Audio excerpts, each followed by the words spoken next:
Basil Rathbone and Nigel Bruce in the new adventures of Sherlock Holmes.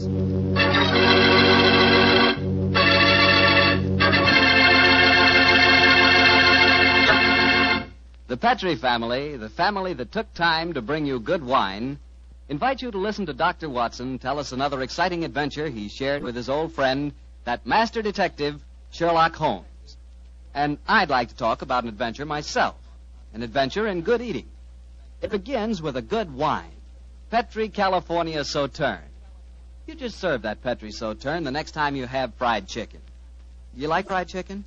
Cooked so it's crispy and a beautiful reddish gold color on the outside and just as tender as all get out on the inside. Ah, that's chicken. But wait till you try it with Petrie Sauterne. That's a wine. That Petrie Sauterne is a pale, delicate golden color. You can just look at it and you know it's going to be one of the most delicious wines you've ever tasted, if not the most delicious. Petrie Sauterne is not only wonderful with chicken, it's great with fish or any kind of seafood, too. Get a bottle of Petrie Sauterne. When it's a Petrie wine, it's a good wine.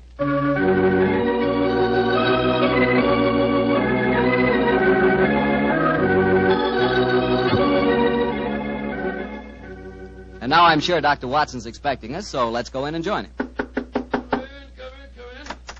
Ah, there you are, Mr. Bartell. Good evening, Doctor. Good evening. Draw up your chair by the fire. That's it. The tobacco's in the jar beside you over there. Thanks. Well, Doctor, all ready for tonight's new Sherlock Holmes adventure? Yes, Mr. Bartell. Though on this occasion I'm going to tell the story a little differently. You see, I didn't take part in it myself, so I shall act as a narrator and recount the adventure as it was told me some years after it actually took place. Told you by Sherlock Holmes, I suppose. Yes. At the time the story happened, the whole world, including myself, believed that my old friend had been dead for 3 years. What did he do with himself during those 3 years, Doctor? Wandered about the world, Persia, Egypt, the south of France, and 2 years of his time was spent in Tibet, where he disguised himself as a Norwegian explorer by the name of Sergerson, his object being to visit the forbidden city of Lhasa. The story began as Holmes stood on the outskirts of a tiny encampment, high in the Tibetan snows, disguised as the Norwegian Sergerson. Surrounding him was an excited group of native guides, their fur-capped faces and shaggy sheepskin coats making them appear like strange, wild animals as they stood there gesticulating wildly. The freezing wind whirled great clouds of snow away from the mountaintop that loomed above them. And Holmes told me that he felt a premonition of impending disaster.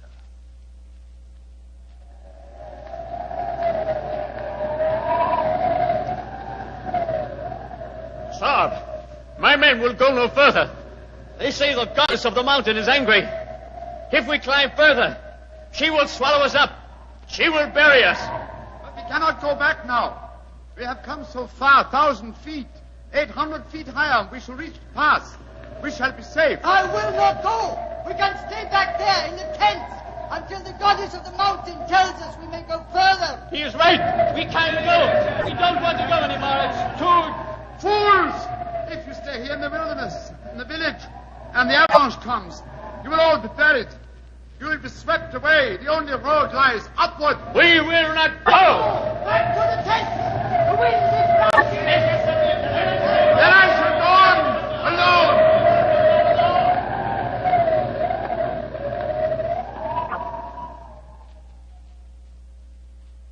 Holmes was the only one who survived.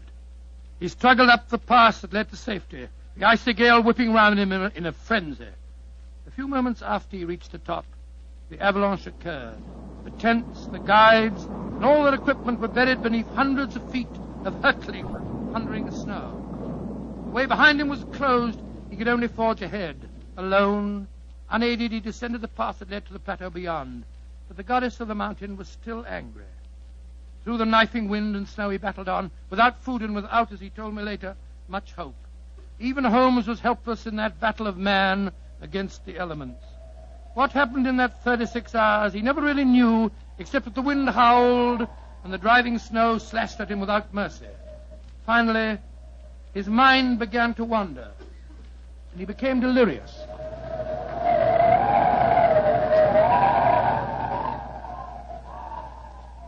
Watson, dear boy, hand me my violin, will you? Moriarty, I want to introduce to you the goddess of the mountain. I think you will have a lot in common. 221B Baker Street, cabby. For heaven's sake, get me there as fast as you can. I think I've caught a chill.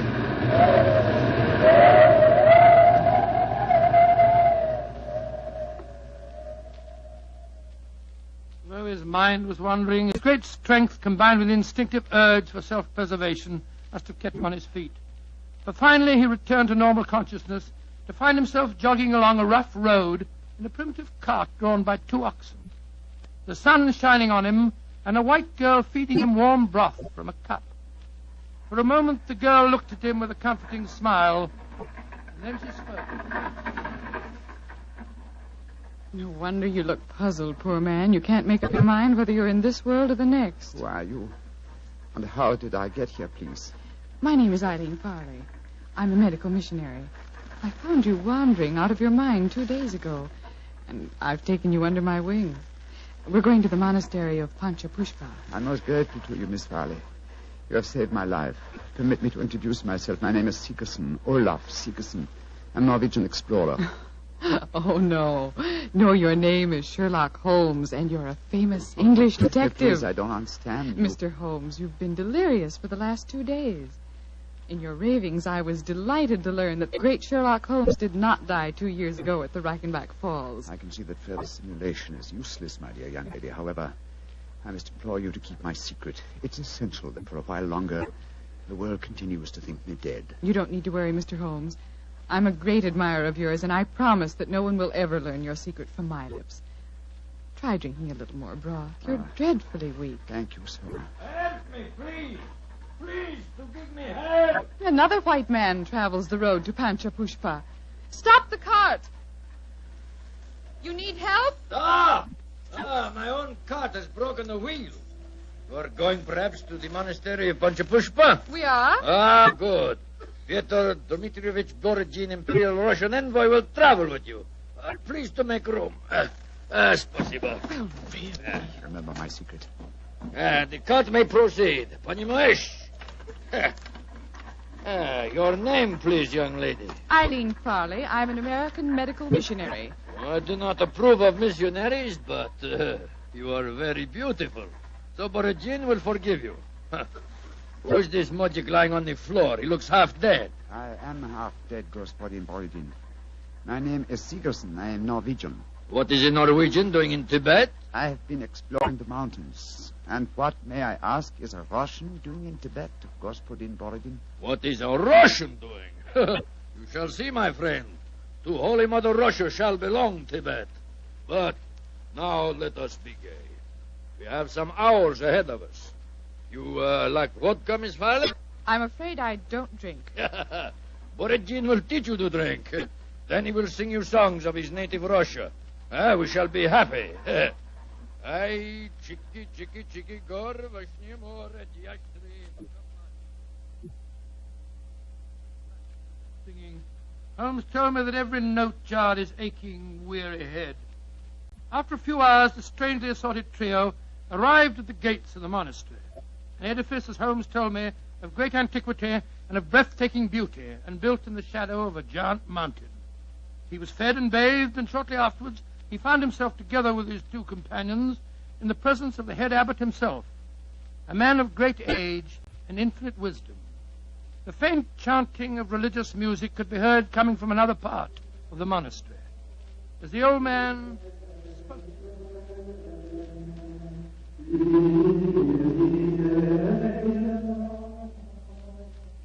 My dear Miss Farley, my dear gentlemen, I have welcomed you to the monastery, and yet each one of you has come to me separately and asked that he be given permission to go to the sacred city of Lhasa. I cannot give that permission, my children. Borodin has traveled a long way. Russia will be most unhappy if he does not get the permission. I am an explorer, Reverend Sir. Will not that fact entitle me to some consideration? I, too, have traveled a great way, sir. My children, I realize your claims, but the permission is not in my power to grant. Tibet is ruled by our Chinese overlords. In any case, I will ask you to turn your heads. The gentleman approaching us has preceded you in residence here. He also wishes to tread the road to Lhasa. You have new visitors, I see. Yes, my son. Permit me to introduce you. Sir Harvey Forrester, and this is Miss Eileen Farley. How do you do? How do you do, Sir Harvey? Gospodin Borodin from Russia. How do you do? One cannot travel the world without meeting an Englishman. God we push it, Watson. And Mr. Olaf Sigerson from Norway. God dag, Sir Harvey. How do you do? Please be seated. My children, the Chinese ruler in this province has heard of your presence here. He has announced his intention of visiting you. Before he arrives, I should like to ask you each a question.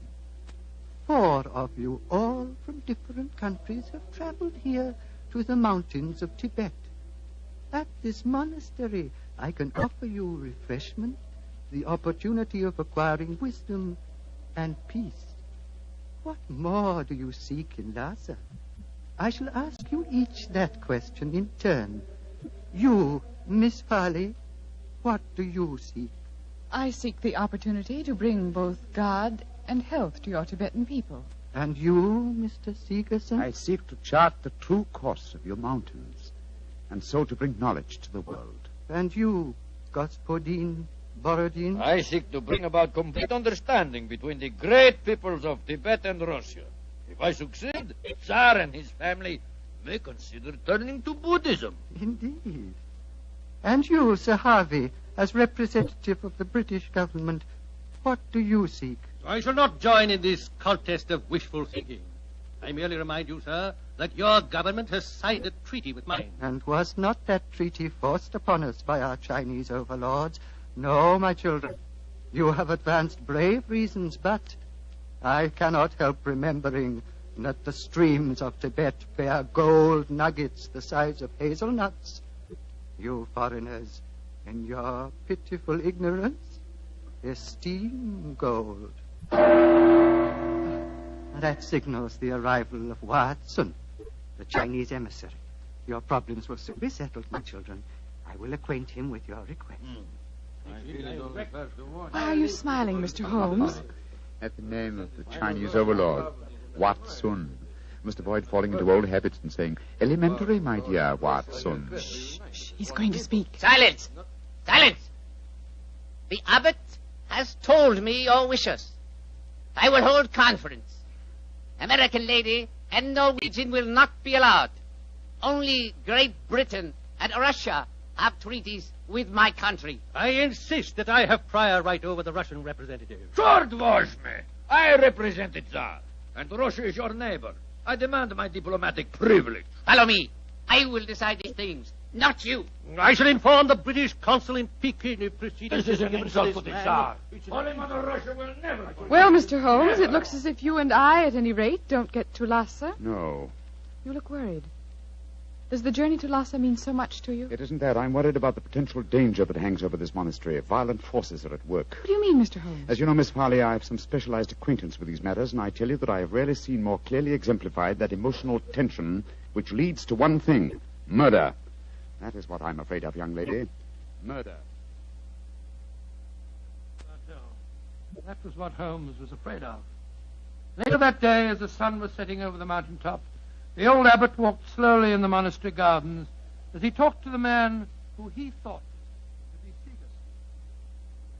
Sigerson. Mr. Sigerson, what can I do to help you? Our conversation has pleased me. You are a man of rare perception and knowledge.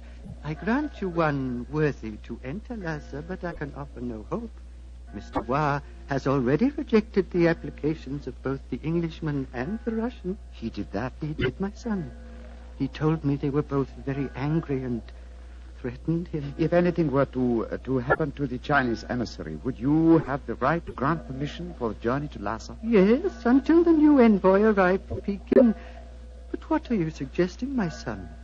This monastery is a haven of peace, a backwater far from the troubled stream of life. No violence has ever occurred here. I hope it never will, and yet The Chinese envoy was threatened, you say, Reverend Sir? Yes, my son. He has left the monastery, of course. No, those who come here, even for a short visit, must break bread with us and sleep at least one night. Mr. Wah is quartered in the cell you see before us. Then do you mind if we call on him, Reverend Sir? Of course not, my son, though you will but waste your breath in talking to him. He will not give you permission to take the road to Lhasa. He sleeps, my son. Let us not disturb him. If you don't mind, Reverend Sir, I must waken him, if he can be wakened. What can be wrong? I think I know. I'm going in.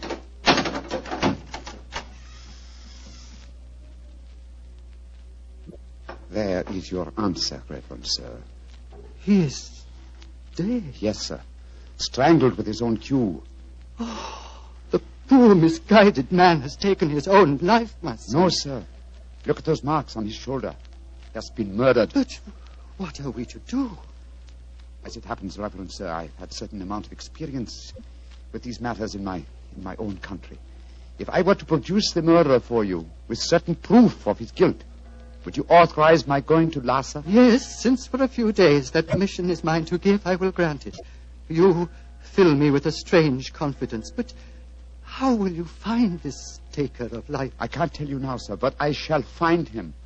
All that I require is a little assistance from you, sir. Of course. What is it? Let us both leave the cell, post a guard here, and give him strict orders that no one is to enter unless accompanied by me. Very well. But, my son, where are you going?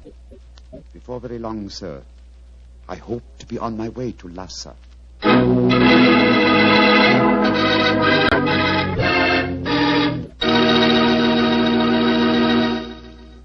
Dr. Watson will tell us the rest of his story immediately, so I'll just take a second to remind you that hamburgers, hamburgers, are practically an all-American food. We all love a good hamburger, but wait till you taste a juicy hamburger together with a glass of Petri California Burgundy. Boy, that Petri Burgundy is a hearty red wine that's just the best friend a hamburger or steak or any kind of meat dish ever had. So remember, if you want a red wine for dinner, you want Petri Burgundy. If you prefer a white wine, you want Petri Sauterne. And if you can't make up your mind which you want, it's simple. Don't buy one, buy two. But always buy Petri. Petri, Petri. Well, Dr. Watson, it seems to me that Sherlock Holmes was in a tough spot. There he was, thousands of miles from England. A murderer was running loose. Holmes was in disguise. And he hadn't got you to help him on the case. Oh, thank you, Mr. Bartell. I must say I think that I always was useful to my old friend. But I wasn't there. So this time he enlisted the services of Eileen Farley, the American girl. Immediately after he'd left the cell of the murdered man, he'd gone to Miss Farley and told her of the tragedy. As they returned to the scene of the crime, he found that his instructions had been carried out and that a guard was barring the entrance to the dead man's cell. There's a guard in front of the cell. My instructions. The abbot gave you your orders. Yes, you may go in. Please close the door behind us. I'm sure your nerves are up for this, Miss Farley. It's not a pretty sight. I've seen sudden death before, Mr. Holmes. In any case, I wouldn't dare appear frightened. I'm so flattered that you asked me to help you. You were the only one who knew my true identity. That's why I suggested you take my old friend's place. I need, what shall I say? I needed a sounding board for my deductions. Wait a minute, here. I'll light a match. There we are. Now, here's a candle. Oh! I warned you it wasn't a pretty sight. Hold the candle, will you please, Miss Farley? Thank you. This isn't hard to reconstruct. Killer stood behind his victim, held him by the left shoulder. So, wound his cue around his neck and pulled back. Yes. The marks are self-evident. Hello. What's this on the floor at his feet? A cigarette. Dropped as it was burning, I should think. And now it's nothing but ash. Exactly, ash. Now, which of the visitors at the monastery smoke cigarettes? Yourself, the Russian, and Sir Harvey, the Englishman. I think we may justifiably omit myself from the list of suspects. So that narrows us down to two. Look, Miss Farley. What is it? There are clear traces here to the naked eye, not only of tobacco ash and paper, but of cardboard. But what does that signify, Mr. Holmes? The case is nearly solved. Come on, young lady. We must pay a visit to Borodin's cell at once.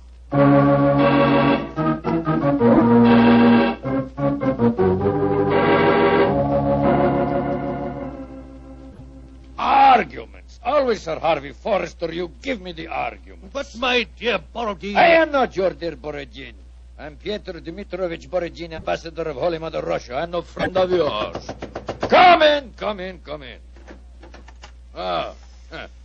The missionary girl and the sick Norwegian. Come in. We will drink vodka. And I will sing Russian songs for you. We haven't come here to listen to songs. The Chinese envoy was murdered tonight. So we have been told, my dear. And Sir Harvey and I are very happy because of his death, are we not? Well, I won't pretend I'm heartbroken. Rasputin Borodin, What is it, Norwegian? you were in the cell tonight at the time of the murder. Huh? That's a lie. I can prove it. In that cell, I've just found ashes, of totally burned cigarette ashes that included fragments of cardboard. Only a Russian cigarette has a cardboard mouthpiece. What you can or cannot prove is of no interest to me, Sigerson. He's very obstinate tonight, Sigerson. We've just been having a political argument. Couldn't agree on a single point, except on the danger of the common man. He was telling me of the most extraordinary revolution in his estates. Do you know they chopped off one of his hands? Dreadful. Your hand, Borodin. Which one? As God was merciful, my left hand. The one beneath your glove? He's made of wax, my good Norwegian. He's made of wax. Well, see for yourself. Extraordinary. It's more than that. It is conclusive proof. What do you mean, Mr. Sigerson? I cannot tell you now. I must leave you here. Let me warn you, the three of you will be well advised to keep an eye on each other. Meanwhile, I must see the abbot. Why, Mr. Sigerson? Because now I know who murdered Watson.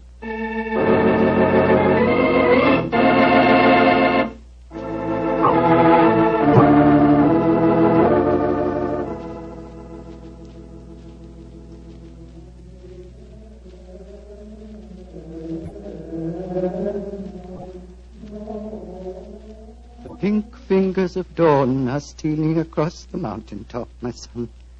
Soon you will be on your way to Lhasa. Yes, Reverend Sir. You have kept your promise. You kept yours, Mr. Sigerson. The Chinese soldiers have arrived, and the taker of life has been given into their custody. Before you leave, my son, I want you to do something for me. Anything, Reverend Sir. What is it? The hooded figure in the corner is that of the monastery scribe. He keeps our annals. I want you to explain for our records how you knew which one of the three was the taker of life. It was not difficult, sir. The killer had gripped Watson's shoulder with the left hand, while the right was used to strangle him. Therefore, the Russian Borodin could not be the killer, since his left hand was artificial. Quite so. It was, as you told me, made of wax. Then... But the clue of the cigarette pointed directly to the Russian. Therefore, it had obviously been planted there deliberately to incriminate him. Now, there is no trained police force in Tibet. We need no police. There is no crime here, my son. But continue. Why should the cigarette be planted to incriminate the Russian? Unless there was someone capable of making the deduction from a handful of cigarette ash. Therefore, the murderer was the one person who knew my true identity. Miss Eileen Farley, supposed missionary. No missionary, as it transpired when she confessed, and no American. No, a Secret Service agent of German origin, seeking to reach Lhasa before the Russians, and infuriated by Watson's denial of passage. Any Secret Service is better off without such employee. She will pay for her mortal sins. May she redeem herself in her next place on the wheel. My son. Yes, Reverend Sir. You are about to leave me, and I shall never see you again. Though evil and death came to Panchapushpa and to my monastery in the caravan that brought you here, I shall miss you, my son. I shall miss you greatly. And I you, Reverend Sir. Would you consider staying here? I can only offer you peace, a shelter from the outside world, and quiet companionship. 3 great gifts, sir. But I cannot take them. My work is not done. I must go on. Of course, my son. It was an old man's dream. One last question. What is it, sir? You spoke of your true identity just now. Who are you, my son? Reverend Sir, I cannot tell even you the answer to that question. One day, perhaps, but not now. Let us just say that I have wandered through a world of trouble, just as you have remained tranquil in a world of peace. I hope, sir, that we shall meet again. I hope so, too. Goodbye, my son. Goodbye, Reverend Sir. Goodbye.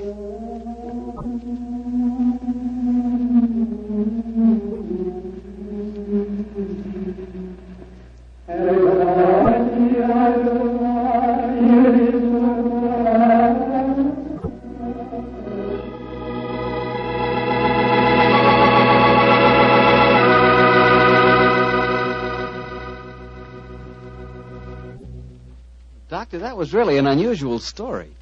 You told it so well, I felt you were actually a part of it. No, my boy, as I said, the story was told me by Holmes. I've never been to Tibet. Been to India, of course. I never really wanted to go to Tibet. Horrible mountains, terrible weather, lots of bandits on the roads. So dangerous place. Doctor, you're not afraid of danger, are you? 10 years ago, Mr. Bartell, a question like that would be an insult. Today I realize that all of us, unless we're stupid, have some fear of danger. I would say that I'm definitely not a coward, nor am I a thrill seeker, but I've done with searching for something new. Me too, Doctor. I'm through searching for something new also. Now that I've found Petri wine, I'm going to stick to it. Mr. Bartell, no matter what we talk about, when you say it, it always sounds like Petri wine. Well, why not? I can't think of a more delicious wine. And no wonder. The Petri family has been making the fine Petri wines for generations. Ever since the 1800s, they've handed on down from father to son, the fine art of turning luscious, sun-ripened grapes into fragrant, delicious wine. And because the making of Petri wine is a family affair, you can rest assured that the Petri family takes pride in doing a good job. They won't put that name Petri on any wine that isn't up to the high Petri standards. Yes, if it's Petri wine, you know it's good wine. Because Petri took time to bring you good wine. Well, Dr. Watson, what new Sherlock Holmes adventure do you plan to tell us next week? Well, now, next week, Mr. Bartell, I'm going to tell you a story that started off in a very light-hearted way and ended on the same note. And yet it involved Sherlock Holmes and myself in serious danger and caused us intense humiliation.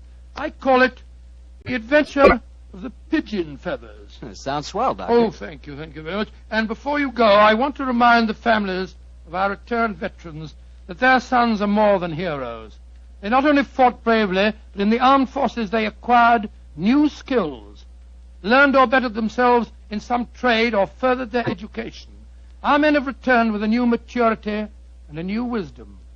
They'll be more valuable to past or to future employers and more valuable to their country. The greatest assets America has at this moment are her veterans. Remember that. Good night.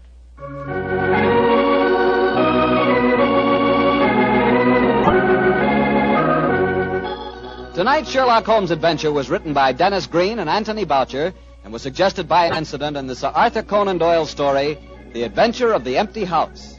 Music is by Dean Fossler. Mr. Rathbone appears through the courtesy of Metro-Goldwyn-Mayer, and Mr. Bruce through the courtesy of Universal Pictures, where they are now starring in the Sherlock Holmes series.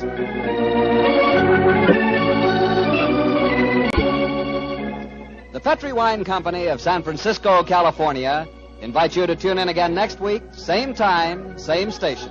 Sherlock Holmes comes to you from our Hollywood studios.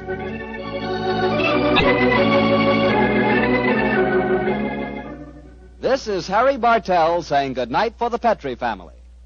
For a solid hour of exciting mystery dramas, listen every Monday night on most of these same stations at 8 o'clock to Michael Shayne, followed immediately by Sherlock Holmes. This is the Mutual Broadcast. Good evening, Doctor. Good evening, Mr. Bartell. Draw up your usual chair. Thank you. That's it. Well, did you enjoy the Christmas holidays? Well, I've had a whale of a time, thank you, but I don't think I can face a turkey or a mince pie for at least another year. How about you, Doctor? Oh, I had a very pleasant week, too, my boy. Parties, visitors, and a flattering number of Christmas messages to be answered. Oh, say, you got a new pipe. Is that a Christmas present? Yes, new pipe, new tobacco pouch, and a pound of my favorite tobacco. All of them sent to me from London by an old client and a friend of mine, Sir Ian Dunbar.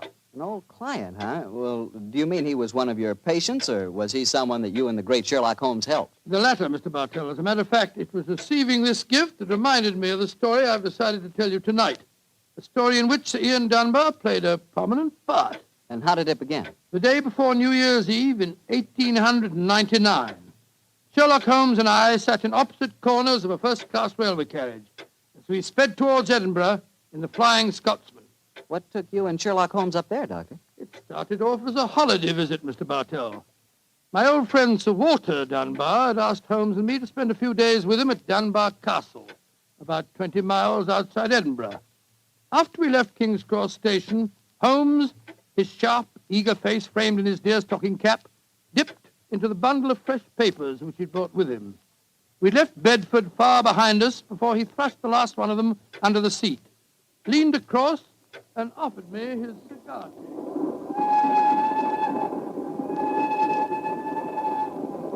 Care for a cigar, Watson? No, thanks, awful. I'll stick to my pipe. Flying Scotsman's living up to its name. We're going splendidly. Our present rate is 53.5 miles an hour. Oh, I hadn't noticed the quarter-mile post. Nor have I, but the telegraph posts on this line are 60 yards apart. With the aid of a watch, the calculation is a simple one. Watson, my dear fellow, we have several hours ahead of us. Tell me more about Sir Walter Dunbar. I have a feeling that he's in some kind of trouble, but you haven't wanted to talk about it. Well, it's not exactly trouble, Holmes, but there's a strange problem that confronts the Dunbars. A problem that'll be settled at midnight tomorrow. Oh, indeed. Night of New Year's Eve, eh? Yes, exactly. But to really appreciate the story, I have to begin by telling you of the death of old Sir Thomas Dunbar. The father of the present baronet, I suppose. Yes, he was severely wounded at Waterloo, though he managed to last out long enough to get back to Dunbar Castle. The story goes that as he lay there on his deathbed, he told his wife of his plans for their unborn child. Dinna grieve, lass. I'll fetch the baronetcy home from Waterloo. What if I fetch the mortal wound as well? Oh, hush, lass. I'm no afraid to die. All that niggles me is that I shall ne'er see the child you bear. The Sir Wattle Scott no coming yet. Can he visit the deathbed of his old friend? Who's there? Is that you, Sandy Murdoch? Aye, Thomas. It's me. Aye. I'm leaving an unborn son behind me when I die. Now, I don't trust women or children or banks for that matter.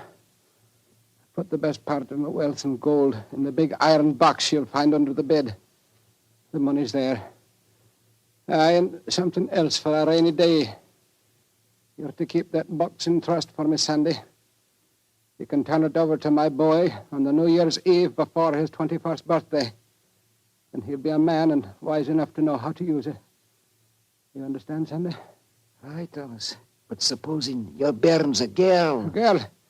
I tell you, it'll be a boy.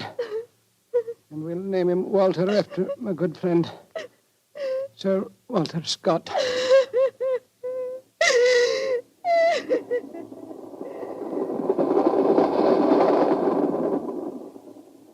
Very interesting story, Watson. And that child, of course, is the gentleman we are going to see now, Sir Walter Dunbar. Exactly. And the first baronet was a friend of Sir Walter Scott, while his son can boast of your acquaintance. Why, it's a family singularly rich in literary friendships. That's not very funny, Holmes. To continue, I suppose you can guess what happened. Sir Thomas carefully drew up a document to specify the New Year's Eve before the baronet's 21st birthday. And the poor child was born on February the 29th. It was a leap year. Oh, so poor Sir Walter is still waiting for his iron box full of gold. Yes, he'll be 84 next year, and yet legally, with only one birthday every 4 years in the eyes of the law, he'll at last be 21. A most amusing situation, though I'm afraid Sir Walter finds it far from entertaining. The lawyers must have been extremely scrupulous in abiding by the letter of the document. Yes, old Sandy Murdoch is dead now, of course, but he too is a great-grandson, William Murdoch, who still handles the Dunbar estate. He'll be at the castle tonight to formally hand over the iron box. I'm delighted you accepted the holiday invitation of Sir Walter. My dear fellow, I've needed a rest, but I've always loathed too strict a one. This situation may pose a nice little problem for me. Problem? Yes, I'm reasonably certain that the aged Sir Walter Dunbar will not get his iron box full of gold on this New Year's Eve either. But we shall see, old fellow. We shall see.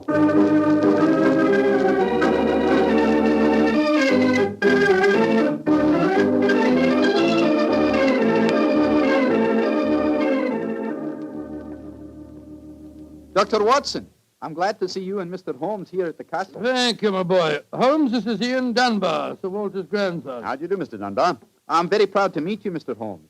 I've heard a lot about you. Grandfather will be down in a few moments. Let's go into the library, shall we? Well, I imagine Sir Walter's quite excited about tonight's ceremony, isn't he?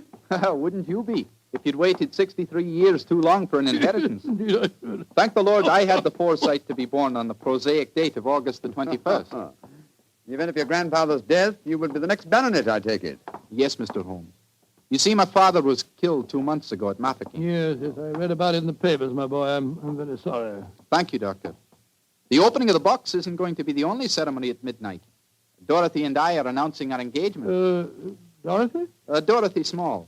She and her father are staying here, too. My congratulations. Yes, indeed, Ian. Indeed, mine, too. Thank you. It's been quite a battle with her father, though. He's a businessman and isn't impressed with titles when they aren't accompanied by a suitable income. But when we told him about the inheritance, he relented and gave his consent. Here's Dorothy now. Dorothy, darling, I want you to meet 2 friends of mine, Mr. Sherlock Holmes and Dr. Watson. How do you do? Now, how do you do, Miss Small? How are you, my dear? From what this young man's been telling us, I gather that congratulations are in order. Thank you. I finally persuaded Father that Ian would make a worthy son-in-law. For a while, I was afraid we'd have to elope to Gretna Green, live in a cottage on bread and cheese and law, but brave the parental wrath, just as they do in the storybooks. Oh, Sir Walter, there you are. Watson, my dear boy. How are you? And this must be your friend Sherlock Holmes. How do you do, Sir Walter? Very well for a young nipper who'll be 21 at midnight. Gentlemen, may I introduce Mr. Herbert Small? How do you do, sir? I believe that we have to congratulate you on the engagement of your daughter. That was supposed to remain a secret until midnight. The Dunbar box was finally opened. Dinna be grouchy, Herbert. The children are in love, and I'm going to settle money on Ian, and it's New Year's Eve. Let's enter into the spirit of the occasion. Bring out the glasses, Ian. I've had some bottles of my special pride put out. It's the finest port in Scotland. The cream of Dunbar. Aye. My father laid the first bottle down the year before I was born. And a drink of the brew will surely warm the cockles of your heart. Well, my mouth's watering already, Sir Walter. When is this lawyer fellow, young Murdoch, getting here? Oh, any moment, Herbert. As soon as he arrives, we'll have dinner, and then we'll be ready for the evening ceremonies. He's bringing the famous iron box with him, Sir Walter? If he doesn't, they won't get any dinner, Holmes. Ian, pass the glasses around, my boy. There you are, Murdoch. Good evening, Sir Walter. Oh, you've got the box with you, I see. Now the party's complete. Oh, let me introduce you. Miss Small, her father, Mr. Small, my grandson, Ian, you know. Mr. Sherlock Holmes, Dr. Watson. How do you do, sir? I'm sorry I'm late, Sir Walter. My train was delayed. Oh, that's all right, Murdoch. You're here, and you brought the box. That's all that matters. Ian, give our young lawyer a drink. Here, I'll help you pour it. I must say that this is rather exciting, Holmes. The famous iron box with its inheritance of gold. Yes, and from the size of the box, at a rough guess, I should estimate its cubic content in gold at around 5,000 pounds. Not a vast sum, perhaps, to a businessman like Mr. Small, but a windfall to an impecunious Scottish baronet. Yes, I suppose it is. A strong young man, Mr. Murdoch. How do you mean strong, Holmes? A box that size, full of golden sovereigns, would weigh a considerable amount. And yet the lawyer carried it single-handed. Now that we're all assembled, I'm going to propose a toast. Though it's still some hours off yet, let's drink to the new year. It means a lot to some of us.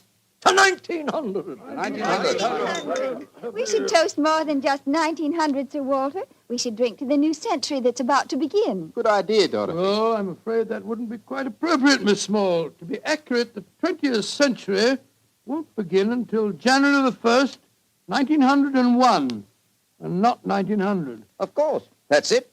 Dorothy, I'm afraid your wedding can't take place for some time yet. Father, what are you talking about? I read an article in The Guardian the other day that said just the same thing as you, Dr. Watson. And what's more, it said something even more important. It said that 1900 is not a leap year. Oh, rubbish. Leap year comes every 4 years. There was one in 1896, then obviously 1900 is one. I think Mr. Small may be right. What do you say, Mr. Holmes? Do you know?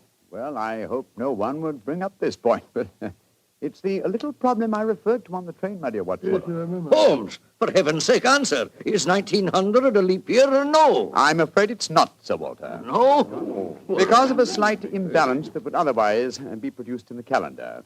Of the even century years, only those divisible by 400 are leap years. In other words, 1600 was a leap year. The year 2000 will be a leap year, but 1800 and 1900 are not leap years. Then you have no birthday next year, Sir Walter, and I'm afraid I can't open the box tonight. And the Dunbars won't get their inheritance. And you, my dear, don't marry for a few more years. I won't allow you to marry a pauper. Mr. Holmes, are you sure of your facts? I'm very much afraid that I am, young man. Oh, this is terrible. I can't stand any more. No, don't take it too bad, Mr. Walter. Here, sir. Here, drink this. There. That's it. After all, you only have to wait another 4 years. Another 4 years? At my age, young man, at my age. Oh, no. I shall never live that long. Hey, what is it, Angus? Dinner is prepared, Sir Walter. You can serve it as soon as you're ready, sir.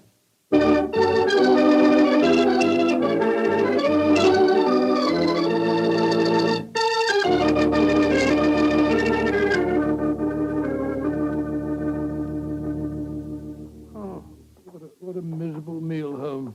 Sir Walter's gone to his room, the young lovers are nearly in tears, and Small and the lawyer Murdoch seem to be positively gloating. Yes, a most depressing atmosphere in which to welcome the new year. But let us, at least, make the best of it. I think I'll go and have a talk with Sir Walter. And you, my dear chap, why not try and cheer up the young folks? Some of your experiences in India may make them take their minds off their trouble. Yes, quite an idea. I'll join you in the library. Call me if you want me, Holmes. Ah, there you are, my dears. Hello, Dr. Watson. All alone in front of the fire, eh? I'm afraid we're not in very good spirits, sir. Oh, nevertheless, I'll sit down here and join you, if you don't mind. Misery loves company, you know. You're very kind, Doctor. I was just trying to persuade Ian to elope with me. But he's being most ungallant. He won't even consider it. How can I, darling? I've got under £200 a year in my own right. How could we live on that? I was counting on the money the grandfather was going to give us to get me started. Now, Miss Small, a little earlier you talked of Gretna Green and bread and cheese and love in a cottage. Yes, there's a lot to be said for it, you know. Well, to be said for it, yes, Doctor. But have you ever tried it? Not literally, my boy, but I may tell you that when Mary, my wife, and I were first married, I had very little money. In fact, my income was just about the sum that you mentioned. And we were very happy. Ah, but you have a profession, Doctor. Look at me. I've been trained for nothing except to be Laird of Dunbar Castle. I can't support a wife on tradition. But you're young, Ian. You can get some kind of position. I'm sure you can. Yes, of course. As a matter of fact, I think that... Holmes, what is it? What's wrong? There's devil's work afoot, Watson. Come with me, old fellow. And you, Mr. Dunbar. Mr. Holmes, what's happened? It's Sir Walter. I went to his room. It was in darkness, but in the moonlight I saw two figures struggling by the open casement. One of them was Sir Walter. As I entered, he disappeared from sight. His attacker had pushed him out of the window into the moat. How dreadful. The other man got away in the darkness. We must get lanterns and go out to the moat at once. Though I'm very much afraid, Mr. Dunbar, that your grandfather is beyond our help.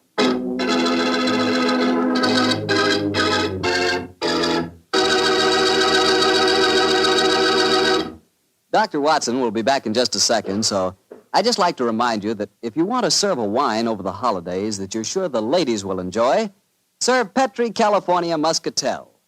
Petri Muscatel is a golden wine with a wonderful flavor. The flavor of big, plump Muscat grapes. And you know what a flavor that is. I'm sure you'll find that Petri Muscatel is the favorite wine of all women, just as Petri Port is the favorite wine with men. And incidentally, if you're not sure which to get, Petri Muscatel or Petri Port, don't buy one, buy two. Get them both, and you'll be sure to please everyone. Now, to get back to our story, someone had pushed poor old Sir Walter out of his bedroom window and into the moat below. Isn't that right, Dr. Watson? Yes, Mr. Bartell. Of course, we grabbed lanterns as fast as we could and rushed outside, but it was a hopeless task. The water was 8 or 10 feet deep, and it seemed obvious that the elderly Sir Walter wouldn't have a chance of saving himself. But we searched on, the flicker of bobbing lanterns and the scurrying figures in the frosty moonlight, forming a weird, fantastic...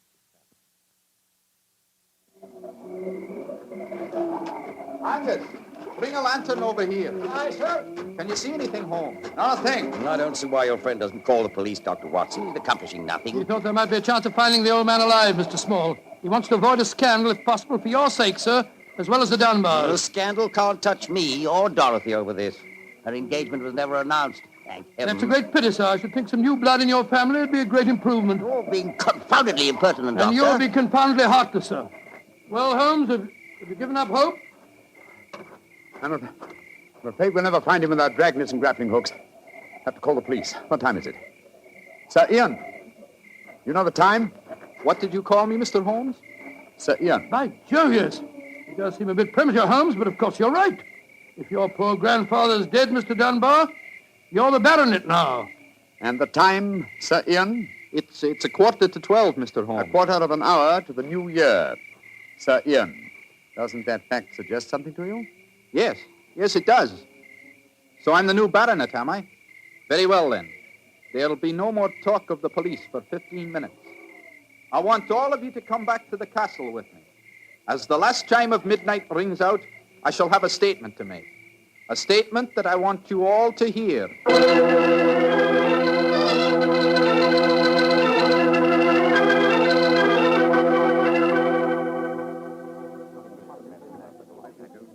What you brought us all back here for, Holmes? There's something very funny going on. I tell you, I don't like the look of it. And I, Watson, like the look of it very much. I wish you wouldn't be so dashed mysterious. What are you up to? You haven't taken a step yet towards finding the murderer. Haven't I? And I wonder what causes the beads of perspiration on Mr. Small's brow. Small? You mean that Small... Yes, and I wonder what causes the singular look of apprehension on the face of Murdoch, the young lawyer. You remember, of course, on my remarking how easily he carried the large iron box. Good Scott, yes. And it took a strong man to throw Sir Walter out of the window. Watson, huh? The new year is approaching. Ladies and gentlemen, in view of our recent tragedy, this is one New Year's Eve when none of us feels like song and jollity. But there still remains a ritual duty for me to perform. Mr. Murdoch, open the iron box, please. But I can't do that. It was only to be opened for your grandfather. No, Mr. Murdoch. The phrase was that it was to be opened on the New Year's Eve before the baronet's 21st birthday. I am now the baronet, and I shall be 21 next year on August 21st. Open the box, please, Mr. Murdoch. Ian, darling, how frightfully clever of you. Good lad. I hoped you'd think of it. Sir Ian. Murdoch, open that box. Very well, Sir Ian. But I'm afraid you're in for something of a shock. Great Scott, the box is empty. Except for a sheet of notepaper in the bottom. What's the meaning of this, Murdoch? Read that paper, Sir Ian, and you'll understand. I owe you 4,000 sovereigns. And it's signed Alexander Murdoch on behalf of Murdoch and Murdoch, lawyers. You'd better explain this. It's the family skeleton, Sir Ian. That note is signed by my great-grandfather, the one that witnessed the original deed concerning the box. As soon as Sir Walter was born on that February the 29th, my great-grandfather realized the money wouldn't have to be produced for 84 years. And so he stole it. He borrowed it. He always intended to pay it back, but he was never able to. When he died, he told my father of his secret, and my father in turn told me. We've always planned to put back the money, Sir Ian, but we've never been able to. This is daylight robbery. You should prosecute them, Ian. The firm's still in business. You can ruin them. You can sue them for every penny they have. Mr. Small, you've already shown a marked aversion to my family. I suggest you allow me to handle their affairs. Bravo, Ian. How dare you, Dorothy? Go to your room. No one's going to their room. No one's leaving here until the police arrive. I'm convinced that one of you murdered my grandfather tonight. And if you ask me, it's obvious who that someone is. Who, Dr. Watson? You, Mr. Murdoch. You came here planning to kill poor old Sir Walter because you never intended to open that box. You thought that your secret would die with him. That's a lie. I was going to tell him everything and then ask for time to pay the money. I didn't kill him. Of course he didn't. There's your murderer. You yourself, Ian. Father, what are you saying? I'm saying that Ian's the murderer. He saw that the box wasn't going to be open for another 4 years. He realized out the money couldn't marry Dorothy, so he killed his grandfather and then ordered the box opened. You're trying to cover yourself. You pushed grandfather out of that window tonight. You thought that if he died, the box would never be opened. So Dorothy couldn't marry me. You young Gentlemen, please. Upon my soul, Holmes, you seem remarkably calm. Do I, my dear Watson? I must say I'm absolutely fascinated by listening to three people accusing each other of murder, and each of them producing perfectly sound motives. It's a remarkable example of the dangers of reasoning from motive alone. We should profit by experience, Watson. Mr. Holmes, how can you be so calm? There's a murderer in this I room. suppose this game of charades is getting a little out of hand, Miss Small. Let's conclude it. You'd better come out now. That tapestry, it's moving. A happy new year to you all. Grandfather. Sir Walter, oh, am I seeing a ghost? Oh, Sir Walter, you're all right. But what kind of a game have you been playing? It's a bonny game that Holmes and I invented. You might call it forcing the issue. I was determined to have the box open before the next 4 years were out, whilst I was still alive to look inside it. But the trickery of your family, Murdoch, has made me a very unhappy man. Sir Walter, I shall pay back the money in a few years. I swear I will. It'll be too late to do me any good, but I'll take care that Ian gets it. I've half a mind to prosecute you. Grandfather, the money isn't important now that you're all right. You were counting on it just the same, my boy, so that you could marry Dorothy. I know that. She'll never marry a pauper. I won't allow it. When I'm 21, you can't stop me, Father. And I am going to marry Ian. Be quiet. Sir Walter, it's a very unsavory business. I think that you owe us an explanation of your behavior tonight. You tell him, Holmes. I fancy a wee drop of cream of Dunbar. Watching you all search for my body in the moat has made me thirsty. The explanation is a very simple one, ladies and gentlemen. When you arrived here tonight, Mr. Murdoch, I knew from the way you handled the box that it could not contain the sum of gold it was supposed to. And so you suspected fraud and devised a plan to force the opening of the box? Yes, and Sir Walter was an eager conspirator. Of course I was. Ian is 21 next August. Supposing I had died after he came of age, and before my next birthday, 4 years hence, the box would never have been opened. And so we invented the fake murder story. By the way, Ian, I must congratulate you for grasping the possibilities of the situation so speedily. If you hadn't demanded the opening of the box, the Murdoch secret might still be a secret. Well, it was a clever plan, Holmes. It's too bad that it had to have such a miserable ending. I'm not sure that we have finished with the matter.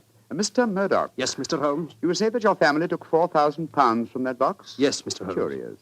I would have sworn from its size that it would hold closer to 5,000. And in your account of the legend, Watson, you told me that Sir Thomas Dunbar stated of his deathbed that he had put something else in the box. Something for a rainy day, is that it? Mm-hmm. Did the Murdochs find that extra something? No, Mr. Holmes. They found nothing but the gold. Oh, that's very odd. I think I'll take a closer look at that box, if you don't mind. Since this seems to be a night of telling secrets, I think you might as well know, Father, that if you don't give your consent, I shall elope with him. Oh, bravo, my dear, bravo. No such thing. I admire your resolution, young lady, but I hardly think it will be necessary. What do you mean, Holmes? Permit me to show you all the treasure of the Dunbars. What have you found, Holmes?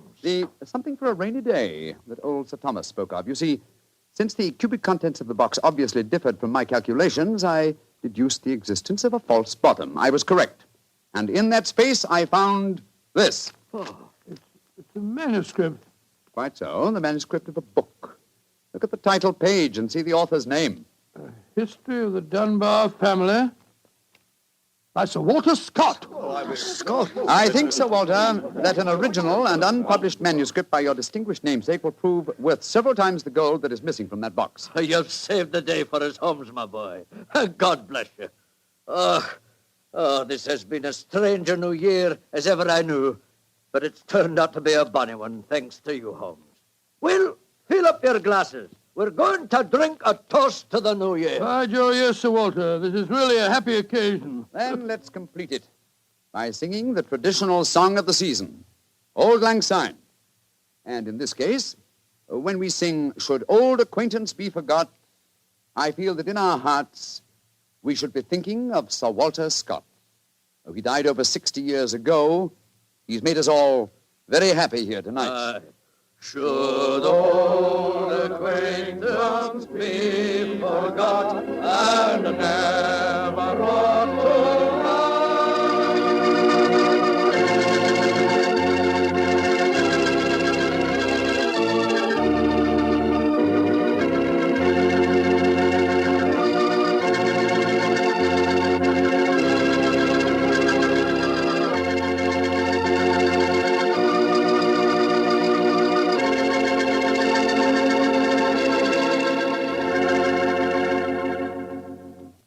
Doctor, that turned out to be a very happy new year for all concerned. Yes, that's one new year that I'll never forget. Well, I sure hope you'll always remember this one, too. Oh, just a second, my boy. That calls for a glass of port. Fine. Well, to a happy new year, my boy, for you and for our many friends listening in. And to you, Doctor. Oh, thanks, boy. That's good. Doctor, this has indeed been a pleasant association for me. Oh, I'm glad to hear. You're the best storyteller I've ever known, and the Petrie family makes the best wine I've ever tasted. I hope that, just as they've been making wine for generations in the past, the Petrie family will continue to make fine wine in the future. And Mr. Bartell, I know that you'll always be here to tell us just how good that Petrie wine is. Well, I hope so, Doctor. And I hope you'll always be right here beside me to tell another swell story about Mr. Holmes. I hope so, too, my boy. Oh, and incidentally, Doctor, What new adventure are you planning to tell us next week? Next week, Mr. Bartell, I'm going to tell you a weird story. It starts with a series of murders on Hampstead Heath and ends with a battle to the death in a burning waxworks. I call it the strange case of the murderer in wax. Tonight's Sherlock Holmes adventure was written by Dennis Green and Anthony Boucher and was suggested by an incident in the Sir Arthur Conan Doyle story, The Silver Blaze. Music is by Dean Fossler. Mr. Rathbone appears through the courtesy of Metro-Goldwyn-Mayer, and Mr. Bruce through the courtesy of Universal Pictures, where they are now starring in the Sherlock Holmes series.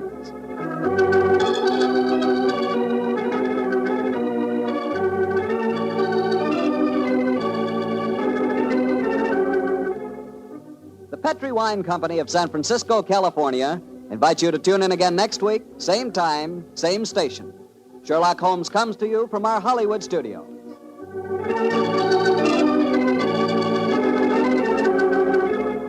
This is Harry Bartell saying good night for the Petri family. For a solid hour of exciting mystery dramas, listen every Monday on most of these same stations at 8 o'clock to Michael Shayne, followed immediately by Sherlock Holmes. This is the Mutual Broadcasting System. I would like to thank Phyllis White for taking the time to tell us about her husband, Anthony Boucher, and also about Dennis Green, and those wonderful times, not so long ago, when Holmes and Watson were played by Rathbone and Bruce. The 2 episodes you have just heard are part of the new adventures of Sherlock Holmes, starring Basil Rathbone and Nigel Bruce, and are a 1988 copyrighted production of 221A Baker Street Associates. The Sherlock Holmes stories and the characters of Sherlock Holmes and Dr. John H. Watson were created by Sir Arthur Conan Doyle and are used with the kind permission of Dame Jean Conan Doyle. This is Ben Wright. Won't you join me again sometime soon for 2 more new adventures of Sherlock Holmes? Thank you for listening.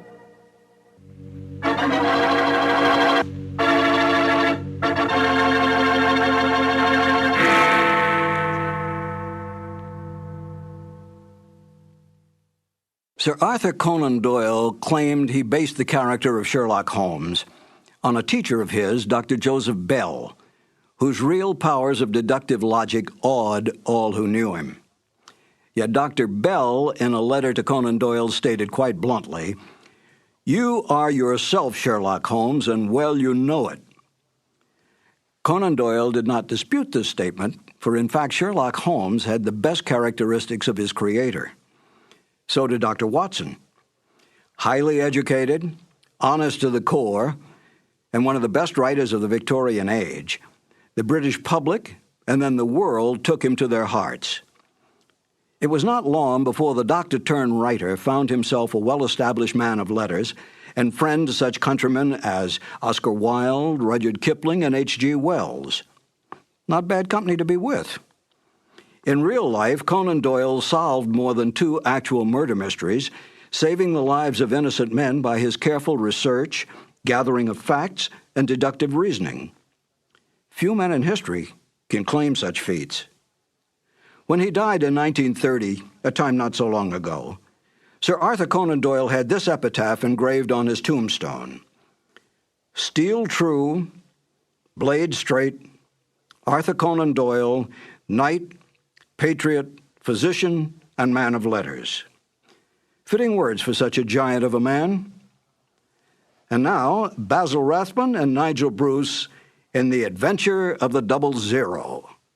This episode from the life of Sherlock Holmes will be transmitted to our men and women overseas by shortwave and through the worldwide facilities of the Armed Forces Radio Service. Petri Wine brings you Basil Rathbone and Nigel Bruce in the new adventures of Sherlock Holmes.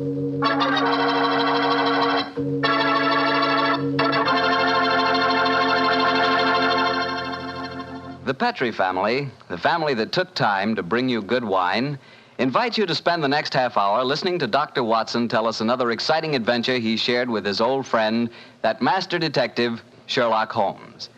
And say, let me tell you something I found out just the other day. Steaks are really back again. Good, thick, juicy porterhouse steaks. That's for me. A thick, tender steak on the rare side, together with a glass of Petri California Burgundy. You know, Petri Burgundy is a perfect mealtime wine. And with meat or any meat dish, it's the very last word in good eating. Honestly, when you taste the wonderful flavor of that rich red Petri Burgundy, you're tasting one swell example of the art of winemaking. It's full-flavored and just about the most delicious wine that ever poured from a bottle. Try it the next time you have steak or chops, or the next time you have hamburger or pot roast. Believe me, Petri Burgundy is the best friend a good meal ever had.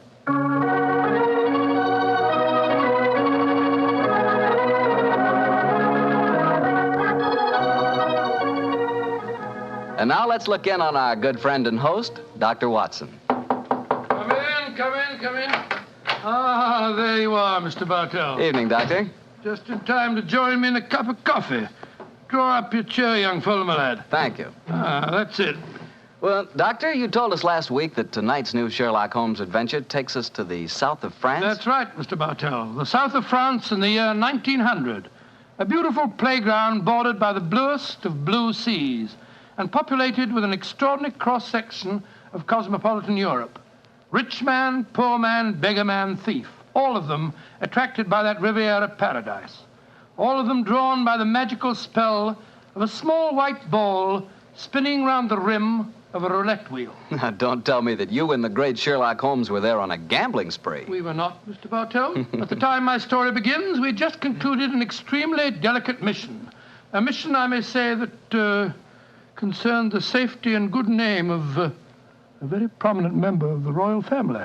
Say, Doctor, you don't mean... One story at a time, Mr. Bartell. In any event, my boy, I'm afraid that's a case about which my lips are sealed for all time. But to return to tonight's adventure, one June evening, I persuaded Holmes to accompany me to the gambling casino at Fréjus, not far from Cannes, where we were staying. It wasn't quite as fashionable as the casino at Monte Carlo, but as I intended to do a little modest gambling myself, it seemed an establishment more suited to my means.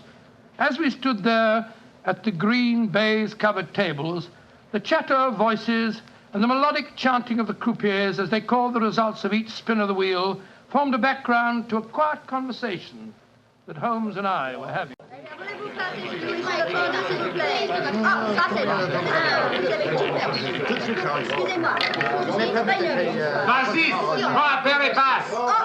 Lost again, Watson? Oh, confounded. That number 10 must come up soon. Oh, why not cut your losses, old fellow, and come for a stroll with me on the waterfront? Well, just a big wait. A couple more bets, Holmes. I have a feeling that 10 is bound to come up in a minute. Watson, I believe the blood of a gambler courses through your veins. Oh, there's no harm in taking a little flutter once in a while. Why don't you risk a few francs, Holmes? Oh, thanks you, my dear chap. The law of averages convinces me that my money is safer in my pocket. In any case, I'm a little dubious as to the integrity of this particular casino. Well, what makes you say that? Well, you will observe that this roulette wheel has a double zero. Most continental wheels have only a single one. It would indicate that this house is extremely concerned with its percentage. Mesdames et messieurs, faites vos jeux. Oh, just 2 more turns of the wheel, Holmes, and I'll take that walk with you. Oh, you müssen sich hier spielen. Why do you not play from the other side of the table? Why must you always stand next to me? Hello. The trouble up there? I've placed my bet, so let's go and see. I ask you, sir, why do you play here beside me? I'm afraid I don't see any reason why I can't play wherever I swish. You've broken my luck. Ever since you come to the table, I've done nothing but lose. Please to move away. Well, move away yourself if you don't like my company. Heinrich, why do you not stop now? You've already lost more than we can afford. One more throw, Elsa. I can win it all back if only this young man will move away. Why should my husband move? He's had a bad run of luck, too. Rien ne va plus. Neuf. Rouge, impériment. Ah, you've lost again, Watson. Heinrich, you must stop now. I must stop, Elsa, because I've lost everything. I hope you're satisfied, Mr. American. You've broken my luck and ruined me. I hope that you in your turn will be ruined too. Heinrich, wait for me. I never heard such rubbish in my life. Were you listening to him, sir? I heard his last few remarks, Mr. Gilbert. Roger Gilbert. And this is my wife, Helen. How do you do? My name is Holmes, and this is my friend, Dr. Watson. How do you do? How do you do? Didn't you think his remarks were a little out of place, Doctor? I certainly did, Mrs. Gilbert. I don't see how he can possibly blame your husband for his run of bad luck. I didn't like the look on his face as he left the table, though. Have you any idea who he is? His name is Schneemann. He's staying at the same hotel as we are. I've never spoken to him, but I've heard him being paged there. Well, he shouldn't gamble unless he can afford to lose. Well, I'm losing, darling, and I can't afford it. Oh, but I can let you have more money. You know that. Oh, no, Helen, I may have married an heiress, but I'm not going to use her fortune to gamble with. Oh. I'll lose my own money, and then I'll quit. Mesdames et messieurs, faites vos jeux. Your last bet, Watson? Yes, Holmes. This time I know that number 10 is going to come up. It's got to.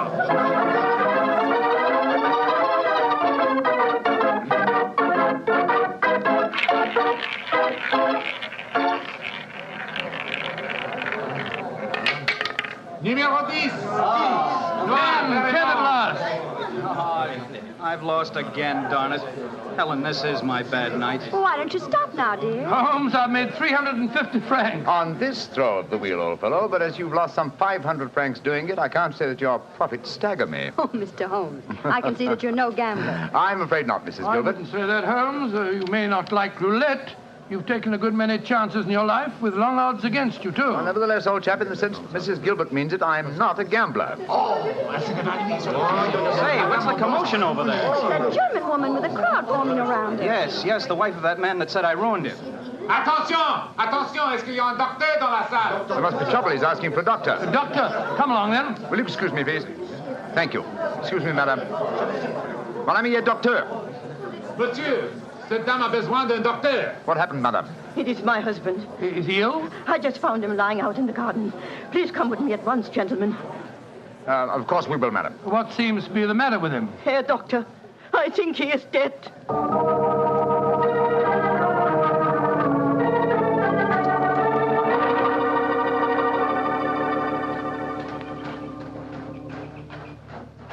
He's lying by that tree, Doctor. Please see if you can help him. Somebody else seems to be on the scene before us.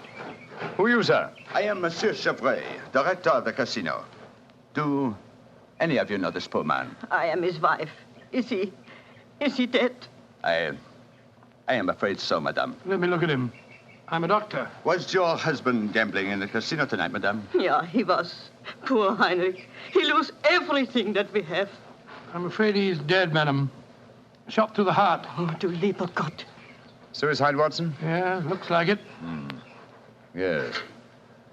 Powder burns on the shirt front, revolver clutched in the right hand, fingers in a natural position. The angle of the wound settles it. Obviously self-inflicted. I missed you as you slipped out of the casino. What's wrong with him? I'm afraid he's dead, Mr. Gilbert. Yes, he committed suicide. I hope, young man, that you are satisfied. All night you brought him bad luck. He asked you to move away from him to change his luck, but no, you could not do it. Oh, Frau Schneemann, I'm terribly sorry, but I really don't see how you can blame me. I do blame you. And I also blame you, Monsieur Chevry. Me? But what have I done, madame? Why do you let a man lose all his money at your tables? Is life so cheap to you, and money so important, that you cannot close the tables to someone before he's ruined? Madame, I am all sympathy for you in your tragic loss. But the casino cannot be held responsible. If your husband could not afford to gamble, then he should not come here. How are we to know the financial limitations of our customers? You say that your husband lost everything you had tonight, madam. Yeah, everything.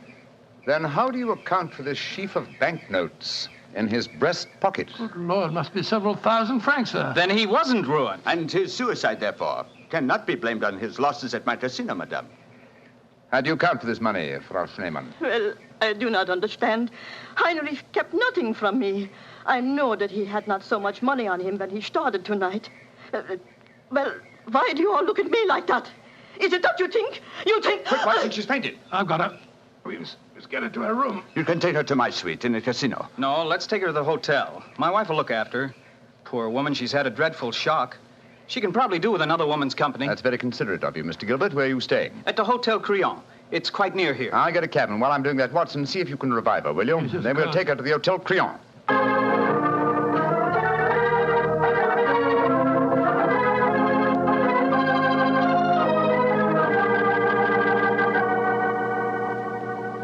It's very kind of you, Mrs. Gilbert, to let us bring the poor lady into your suite. Well, it's the least I can do, in spite of what she said about Roger bringing her husband bad luck. I'm sure she'll need your help when she wakes up, Helen. Yes, I think you'll find that she'll sleep for some hours. I gave her a strong sedative. Well, we were just about to have a drink, gentlemen. Do you care to join us?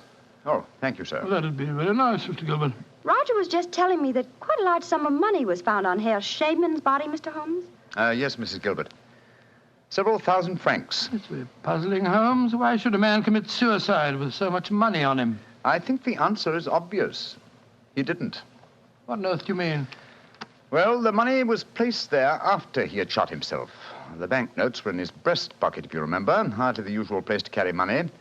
Though it is the easiest pocket for someone to insert it without disturbing the body. But why on earth should someone place money on him after his suicide? To prevent the casino from getting a bad name. I've heard of it being done on several similar occasions. Gives the impression that the unfortunate victim had other motives than gambling losses to account for his suicide. Great Scott, you mean that one of the casino employees found the body lying there and slipped the money in his breast pocket before we arrived on the scene? As you know, my dear Watson, I'm not a gambling man, but I'll lay you 100 to 1. That is what happened. Well, that's a new one.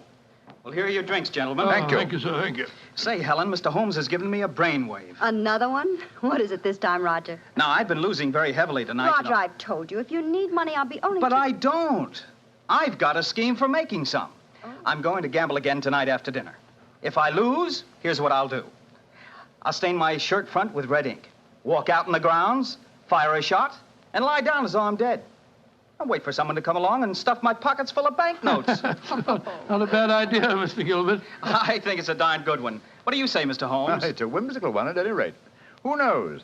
You might even be successful. Roger, you're not really going to do it, are you? Sure. Perhaps I'll get some of my losses back that way. Well, let's drink to it, gentlemen. At least I may have hit upon an idea of making money.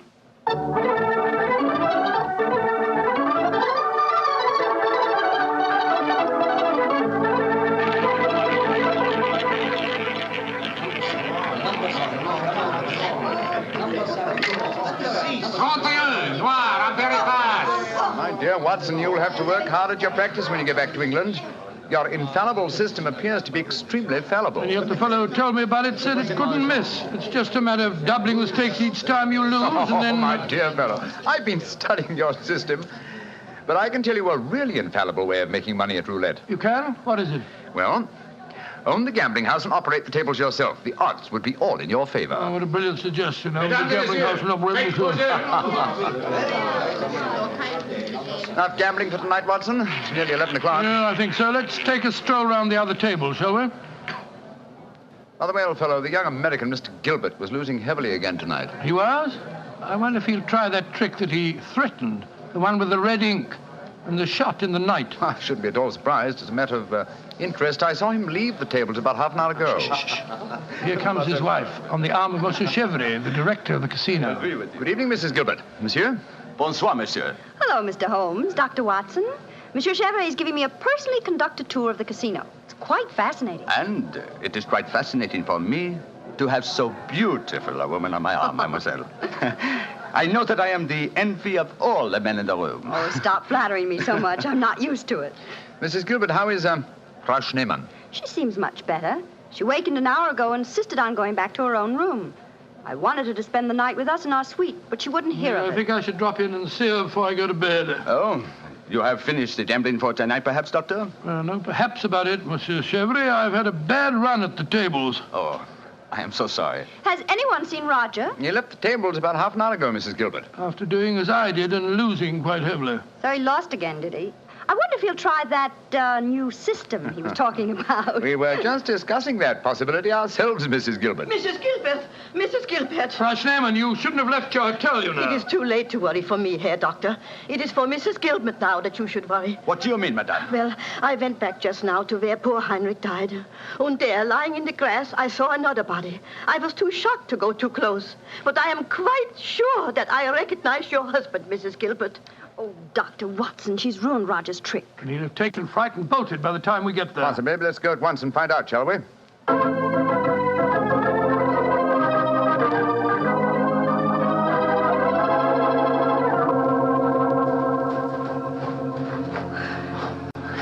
He hasn't gone. He's still lying there. It's a most convincing spectacle. That red ink really does look like blood. Yes. And blood sometimes looks like red ink. Mr. Gilbert. Roger, get up. The joke's spoiled. Roger, get up! I'm afraid that's impossible, Mrs. Gilbert. He's dead.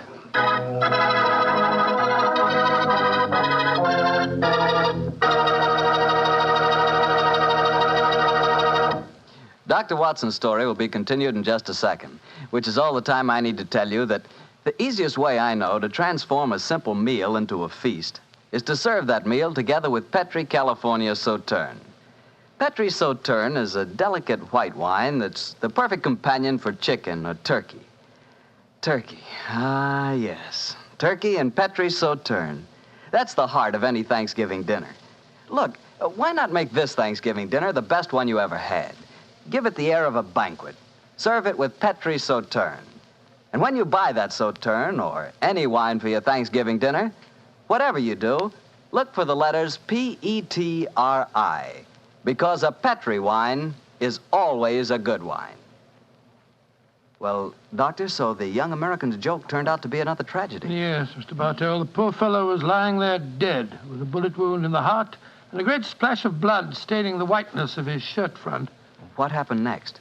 Monsieur Chevre, director of the casino, took the distraught widow away from the scene while Holmes and I examined the body closely. Within a few minutes, we were joined by Inspector Ganivet of the French police. As we stood there in the moonlight, the sounds of music could be heard from the casino. It was hard to believe that two men had died in that lovely garden since the moon had risen.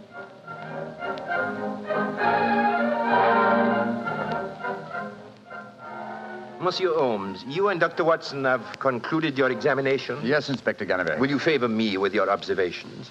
You say that you are certain that this is not another suicide? I'm sure of it, Inspector. Look at the wound. The bullet entered the body at a direct right angle, whereas a self-inflicted shot is always fired obliquely. Yes, that is so. Then you suggest that this man was shot from above as he lay on the ground pretending to be dead? I'm convinced of it. Why, Monsieur Holmes? Well, for two reasons. Though it's impossible to be sure without a laboratory test, I'm certain that beneath those blood stains are stains of red ink. Look for yourself, Inspector. Mm-hmm. Yes, indeed, it does look like it.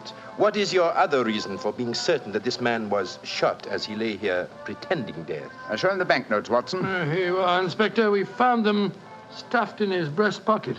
So, banknotes with a bullet hole through the middle of them. Very illuminating. Tell me, gentlemen, how many people knew of this little plot you have told me about, this plan of the dead man's to pretend to be shot? Just 3 people, Inspector. Dr. Watson, myself, and Mrs. Gilbert. Alors, then the answer is obvious. You and your friend are innocent. It must be the wife who killed him. No one else knew of the plot. I'm not so sure of that. Frau Schneemann, the dead German's widow, was in the next room when Gilbert told us about his plan. She might have heard, though I could swear that she was asleep. I gave her a very strong sleeping draught. From what you have told me of her husband's suicide, she might easily have had a motive for murdering this man. Come, gentlemen. Surely it's obvious who murdered Mr. Gilbert? Who, Monsieur Holmes? Well, it's certainly one of the 2 widows. Since there seems to be some doubt in your minds, I suggest we return to the casino. I can promise you the answer to your question within a very few minutes.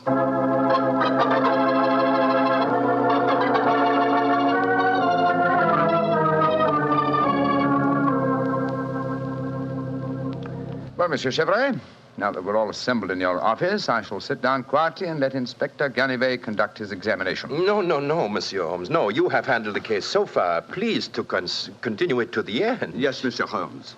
I should appreciate it. We'll be happy at the casino. Very well, gentlemen. It won't take me long. Frau Schneemann. Ja, Herr Holmes. What time did you leave your hotel tonight? Well, I do not know what time it was. Well, what made you leave it? I could not sleep. I knew that they had taken poor Heinrich's body away, but I felt that I must walk back there. It was the last place I saw him alive. How close did you come to Mr. Gilbert's body when you saw it lying there? Oh, close enough to see who it was. Then I ran into the casino to tell his wife. I knew what had happened. How did you know? You say you didn't come close to the body. I could tell by every line of the body as it lay there. I could tell because I knew that poor Heinrich's death would not be avenged. Thank you, Frau Schneemann. That will be all. You may go. Monsieur Holmes, she has no alibi. Surely you should stop her. if I'm to conduct this investigation, I must do it my own way. Pardon, Monsieur Holmes. Please continue. You may go, Frau Schneemann. Mrs. Gilbert? Yes, Mr. Holmes. Where were you prior to our meeting in the casino tonight, just before we discovered your husband's body? After I left the hotel, I walked over here along the seafront. Can anyone verify that statement? I suppose not. I didn't meet anyone that I knew. And what did you do when you arrived at the casino? I played a little chemin de fer. A few moments later, Monsieur Chevrolet came over to the table and asked if he might escort me over the club. 10 minutes after that, we walked into you and Dr. Watson. That is quite true, Monsieur Holmes. I can swear to it. Thank you, Mrs. Gilbert. I'm sorry to distress you with these questions. You may go. I'll wait outside, Mr. Holmes. I must know what happened. Wait for me there, madame. I shall join you in a few minutes and escort you home. Well, another suspect with a poor alibi, eh, Gallivet? I must say, Monsieur Holmes, your methods puzzle me. It seems to me that both those women should be watched. Yes, I agree with the inspector, Holmes. Please don't worry, Inspector. I've asked 2 of your plainclothes men to keep an eye on the ladies. And now, Monsieur Chevrolet, I'd like to ask you a few questions. Ask me any questions you wish, Monsieur Holmes. Thank you. You will agree that it is the custom of the casino to put money on the bodies of suicides after their death, to give the impression that gambling losses were not responsible for the tragedy. Well, I do not think... Oh, come now, Chevrolet. I know that is a fact as well as you do. Exactly. Now, on those rather gruesome occasions, whose responsibility is it to secrete the money? Yours? Or do you entrust the matter to an underling? I do it myself. I see. Did you place the money on Herr Schneemann tonight? Yes, monsieur, I did. And did you also perform the same service on the body of Mr. Gilbert? No. I knew nothing of that death until a German lady, Frau Schneemann, come running into the casino. Excuse me interrupting, Monsieur Holmes. Of course, Inspector. What is it? I think that you are wasting time. It is obvious that Madame Gilbert committed the crime. She knew of her husband's plot, she had no alibi, and she had the motive. For is not marriage itself the greatest of all motives for murder? Oh, my dear Inspector. How very cynical. Madame Gilbert did not kill her husband. I know it. And what is your opinion, Watson? Well, it's that German woman. She had no alibi either. And remember, she was half mad with grief. Mr. Chevrolet, you say that you know Mrs. Gilbert is not guilty. How do you know? I was with her myself at the time the murder was committed. Oh, indeed. How very interesting. And what time was the murder committed? Well, it was... Our investigations have never established what time the murder was committed, Monsieur Chevrolet. I'm afraid you've walked into my trap. You've given yourself away. Great Scott, Chevrolet, it was you. Chevrolet, I've known you a good many years, and this is going to be a hard thing to do. I am going to arrest you. Oh, no, you're not, Delivery. Put down that revolver, sir. Do not be frightened, Doctor. I am not going to shoot you. Chevrolet, why did you murder Roger Gilbert tonight? Surely you know that too, Monsieur Holmes. Because I am in love with his wife. She's young, beautiful, and rich. It did not occur to me until I saw the young fool lying there tonight pretending to be dead. In my profession, it is natural that I should carry a revolver. What was simpler? Mr. Gilbert gave me the perfect opportunity. I could not resist it. Put down that revolver, Chevrolet. Why are you all so frightened? Surely you know how I am going to use it this time. I think so, monsieur. But it's a coward's way out. What an unperceptive remark for such a perceptive man. No. No, all my life I have been a gambler. I gambled tonight for the highest stakes of all, and I lost. No. No, I'm not afraid to pay for my losses. Au revoir, monsieur.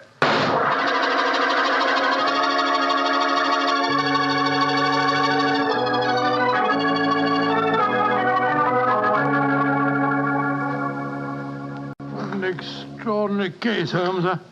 I never suspected Chevrolet. And I, old chap, suspected him from the beginning. Well, I wasn't the only one who was stupid anyway. Inspector Ganivet thought it was the wife. True. Very puzzling conclusion for a detective inspector to arrive at. Well, it seemed logical enough to me at the time. No, my dear Watson. Cold logic should have told you otherwise. Roger Gilbert had been losing heavily and had planned this hoax. He obviously had no money on him. Therefore, the money was planted in his pocket by Chevrolet. After he shot him? No, my dear fellow. Before. Before? The bullet hole through the banknotes provided that. Now, had the money been put there innocently, Gilbert would have, come back to life. as soon as the person placing it there had left. He would not have remained lying on the ground for a murderer to find him. And Chevrier must have bent over him as he lay there, placed the money in his breast pocket, and then fired. Precisely, Watson. Well, Holmes, I must say you solved it very neatly. You've told Inspector Ganivet that you wanted no credit in the case. Naturally, publicity would be unfavorable. If you remember, no one is supposed to know that we're in the south of France. I'm certain that the inspector learned a few tips about detection tonight. Possibly, old fellow, and I hope that you have learned a few things about gambling. How do you mean, Holmes? Well, you're backing the wrong color. A gambler is usually superstitious, and superstition... Well, I should have told you what color to follow tonight. I still don't understand you, Holmes. I was playing number 10. Exactly. Number 10 is black. You should have followed a red color tonight, old fellow. The color of red ink. Red ink. And blood.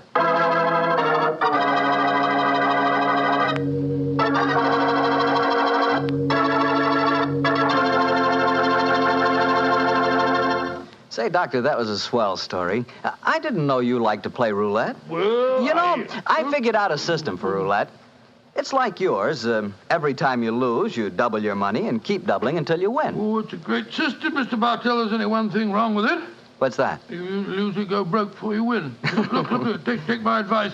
Don't gamble. You can't beat the laws of chance. But suppose I bet on a sure thing. Like what, for instance? Oh, like the fact that Petri wine is always good wine. It is, you know.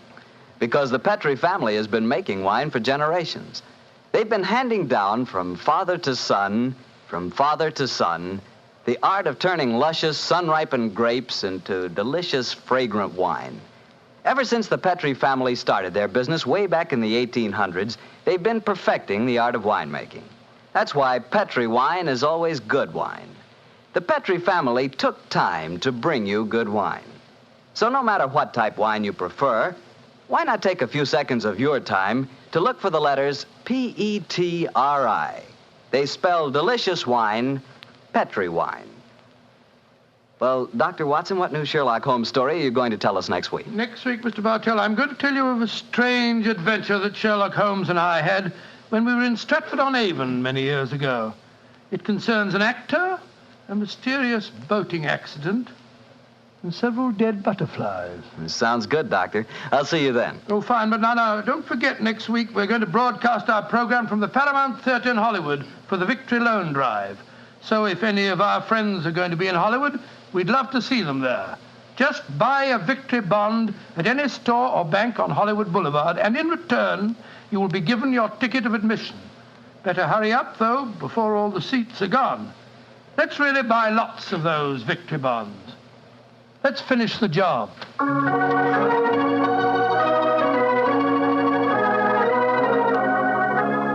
Tonight's Sherlock Holmes adventure is written by Dennis Green and Anthony Boucher and was suggested by an incident in the Sir Arthur Conan Doyle story, A Study in Scarlet. Music is by Dean Fossler. Mr. Rathbone appears through the courtesy of Metro-Goldwyn-Mayer and Mr. Bruce through the courtesy of Universal Pictures, where they are now starring in the Sherlock Holmes series. The Petri Wine Company of San Francisco, California, invites you to tune in again next week, same time, same station. This is Harry Bartell saying goodnight for the Petri family. Sherlock Holmes comes to you from our Hollywood studio. This is the Mutual Broadcasting System.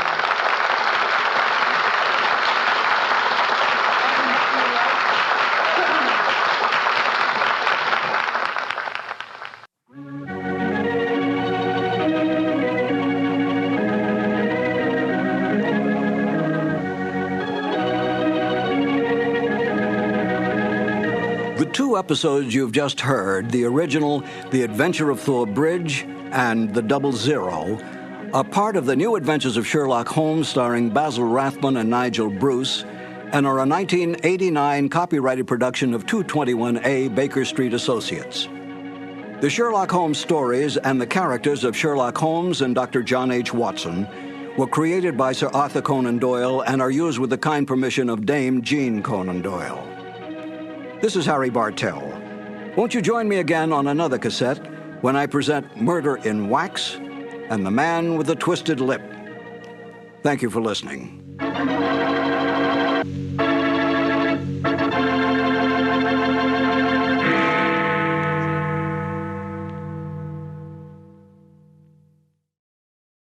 This has been a presentation of Simon & Schuster Audio. This episode from the life of Sherlock Holmes will be transmitted to our men and women overseas by shortwave and through the worldwide facilities of the Armed Forces Radio Service. Petri Wine brings you Basil Rathbone and Nigel Bruce in the new adventures of Sherlock Holmes.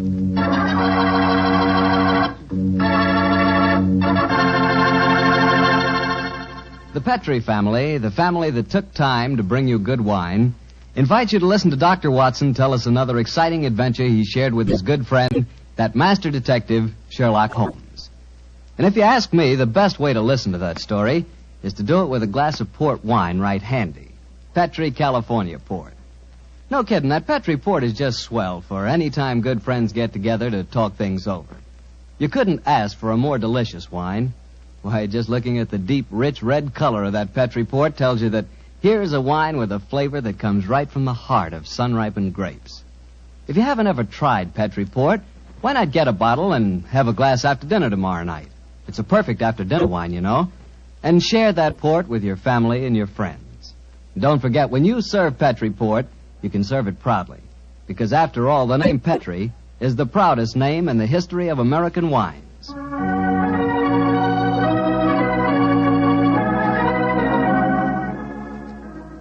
And now let's keep our weekly appointment. Good evening, Dr. Watson. Good evening, Mr. Bartell. Draw up a chair. Thank you. That's it. By the way, do you know what date it is? November 5th, isn't it? That's right. In England, it's known as Guy Fawkes Day. Have you ever heard of it? It's something to do with a gunpowder plot, isn't it? Yes, Mr. Bartell, it is. And as Sherlock Holmes and I had a very unusual adventure on the 5th of November many years ago, it seems appropriate that I should tell you about it tonight. Before I begin, I think it might help you to appreciate the true flavor of the story if I tell you a little about the origin and the customs of Guy Fawkes Day. It's a swell idea, Dr. Watson. Well, my boy, on November the 5th, 1605, exactly 340 years ago today, King James I was about to attend the opening of Parliament when a plot was discovered to blow up the House of Lords during the ceremony. And the chief conspirator was Guy Fawkes, I suppose? Yes, he was. He was captured in a vault immediately below the House of Lords, a vault full of barrels of gunpowder.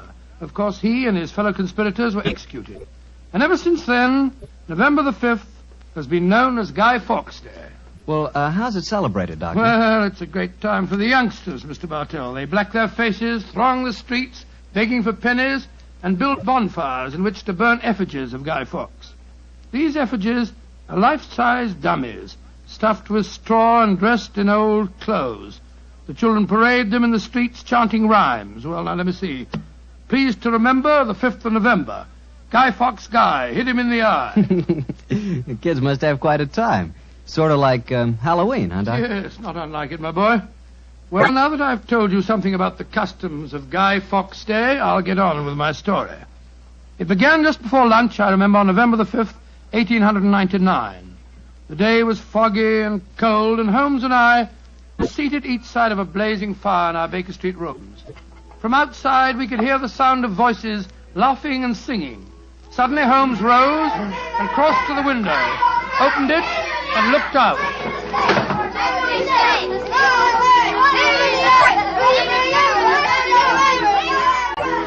Then he turned to me and spoke. Children having a great time, Watson, aren't they? Yes, it cost me a shilling worth of pennies to walk here this morning. Has it occurred to you, Watson, that the gunpowder plot offers very promising material to the speculative mind? In what way, Holmes? I say it's confoundedly chilly in here. Don't you think you might shut that window? Sorry, old chap. As I was saying, the gunpowder plot offers very promising material to the speculative mind. I've made something of a study of the historical records of the case. There is more than a little evidence to suggest that King James was never in any real danger. Never in any danger? Well, what makes you say that? Knowledge of the proposed dastardly scheme came to light early. But James Stuart, King of England, the possessor of a shrewd and diabolical mind, used the spectacular discovery of the plot to try and bolster his waning popularity, as well as to justify increased religious persecutions. Well, that's the first I've heard of it, Holmes. I dare say, old fellow, but it's true just the same. I'm afraid James Stuart, King of England, was an unscrupulous tyrant. Come in. Oh, yes, Mrs. Hudson? There is a gentleman to see you, Mr. Holmes. He said it was very important, and he asked me to give you his card. Oh, thank you, Mrs. Hudson. Oh, Ask him to come up, please, will you? Aye, sir. Who is it, Holmes? A gentleman with a remarkably fine sense of timing. Read his card for yourself. Let's have a look. Mr. James Stewart. Great Scott, that's an extraordinary coincidence that he should arrive just as we're talking about James Stewart, King of England. Come in. Mr. James Stewart. How do you do, Mr. Stewart? My name is Sherlock Holmes, and this is my colleague, Dr. Watson. How do you do, sir? How do you do? Mr. Holmes, you've got to help me. I'm walking about in mortal fear of my life. You've got to help me. Mr. Stewart, I suggest that you sit down. I'll do anything in my power to help you, but you must compose yourself first and tell me quietly what it is that's frightening you. How can I compose myself when I may be dead within a few hours? No, Mr. Stewart. I'm a doctor. I really think if I were to give you a sedative that you'd find... How can you talk of sedatives when I... My heart. Doctor. My heart. All right. Now, here, let me help you into the sofa. There you are now. Imagine that Blarney would be in order, Watson. Yes, Holmes, and I'll give him some digitalis. A fellow with a bad heart like this shouldn't allow himself to get so excited. Here you are, Mr. Stewart. Drink this. That's it. And now this, Mr. Stewart. What is it? It's digitalis. Very well. There now. Feel better, sir? Yes, Mr. Holmes. Yes, I do. You're right. I shouldn't get so excited.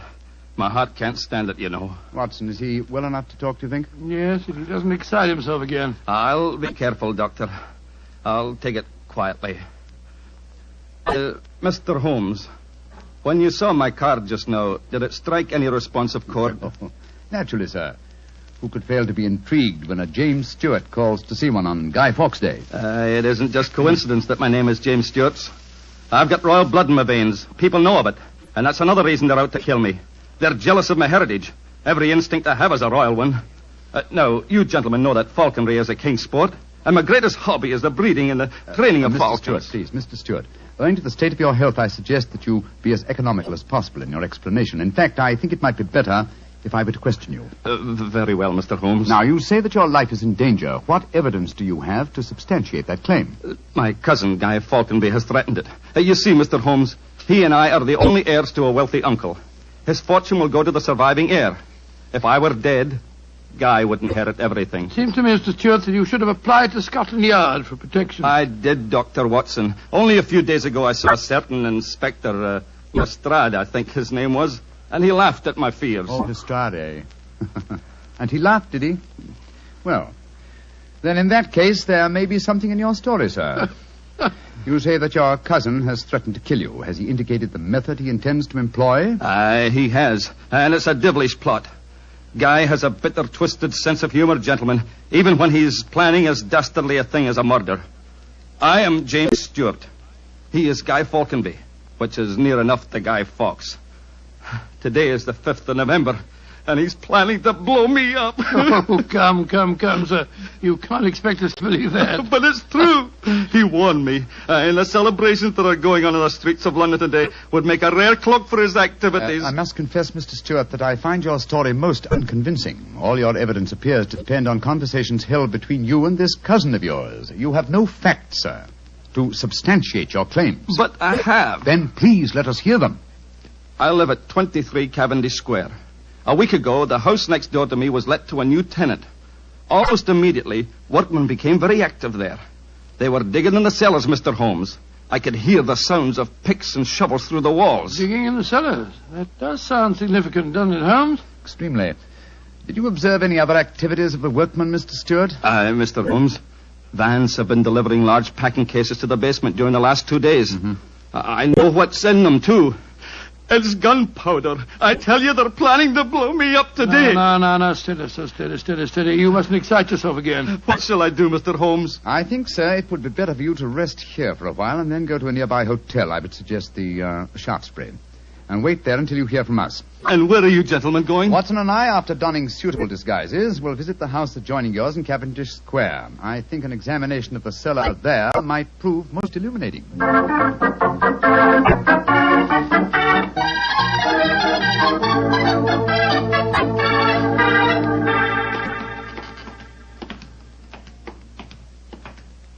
This must be the house, all right, Holmes.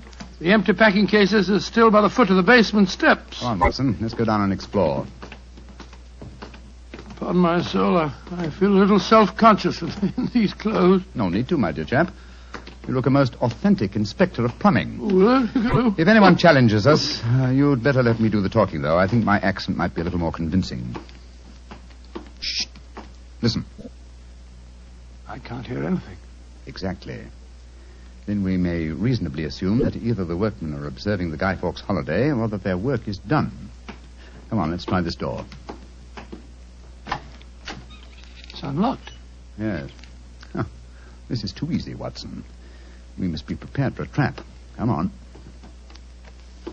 I've got my revolver handy if there's any trouble. I don't use it until I tell you to.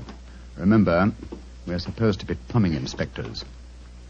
It's pitch black in here. I can't see a thing. Strike a match.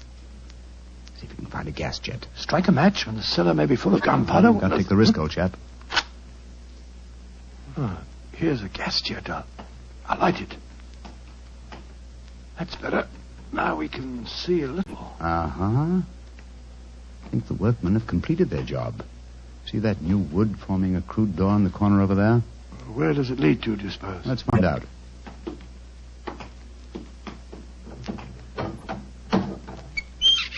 Oh, also unlocked. And here's a miner's lantern, waiting conveniently for us on this ledge. Oh, this is ridiculously easy. Now I'm sure it's a trap. I like the lantern. Great Scott, it's a tunnel. Yes, it's a tunnel leading into Mr. Stewart's house next door. Let's explore it.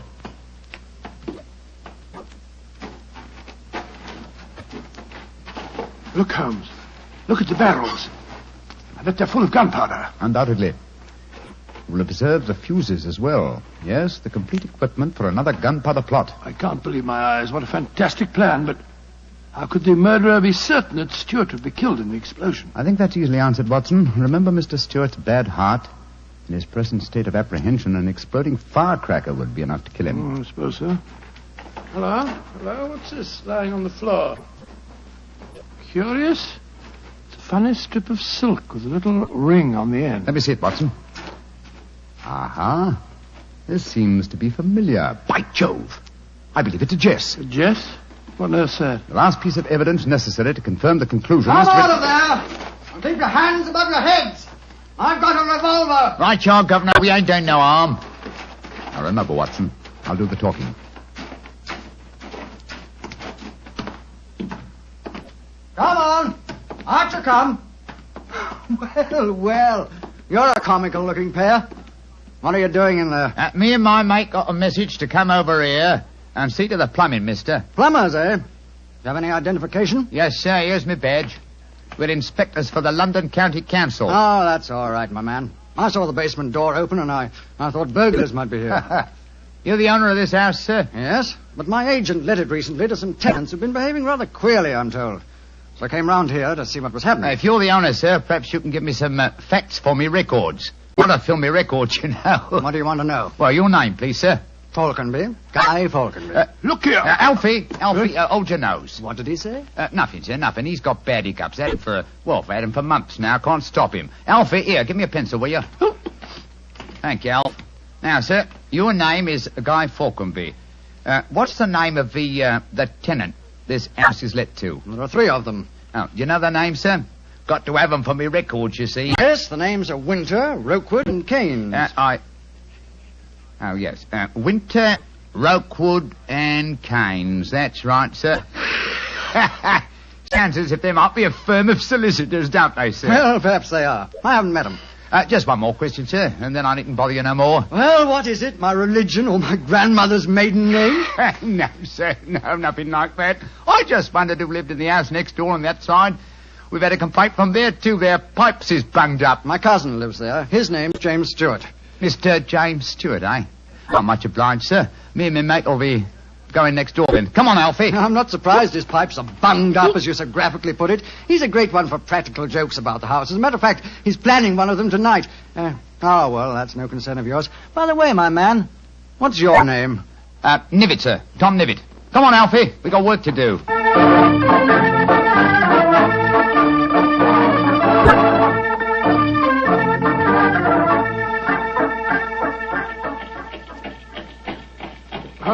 wish you'd tell me what's going on. Why have we taken this cab back to Baker Street? Get out of these clothes. They've served their purpose. Now there's more serious work afoot. Well, I'm still confused about our interview with Guy Falconby. Why did you say your name was Tom Nibbit? More touch of vanity, old fellow. Vanity? How do you mean? Well, consider the names in this case so far, Watson. James Stewart says that he's been threatened by Guy Falconby. A name, as Mr. Stewart points out, not unlike Guy Fawkes. Do you recall the names of the three tenants that Mr. Falconby gave us a few minutes ago? Yes. Winter, Rookwood, and Keynes. But what's that got to do with it? A great deal, my dear fellow. Thomas Winter, Ambrose Rookwood, and Robert Keynes were the three men executed with Guy Fawkes in the original gunpowder plot in 1605. Good Lord. Where does Tom Nibbit, the name you gave yourself, fit into the picture? Thomas Nibbit was the Westminster magistrate who arrested the conspirators. Since the would-be murderer has such an academic knowledge of the original plot, I thought I'd let him know that he was up against an opponent worthy of his steel.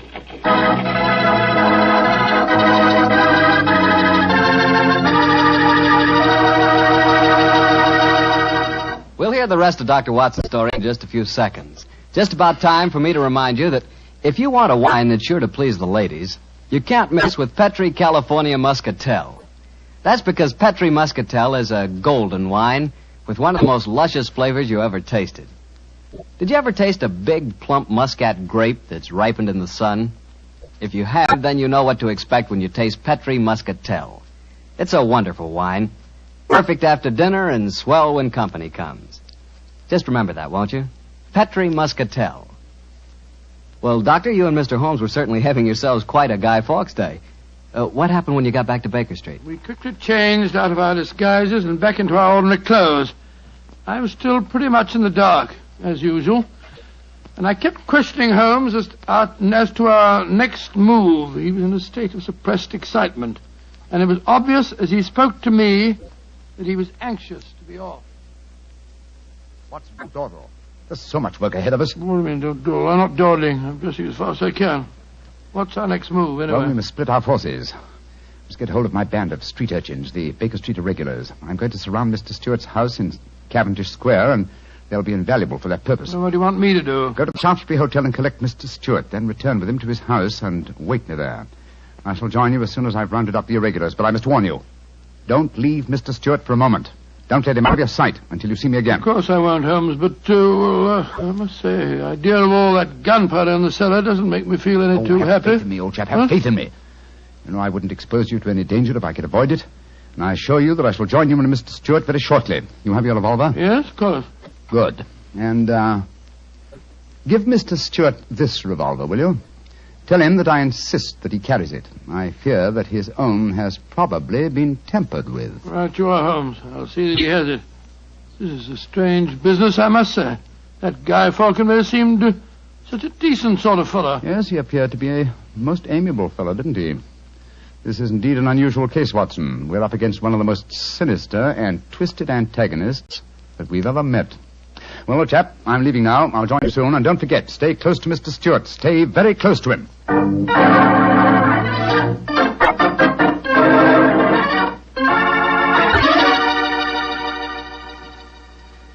Dr. Watson, I wish your friend were here. No, don't get so excited, Mr. Stewart. He'll be here any moment now. You've still got the revolver that I gave you? Yes, it's in my pocket. But what's the good of a revolver if there should be an explosion? Answer me that if you can. No, you must have faith in Mr. Holmes, sir. He's arranging now to have this house of yours surrounded by his band of street urchins. They'll see that no one gets to the cellar next door to light the fuses. A bunch of children. How can they do anything? You don't know the Baker Street irregulars, Mr. Stewart. And it's a perfect day for them to operate. As black-faced boys begging for pennies, they'd pass unnoticed anywhere. I hope you're right. But I have a premonition, Doctor. There's going to be a tragedy. I know it. Now, take it easy, sir. Remember your heart.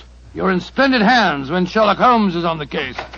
Here he is now. Holmes, I say, I'm glad to see you. You received your visitor yet? Visitor? We've seen no one. Then be on the alert. I've just been questioning the boys surrounding this house. A few moments ago, some children pulled a small cart up to the back door. A cart containing a life-size dummy. My irregulars thought that it was an effigy on its way to a bonfire. Oh, why shouldn't it be, Holmes? I have reason to believe that it's someone visiting you in disguise, Mr. Stewart. A visitor who is mounting the back stairs at this very moment. You've got to stand by me, Holmes. You've got to protect me. Don't worry, sir. Come in.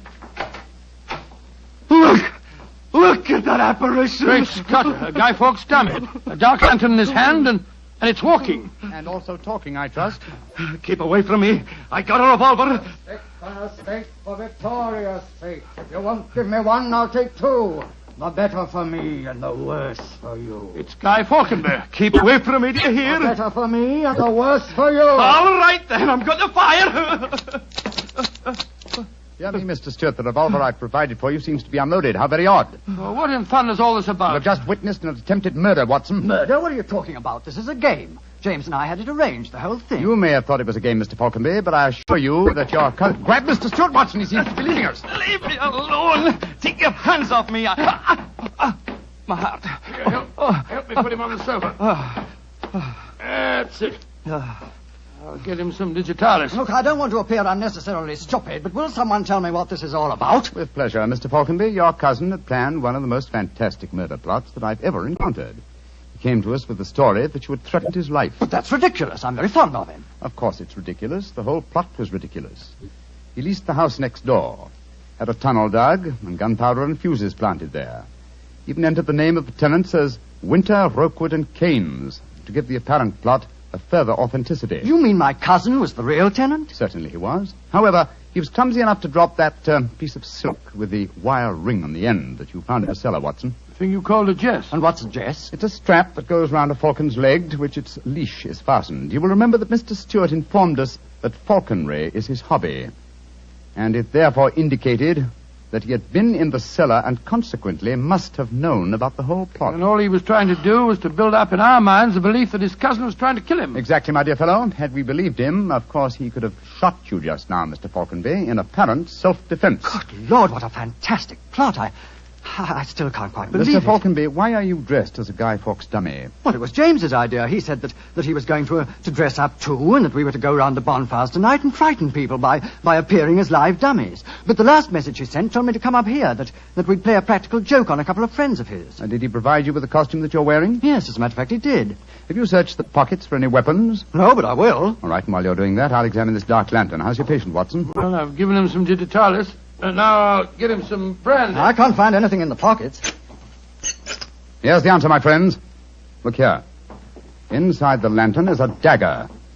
Your cousin planted it there to substantiate the claim that you were trying to kill him. Had his plans worked, you would have been dead, Mr. Falconby, before you could have told us the truth. Here, come back here, Mr. Stewart. James! He slipped out of the door. Confound it! He's faking the heart attack. Come on, Watson, after him.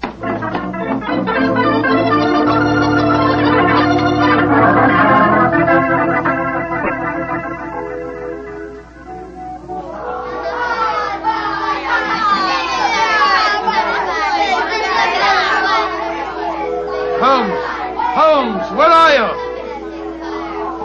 Out of the way, please. Blarney, here comes the Lord Mayor of London, chums. Excuse me, please. I'm trying to find a friend of mine. Most important. Holmes, where are you? Here I am, Watson. I hear you calling me. Out of the way, please. I'm coming, Holmes. Why don't you send the postcard? You got away from me in the crowd. I'm afraid Mr. Stewart got away from us. Well, we'll never find him in this mark. Not to, old fellow. He's a dangerous man. There's no knowing what he may do. Where are the irregulars? There's Wiggins. Wiggins? Hello, Mr. Holmes. Wiggins. Dr. Watson. Did you see a man run out of that house a few minutes ago? No, Governor. Perhaps Charlie did. Hey, Charlie, come over here a minute. It's Mr. Holmes. All right. I bet Charlie didn't see anything, though. He's got some savvy girl with him. Hello, Mr. Holmes and Dr. Watson. Hello, Charlie. Hello, Charlie. Did you see a man run through this crowd a few minutes ago? A tallish man with a gray moustache? Yes, I did. A man came running out of the house over there. That's the house. Where'd he go? He ran down toward where the shops are. And he stole our dummy, he did. The one we are going to burn on the bonfire. I tried to stop him, but he got away. Holmes, look up there on the roof. There's a figure. By Jove, I believe it's James Stewart. That's the man. He's the one that stole our dummy. He's standing up on the roof. He's going to jump. If he does, he's going to land on the bonfire. There he goes. He is jumping. Right into the middle of the fire. It's awful. He'll be burned to death. Don't worry, Wiggins.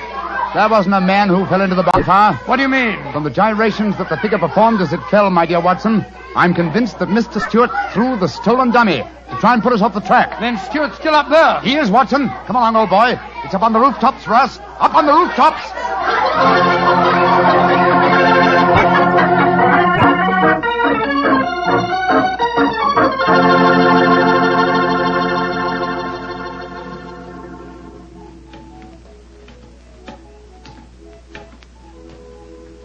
Here, Watson. Let me help you up. Can you reach my hand? Yeah, I got it. All right, then. Up you come. Come on. That's it. Phew. Seems to me that fire escapes must be designed for giants. Keep your eyes skinned, old fellow. Stuart's a dangerous man. Might be hiding behind those chimney stacks. Come on. Upon my soul, this is a strange place to be on Guy Fawkes night. Yes, a comprehensive case, Watson. Starts in a cellar and ends on a rooftop. Look, Holmes. By the parapet there. The crumpled body of Mr. Stewart. Looks to me as if it... Yes. He's dead, Holmes. Well, it's not surprising. The effort of carrying the dummy up here and throwing it, combined with his own state of excitement, were too much for him. Well, quite frankly, I can't say that I'm sorry. No, he planned a murder. If it hadn't been for you, he would have succeeded. An extraordinary case, Holmes. Yes, old chap, and one that should long make us remember the 5th of November. By Jove, yes. Please to remember the 5th of November. Gunpowder treason and plot. I see no reason why gunpowder treason should ever be forgot.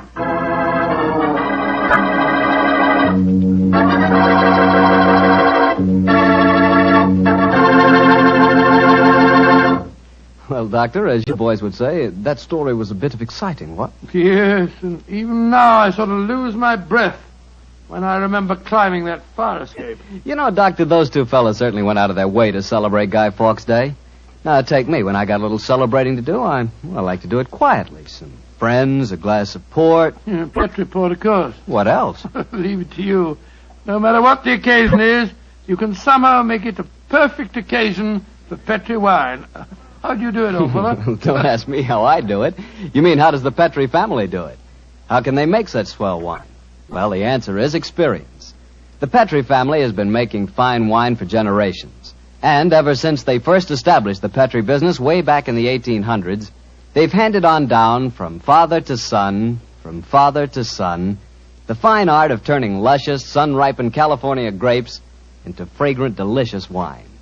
That's why when you want a wine for any occasion, before dinner, with your meals, or after dinner, you can't go wrong with a Petri wine, because Petri took time to bring you good wine.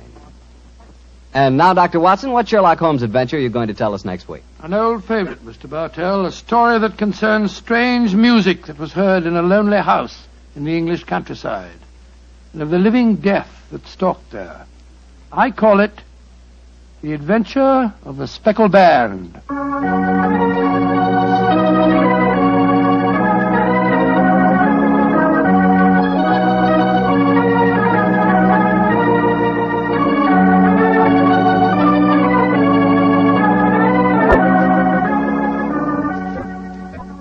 Tonight's Sherlock Holmes adventure is written by Dennis Green and Anthony Boucher and was suggested by an incident in this Arthur Conan Doyle story, The Adventure of the Devil's Foot. Music was by Dean Fossler. Mr. Rathbone appears through the courtesy of Metro-Goldwyn-Mayer, and Mr. Bruce through the courtesy of Universal Pictures, where they are now starring in the Sherlock Holmes series.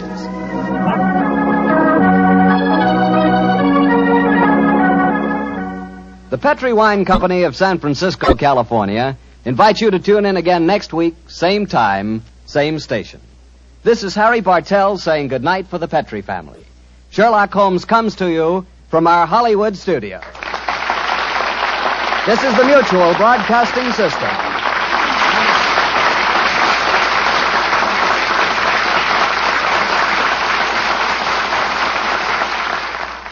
As evening approaches, a thick London fog moves quietly across the still waters of the Thames River, spreading along the cobblestone streets, covering the familiar landscape of the city.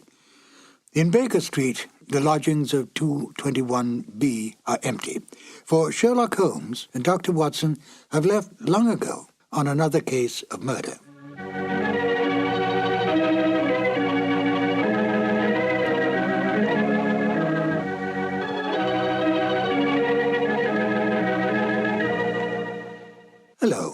My name is Ben Wright. Welcome to the new adventures of Sherlock Holmes. The radio play you're about to hear was originally broadcast on the 7th of June, 1945. At that time, the war in Europe was almost over. We were, however, still fighting in the Pacific, and it was essential during the war years that radio do everything in its power to keep up the morale of the people, to make them conscious of the need to give and give freely to the war effort that all men could remain free. It was no different for the Sherlock Holmes radio series. Unlike the Sherlock Holmes movies of the time, the radio series was not set during the war, but retained its original time frame of Victorian England. How then to enlist this popular series to bring across a message in wartime? Although Holmes and Watson had long retired, it was possible to involve them in, if not the Second World War, at least the First World War, for they would have been very much alive then. The Victorian era was just about gone when the First Great War broke out. In fact, the war effectively killed it. But thanks to the cleverness of Denis Green and Anthony Boucher, Sherlock Holmes and Dr. Watson could once again come to the aid of their country.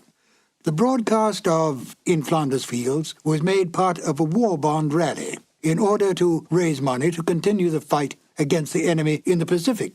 I think it's an interesting note that Denis Green and Anthony Boucher met at an earlier and similar war bond rally a few years earlier. It was a stroke of luck, for the two became not only good friends, but wrote some of the best of the new Sherlock Holmes adventures.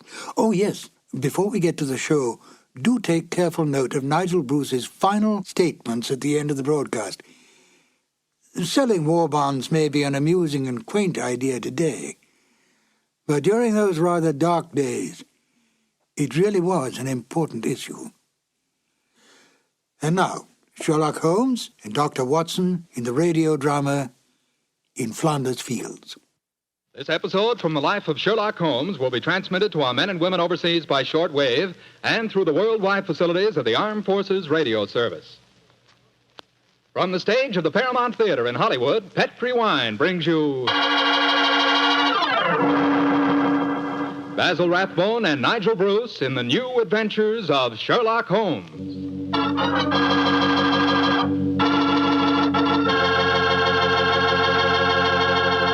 The Petri family, the family that took time to bring you good wine, invite you to listen to Dr. Watson tell us about another exciting adventure he shared with his old friend, that master detective, Sherlock Holmes.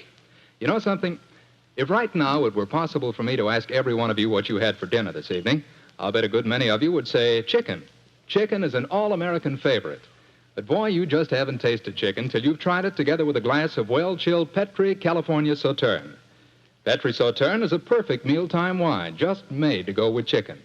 That Petri Sauterne is a white wine, delicate in color, and what a flavor. A flavor that comes right from the heart of luscious, sun-ripened grapes. You can just taste those wonderful grapes. And I'll tell you something, that Petri Sauterne is pretty much on the terrific side when served with fish or any kind of seafood, too, and that's a fact. But say, whenever you serve that Petri Sauterne, remember you can serve it proudly, because the name Petri is the proudest name in the history of American wines.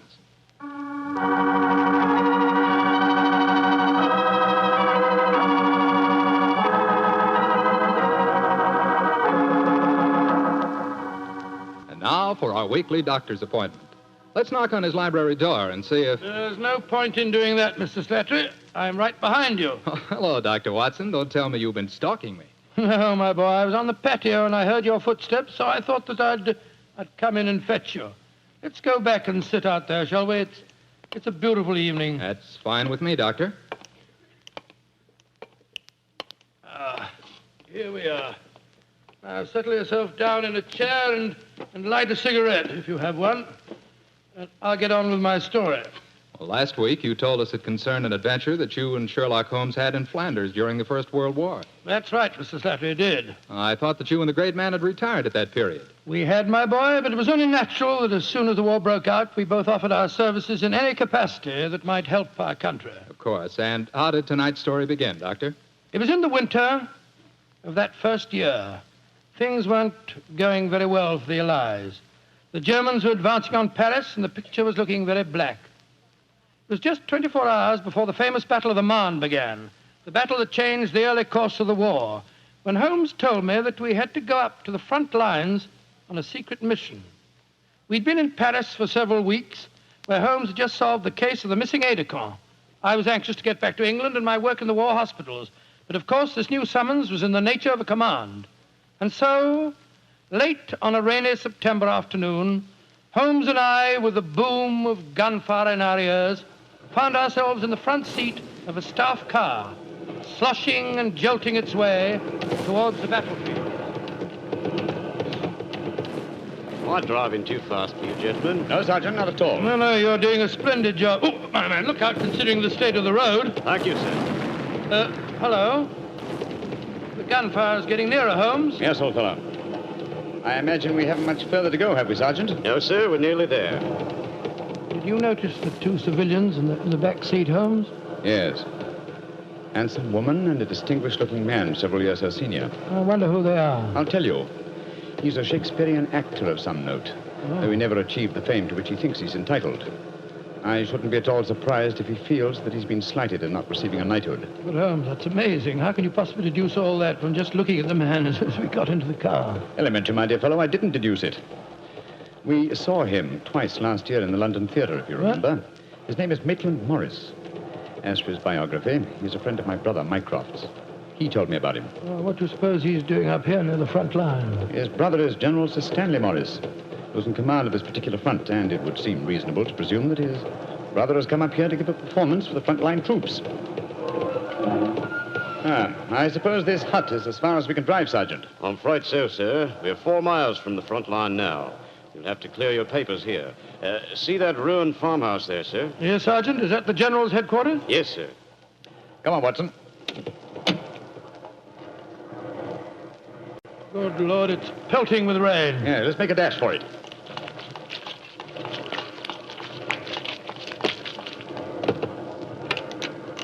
Oh, who goes there? Friend? Give the password. St. Crispin. Pass, friends, and show your papers. How did you know the password, Holmes? I was given it before we left Paris, old chap. Oh, it's Sherlock Holmes and Dr. Watson, isn't it? Yes, Captain. I'm Captain Maxwell, General Morris's aide-de-camp. He asked me to escort you up to his headquarters. By the way, weren't Maitland Morris and his wife in the car with you? Yes, they're just behind us. Oh, splendid. I'm afraid I'll have to ask to see your papers. Yes, of course. Here's my permit, Captain Maxwell. Thank you. I know you both, of course, but we can't afford to take any chances when they're this close to the enemy lines. Let's see. Oh, yes, that's fine, Doctor. Everything's in order. All right, yours, please, Mr. Holmes. Here you are. Thanks. Oh, who goes there? Friend. There's the rest of your party now. Oh, good. This is quite in order, Mr. Holmes. Show your papers. Oh, there you are, Captain Maxwell. Oh, hello, sir. Hello, Mrs. Morris. How are you, Captain Maxwell? Well, you've both met Mr. Sherlock Holmes and Dr. Watson, I suppose? Well, no, we haven't, even though we drove up in the same car. Natural reserve of us Britishers, I suppose. How are you, Mr. Holmes? How do you do, sir? I know your brother Mycroft very well. How are you, Doctor? I'm glad to meet you, Mr. Morris. I saw you a couple of times in the theatre last year and enjoyed your performances very much. Well, thank you, sir. Well, then you must know my wife, my leading lady. How do you do, gentlemen? How do you do, Mr. Morris? Can I see your papers, Mr. Morris? Just a matter of form. You understand. Yes, of course. Mrs. Morris, I presume you and your husband are going to give a performance tonight for the men going up the front line. Yes, Doctor. We're very flattered. They've asked us to do some Shakespearean scenes. Oh, yes. Although I should have thought something a little lighter would have been more appropriate. The General, he's Maitland's brother, you know, seemed to think differently. Well, my dear, show Captain Maxwell your papers. Then we can all go along and see my brother Stanley. Very well, Maitland. Mr. Morris, I shall look forward to hearing your reading of Shakespeare's St. Crispin speech from Henry V tonight. Well, bless my soul, Holmes. How did you know I was planning to do it? Well, the setting is so perfect and the time so appropriate, I can't conceive an English actor who could resist the temptation. Oh, right. I noticed that your brother appreciated the fact in naming today's password. Yes, it's amazingly appropriate. You know, it's almost 500 years ago to the day that the Battle of Agincourt took place. Well, let's hope that the results of the forthcoming battle will be equally successful for England. Yes, indeed. Oh, by the way, Holmes, this will probably seem rather silly to you, but I'm an inveterate autograph collector, and I have my book here with me. I wonder if you'd mind signing. I should be very glad to, Mr. Morris. Give me a pen, will you, Watson? Here we are, Holmes. You'll find yourself among quite distinguished company in that book, sir. So I see. Adelina Patti, Crown Prince of Norway. Hello. Field Marshal von Tauchnitz. Oh, yes. He was one of my admirers when I played in Munich before the war. I suppose now that our countries are fighting, I should tear that page out. Do you know, I cannot help but feel that art and the appreciation of art are independent of national hatred. Quite so, sir. I myself still have a medal presented to me by the University of Leipzig for some trifling services. There you are, Mr. Morris. Oh, thank you very much, Mr. Holmes. A notable addition to my collection. I shall be very glad to sign your book for you, Mr. Morris, if you'd like me to. That's very kind of you, Doctor. Oh, Captain Maxwell, if our permits are all in order, don't you think we should be moving along? Just what I was going to suggest myself. I'll take you all straight over to General Morris's headquarters.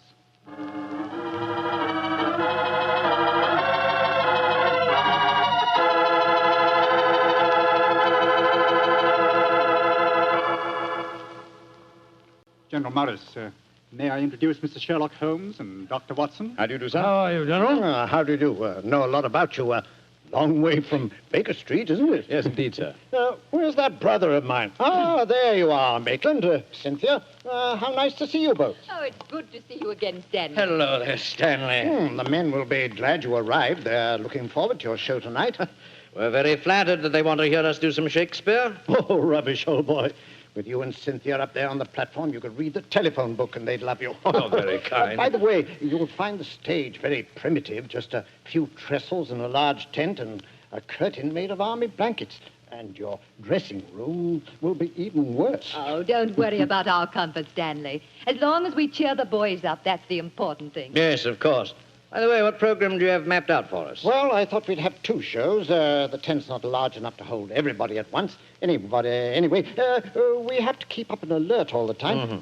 Think you can manage two separate shows? Oh, of course I can, Stanley. I may look old, but I don't feel it. You don't even look it, you scoundrel. Thank you. Perhaps we could take a look at the stage and equipment, eh? Oh, certainly. Captain Maxwell, take them over to the tent and show them what the facilities are, will you? Right, sir. Will you follow me? Oh, yes, of course. See you later, Stanley. Come along, my dear. All right.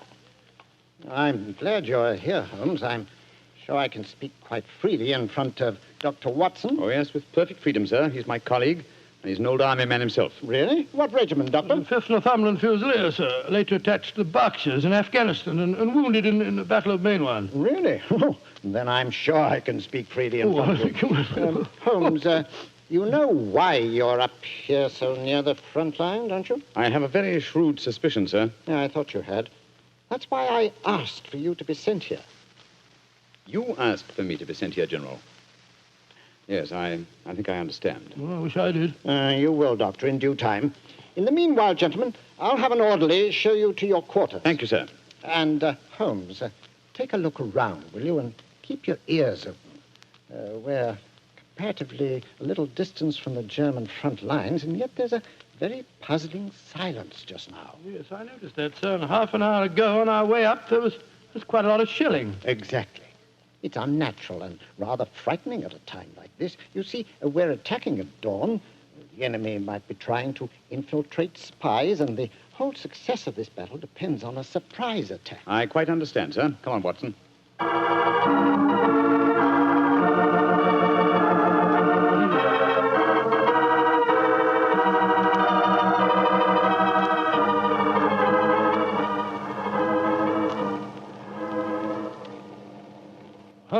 Holmes, the first performance starts in a few minutes, you know. They're all there waiting. Why are we tramping about out here in the mud and the rain? I thought a pipe or two in the open air would clear our brains. Yes, a pipe in the open air is one thing, but a pipe in a downpour of rain's another. Was it raining?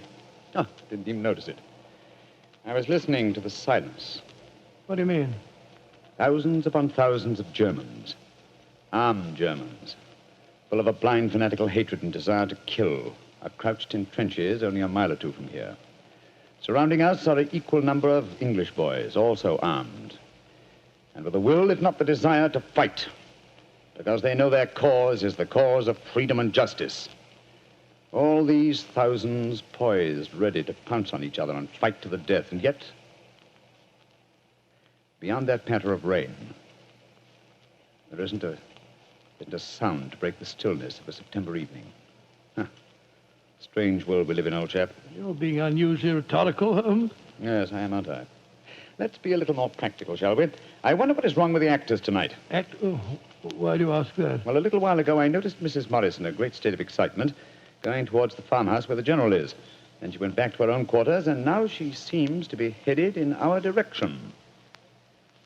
Is anything wrong, Mrs. Morris? It's Maitland. What's wrong with him, madam? He's disappeared. Disappeared? What's happened? We were in the tent together, making up for our performance, when an orderly came in with a message. Maitland said it was from his brother, slipped on a raincoat and went out, saying he'd be back in a few moments. I waited and waited, and after a while I got worried, and I went over to see the General myself. He said that he'd sent no message, and that he hadn't seen any sign of Maitland. Good Lord, what could have happened to him? I don't know, Doctor, but I'm frightened.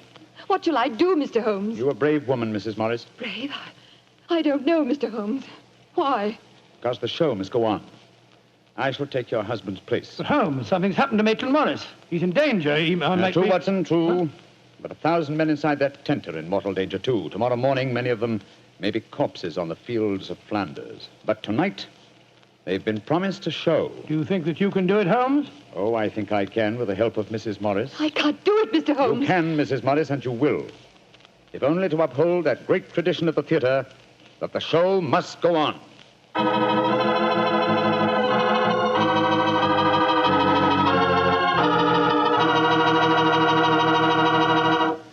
We'll hear the rest of Dr. Watson's story in just a few seconds. Time I'd like to take to tell you that if you've got a butcher who has meat and you've got the points to get that meat, don't forget to bring home a bottle of Petri California Burgundy. Tell you why. That Petri Burgundy is a rich red mealtime wine that's wonderful with any meat or meat dish. That's a fact. Petri Burgundy can make a banquet out of a hamburger. And boy, Petri Burgundy and old-fashioned Irish stew are bosom companions. Just get yourself some Petri Burgundy and share it with your family. Petri Burgundy is the best friend a good meal ever had.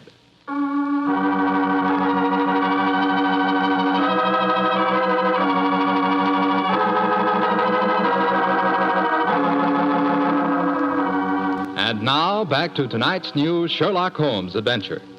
It is just before the Battle of the Marne in the First World War, and Sherlock Holmes and Dr. Watson are at headquarters a few miles behind the front-line trenches. A famous Shakespearean actor who was to give a performance for the troops has mysteriously disappeared, and the great detective has taken his place at the last minute. As we rejoin our story, Sherlock Holmes, alone on the improvised stage, is delivering a Shakespearean speech before a spellbound audience. Happy breed of men, this little world, this precious stone set in a silver sea, which serves it in the office of a wall or as a moat defensive to a house against the envy of less happier lands. This blessed plot, this earth, this realm, this England.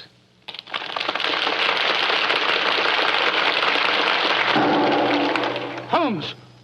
That shot, are you all right? Yes, old chap. Fortunately, I started to leave the stage as the shot was fired. The bullet just missed me. I heard it splinter some wood nearby. But who on earth would want to shoot you? That's what we've got to find out, though I think it more likely that the shot was intended for me. It was not intended for me, but for Maitland Morris, the man for whom I'm substituting. Well, even so, who'd want to shoot him? Oh, don't ask me so many questions, old fellow. Let's see what clues we can find. Now, the shot was fired from outside the tent from behind me. Yes, look there. See the hole in the tent there? By Jove, yes. The footlights would outline your shadow on the back of the tent.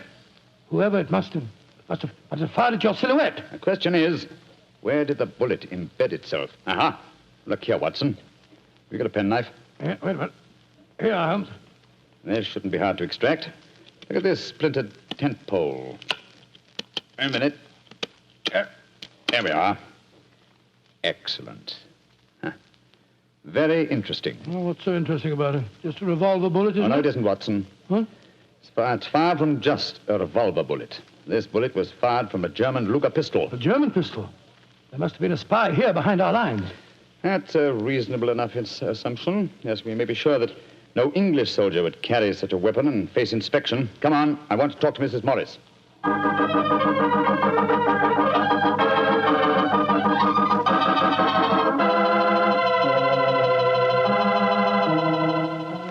Mrs. Morris, I want you to be very frank with me. But of course, Mr. Holmes. You know why your husband's missing, don't you? No, I don't.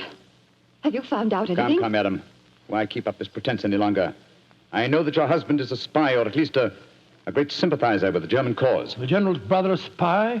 Good Lord. How dare you say that? Because it's true. Foreign Office have been suspicious of his sympathies for some time. His own brother knew it. That's why he asked to have me sent up here to keep an eye on him during his visit. It is true. Why should I keep up the pretense any longer? You see, Maitland was a disciple of Stuart Houston Chamberlain. Oh, who was this Stuart Houston Chamberlain? An Englishman who married one of Richard Wagner's daughters and became a German citizen, and an arch-enemy of England. I tried to dissuade Maitland. I implored him to consider his British heritage, his brother's name and mine. But Maitland was a strange man. His life was one of frustration and envy. Envy of his brother, I suppose? Yes. When Stanley was knighted, it hurt Maitland terribly. He said it was typical if the English would knight a soldier and yet leave a great artist like himself unrecognized. That in Berlin, they really understood and rewarded the artist. Well, if the authorities knew that, it's amazing they allowed him to come so close to the front lines at a time like this. Oh, it was at the general's request. He wanted to plead with my husband, to warn him that his secret was known. And now Maitland's gone over to the German lines. Oh, it's terrible. It's worse than that. It's disastrous. He can give them information as to the strength of our troops here. He knows the password. He might even know the hour the attack is timed to start. How did your husband expect to enter the German lines in safety, Mrs. Morris? He speaks fluent German, Mr. Holmes. I fancy the autograph book he was carrying containing the signature of Field Marshal von Tauchnitz was in reality his pass through the German lines. You've told the general that his brother was gone, of course. I haven't been able to. He moved up to the front line position immediately after the first performance, though I had warned him what I thought Maitland was planning to do. I think he intended to give his performance first, then cross the lines immediately afterwards. But something must have made him change his mind. Perhaps he suspected I'd warned the general.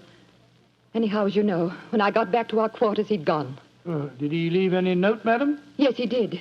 Here it is. Thank you. I have gone, my dear. Try and understand and forgive if you can. You wouldn't come with me, and so I'm taking what is left of my heart and my hopes where they belong, among the friends that understand and appreciate me. It is something stronger than love and blood and country that makes me do this. It is something dearer to me than life itself. Dearer to me than life itself. Oh, how could he? How could he? The shame of this will kill poor Stanley. Mr. Holmes, will you break the news to him? I know it's cowardly of me, but I just can't tell him myself. Don't worry, Mrs. Morris. I'll tell him. Dr. Watson and I will ask Captain Maxwell to escort us to the General's frontline headquarters. In the meantime, try and keep calm. We'll tell him.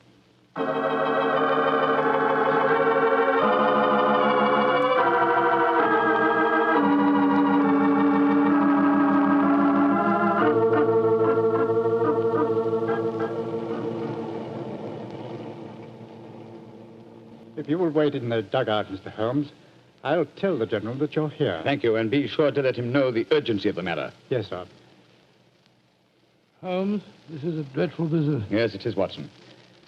Though if my plans work out correctly, I think the success of tomorrow's battle may not be imperiled. What plan?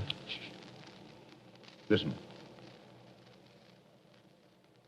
You know, Holmes, a strange silence from the German line since we came here might be accounted for by the fact that they knew Maitland was making his getaway. They wouldn't want to risk wounding such a valuable spy. Quite possibly. What I still don't understand is who shot at you with a German pistol and why. You're being very dense, old fellow. Surely it's obvious that...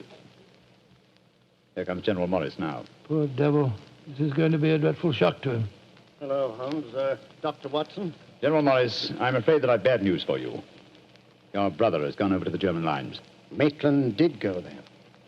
I should have put him under an armed guard as soon as he came here, but I thought I could reason with him, appeal to his sense of honor. Instead of which you tried to shoot him, sir, but fortunately for me, you missed. You see, I took his place at the first performance. But that shot was fired from a German pistol. True. That was when I first knew the general had fired the shot.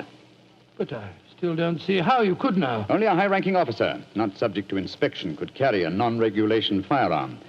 You're an old army man, you should know that.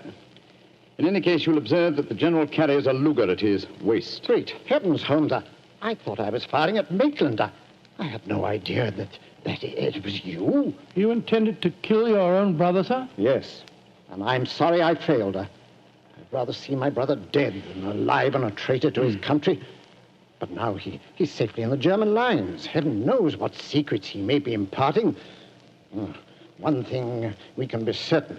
Our chance of a surprise attack in the morning is gone. Possibly not, sir. Oh, what do you mean? You see, I took the liberty of altering your brother's credentials quite extensively. How, Holmes?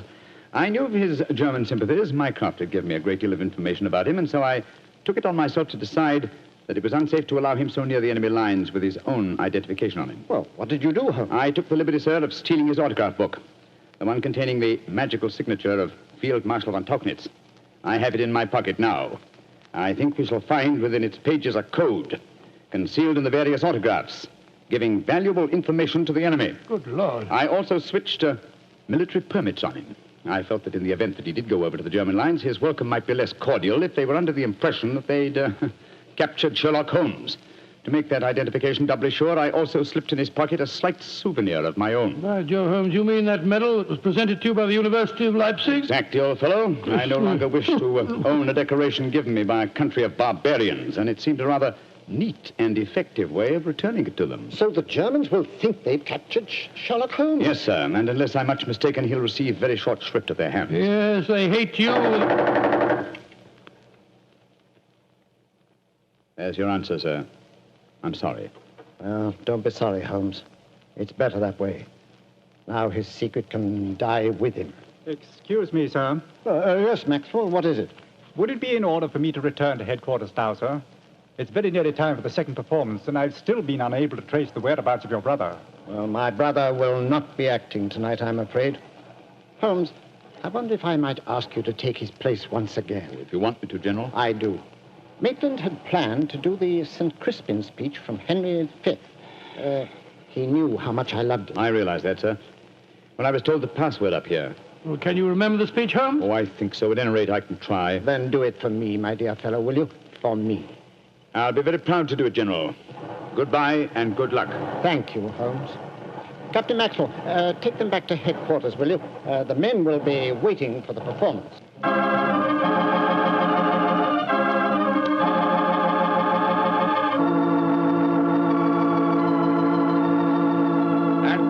Crispian shall ne'er go by from this day to the ending of the world, but we in it shall be remembered. We few, we happy few, we band of brothers. For he today that sheds his blood with me shall be my brother. Be he ne'er so vile, this day shall gentle his condition. And gentlemen in England now abed shall think themselves accursed they were not here, and hold their manhoods cheap, while any speaks that fought with us upon St. Crispian's Day.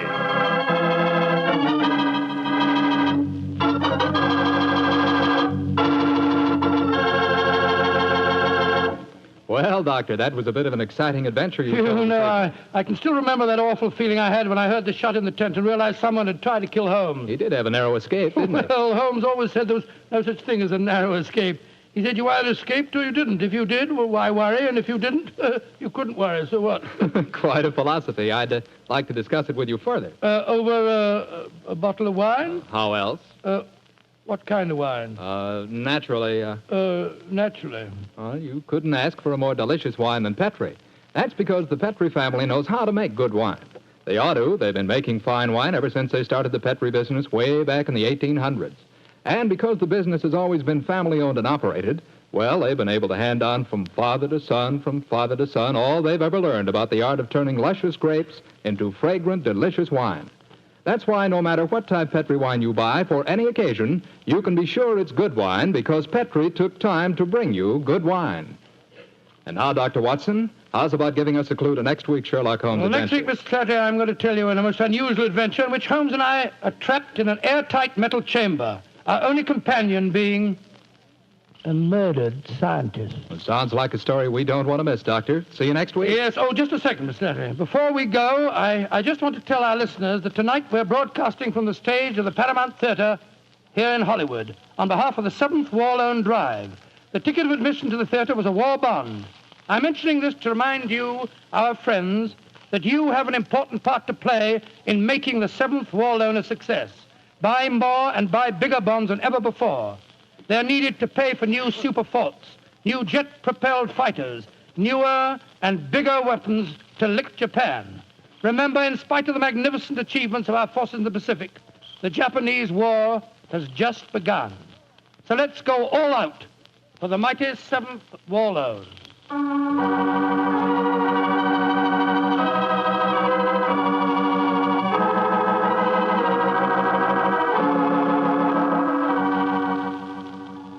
Tonight's Sherlock Holmes adventure is written by Dennis Green and Anthony Boucher and is based on an incident in the Sir Arthur Conan Doyle story, The Adventures of the Blanched Soldier. Mr. Rathbone appears through the courtesy of Metro-Goldwyn-Mayer, and Mr. Bruce through the courtesy of Universal Pictures, where they are now starring in the Sherlock Holmes series.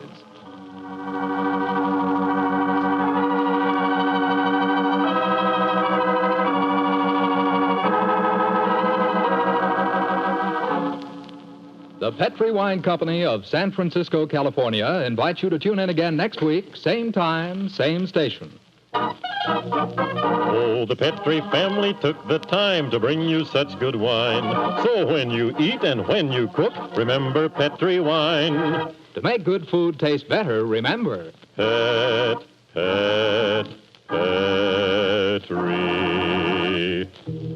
wine. This is Jack Slattery saying good night for the Petri family. This is the Mutual Broadcasting System.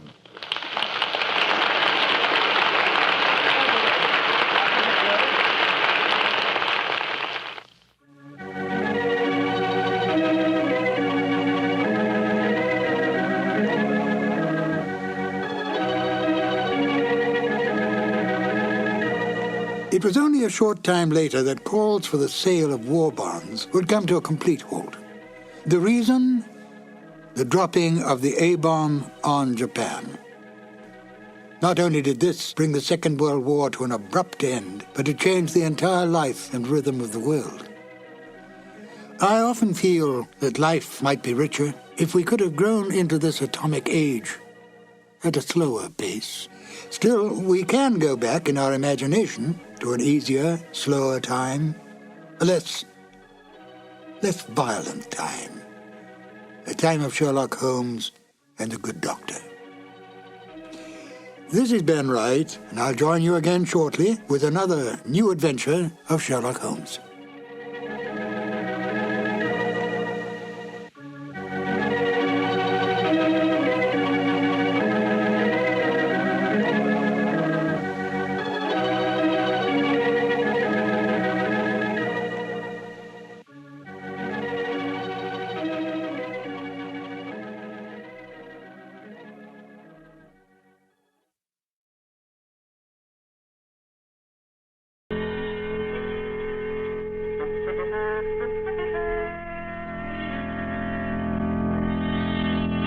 The Adventures of Sherlock Holmes, starring Basil Rathbone and Nigel Bruce.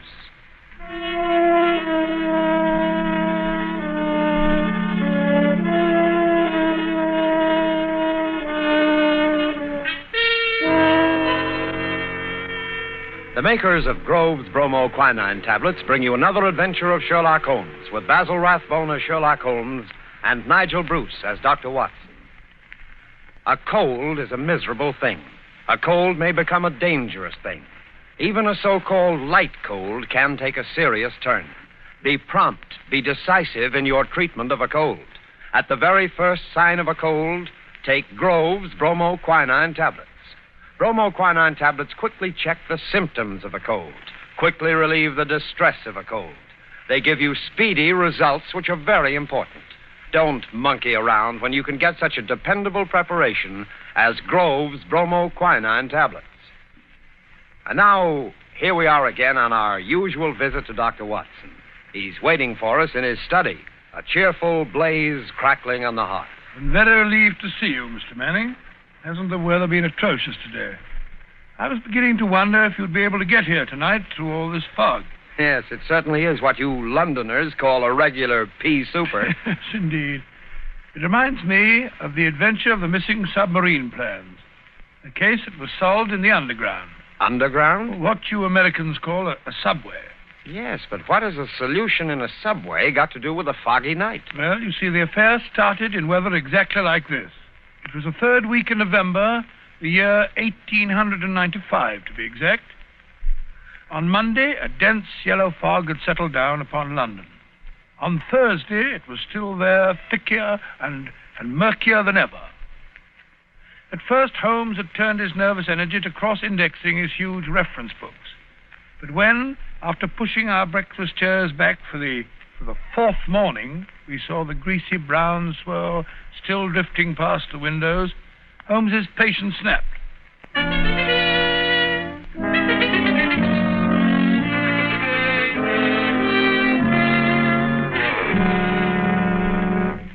Holmes, if you must pace around in circles, I wish you'd change directions now and then. You're making me dizzy. Bah! It's inexcusable, Watson. Inexcusable. No initiative, no imagination. Nothing ever gets done. If you're alluding to the inactivity in this last session of Parliament, my dear Holmes... I'm not speaking of our lawmakers, Watson, but of our lawbreakers. The London criminal is certainly a dull fellow. What makes you say that? Well, look out of the window. Ideal weather for committing a crime. The criminal advances on his intended victim practically unseen. He pounces and disappears into thin air. There have been numerous petty thefts, I believe. Petty thefts, pickpockets, ragamuffins. What's the country coming to? Now, if I were a criminal, Watson... Well, I, for one, would move to America. Oh, hello. Mrs. Hudson's knocking. Excited. What's up, I wonder? Yes, Mrs. Hudson, what is it? Oh, a telegram for me. Yes, sir. Very well, thank you. Oh, well, what's it say? Oh, wait until I open it, can't you? Ah, dear me, what next? Most unusual, Watson, most unusual. What's most unusual, Watson? What's it say? Well, it's from my brother, Mycroft. You remember him. He helped us solve the case of the Greek interpreter. He's coming here. Why not? What's so phenomenal about Why that? not? Why not, indeed? It's as startling as it would be to meet a tram car coming down a country lane. Yes, now I come to think of it. Mycroft is rather like a tram car. His rails lead from his Pall Mall lodgings to the Diogenes Club in Whitehall. That's his circle. I wonder what upheaval could have derailed him. Doesn't the telegram explain? It says, must see you about Cadogan West, coming at once. Cadogan West? Cadogan West? Why, that's the young chap who's found dead in the underground on Tuesday morning. I remember reading about it in the papers. Oh? The young man had apparently fallen out of a train and killed himself. He hadn't been robbed, and there was no reason to suspect violence. Quite an uninteresting case, if I remember correctly. And yet, it's serious enough to cause Mycroft to alter his habits. No, Watson. This must be an extraordinary event. Do you recall any other facts about the affair? Yes, I come to think of it, there was one unusual bit came out of the inquest. They were unable to ascertain at what point he entered the train, because his ticket was missing. Strange. What articles were found on the body? Oh, £2.15, I believe it was, a checkbook, and... Oh, yes, 2 dress circle tickets for the Woolwich Theatre, dated for that evening. Theatre tickets, eh? Then it wasn't suicide. A man doesn't procure theatre tickets for the evening on which he intends to end his life. Anything else? A small packet of technical papers, I believe. Technical papers? What kind of technical papers? The newspapers didn't say. Ah, as serious as that. What did the young man do? Where was he employed? He was a clerk at Woolwich Arsenal. Ah, government employee. There we have it, Watson. British government, Woolwich Arsenal, technical papers. That's why Mycroft is involved in this affair. I don't understand. No, I suppose not. Watson, have I ever told you what Mycroft is? Your brother, of course. Oh, no, Watson. Do you have to be so dense? I mean, do you know what he does? I seem to have some vague recollection that you once told me that he'd held some small office under the British government. It would be more accurate to say, in a way, that he is the British government. What? His position is unique. He made it for himself. As the tidiest and most orderly brain of any man alive, with a great capacity for storing facts and giving them the proper interpretation. The conclusions of every government department are passed on to him. He's the central exchange, the clearinghouse. Again and again, his word has decided the national policy. He thinks of nothing else. Nothing else can lure him from his contemplations. And yet he's coming here. Yes, Jupiter is descending on us today.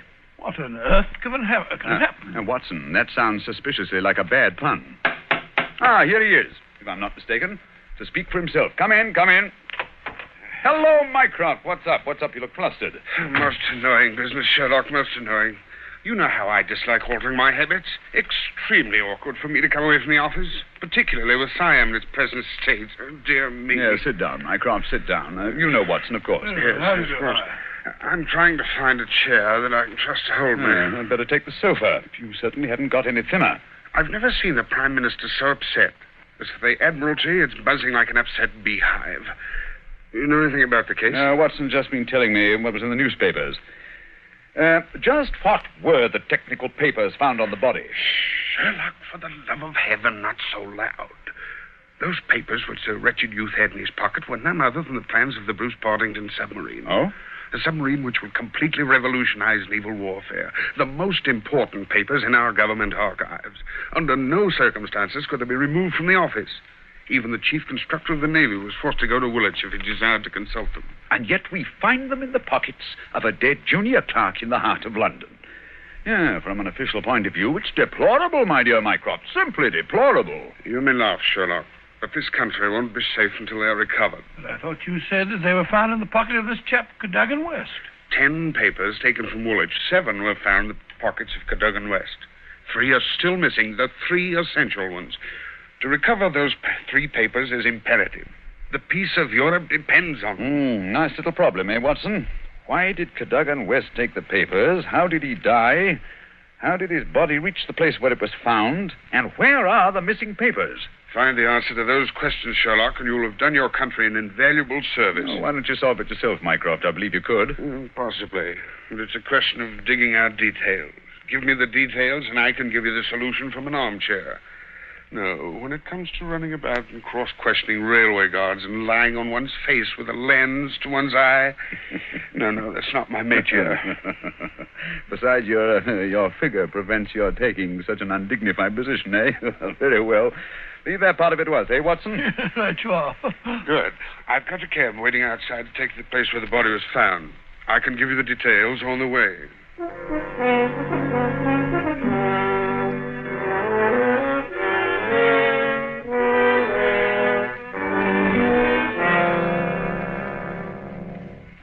Now, Mycroft, who was the official guardian of these famous papers? No less a personage than Sir James Walter, a gentleman who's grown grey in the service. His patriotism is beyond suspicion. A bachelor, if I'm not mistaken. Lives with his brother. Yes. He was at the house of Admiral Sinclair at Berkeley Square during the whole of the evening when this accident occurred. The Admiral vouches for him.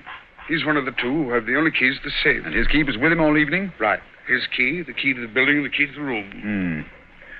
Who was the man with the other key? The senior clerk, Mr. Sidney Johnson. Man of 40, married, silent, morose, with an excellent service record. Any alibi? He, too, had his key with him and seems to have spent the evening playing a game of draughts with the green grocer around the corner from his lodgings. Of course, he has only the word of this green grocer to back him up. Oh, come, my dear Mycroft. No class discriminations, please. The word of a greengrocer is often just as good as that of an admiral. What about Cadogan West? He had a good reputation. A bit hot-headed, but straight and honest. At least, everyone thought so. He was next to Sidney Johnson at the office. His duties brought him into daily personal contact with the plans. No one else ever had the handling of them. Oh, it's perfectly clear. He must have taken... Not so fast, Watson, not so fast. Who locked them up that night? Mr. Sidney Johnson. They were of value, commercially, I mean. Oh, yes. There's no doubt that West could have got several thousands for them very easily. And yet, only a small amount of money was found on the body. Perhaps the buyer took it back after he'd murdered West. What puzzles me is, how did West obtain possession of those papers? To do so, he must have had a false key. Several false keys, Sherlock. He had to open the building and the room as well. Oh, well. Several false keys, then. Let me see. Suppose West did take the papers and went into town. And on the way back to Woolwich, where he is hoping to replace the papers, he's killed and thrown from the train. But the spot where the body was found is considerably past the station for London Bridge, which is the route to Woolwich. That's interesting. Also, if young West did make an appointment with some foreign agent to sell the papers that night, why didn't he keep the evening clear? Why buy 2 theater tickets? Exactly. Furthermore, he actually escorted his fiancée halfway there before he disappeared. Blind. That's what it looks like to me. Why did he take the papers at all? Why not copy them out in the office and sell the copies? He certainly had plenty of opportunity to do so. And why the absence of his underground ticket? Perhaps the ticket would have shown us which station was near the agent's house. So the murderer destroyed it. Good, Watson. Very good. And yet, I wonder... Well, here's the underground station. The railway authorities have sent a man round to show the exact place where the body was found. You won't change your mind and come with us? Well, crawling round that black hole on my hands and knees, not very likely. Well, I shall expect a report on your efforts this evening. Never expect too much, Mycroft. Never expect too much.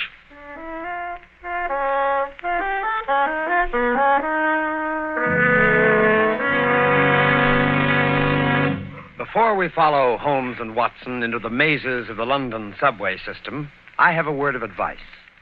Every year, colds cause a lot of sickness. Every year, they cause a lot of expense and time lost from work. Always regard a cold seriously. Always treat it earnestly. At the first sign of a cold, take Grove's bromoquinine tablets. Bromoquinine tablets are famous relief for the distress of a cold. Their efficacy has been fully established. Bromoquinine tablets go right to work on a cold symptom. They don't waste any time. They don't pull any punches. They quickly relieve the misery of a cold. They help reduce the fever of a cold. Thousands of people keep bromoquinine tablets handy all winter. Thousands of people depend on them as their relief for colds. No other preparation enjoys greater confidence than bromoquinine tablets. Follow the example of millions, and at the first sign of a cold, take Grove's bromoquinine tablets. Get them at any drugstore, a few cents a box. Ask specifically for Grove's, Groves, Bromo, Bromo, quinine, Quinine, Grove's bromoquinine tablets.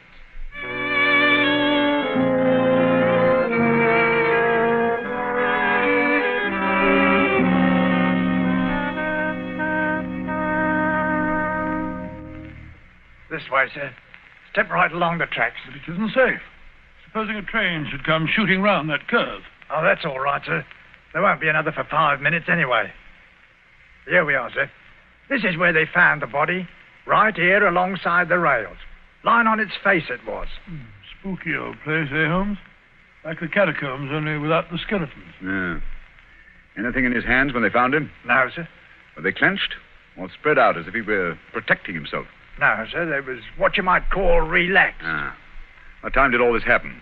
Well, sir, the train he was hoisted out of, as near as we can figure, passed along here about midnight on Monday. All the carriages have been examined for signs of violence, I suppose. They didn't find nothing, not even the missing ticket. There was a passenger to Aldgate on the ordinary train.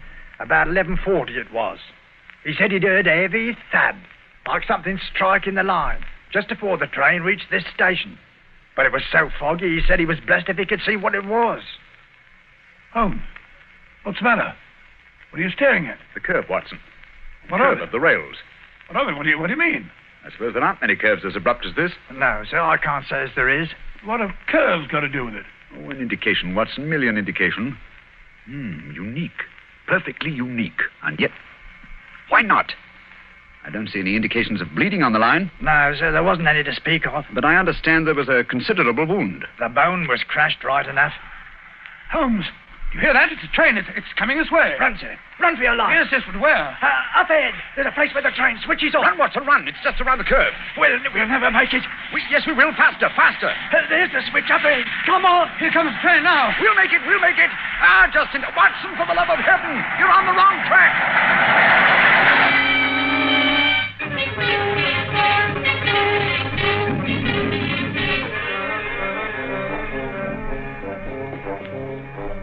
Well, that was a narrow escape, Holmes. I must say my knees are still shaking. Look at the shoulder of my coat where you pulled it there. Lucky thing for you that I did. Where are we off to now, in this fog? Yes, it's a nice afternoon. Suppose we pay a few calls. I think Sir James Walter claims our first attention. After that, we might drop in on Miss Westbury. Miss Westbury? Who's she? She is Cadogan West's fiancée and the last person to see him alive. Holmes, we seem to be going around in circles. We've accomplished absolutely nothing so far except to get ourselves nearly annihilated in the underground. After all, it's perfectly obvious that the young man had a quarrel with someone, in all probability the agent, to whom he sold the papers, and got himself thrown out of the railway carriage for his pains. I disagree with you, my dear Watson. His body fell from the roof of the carriage where it had been placed. Cadogan West met his death elsewhere. The roof of the train? Consider the facts, Watson. A, the curve in the tracks. The body is found at a spot where the train pitches and sways as it comes around the points. B, there was no ticket. C, there were no signs of bleeding on the line because the body had bled elsewhere. Of course. Everything fits together, but where was the body placed on the train? I think I can make a fair guess at that, my dear Watson. Here we are. This is the famous official villa of Sir James Walter. And that, if I'm not mistaken, is his brother, Colonel Valentine, just coming out of the house. What's the matter with the man? He looks positively haunted. Oh, pardon me, Colonel Valentine, but can you tell me if Sir James is at home? Sir James, sir? Sir James is dead. Good heavens, dead? He died this morning. It's terrible. Terrible. How did he die? Oh, it's this horrible scandal. My brother, sir, was very sensitive of his honor. He couldn't survive the disgrace to his department. It broke his heart. Pardon me, gentlemen, I must go. It broke his heart. Most appalling development. Eh, Holmes? I wonder if his death was natural, or if the poor fellow killed himself.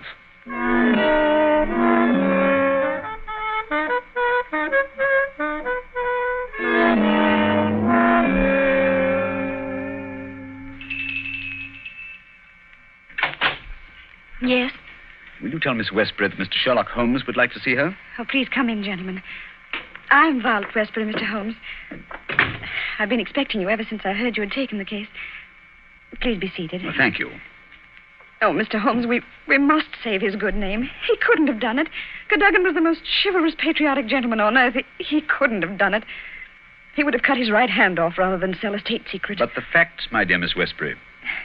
I admit I can't explain them. Was he in need of money? No, Mr. Holmes. His needs were simple and his salary very good. He'd saved several £100. We were to be married at the new year. I see. Had you noticed any signs of mental excitement? Why, well, that is... Come, Miss Westbury, be frank with us. Yes, Mr. Holmes. That night, I had a feeling that there was something on his mind. Mm-hmm. Tell us about it, will you? We were on the way to the theater. It was a foggy night, you remember? We were walking slowly. Our way took us close to his office. Cadogan seemed thoughtful and worried.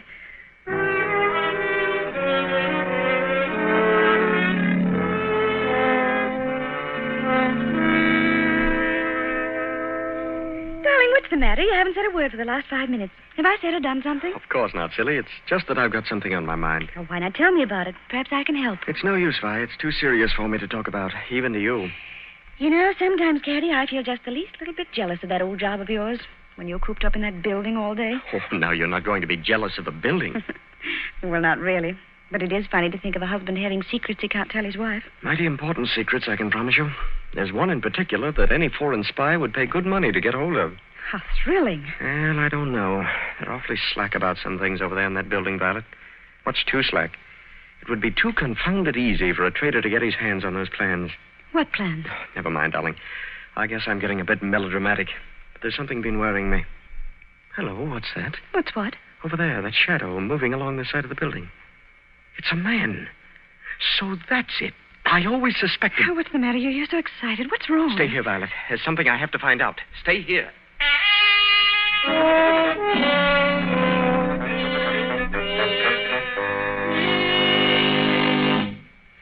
I waited and waited, but he never returned.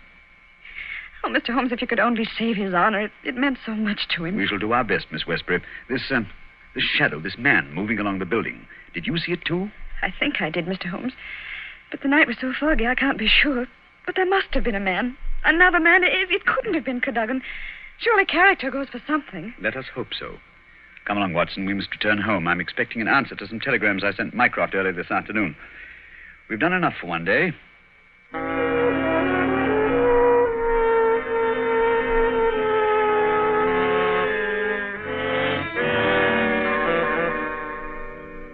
Holmes, where have you been all day? You left this morning before I was up. Now you've come home with your towel awry, your suit torn, and as ravenous as a wolf. Yes, I've had a bit of exercise, my dear Watson. Pass me the tongue, will you? It would have done you good to go along. Yes, what were you doing? Investigating the premises inhabited by foreign spies known to have been in London on last Monday. Mycroft sent me a list of them. Took a bit of doing, too. Climbing walls, breaking into cellars, prowling around rooftops. Well? I discovered there was only one residence which had the proper facilities for disposing of West's body after the murder. Well, whose residence was that? It belongs to a Hugo Oberstein. The address is 13 Caulfield Gardens, Kensington. The gentleman himself has departed for Europe. Gone, has he? And he took the plans with him. It's too late. Not necessarily, Watson. What can we do now? We're going to keep a rendezvous with the gentleman who stole and sold those plans. The assignation will take place at Mr. Oberstein's house this evening at 9. What the deuce are you talking about? These newspaper clippings. I found them in the drawer of Hugo Oberstein's desk. Read them. The Daily Telegraph agony column. The first one says, too complex for description, must have full report, terms agreed to, payable when goods delivered. Signed, Piero. Piero, indeed. Sounds like a Mardi Gras. Read on, Watson, read on. Second goes, matter presses, must withdraw offer unless contract completed. Piero again. And the last, dated Monday, the day the crime was committed. Monday night after 9, 2 taps, payment in hard cash. I say, Do you think it was a submarine the plans that he was buying? I'm almost positive. And Pierrot was Oberstein himself. But we'll find out for certain this evening. I've invited the gentleman who sold the papers to meet us. How? I don't understand. Inserted this advertisement in today's Daily Telegraph.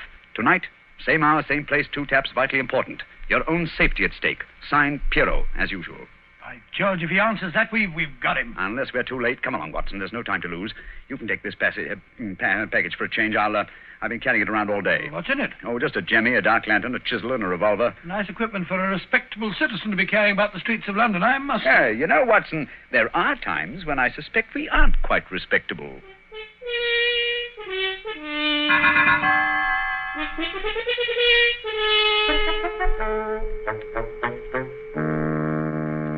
Here we are. This is Caulfield Gardens. Thank heavens, it's still foggy. I shouldn't like to be caught in the act of housebreaking. Yeah.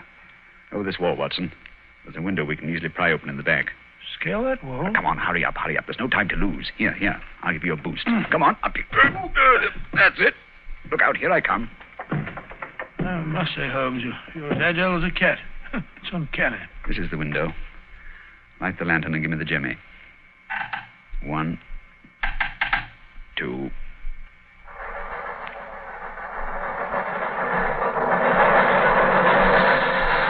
Holmes, the underground runs right past here, almost on the level of these windows. I could have reached out and touched it. Yes, quite convenient, wasn't it? It was here the body was placed on the roof of the train. Look out of this, look on this windowsill. You can see the soot is blurred where they rested the body. And here, look. This brown stain is blood. Nasty, eh, Holmes? Let's get on into the house. Very well, then. Come along. The window's open. Easy, don't break the glass. Supposing Oberstein should happen to return home. Well, we must take our chances in this business. Come along, Watson, come along. Our visitor will expect to be let in by the front door. I wish these stairs didn't squeak so. 9 o'clock. We can expect him at any moment now. You take your position on one side of the door. I'll be on the other. So we can pounce on him when he enters. I'll throw my greatcoat over his head. I wish he'd hurry. Shh, Watson. What if he doesn't come? There he is. Ready now. I'll open the door. You wanted me? No, you don't. Take that. What the... Easy, Watson, easy. All right, Holmes, I've got him. Well, let's take a look at our catch. Take the overcoat away, Watson. Right. Hi, it's Colonel Valentine Walter, St. James's brother. Quite. Well, sir, what have you to say for yourself? Why did you steal the Bruce Partington plans? Who are you? What do you know about this? I am Sherlock Holmes, and I know everything. Oh, this is terrible. I'm lost. I didn't realize their importance until my brother killed himself. But I needed the money. I had to have it. Oberstein offered to give it to me if I'd let him see the plans. So you took an impression of your brother's key, opened the safe, and procured the papers. Cadogan West saw you leaving the building, followed you here, and you killed him. No, I didn't do that. I swear I didn't do it. No? Then perhaps you'd better tell us who did murder Cadogan West and placed him on the roof of the railway carriage. I'll tell you. I promise you I will. I did the rest. I confess it, but not that. Very well, then. How did it happen? I got the papers, as you've discovered. Made my way through the fog until I reached the door. Once or twice, I fancied I was being followed. I could hear footsteps on the pavement behind me.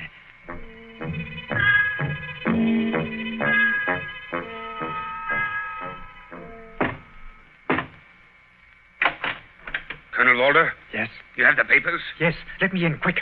I think someone's been following me. Yes, it's me. You can't do this, Valentine. It's treason. Corey, do you hear? No, you can't sell the papers.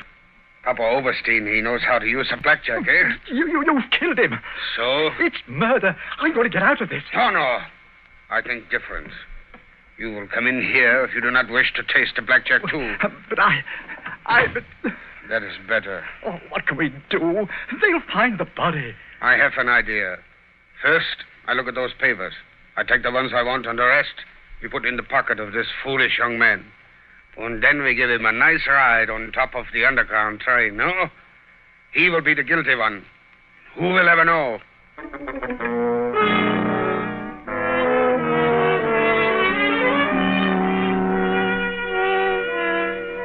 What a thoroughly unpleasant gentleman. What a pity that he got away with the papers, Dr. Watson. Oh, but he didn't. Oberstein had left a Paris forwarding address with Colonel Walters. That gentleman sent him a letter dictated by Holmes, saying that he had discovered that one essential detail in the plans was missing, and that he had procured a tracing which would make it complete for a price. And did Oberstein swallow the bait? Did he swallow it? He was arrested as he got off the boat at Folkestone. Some weeks later, I learned incidentally that Holmes had spent a day at Windsor Castle and returned with a remarkably fine emerald tie-pin. When I asked him where he got it, he answered it was just a small present from a certain gracious little old lady for whom he'd been able to do a small favor. Yes, and I think I can guess the lady's august name. Elementary, my dear Mr. Manning, elementary. I see. Ladies and gentlemen, in just a moment, Dr. Watson will be back to tell us about next week's story. In the meantime, let us repeat. Watch out for colds. At the first sign of a cold, take Grove's bromoquinine tablets. Bromoquinine tablets are made especially for the relief of colds. In other words, they're specialized medication, and that's what you want. Yes, at the very first sneeze or sniffle, go right to your druggist and get a package of Grove's bromoquinine tablets. Now, Dr. Watson, next week? Next week, I think I'll tell you the story of the lion's mane. The lion's mane? What was that, Dr. Watson? Well, the answer to that question, Mr. Manning, almost stumped Sherlock Holmes himself. Suffice it to say that they were the last words gasped out by a dying man as he lay writhing in agony on the sands of the Sussex coast.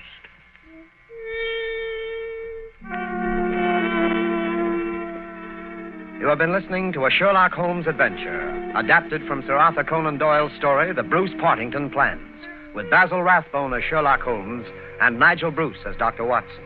The dramatization was by Edith Miser. This program is presented from Hollywood every week at this same time by the makers of Grove's bromoquinine tablets.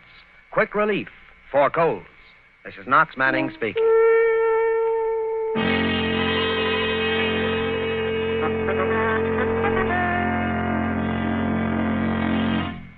This is the National Broadcasting Company.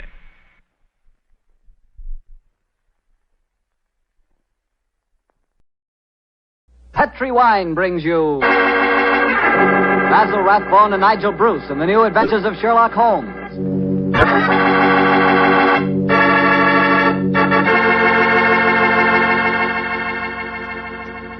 The Petri family, the family that took time to bring you good wine, invite you to listen to Dr. Watson tell us another story about his old friend, that master detective, Sherlock Holmes.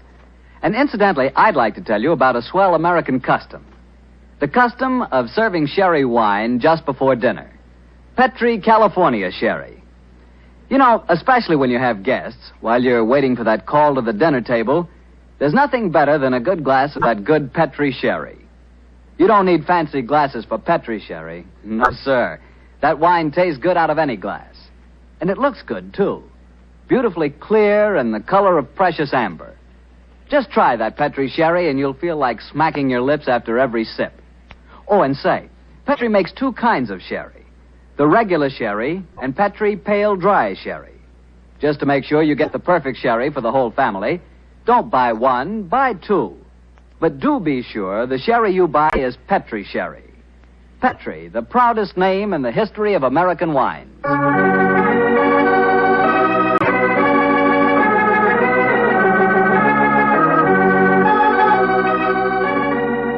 Now I'm sure our good friend Dr. Watson's ready for us. Let's go in and join him. Oh, there you are, Mr. Bartell. Good evening, Doctor. Say, where are the puppies this evening? Mr. Bartell, don't you think it's about time you began to refer to them as the dogs? They're almost a year old, you know. I stand corrected. Where are the dogs this evening? Well, they had another furious battle with a dead seal on the beach today. My housekeeper, Mrs. West, is giving them a much-needed bath. They certainly have an aversion to seals, don't they? Well, Doctor, are you all ready with tonight's new Sherlock Holmes adventure? Yes, my boy, and as yesterday was St. Patrick's Day, I decided to tell you a story that took place in Ireland a few years before the turn of the century. I imagine that you've heard of kissing the Blarney stone, haven't you? Oh, yes, Doctor, though I've never understood exactly what it meant. Well, let me explain it to you, because the ceremony plays a very important part in the story tonight. Blarney Castle is an imposing 15th century ruin a few miles outside the town of Cork. The castle is many stories high, and in the foremost tower, the famous Blarney stone is situated. What's supposed to be the point in kissing it, Doctor? The stone is considered a powerful talisman, and the legend runs that whoever kisses it is endowed with eloquence for life. Say, Doctor, if I ever get over to Ireland, I'll certainly kiss that stone. But You're such a storyteller yourself, Doctor. I bet you've kissed it, huh? No, Mr. Bartell. I'm afraid I never had quite enough courage. Courage? Well, why does it need courage, Doctor? Well, because the Blarney stone is set in a most inaccessible position on the outside wall. To kiss it, it is customary to lower the candidate for eloquence over the rampart, head foremost, with a friend hanging onto his heels. From the top of a castle? It does sound dangerous, Doctor. Oh, it was, my boy, so much so that in recent years a great row of iron spikes was put round the parapet to prevent an accident. Though, of course, at the time tonight's story took place, there was no such guard. And I have a feeling that an accident did take place, Doctor? No, Mr. Bartell, let me tell you the story from the beginning. Sherlock Holmes and I were staying in the city of Cork, where the great man had just solved the singular affair which the local press had referred to as the Leprechaun Murders. A few days before our departure for England, we paid a visit to Blarney Castle. I must confess that I had a certain desire to test the miraculous powers attributed to the Blarney Stone. I very soon changed my mind, however, as Holmes and I stood there, high on the turrets of Blarney Castle, and watched a terrified initiate being hauled up by his ankles and yelling at the top of his voice.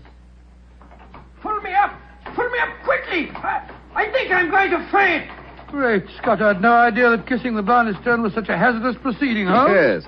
It would seem that eloquence could be more easily obtained than by hanging suspended by one's ankles from a battlement with 100-foot drop below and kissing a piece of stone. Oh, I'll never do that again. Oh, I'll never. I must say, I don't blame the fellow.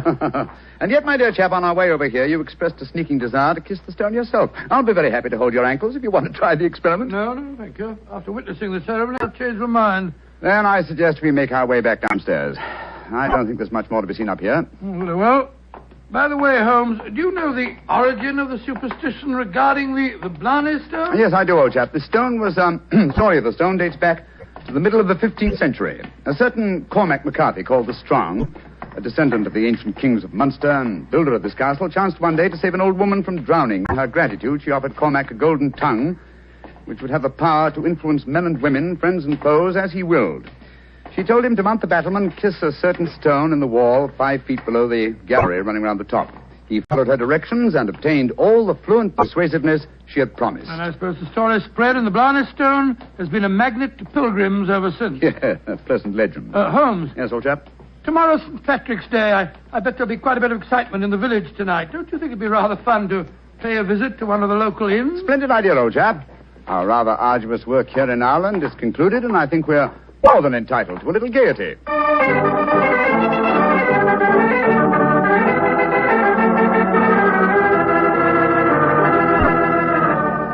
In Dublin's fair city, the girl so pretty, 'twas there that I first met sweet Molly Malone. She wheeled her wheelbarrow. Charming, quite charming. A waiter and singing at his work. Singing very well, too. Just the same, I wish someone would come and take our order. Oh, there's a barmaid. I'll see if I can catch her eye. Hi, Miss. Would you gentlemen be after wanting something? Yes, my dear. My friend and I would like a little refreshment, and what would you suggest? What would I suggest, Your Honor? Oh, begorra. There's but one drink a gentleman like yourself should be after pouring down you, and that's the cream of Connemara. Whiskey that'll soften your heart and make you glow with a good feeling, so that the little people will be after visiting you. It sounds delightful. Bring 2 glasses, will you? Yes, Your Honor. Yes, Your Honor. I must say I never heard an English barmaid go into such rhapsodies over a nip of whiskey. No, the Irish are distinctly more colourful in their speech. It's an interesting fact, though, Watson, that the Irish are curiously unrewarding in the criminal world. England, Scotland, America, Australia have all produced classics of crime, but the Irish murders, almost without exception, have been purely physical, affairs of hot blood. You say that rather regretfully, Holmes.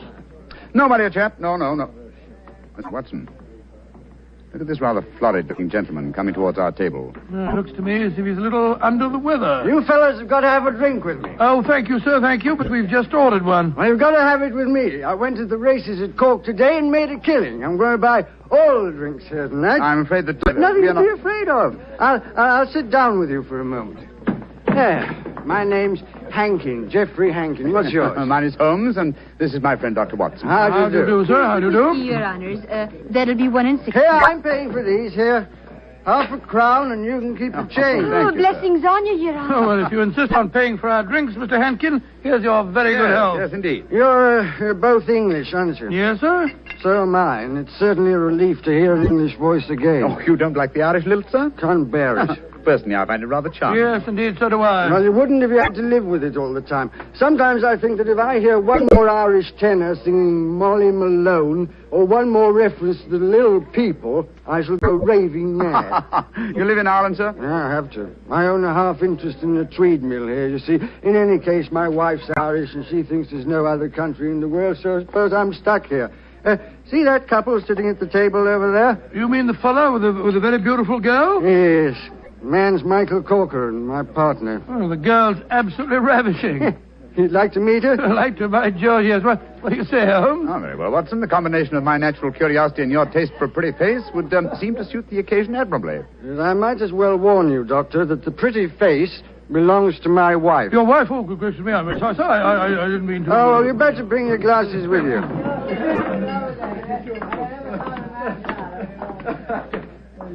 Molly, my dear, I want you to meet two English friends of mine, Mr. Holmes and Dr. Watson. How do you do? How do you do, Mr. Holmes, Dr. Watson? Won't you sit down and join us? And this is my partner, Michael Corcoran. How do you do, Mr. Corcoran? How do you do, sir? I'm glad to meet you. Please be seated, gentlemen. Are you visiting here in Cork, Mr. Yes, Holmes? Mrs. Hankin, but we're returning to England in a few days. You've been to Blarney Castle, I hope. Oh, yes, we were there this afternoon. And did either of you have the courage to kiss the Blarney Stone? No, we didn't. I'm afraid it's an athletic feat that's beyond me. It's a lot of rubbish, that's what it is. Kissing a slab of stone. Have you the courage to do it, Geoffrey? Well, of course I have, but I don't want to make a fool of myself. Where's the barmaid?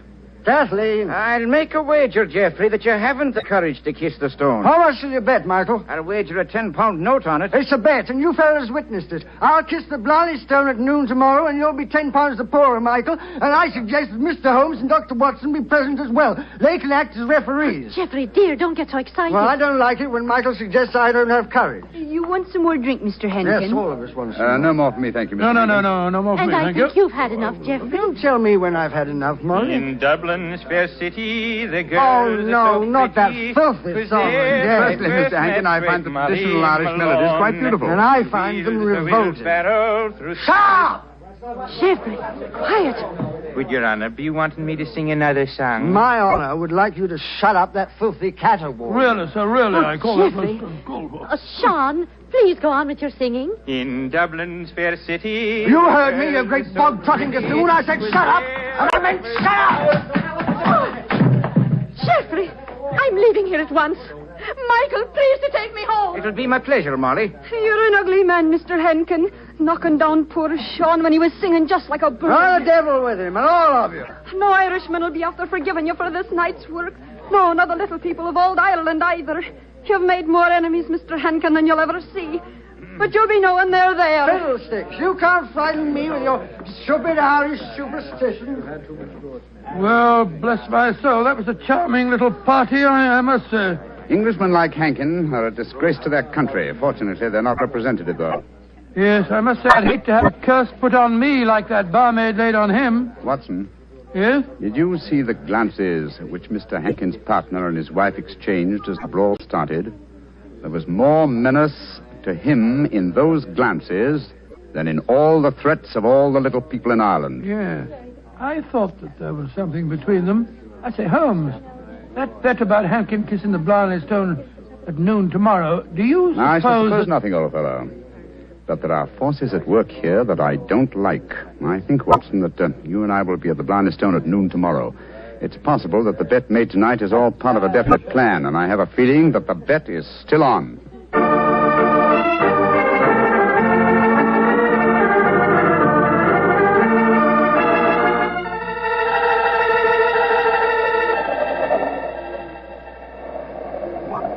It's quite windy up here today, old fellow, at the top of the tower, isn't it? Yes, it's just past noon.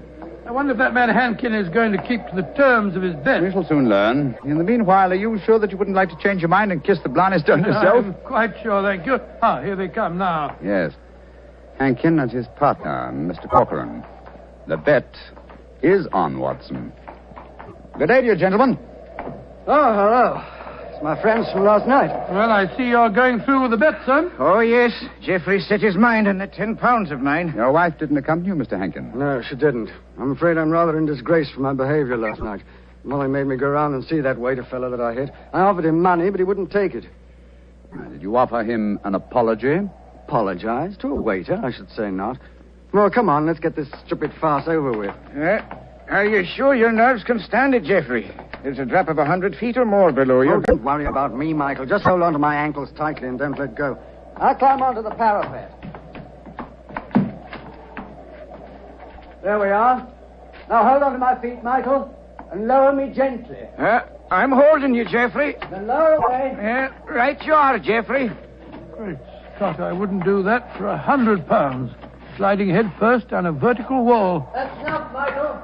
I can reach the stone. Oh, his boot. They're slipping through my fingers. I can't hold it. Let me help you. I'm slipping. Pull me. Hold on to him. Hold on to him. Oh, he's gone. I just couldn't hold him. Great heavens. No man could survive that drop. Mr. Corcoran, you deliberately let your partner slip to his death. This is murder. Yeah, but I don't understand. I'm a strong man, but he just vanished out of my hands like a greased pig. Let me see your hands, Mr. Corcoran. This is dreadful. Dreadful. There's grease on your hands. Grease.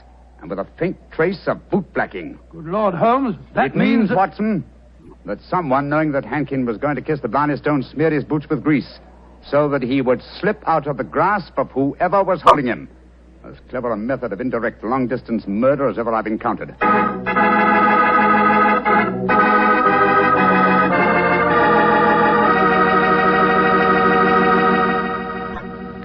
You'll hear the remainder of Dr. Watson's story in just a second, so I'm going to remind you that Petri California Sherry is not only wonderful before dinner, but it's good almost any time. If you had to choose just one wine for almost any occasion, that wine would be Petri Sherry. Petri Sherry is a perfect wine to serve in the afternoon or in the evening. It's good before dinner, yes, but it's swell after dinner, too.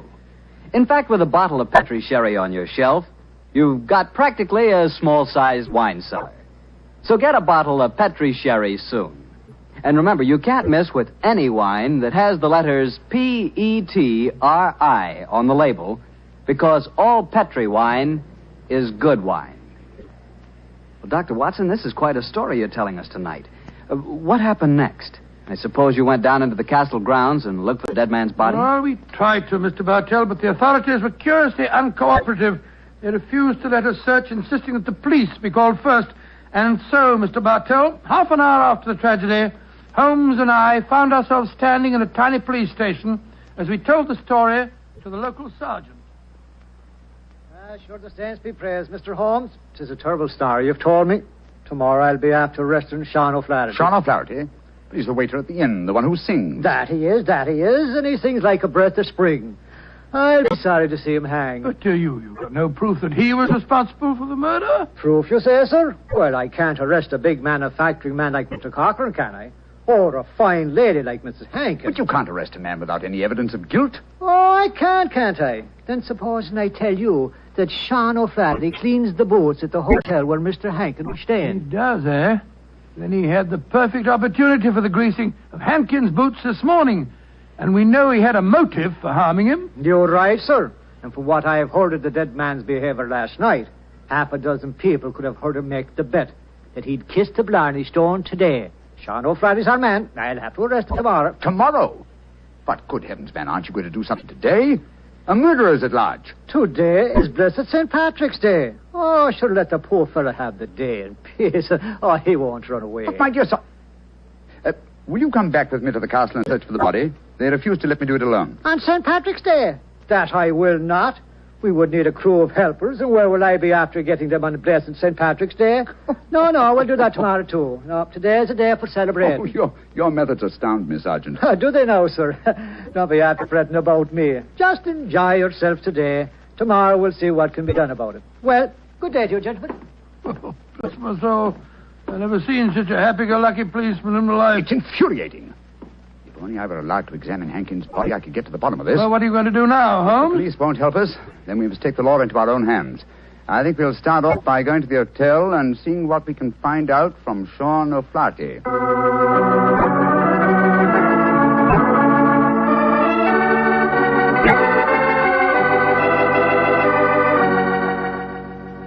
I was going to Blarney a day, I well remember, for to view the lads and lasses on the 5th day of November with a meringue-do-a-day and a meringue-do-a-daddy. Oh, your honors would be after speaking to me, Sean O'Flaherty, perhaps? Yes, Sean. Did you know that Mr. Hankin, the man who struck you last night, was dead?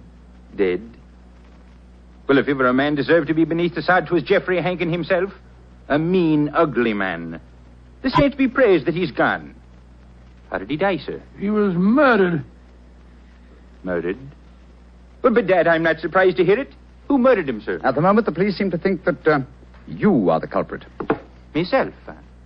Well, how would I be after murdering the man, sir, when I don't even know how he died? He died when he fell from the top of Blarney Castle as he was trying to kiss the stone. He fell because Mr. Corcoran, his partner, couldn't hold on to his feet. His boots had been greased. And we know that you have been cleaning his boots, Sean. That I have, sir. I cleaned them this very morning.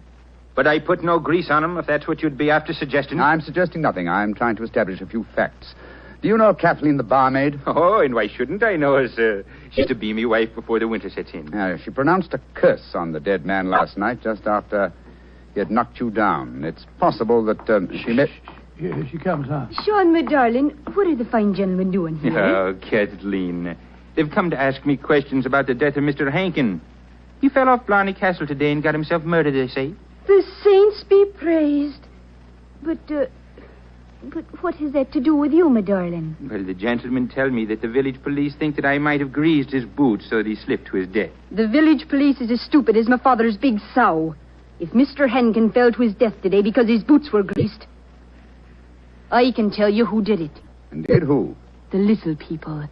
I warned Mr. Hankin last night that the little people would be after him.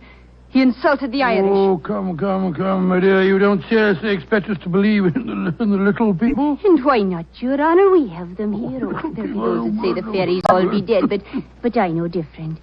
I've seen them. When I was a slip of a girl, close to where I live, there was a rat.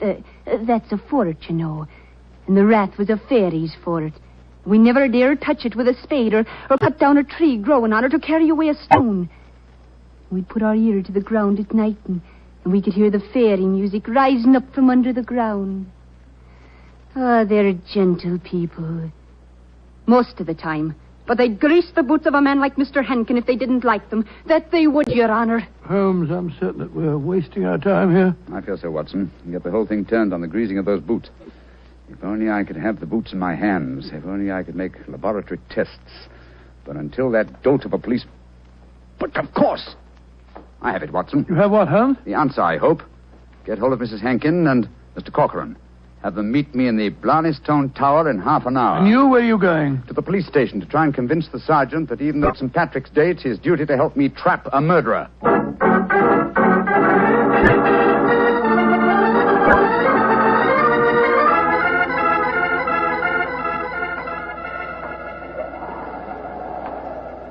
Do you know, Mr. Holmes, you're an obstinate man. It's blessed St. Patrick's Day, and yet you insist that we meet here on the top of Blarney Castle.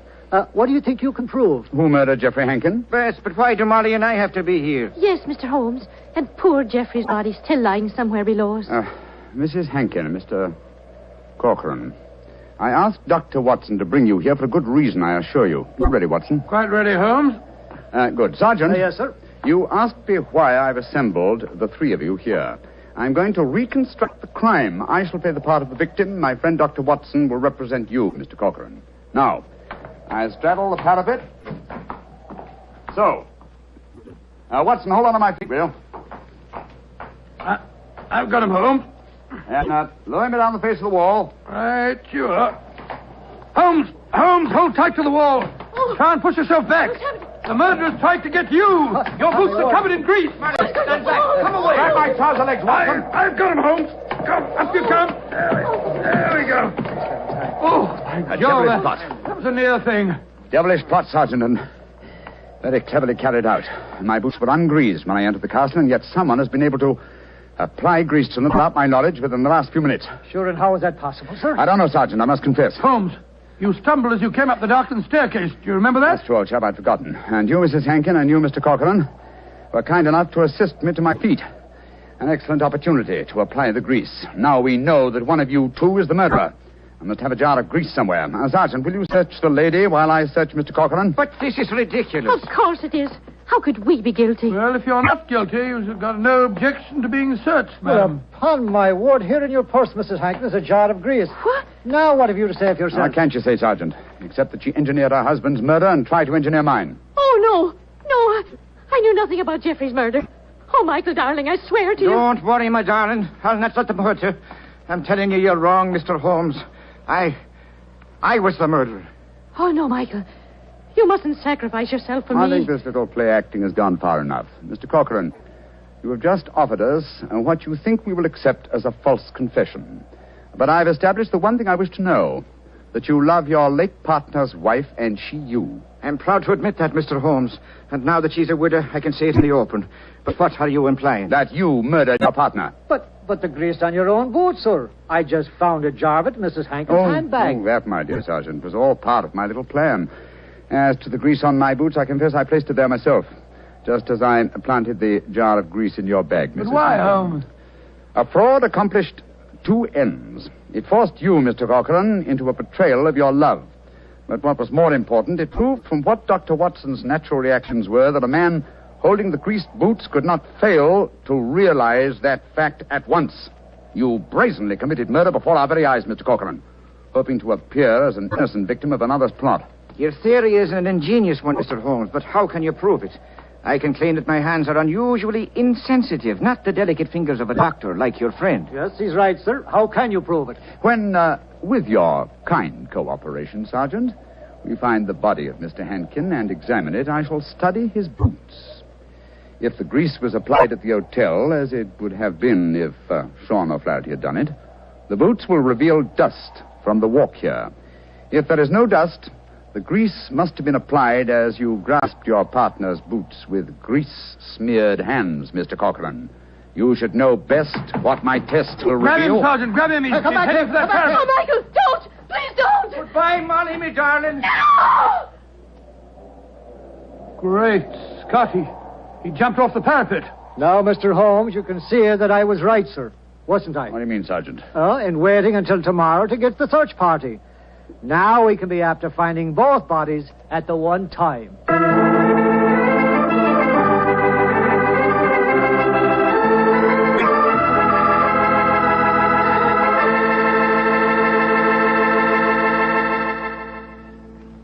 Well, Doctor, that was really an unusual story.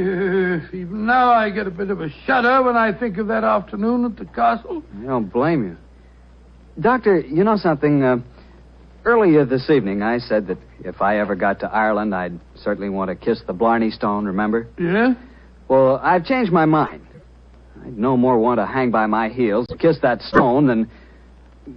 Well, just let's forget it. But, my boy, don't forget if you kiss that stone, you get the gift of eloquence. You'd be the most convincing fellow in the world. So? So, well, whenever you talked about Petri wine, you'd really do people a favor because they wouldn't be able to resist trying it. Oh, talking about Petri wine isn't important, Doctor. The best way to determine just how good Petri wine really is to taste it. One sip and there's all the proof you need. That's because the Petri family has developed the art of winemaking to a truly fine point. They've been making wine for generations. And all the things the Petri family knows about turning luscious, sun-ripened grapes into fragrant, delicious wine have been handed on down in the family from father to son, from father to son. That's why whenever you want a swell wine, for any occasion, you can't go wrong with a Petri wine, because Petri took time to bring you good wine. Well, Dr. Watson, what new Sherlock Holmes story are you planning to tell us next week? Well, now, let me see. Next week, Mr. Bartell, I'm going to tell you a story in which that arch-criminal Professor Moriarty played a most important part. It deals with the theft of a famous painting, of a strange night that Sherlock Holmes and I spent trapped in the interior of a giant metal vault, and of mysterious bloodstains in an empty room.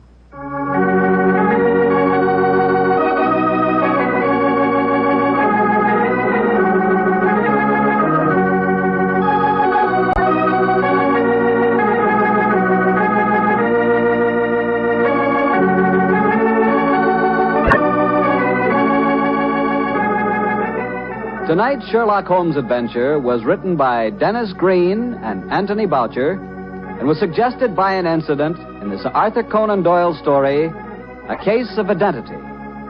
Music is by Dean Fossler. Mr. Rathbone appears through the courtesy of Metro-Goldwyn-Mayer, and Mr. Bruce through the courtesy of Universal Pictures, where they are now starring in the Sherlock Holmes series.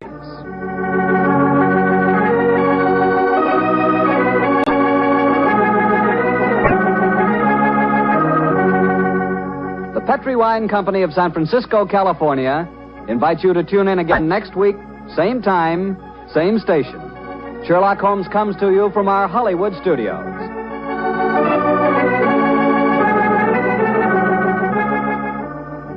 This is Harry Bartell saying goodnight for the Petri family. For a solid hour of exciting mystery dramas, listen every Monday on most of these same stations at 8 o'clock to Bulldog Drummond, followed immediately by Sherlock Holmes. This is the Mutual Broadcasting. Petri Wine brings you Basil Rathbone and the New Adventures of Sherlock Holmes.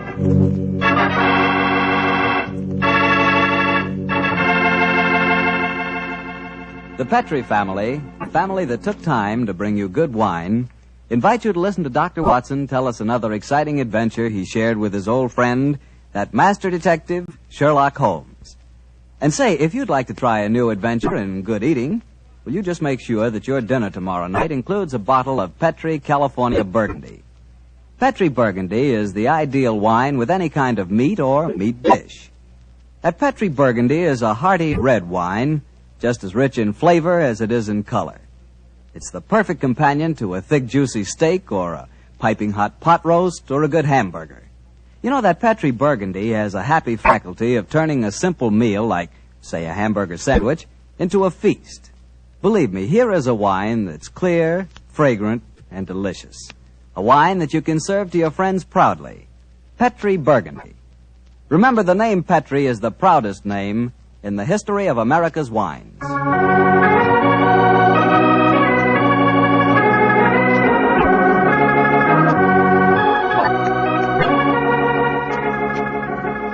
And now let's join our good friend, Dr. Watson. I'm out here on the patio, Mr. Bartell. Well, I see you're making the most of a wonderful evening, Doctor. Oh, yes, my boy. It's pleasant to sit out here on a summer's night with a good friend and a pipe, a bottle of wine. Help yourself to a glass and sit down. Oh, thank you, sir. All ready with tonight's new Sherlock Holmes adventure, Doctor? Yes, and a strange story it is.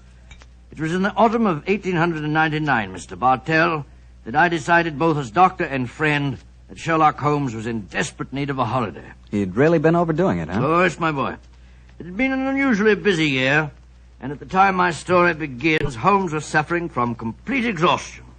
So, my boy, towards the end of October in that year, we found ourselves in the charming city of Kazanlak, capital of the small Balkan kingdom of Groznia. A few nights after our arrival, I remember Pavlu Krasnodar, Groznian minister of police, took us to hear the singing of a certain young Hungarian opera star, Miss Lily Rayner, who was then touring Europe. At our table was her fiancé, the charming young aristocrat Prince Stefano. And it was very easy to see as he sat there listening to the song that the boy was head over heels in love. It was a haunting melody that she sang, Mr. Bartell. I can almost hear it now.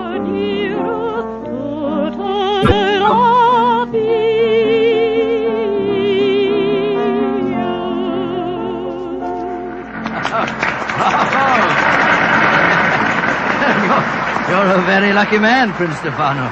Your fiancée's voice matches her beauty. Oh, yes, Dr. Watson. I consider myself the most fortunate man in Grozny. She has a magnificent voice, the finest singing I can recall since... Since when, Mr. Holmes? I was thinking of a prima donna of the Warsaw Opera who attained considerable success in London. Miss Irene Adler. Oh, by George, yes.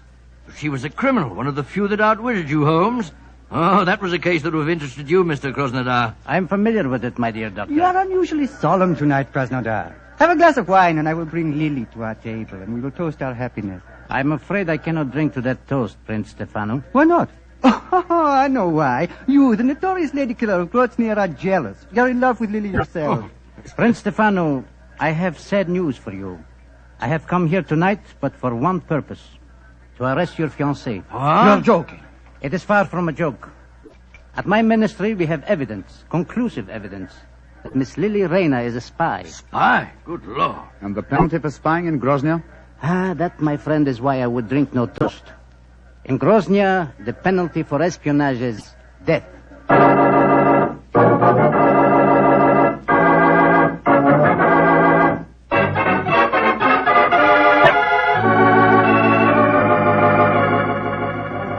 Yes, I know, but Holmes, you must do something to save that girl. You can't just turn in for the night without trying to help her in some way. They might shoot her in the morning. Krasnodar's no fool. Since he's made the arrest, obviously he has a watertight case against the girl. I suppose so. One last pipe. You know, Holmes, I couldn't understand her fiancé's behavior. He didn't do a thing. Just stood there and let Krasnodar arrest the girl. What could he have done? Krasnodar is commissioner of police. There was no point in arguing with him until the evidence had been examined. I imagine the prince will try and pull some political strings. After all, Grozny... Come in. Who's this now? Oh, you wish to speak to me? Mr. Sherlock Holmes, I've come to talk to you about my baby. My name is Martha Greggett. Your baby? Mr. Holmes doesn't... Oh, my baby, she is 20 years old, and she is flaxen-haired and beautiful. Oh, that's an entirely different matter. We'll be delighted to help you, delighted. Sit down, won't you? On whose behalf have you come to me? Poor Lily Rayner. Lily Rayner? Well, that's the girl who's arrested tonight. I am only her dresser. And yet I'm Martha Greggett. I'm her mother and father. I have toured Europe with her ever since she left Vienna. She sent you to me tonight, I suppose. Yes, Mr. Holmes. She said you would understand. What does she mean by that, I wonder? She said that Mr. Holmes would take care that a talent like hers should not perish, just because she had broken a few laws. In other words, she wishes me to establish her innocence in the same breath as she confesses her guilt. I'm afraid I don't take that sort of plant. Good night to you.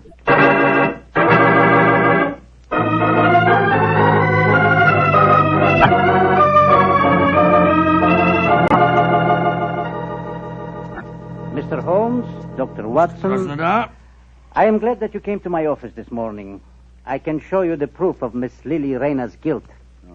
As distinguished foreigners, I should like you to know that though the penalty for political crimes is swift and severe, we are most careful that the incriminating evidence is beyond question. You see these letters?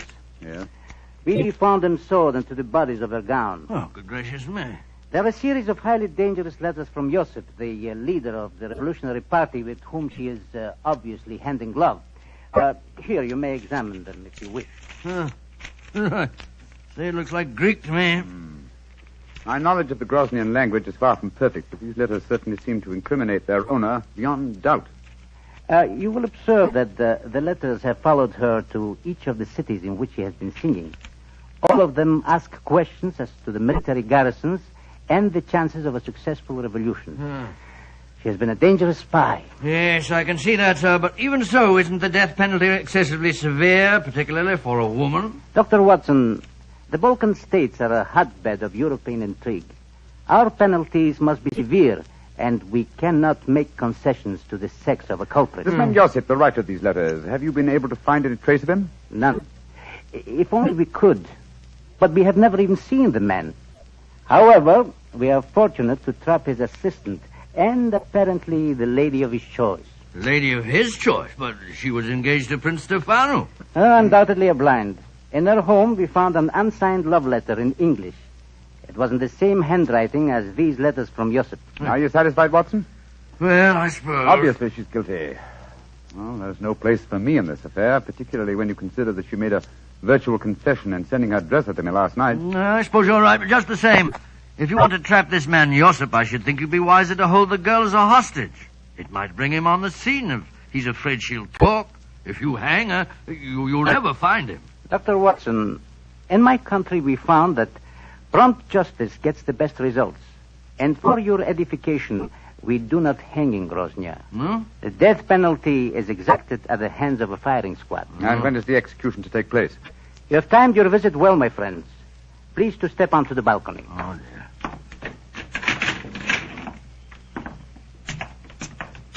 I think that answers your question, Mr. Holmes. Great Scott. Against the wall, blindfolded, with a firing squad before her. It's Lily Rayner. Groznian justice indeed moves swiftly, Mr. Krasnodar. It has to, my friend. Capitano. Aspritov. Great heavens, I can't watch this. I don't care what she's done. I don't want to see it. Up. Two. First. Up. She's crumbled to the ground. Poor little thing. What an artist. Hard to see a woman executed even if she is a spy. May all traitors to Groznia die as swiftly. But what a loss. Her beautiful voice. Yes, her beautiful voice. Shall we go in, gentlemen?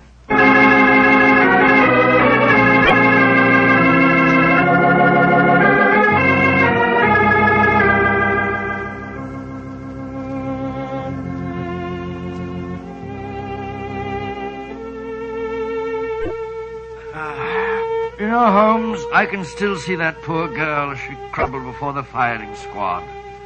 So can I, old chap. That's her song you're playing, isn't it? Yes. The melody still haunts me.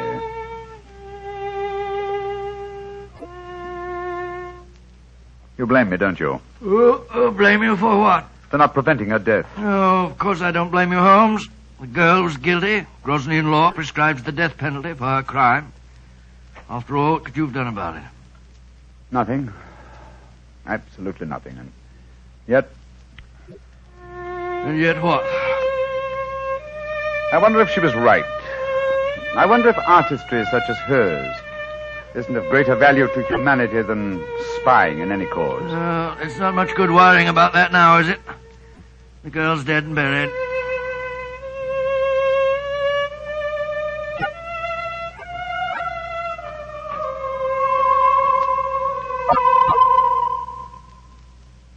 Watson. What's the matter, Holmes? Did you hear that? I hear what? I can swear that I heard the dead girl's voice. She was singing a song to my accompaniment. Oh, dear. Your nurse must be in a very bad state, Holmes. Hearing voices indeed. You'd better turn in for the night. Perhaps. Well, it may be more my conscience than my nerves. I'll give you a sleeping draught if you like. No, my dear Shepard. I'm all right. It's funny, though. I could have sworn that... Oh, well. Play some more of that tune, will you, Holmes?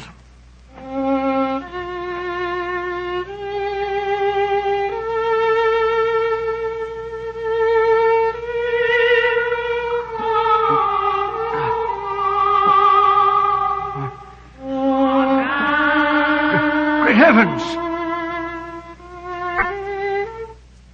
Uh-huh. You heard it this time, eh, Watson? Of course I did. It was her voice. There's no mistaking it. Holmes, I don't believe in ghosts, and yet I could swear... Listen. Good Lord. It is her. Shh. Avenge my death. Do not let them go and punish the killed me. Who are you? Where are you? In the air about you. Avenge my death. Strike a match, Sherlock Watson. Holmes. Strike a match. Yes. Light the gas. Look. There in the moonlight, moving past the window. It's the figure of that girl that was shot to death. A match, Watson. I'll guard the door. There. Gas is lighted. She's vanished, Holmes. And not by means of this door. We're standing in front of it. And there's no other exit from the room. Holmes, I don't like this. We're dabbling in the supernatural. Stop trembling, Watson. Whatever the explanation for this may be, one thing at least I find quite fascinating. And what's that? It's the first time in my career that I've ever had a ghost for a client.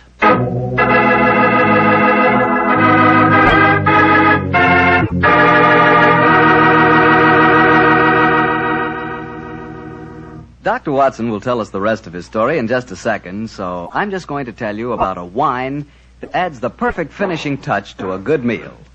Petri California Muscatel. With its sunshiny golden color and its full aroma, you just know Petri Muscatel is going to taste good. And it really does. The flavor of big, plump Muscat grapes picked when they're full to bursting with luscious juice. For the wine that everybody likes, serve Petri Muscatel. You know it's good if it's Petri.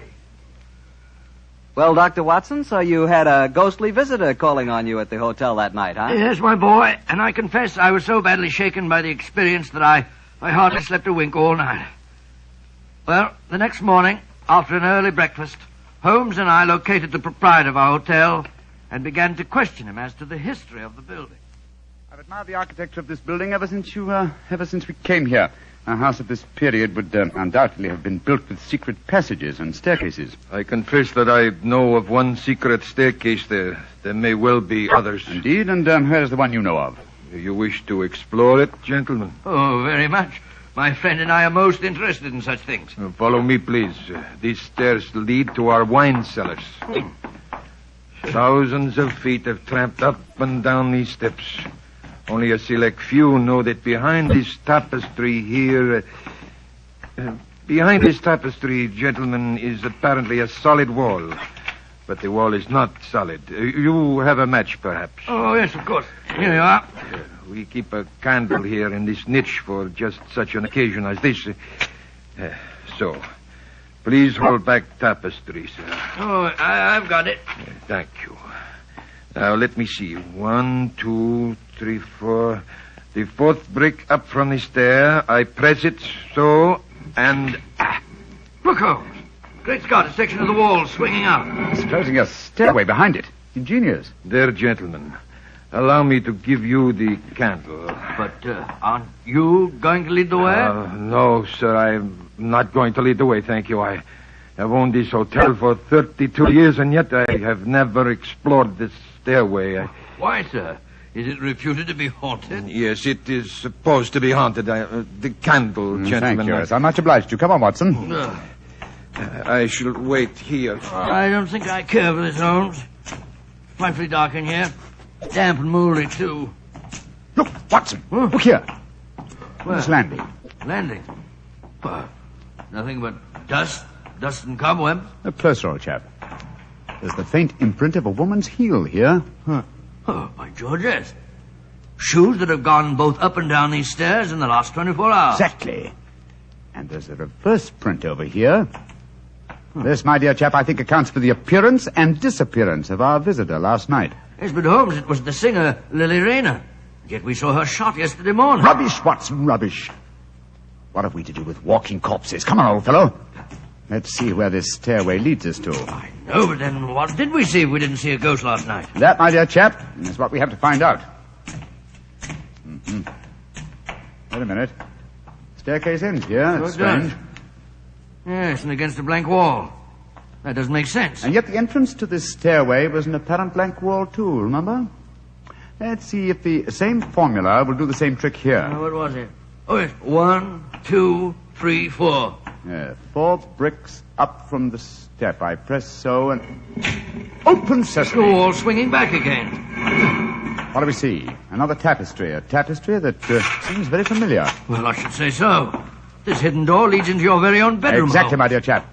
Now we know beyond doubt how the apparent ghost made her appearance last night. Don't you suppose it must have been someone impersonating the dead girl? That, my dear fellow, is a question that can only be answered by calling on her fiancé, Prince Stefano. Let's go over and see him at once, shall we?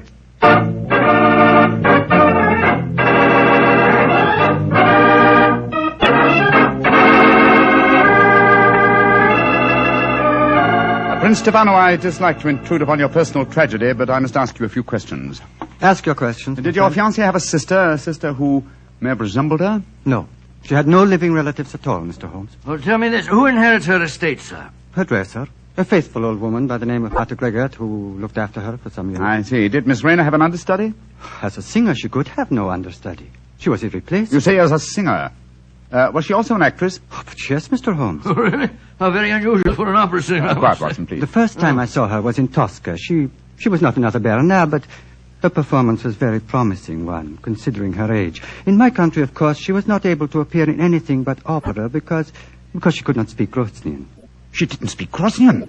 Now I have the answer. The answer? Yes, to what? To this entire story, from the arrest of your fiancée to certain strange visitations at my hotel last night. What do you mean, Mr. Holmes? If you come to my hotel room tonight, my dear Prince, I can safely promise to make the whole matter clear to you. And I dare go a little further. I think that I can even help you to find consolation in your bereavement.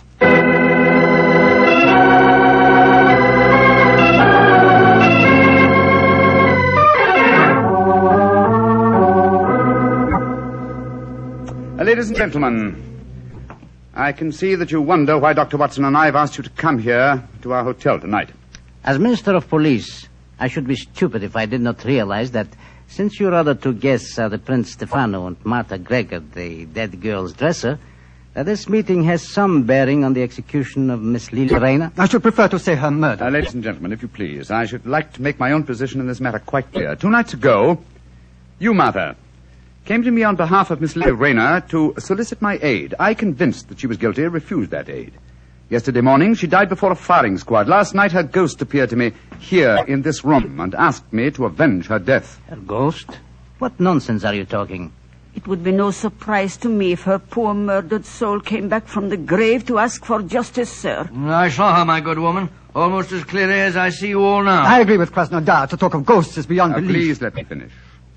When I had this visitation last night, I decided to investigate the case thoroughly. I did so today, and I can assure you that Miss Rayner paid for a crime she did not commit. What grounds do you have for saying that, Mr. Holmes? The letters that were supposedly written to her were in the Grosnian language, and yet today Prince Stefano informed me that she could not appear in the theater here because she did not speak the language. But those letters were sewed into her bodice hole. That's true, my dear fellow. And who was the only person who had the opportunity to do that? The same person who came to me 2 nights ago and succeeded in convincing me that Miss Rayner was guilty, her own dresser and supposed friend. Are you suggesting that I'm suggesting that you inherited her estate on her death, and that you would have lost that inheritance if she had married and had a family of her own. What do you have to say in answer to that, Martha? That I am among madmen. This talk of ghosts proves it. Very well, then. Let the ghosts support my theories. Hand me the violin, will you, Watson, old fellow? Oh, yes, of course. Thank you. Now, turn down the gas light. Right, you are. That's it. And listen.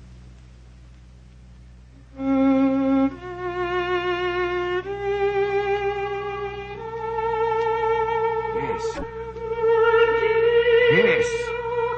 That's her voice. And that's her figure standing there in the moonlight, even though she's dead. Now what do you say, Martha? Aren't you responsible for her death? If her ghost can sing, I'm sure it can also talk. I did do it. The letters belong to me. I sacrificed my own baby for gold. May heaven have mercy on my soul. A confession in front of 4 witnesses. Why not take her away, Krasnodar? We'll testify later. I will. Come with me, Martha. I killed my own baby. I deserve to die. Well, shall I turn up the gas, Holmes? Ask Prince Stefano. No. Do not turn it up. I've seen and heard the ghost of my beloved when the lights were down. I'm not afraid. Please play her melody again, Mr. Holmes.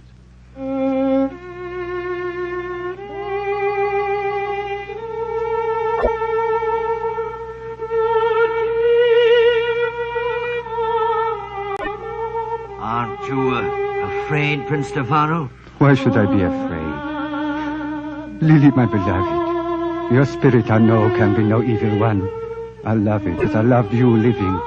The pleasure of love lasts but an instant. Love's regrets last for a lifetime. This is now my lifetime, brightened by your gracious ghost. I'm sure this is a very touching scene, but it's getting dreadfully maudlin. All right, Miss Rayner. You may come from behind the tapestry now. Watson, old chap, turn up the gaslight. There's a good fellow. Right, you are, Holmes. Prince Stefano, permit me to reintroduce you to your far from ghostly fiancée, Miss Lily Rayner. Lily, my beloved, you're not dead. No, I am not dead. Though I cannot see how Sherlock Holmes fathomed my secret. And there, my dear young lady, you're in exactly the same boat as I am. Surely the answer is obvious. You gave me the key yourself, Prince Stefano. I did, but how, Mr. Holmes? When you informed me that Miss Rayner had once played the title role in Tosca. Tosca? What's that got to do with anything, Consider Holmes? the plot, Watson. A minister of police who is very susceptible to a lady's charms arranges a false execution. Knowing Mr. Krasnodar's weakness, Miss Rayner, you prevailed upon him to do likewise. Well, then the whole execution was a piece of pantomime. The rifles must have contained blanks. That's right, old fellow.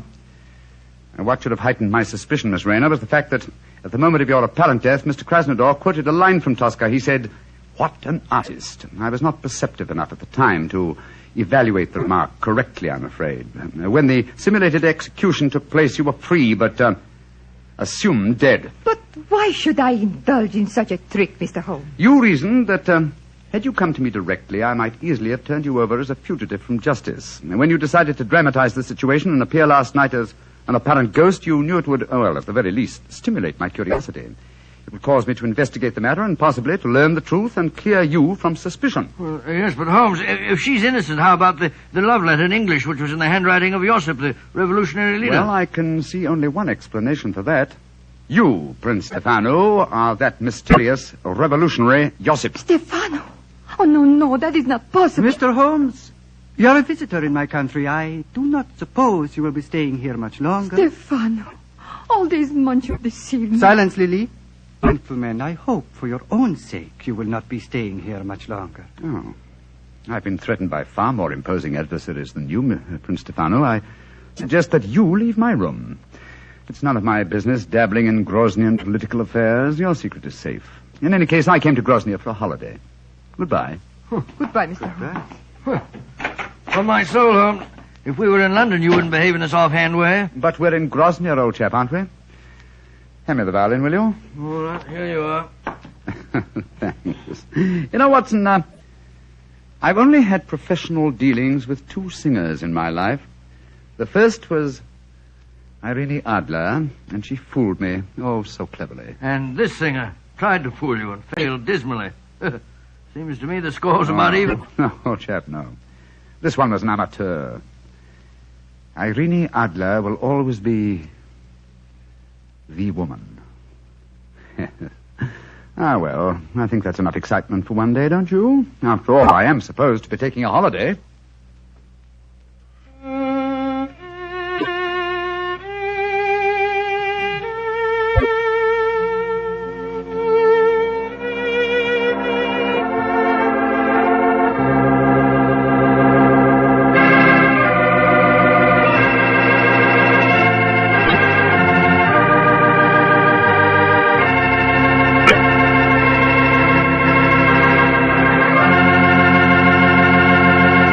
Doctor, that was a swell story. And I'll bet that you were a lot more interested in the beautiful Lily than your story tonight would have us believe. Well, of course I'm interested in a beautiful woman.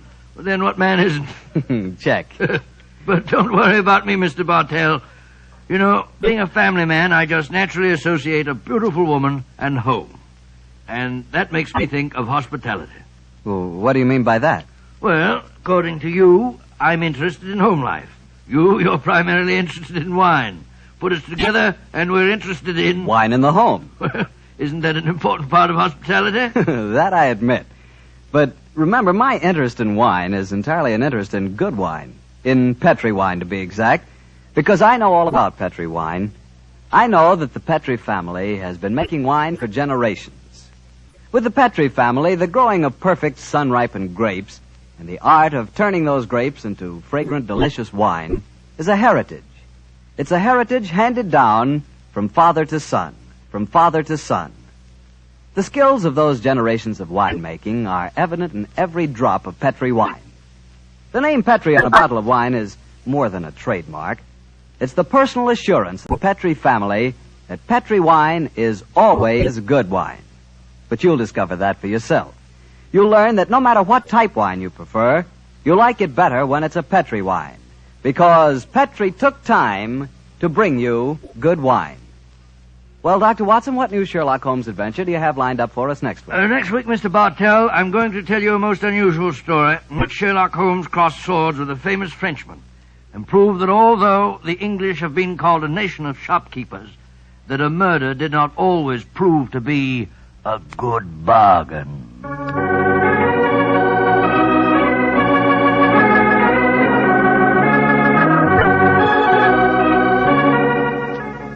Tonight's Sherlock Holmes adventure was written by Dennis Green and Anthony Boucher and was suggested by an incident in the Sir Arthur Conan Doyle story, The Sussex Vampire. Music is by Dean Fossler. Mr. Rathbone appears through the courtesy of Metro-Goldwyn-Mayer, and tonight Dr. Watson was played by Mr. Joe Kearns, who substituted for Mr. Nigel Bruce. Mr. Bruce is scheduled to return to the program next week.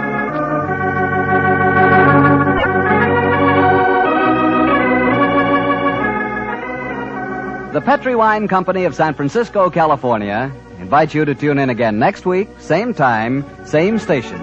Sherlock Holmes comes to you from our Hollywood studio. This is Harry Bartell saying goodnight for the Petri family. For a solid hour of exciting mystery dramas, listen every Monday on most of these same stations at 8 o'clock to Michael Shayne, followed immediately by Sherlock Holmes. This is the Mutual Broadcasting System. Petri Wine brings you Basil Rathbone and Nigel Bruce in the new adventures of Sherlock Holmes.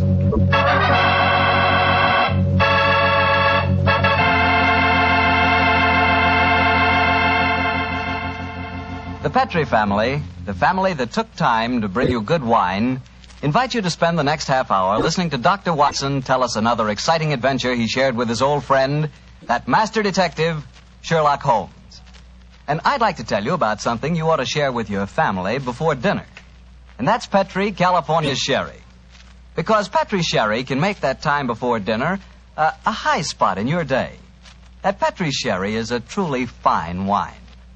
Its color is a deep amber, rich and inviting. And the wine is wonderfully smooth and full-bodied. Flavor, just swell. Honestly, I mean it when I say the best beginning a good meal ever had is a glass of Petri Sherry. Oh, and look, if some of your family like their sherry dry, you know, not sweet, they'll really like Petri Pale Dry Sherry.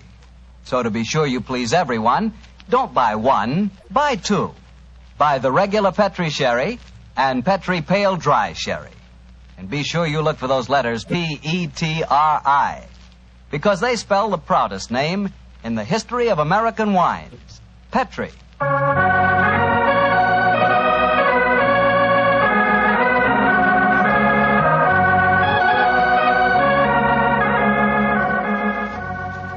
And now I know our good friend Dr. Watson's expecting us. Let's go in and join him. Come in. Good evening, Doctor. Good evening, Mr. Bartell. Say, how are you feeling, Doctor? All over that attack of flu you had? I'm feeling very much better, thank you, my boy. I'm still a little weak. We old fossils take much longer to get over that sort of thing than you young fellas. Well, you take good care of yourself, Doctor. You've got a lot of friends, you know. Oh, I'm very glad to hear that. Thank you, Mr. Bartell. And now settle yourself down, and I'll get on with tonight's new Sherlock Holmes adventure. Where did it take place? You may not be familiar with the names of Jersey, Guernsey, Alderney, and Sark, but those are the four principal islands that make up the group known as the Channel Islands. Oh, yes, Doctor, I have heard of them. Somewhere in the English Channel, aren't they? Between the southern coast of England and the northern coast of France? That's quite right, my boy, though I very much doubt if you ever heard of the tiny island on which this story happened. It was the island of Garth, a minute but self-contained spot with a population of just under 1,000 inhabitants, subsisting, and from what I saw of the island in those days, subsisting very well on its dairy products. Was it under the rule of the British government, Doctor? No, Mr. Bartell, not exactly. You see, the island belonged to a family by the name of Horn. The head of the family, who was known as the Seigneur of Garth, was an independent ruler owing nominal allegiance to the King of England. That allegiance was expressed by one of those traditional ceremonies in which the Seigneur annually presented 1 pound of freshly churned butter to a representative of the British Crown. Times haven't changed much, have they, Doctor? Pound of butter is still worth a king's ransom. But tell me, what were you and the great Sherlock Holmes doing on the island of Garth? Well, I just coming to that, my boy, if you'll give me a minute. It was in the summer of 1896 when, to my utter amazement, Holmes informed me that we were going to the island of Garth as the official representatives of the British Crown to accept the annual presentation of butter. At the time, I must confess, I couldn't see why Holmes wanted to accept such a ridiculous mission. It was only as we approached the island in a small fishing boat that he told me a great deal more was at stake than a pound of butter. Unfortunately, Mr. Bartell, I'm not much of a sailor, and as the wind was blowing hard and the sea racing, I'm afraid I wasn't a very intelligent companion.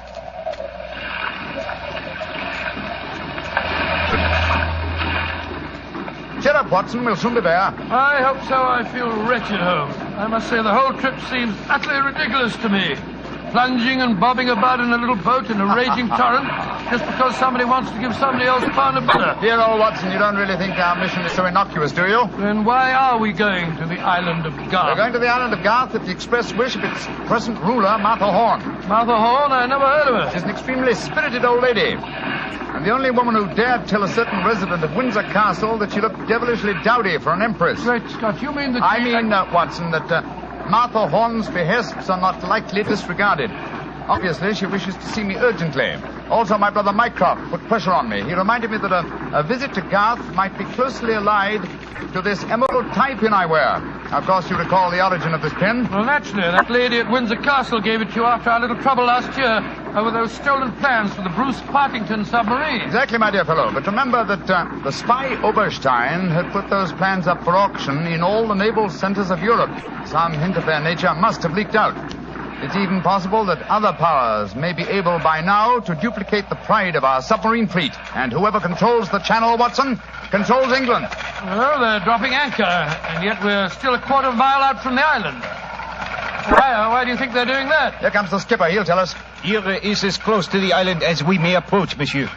We have already sent signals. A smaller boat is putting out for you.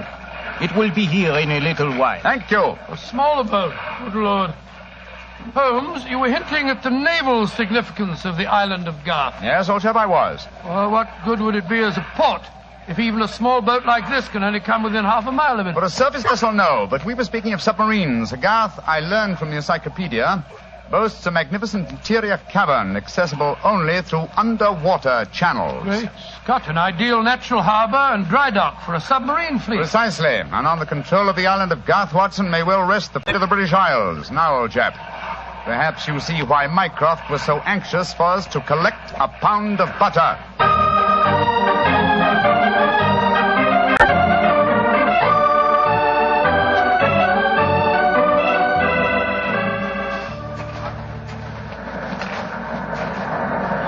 Holmes, doesn't it seem wonderful to be on land again? First the fishing smack, and then that wretched little rowing boat. Then the bucket swinging us up the face of the cliff. Now at last I can stretch my legs. Steady, old chap, steady. Let me give you a hand. You'll soon get your land legs back again. Thank you. I'm a bit shaky, I must confess. Hello? Who's that couple walking towards us? Our welcoming committee, no doubt. How do you do? Mr. Sherlock Holmes and Dr. Watson. Permit me to present myself. I am Dr. Hugo Oberwald. How do you do, sir? How do you do, Doctor? And this is Mrs. Reeves, the housekeeper at Horton Castle, where you will be staying. How do you do? How do you do, Mrs. Reeves? Welcome to the island of Garth, gentlemen. We were deputed to come and greet you and take you back to the castle. We can walk there across the cliff tops. It isn't very far. Splendid. I think my friend will appreciate traveling on terra firma once again. Dear me, Herr Doctor. You are not a good sailor, perhaps? No, perhaps about it, sir. I had a miserable crossing. I am sorry to hear it. I trust your short stay at the castle will be some recompense for the journey. The formal presentation of the butter will take place tonight. There will be no reason why you gentlemen cannot return to the mainland tomorrow. Oh, thank you, Mrs. Reeves, but it's more than likely that we shall stay on for a few days. Oh, it will be quite unnecessary. I'm afraid that is a matter for Mrs. Horn and ourselves to decide. I'm afraid that Mrs. Horn is incapable of making any further decisions. Oh, what do you mean, madam? Obviously, you have not heard, but the news is slow in reaching the mainland. Mrs. Horn died yesterday. Died? Good Lord, a natural death, I suppose. But, of course... I attended her myself. A simple case of heart failure. The poor lady died in her sleep. Shall we begin our walk to the castle? By Jove, Holmes, this changes things. You suppose it was a natural death? I suppose nothing, old fellow. But in almost 20 years of practice, I can recall precisely 3 clients, actual or potential, who died natural deaths. Come on, let's follow them.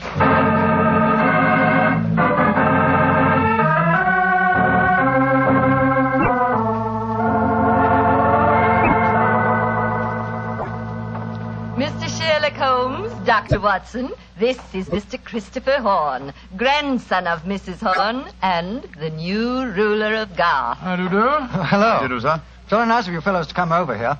Too bad you had to arrive just as the poor old gal kicked the bucket, though.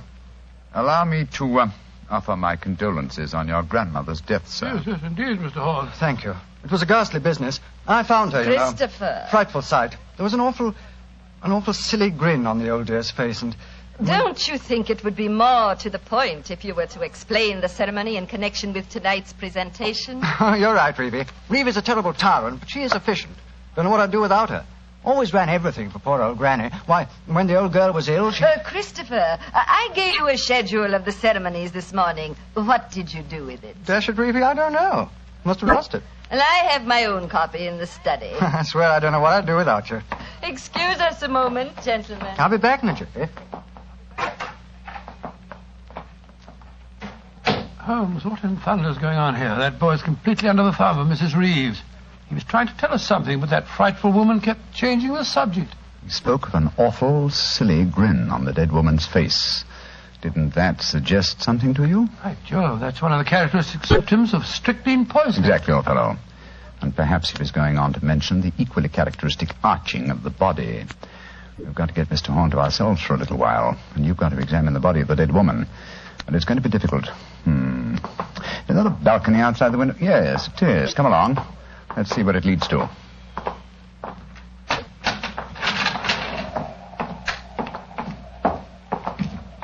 The balcony seems to lead right round this particular wing of the castle. Must have served as a lookout in the olden days. I wish the balcony were a little wider. Must be a sheer drop of a couple of 100 feet down to the rocks below. Yeah. Hello. These must be the windows of the room adjoining the one we just came out of. Let's go a little closer, shall we? We may be able to find out something. Can you see anything? Yes. They're in there. Mrs. Reeves and the boy. She's leaving the room. Now's our opportunity. I'll tap on the window.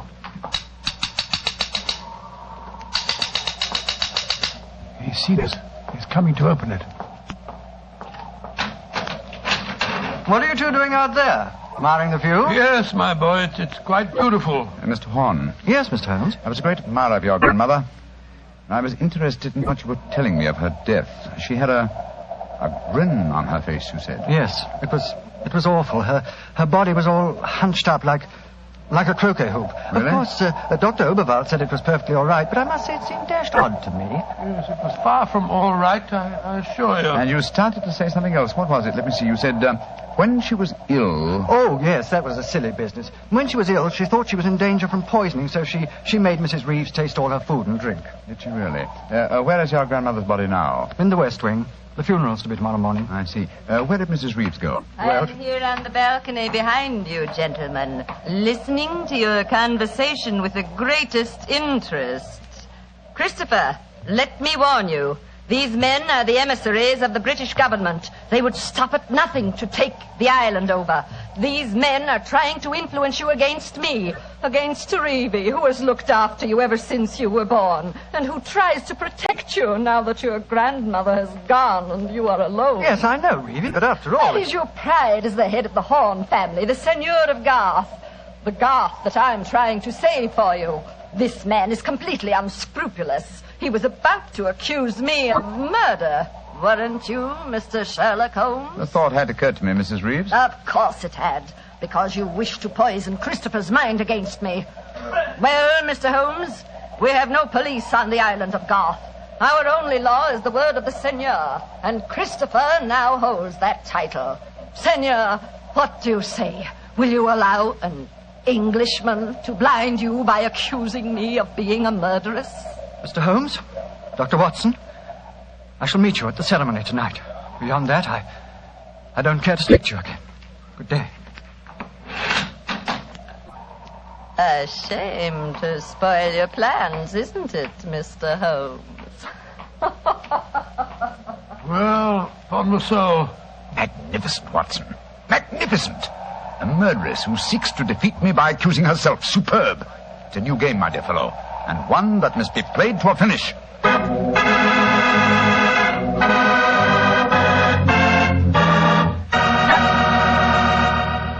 We'll hear the rest of Dr. Watson's story in just a second, so I'm just going to remind you that right now is one time you'd really enjoy a glass of Petri California Port. You couldn't ask for a more delicious wine.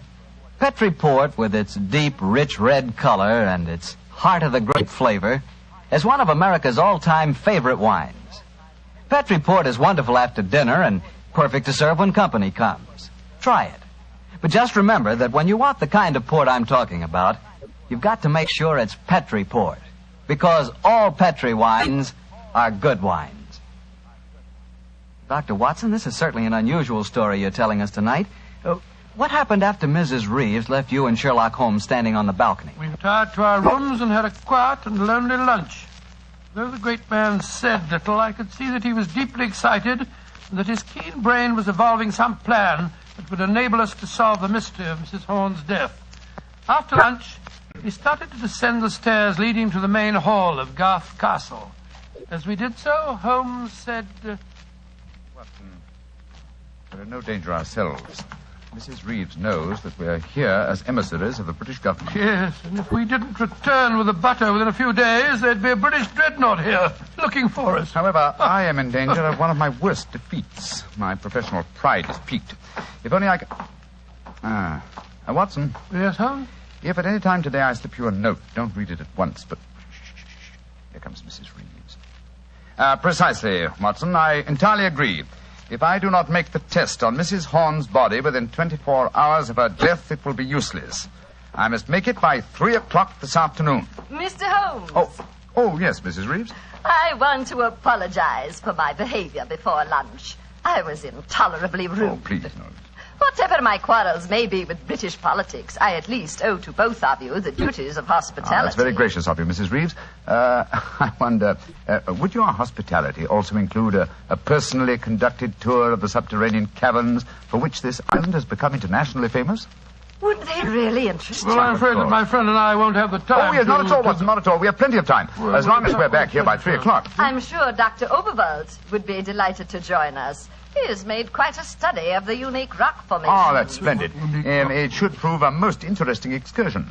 But, Holmes, why do we want to go stomping around a lot of damp and smelly caves? Well, the exercise will do us good, old fellow. Will you lead the way, Mrs. Reeves? And please remember that it's most important that I return here... I remember, Mr. Holmes. You must be back here by 3 o'clock.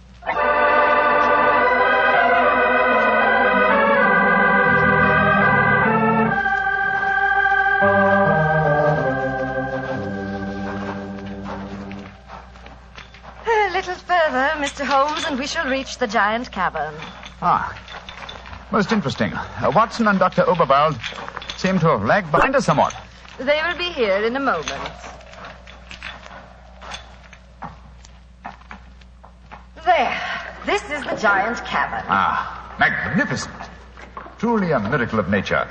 It's a natural submarine dry dock hewn out of the rocks. Yes, Mr. Holmes. And in the olden days, only the smugglers who inhabited this island knew the entrance that leads to this cave. The first seigneur of Garth found a cache of untold wealth hidden here. Really? Silks, jewels. There are still the remains of some of the finest Calvados brandy stored among these rocks. Indeed. An incomparable drink. Would you care for some? It is our custom whenever visitors honor us with their presence to offer them a glass. I should be delighted. There is a natural shelf here in the rocks. Perfect hiding place. Here you are, Mr. Holmes. And here is a glass. This is a rare privilege. I imagine that very few people have been offered it. Only our most distinguished visitors, I assure you. This cavern is completely inaccessible from the outer sea, I presume. Completely. Unless, of course, ships could swim under the sea. Which, as you know as well as I, they can, Mrs. Reeves. Even outside the imaginings of Jules Verne. Indeed. Would you care to explore a little deeper? The others will be with us soon.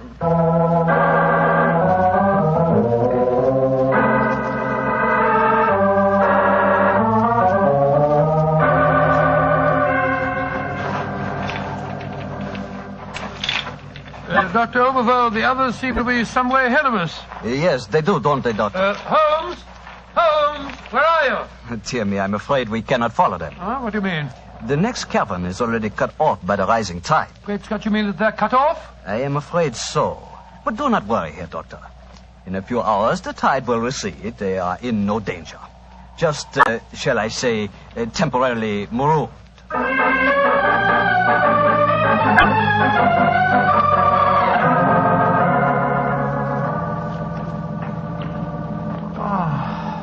I can't understand it.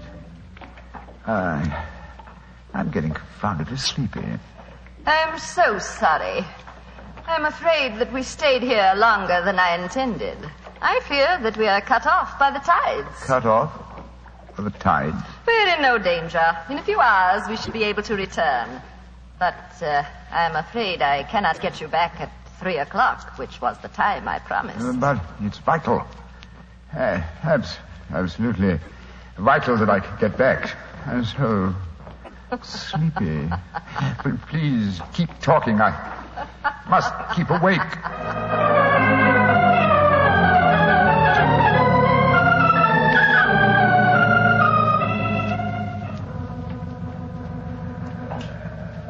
Dr. Oberl, I must get to Sherlock Holmes at once. I am sorry, Herr Doctor, but we are not able to control the forces of nature. We cannot force the water to recede. Your friend is in no danger. No, but he's got a most important test that he must make by 3 o'clock. I am afraid that will be impossible. I've got to do something. I should have come to these blasted tapes in the first place. I don't know what on earth I ought to do. By Jove, that note that Holmes gave me, he told me to open it if... where did I put it?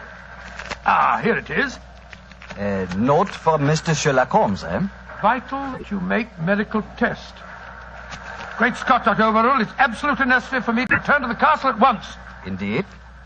A note from Mr. Sherlock Holmes, and now it is most important that you return to the castle. No, my fine English friend. I am afraid I cannot allow you to. Oh, I don't know how you propose to stop me, sir. You see this revolver? And do you see this stick? I warn you, Herr Doctor. Oh, no, you don't.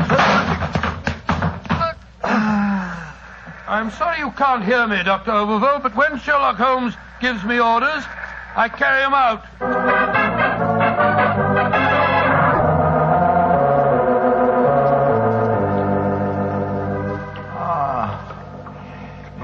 Mrs. Reeves, are we still trapped by the tide? What time is it? 5 o'clock. I'm afraid that you'll be a trifle late for your important appointment. What a pity. You deliberately trapped me here. You drugged the brandy and kept me a prisoner. Did I? Now, why should I do that, Mr. Holmes? Because you're greedy for power. That's obvious in your domination of that pleasant though weak young man who is now Seigneur of Garth. I'm sure your beliefs would find support in certain ideologies now arising in Germany. Your choice of a German doctor as an accomplice in your plans would support that theory. And what might my plans be? I should say that you're determined to give Garth as a submarine base to Germany. With this island in their power, they could control the channel. Very interesting. And I suppose, as well as being a spy, I'm responsible for Mrs. Horn's murder? You and Dr. Oberwald between you. She was too strong for you. You had to get her out of the way. You probably made subtle attempts on her life at first, the origin of which you did not realize, but which caused her eventually to send for me. My arrival forced your hand, and so you and Dr. Oberwald resorted to the quite unsubtle expedient of poisoning her. All pure supposition, Mr. Holmes. The only law on this island is Christopher Horn. Do you suppose he'll believe you? No, I suppose he won't. You've outwitted me, Mrs. Reeves. I walked into your trap just as you intended me to. Then in that case, you may collect your pound of butter tonight and return to the mainland tomorrow. Mrs. Reeves, how much longer do we have to wait for the tide before we can make our way back to the castle? We can leave now. We could have left at any time. There's another secret entrance that is above the tide level. I merely had to make you overstay the hour of your test. I could not risk Christopher's seeing definite proof. Come now. I shall lead you back. You fool.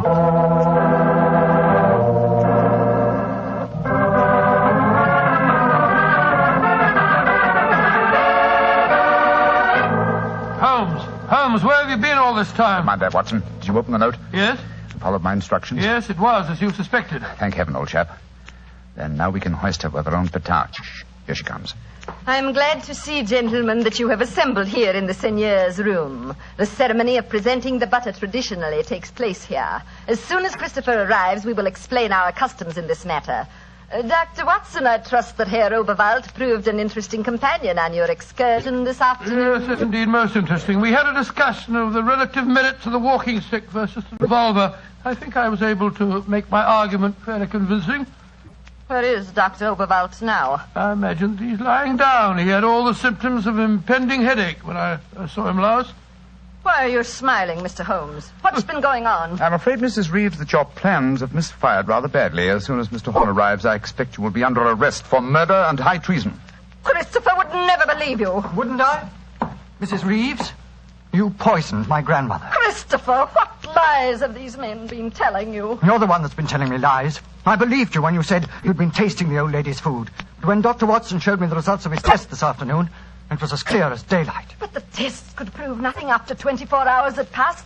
You said so yourself, Mr. Holmes. A deliberate lie, Mrs. Reeves. I'm afraid that I invented that mythical 24-hour test. I knew that as soon as I mentioned it, you would attempt to prevent my carrying it out. So I was delighted when you fell into my trap. You thought that you were shanghaiing me, whereas in reality I was shanghaiing you. My job is to prove your guilt to the senor. With your dominant presence away from the household, it was easy for Dr. Watson to make his test. You devil. You knew all the time. Oh, of course I did. But I had to deceive you. I'm glad my performance was sufficiently convincing. By the way, Mrs. Reeves, the drugged brandy was dreadfully clumsy. You didn't drink it home? Why, of course I didn't. But it was very unflattering to me that Mrs. Reeves thought I might. Mrs. Reeves, you realize what this means, don't you? I'm going to ask these gentlemen to take you and Dr. Oberwald back to the mainland with them tomorrow. And stand trial in a British court? Never. I was born on the island of Garth. I have lived here all my life, and I shall die here. What are you up to? Stop her! She's going out on the balcony. One day, Garth will belong to Germany. One day, the whole world will belong to Germany. Goodbye, you meddling fool. Goodbye. Great Scott, she's gone. It must be a couple of 100 feet to the rocks below. What a dreadful thing. I still can't believe she was a murderess and a traitor. Now, it's shocking. A shabby finish to a shabby business. Mr. Horn, I suggest that we make sure Dr. Oberwald does not escape justice, and that we then perform the ritual presentation of the butter. Yes, Mr. Holmes. The island of Garth will still pay tribute to England, and I think it always will.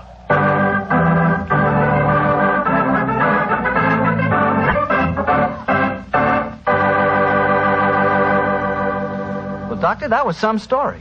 So Germany didn't get the island of Garth after all. No, Mr. Bartell. In fact, in after years, the island proved to be an invaluable submarine base for England. Say, what about the pound of butter? Did Holmes get it? Oh, yes. But why are you so interested in the butter? Are you kidding? In our house, butter is our second most favorite topic of conversation. Your second most favorite? Well, what's your favorite topic of conversation? Remember, you asked me. Petri wine. Oh, as if I didn't know. Doctor, that Petri wine is something to really talk about. You know, the Petri family has been making wine for generations. Why, the art of making fine wine is their heritage, handed down from father to son, from father to son.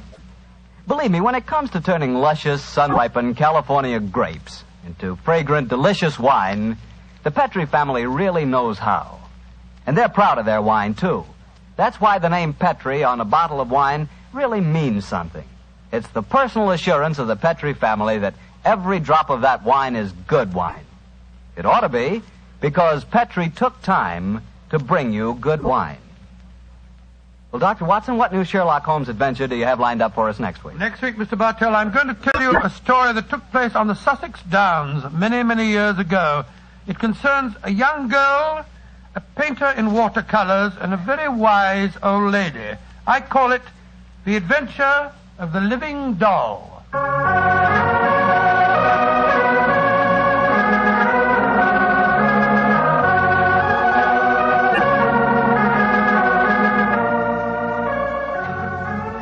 Tonight's Sherlock Holmes adventure was written by Dennis Green and Anthony Boucher and was suggested by an incident in the Sir Arthur Conan Doyle story, The Adventure of the Bruce Partington Plans. Music is by Dean Fosler. Mr. Rathbone appears through the courtesy of Metro-Goldwyn-Mayer, and Mr. Bruce through the courtesy of Universal Pictures, where they are now starring in the Sherlock Holmes series.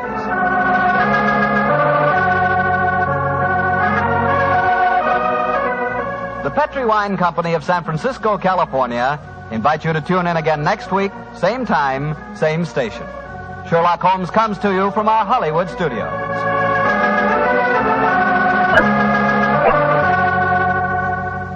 This is Harry Bartell saying goodnight for the Petri family.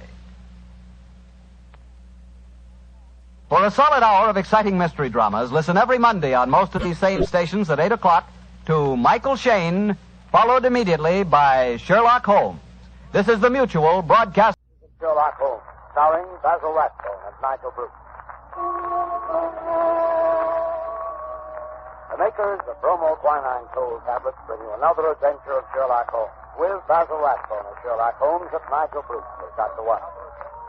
Friends, when you're the victim of a cold, remember this. Bromoquinine cold tablets are made exclusively to help relieve the usual distress of cold. They're not a cure-all. They're made for one purpose, and one purpose only. To help relieve the common miseries of a cold.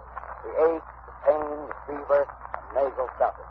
That's why they do such an effective job. Give yourself the advantages of specialized medication. When a cold attacks, take bromoquinine cold tablets as directed, and only as directed. Now, here we are again in our habitual armchair in front of Dr. Watson's fireplace, waiting for the good doctor to put down the evening paper. Oh, I beg your pardon, Mr. Manning. I didn't see you come in. I was reading about your latest American gang shooting. Yes, crime seems to be riding high, wide, and handsome in most of our big cities, I'm afraid. What a pity we haven't got Mr. Sherlock Holmes on the job. This is just what I was thinking. But on the other hand, these gangs of racketeers have sprung up since he retired. Perhaps he wouldn't know how to handle it. Rubbish. I can remember just one case we handled back in '94.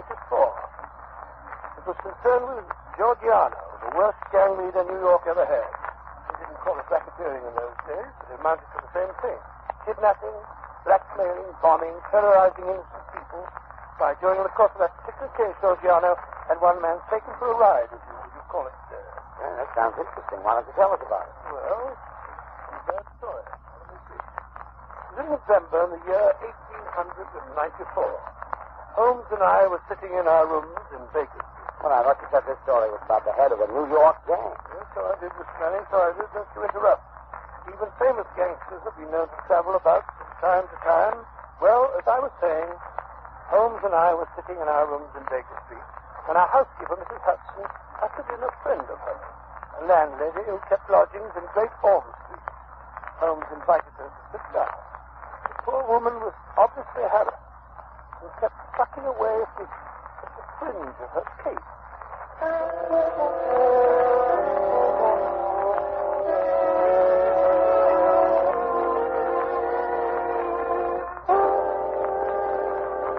Mrs. Hudson tells me that you've been having some difficulty with the lodger, Mrs. Warren, Oh, that's thank my you, name, thank sir. No, Mr. Holmes, you couldn't call it difficulty I'm having. And there was a lodger that was easier to do for. It's just that I don't see him from one weekend to the other. Oh, come now. That's nothing to be uneasy about. My best to Mrs. Warren, if I were your lodger, there would be many occasions when you wouldn't see me for weeks at a time. I work a good deal at night, you know, and do my speaking by day. No doubt, Mr. Holmes. But this is different. He never goes out, not even at night. I've waited up to find out. I never see his face, not even when he pays his bills. Not a sign of him ever seen for the last 3 weeks. And how do you know he's still there? Like he's trying to get away from something. Oh, it frightens me, Mr. Holmes. I can't sleep for fright. When did this lodger first come to you? 3 weeks back it was. He asked me to turn to my fee, 50 shillings a week. You see, there's a fine sitting room and bedroom all complete like at the top of the house. Yes, indeed. Go on. Well, Mr. Holmes, he said to me, I'll pay £5 a week if I can have it on my own terms. He took a £10 note out of his pocket then and then and gave it to me 2 weeks in advance. Then he says he's to be left entirely to himself and never for any excuse are we to disturb him. So he took the rooms and hasn't been out since. Oh, yes, he has, sir. What? But I thought you said that he... Just what it was, sir, that first night. He went out and returned very late. He was all in bed, but I heard him walking up the stairs. And his door shut and locked. Oh, keep it locked. And I ain't seen him since. But his meals. How does he get his meals? Well, when he rings, I take a tray up and leave it on the chair outside his door. Then when he rings again, up I goes and takes the tray away empty. If he's wanting anything else, he writes it on a slip of paper and puts it on the tray. I see. Have you brought any of those slips of paper with you? Yes, Mr. Holmes. There's in 3. Good. Here they are. Uh-huh. When today? Most interesting.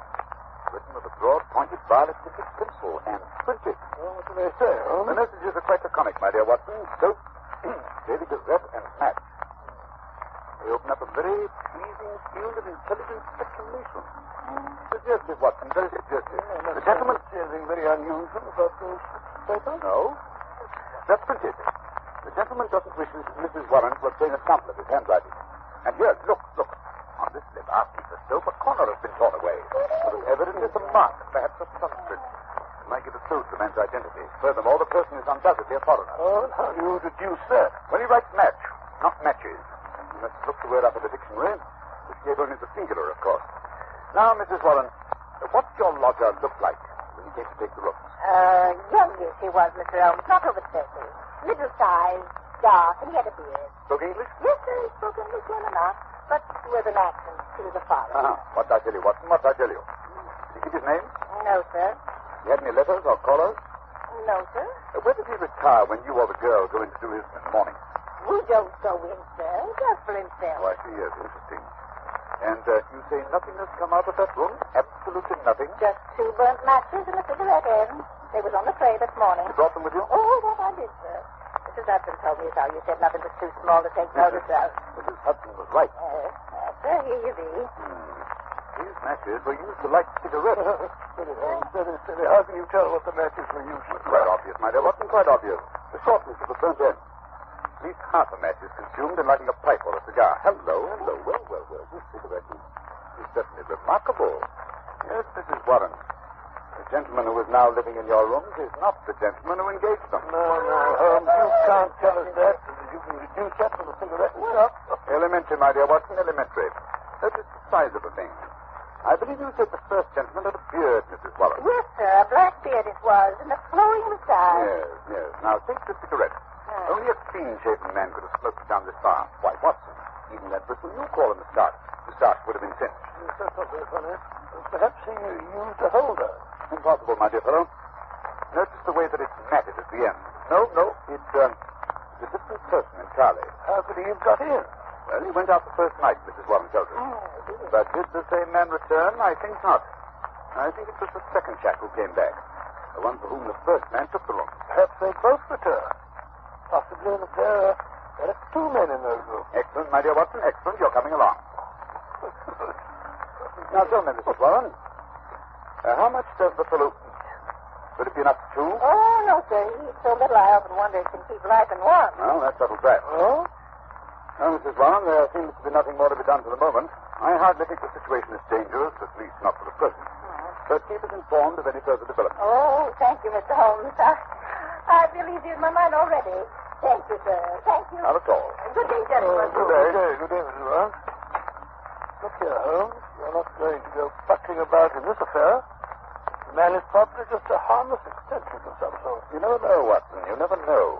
Whoever he is living in terror. Huh? Terror of what, I wonder? Oh, rubbish. Besides, who's going to foot the bill? What do you expect to get out of a case like this? Education? Look, the pursuit of knowledge, Watson, is my great hobby. Pursuit of knowledge of the foot. Curiosity, that's what it is. Plain, unadulterated curiosity. Oh, possibly, Watson, possibly. Education, pursuit of knowledge, curiosity. Perhaps they all amount to the same thing. Where are you going to look for your education in this case, if I may ask? In the Daily Gazette, my dear fellow, in the Daily Gazette. A newspaper is often a very storehouse of knowledge.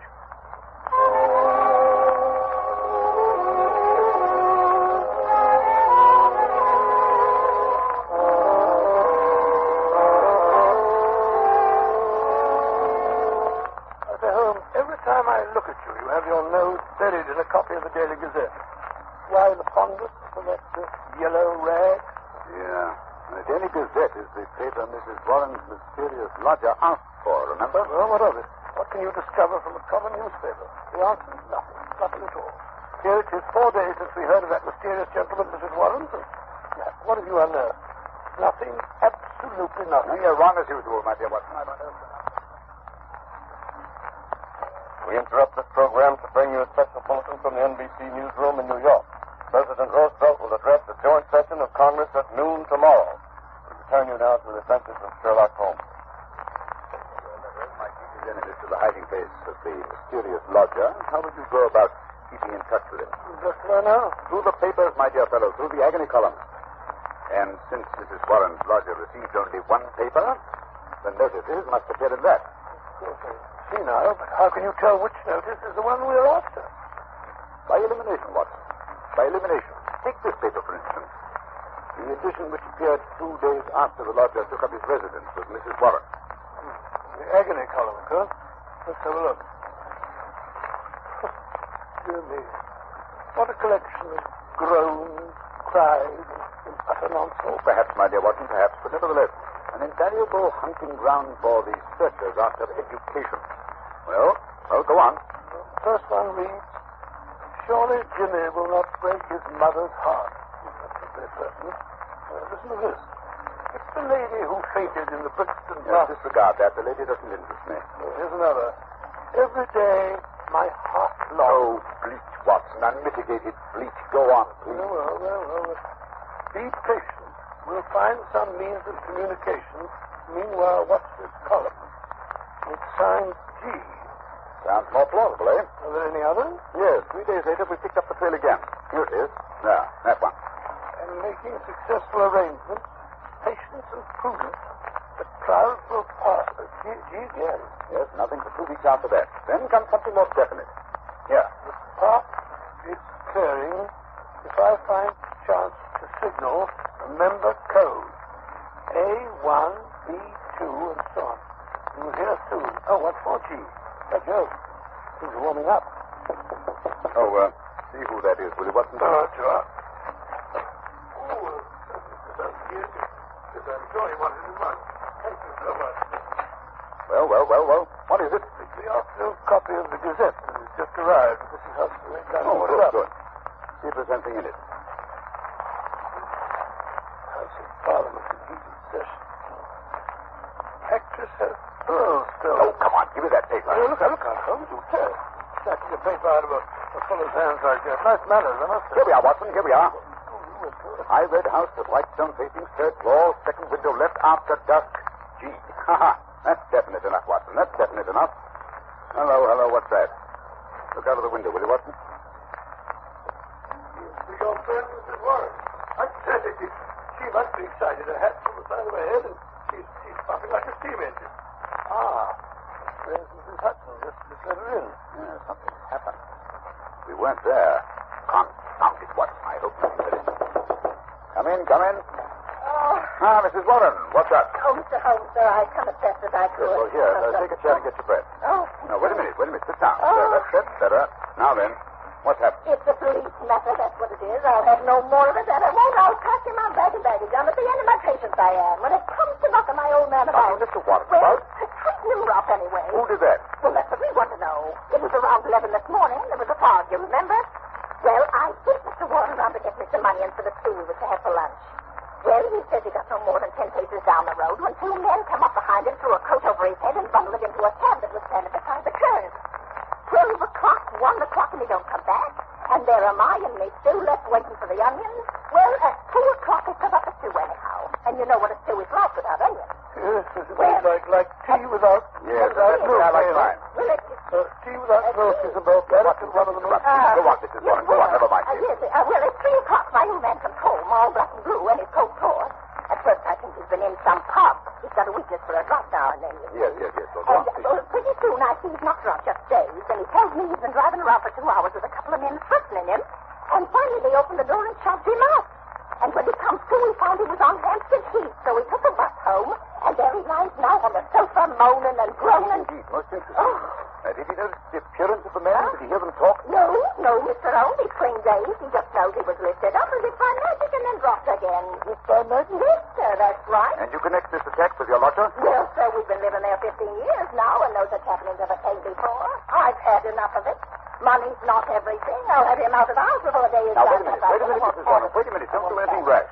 The matter's becoming more and more interesting. It's clear that these men mistook your husband to your lodger, and the heavy fog this morning, and when they discovered their mistake, they released him. They threw him out, they did, on his ear. Yes, well, wait a minute. The important thing is that your lodger's enemies have found him. They're on his track. They'll be back. I suggest you return to your home at once, before anything serious has a chance to happen.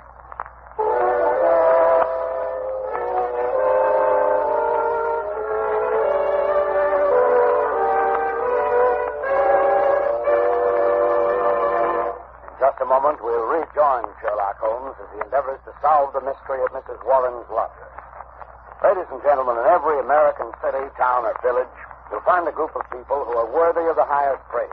The American druggists, men and women who are always on the job to serve our needs day and night.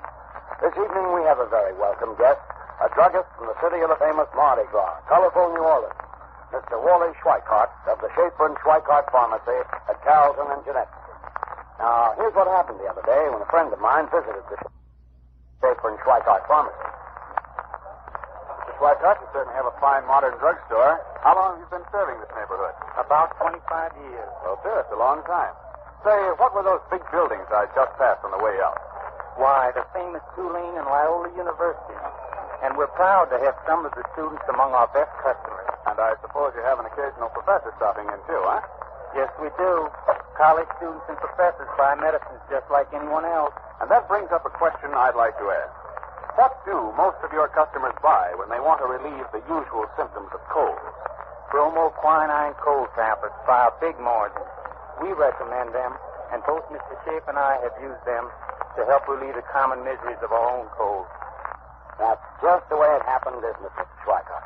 Yes, that's right. It's been a pleasure to have you with us, Mr. Schweikart, and your statement bears out the results of a coast-to-coast survey conducted by one of America's leading research organizations and taken among over 2,000 American druggists just like yourself.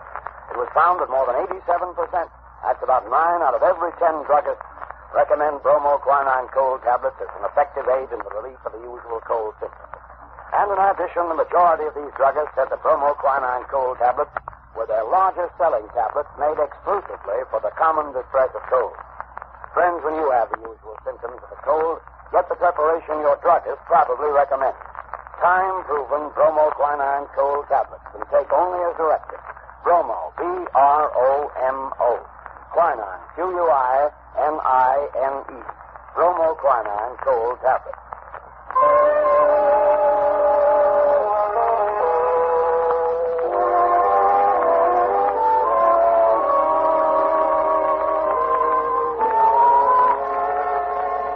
This is my house, sir.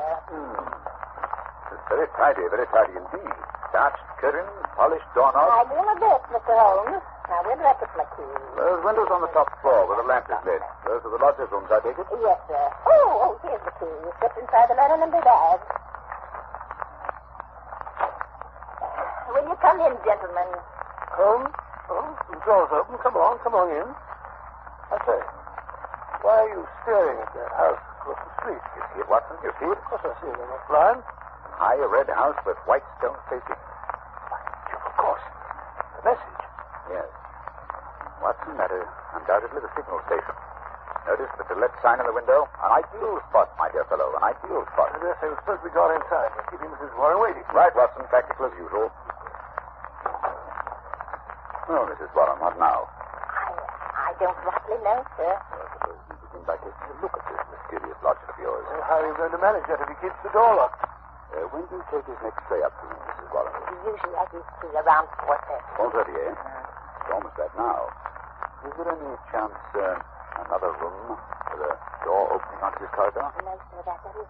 Oh, wait a minute, sir. There's a cupboard. A big cupboard almost opposite his door. Yes? Excellent. What you and I will secrete ourselves in that cupboard while Mrs. Warren fixes the gentleman's tea tray. Very good, sir. I'll do it right away. It's the top floor, Mr. Holmes. You can't miss it. The cupboard door is the first one to the right, at the head of the stairs. Good, thank you. Come on, Watson. Do you think it's nice spying like this? Watson, you've too many scruples to be first-class detective. Oh, come up the stairs. They creak like a rusty thing. Now what are you doing? Removing my shoes. You better follow my example. That way you have a much better chance of being undetected. Very well, but I feel like a criminal myself. Oh, not I can't get this shoelace undone. Well, for goodness sake, break it. We can't sit here all night. All right. Oh, here. Come on now. Quiet. You sound like the charge of the Light Brigade. I'm not making any more noise than you are. Easy now. Cupboard door. Yes, let's go. What? What you said it was the large. Oh, good thing. Please, squeeze in. Close the door. Open the crack. Open up the door. I can't do the best thing pushed here like this. Well, not supposed to. I'll do this little band, but if it's myself. Here comes Mrs. Watson now. Stop that noise, Watson. You're talking like a grappler. Yes, here she is.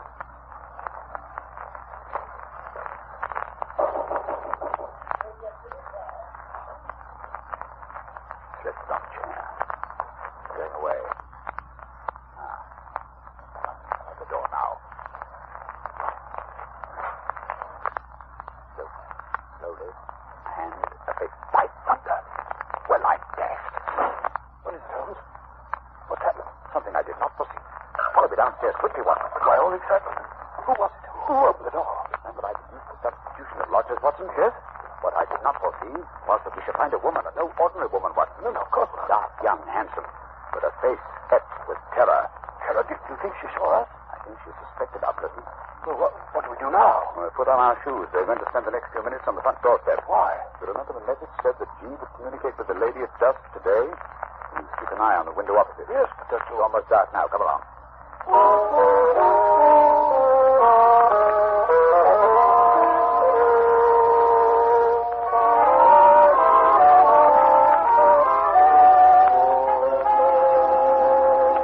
Holmes, we've been here for half an hour.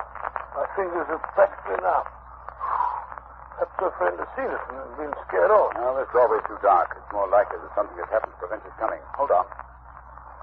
There's a light over there now. Yes, I can see a shadow. Look, there he is. Pale face. He's got a candle peering across. Once they're sure she's there. Now we see this flash. A single flash. Stay. Take the message, Willie Watson, so we can check up on each other. Oh, I will. T. That is Wait a minute. There's down. Another T. That must be the beginning of the second word. Now E. And comes an N. Long one this time. It's another T. An A. It's not. Well, surely that's not all. At Tenta. At Tentonite. Why, wake up. I had it. T-A is the initial. Let's go again. Why has he got a waist like that? I can't keep up with it. The same message over again. Curious, Watson. Attenta. Must be in cipher, Holmes. Not a very obscure cipher, Watson. It's Italian. Attenta means beware. It must be urgent. Maybe just get it. Still the same message. Attenta. Hello. He's broken off. The light's gone out. Someone's broken the window. What's that? Quick, Watson. We must get in there. Something violent is happening.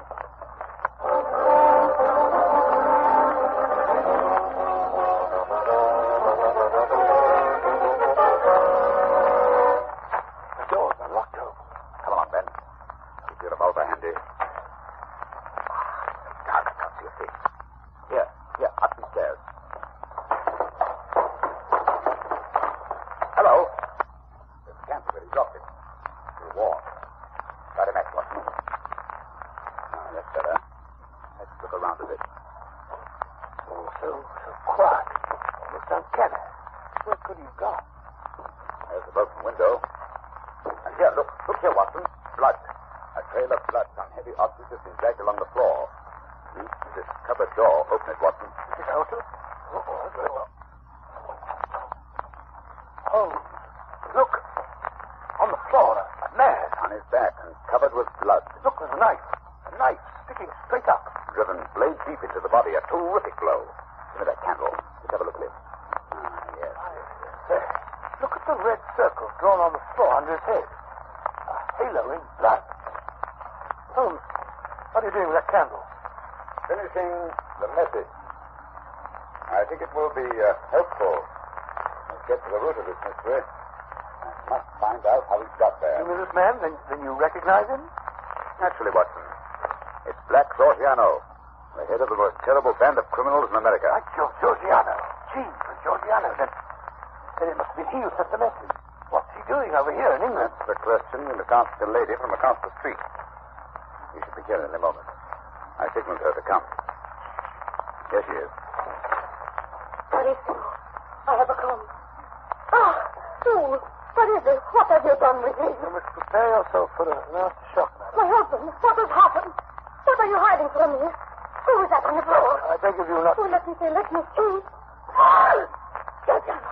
Tell me, you have killed him. He is dead. Please don't be so upset, madam. But it is wonderful, marvelous. What? You are a policeman. You have killed him. Oh, I'm so happy. You have killed him. He was dead when we found him. How so? Then it was my Jenna who killed him. My wonderful Jenna. He has done it to protect me.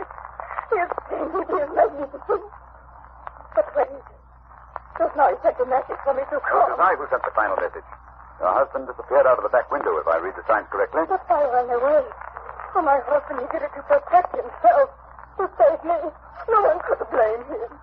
You could not arrest him for that. No. Now that your general is dead, we fear nothing. We are free. Perhaps you'd like to tell us about it. I may be able to arrange matters with Not a Luca. I am Amelia Luca. My husband and I, we live in New York. We are happy until my general's brother, he meets this Georgiano. He was a devil, a monster. There is no judge in the world who would punish my husband because he killed him. Yes, I understand he had rather an unsavory character. He was a king. He makes the young Italian men join in his society. Gennaro's brother was one of his men. He cannot break away. He must do the most terrible thing. And then one night he say no. He was shot. Shot in the back. In the back? Quite a sportsman, Oh, quite what? After that, this Georgiano, he say my husband must join his band. He began to make love to me. He was terrible. I'm so afraid. So you ran away? Yes. One night we go on a boat for England. But we know Georgiano will follow us. When he finds out, my general, he hide me where I will be safe. He knows Georgiano will come, and he waits for him outside. Tonight he arrives at last. But my general is ready.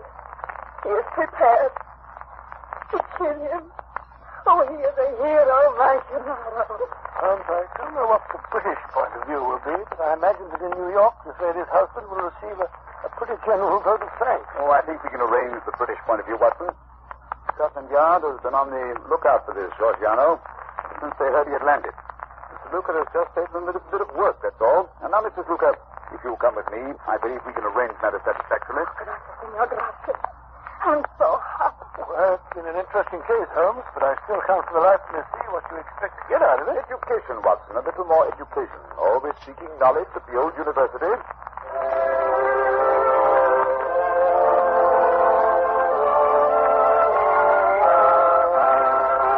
In just a moment, Dr. Watson will be back to tell us about next week's story. Ladies and gentlemen, when colds are prevalent, act wisely. Don't neglect the cold. Rest and avoid exposure. Remember, if neglected, even a so-called light cold may lead to more serious illness. But if a cold attacks with its headache, pain, nasal distress, and fever, take bromoquinine cold tablets. They go right to work to help relieve the usual miseries of a cold. They're specialized medication, and they work internally.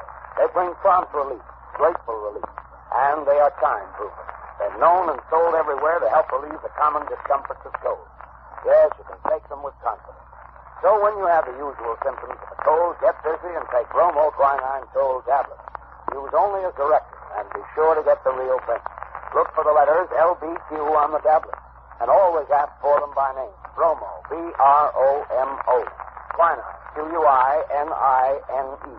Bromoquinine cold tablets. Now, Dr. Watson, what about next week? Well, next week I think I'll tell you an adventure that took me on a wild goose chase halfway across the continent of Europe. A case which Holmes solved by opening a coffin.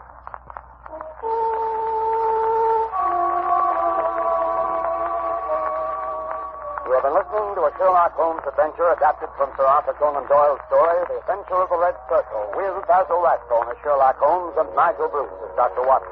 The dramatization was by Edith Miser, musical interludes composed and conducted by Lou Crossmark.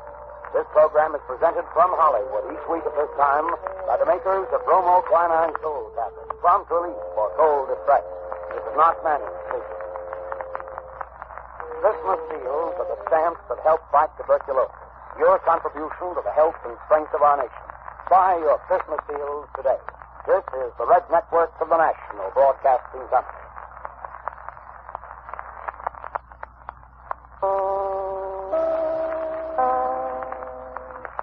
This episode from the life of Sherlock Holmes will be transmitted to our men and women overseas by shortwave and through the worldwide facilities of the Armed Forces Radio Service. Petri Wine brings you Basil Rathbone and Nigel Bruce in the new adventures of Sherlock Holmes.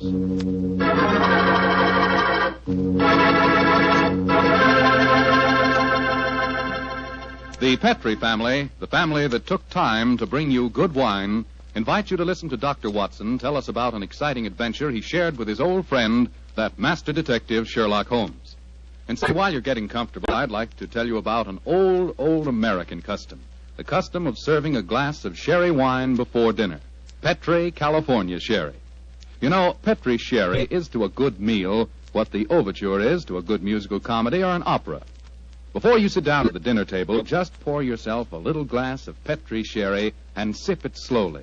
Look at that beautiful amber color. Smell the fragrance of those sun-ripened grapes. And taste that fine sherry flavor. You'll agree with me, I'm sure, that Petri sherry is the best beginning a good meal ever had. And say, if you happen to like your sherry dry, as I do, you'll really like Petri Pale Dry Sherry. Believe me, you can't go wrong with any wine that bears the name Petri, the proudest name in the history of American wines.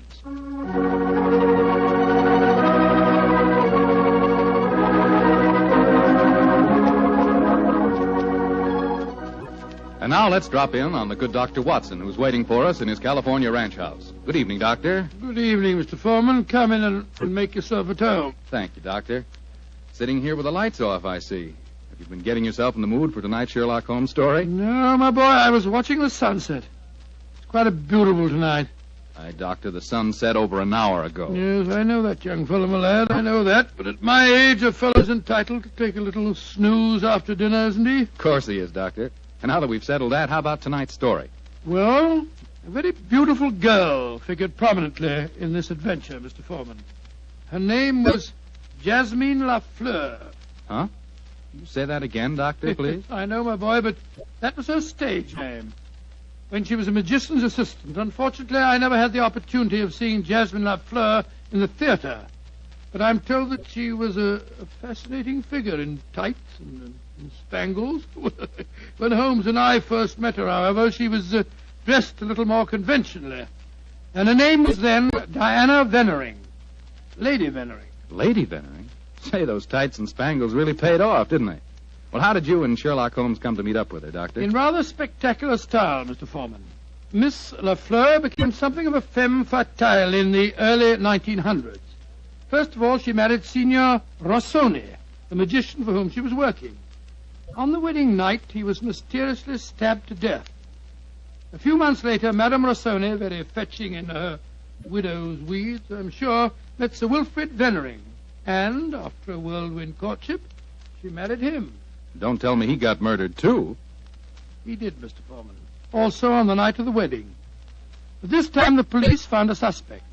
It was a certain Major Beckworth, cousin of the dead man, and an ardent suitor of the fair Diana. The trial at the Old Bailey was one of the most sensational I ever remember. Sherlock Holmes and I, in court on the closing day as a jury, were still considering their verdict. Holmes, the jury's been out over 8 hours. I bet you they can't agree on a verdict and there'll be a new trial. I think not, old chap. Look, here they come now. You know, there's a strong moral probability of guilt, but I'm sure they'll agree that there's insufficient evidence to convict. Oh, perhaps you're right. Just look at Lady Vennering down there ahead of us.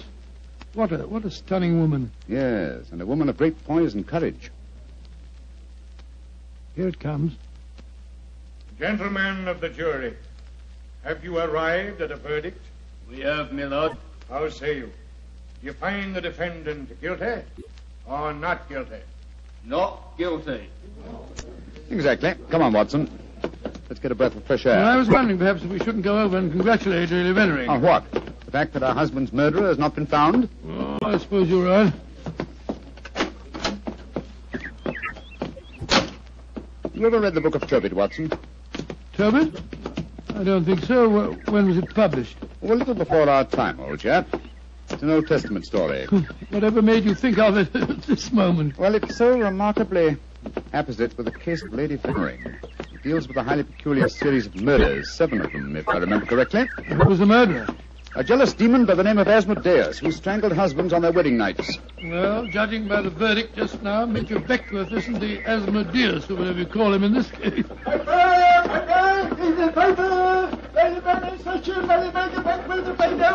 you are, boy. Here, give me a paper. Thank you, Governor. Thank you. The paper!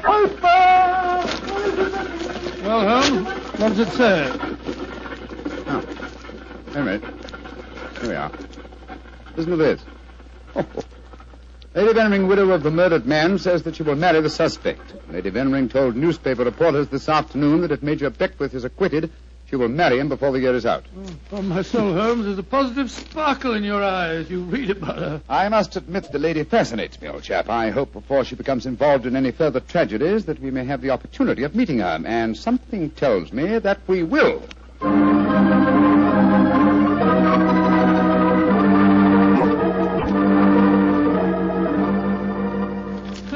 Sunday papers are certainly having a field day over the Veneering case, Holmes. Did you read them? No, I didn't, Watson. There's a complete life history of Lady Veneering in one of them with photographs. It's rather interesting. Really? What are you doing over there, Holmes? Looking out of the window. Ah, yes. You expecting anybody home? No, come over here, old fellow. Oh, it's a clergyman. Yes, a very agitated one. Look at the way he's pacing up and down. And looking up at our window, too. By Jove. What eyes? Yes, there's a fanatical look about him, which suggests either the martyr at the stake or the inquisitor lighting the faggots. Mrs. Hudson's letting him in now. Well, I'll be interested to know what he's come to us about. I can hear footsteps on the stairs here. I'll go and have a look. How do you do, sir? Come along in, won't you? It's all right, thank you, Mrs. Hudson. You're Mr. Sherlock Holmes? I am, sir, and this is my colleague, Dr. Watson. My name is Whalen, the Reverend Arthur Whalen. How do you do, sir? How do you do, sir? Sit down, won't you, and tell me what I can do for you. Thank you. Mr. Holmes, this is a very difficult subject to broach. In fact, it's only after intense personal conflict that I've been able to force myself to come to you. May I ask you, are you familiar with the Book of Tobit? Book of Tobit? Gracious me. You were talking about that yesterday, Holmes. I see that you've come to consult me about the Veneering case. But that's amazing. How did you know? Has Lady Veneering been in touch with you? No, sir, but I'm familiar with the Book of Tobit, and Lady Venering's case closely resembles that of the woman Sarah in the Old Testament story. More closely than you realize, Mr. Holmes. Did you know that before each one of Lady Venering's husbands was killed, they received a threatening note? Yes, I recall that from the trial. Signed in some sort of gibberish, weren't they, sir? No, Doctor. Yesterday I was permitted for the first time to examine one of these notes. The apparent gibberish was in reality ancient Hebrew writing. Indeed. Were you able to translate it? Yes, Mr. Holmes. In effect, it said, if you go through with this marriage, your hours are numbered. And it was signed Asmodeus. Oh. The name of the jealous demon who strangled husbands in the Book of Tobit. Exactly. Just why have you come to me, sir? I want you to talk to Diana, to Lady Veneering, to tell her she must not go through with this new marriage.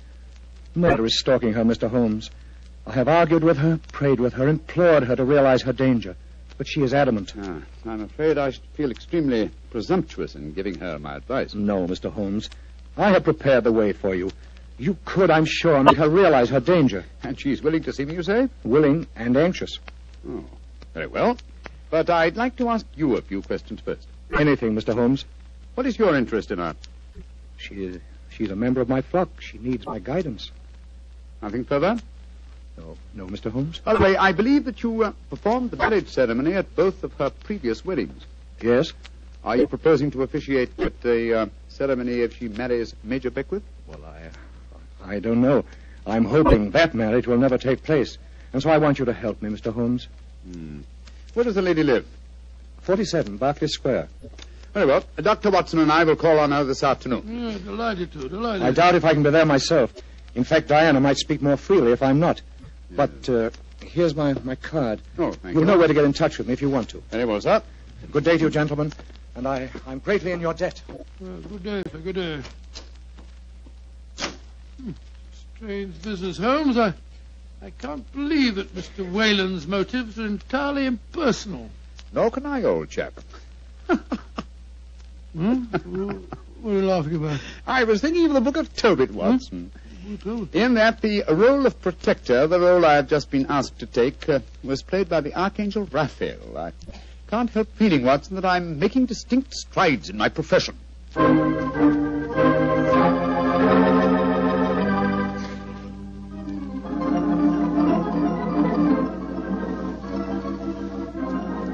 Mr. Sherlock Holmes. I'm so glad to meet you. How do you do, Lady Veneering? May I introduce my old friend, Dr. Watson?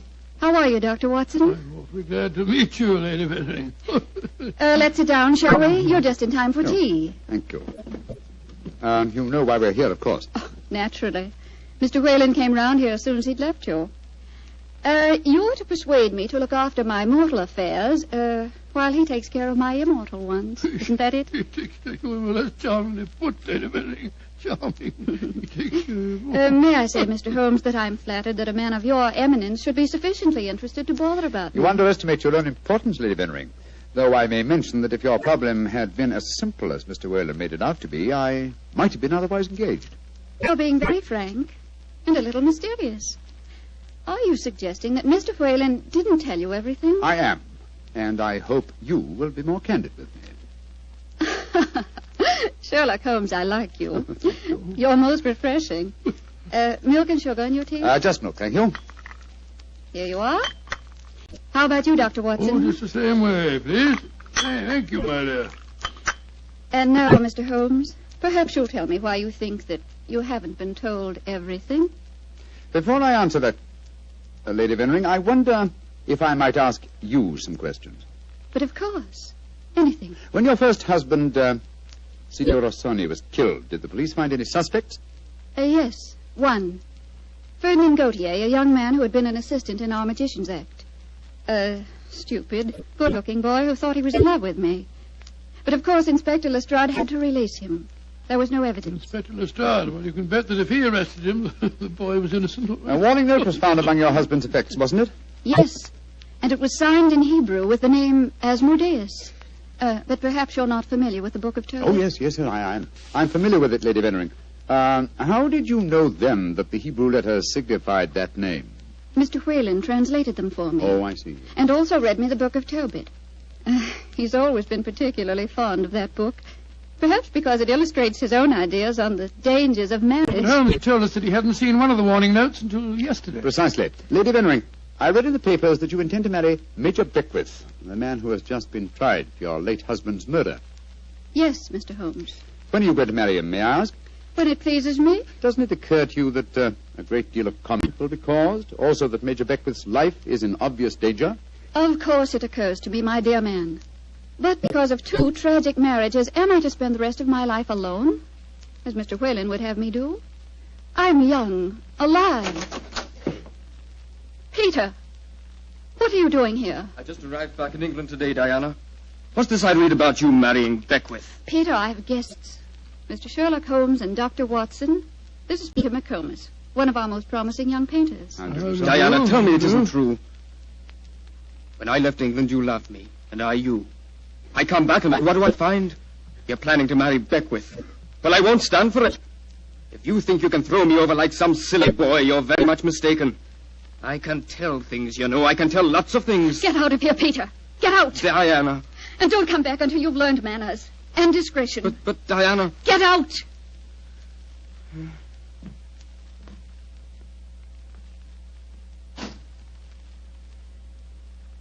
I'm sorry, gentlemen. Were there any more questions you wanted to ask me, Mr. Holmes? One, Lady Vennering. Where is your fiancé, Major Beckwith? He's upstairs. I'm letting him stay here until the scandal of the trial has died down. I must see him at once. At once? Why, Holmes? He's in no danger until the marriage takes place? The marriage has taken place, Watson, unless I'm very much mistaken. What makes you think so, Mr. Holmes? You're much too discreet and intelligent, Lady Vennering, to let him stay here in your house unless you were already married. We were married this morning. But we planned to keep the fact a secret for a few months until the scandal had died down. May I talk to him, please? Of course. I'll ring for the butler and ask him to come down. May I ask, madam, who married you? The Reverend Arthur Whalen, of course. Oh, and all the time he talked to us today, he knew perfectly well this marriage had taken place.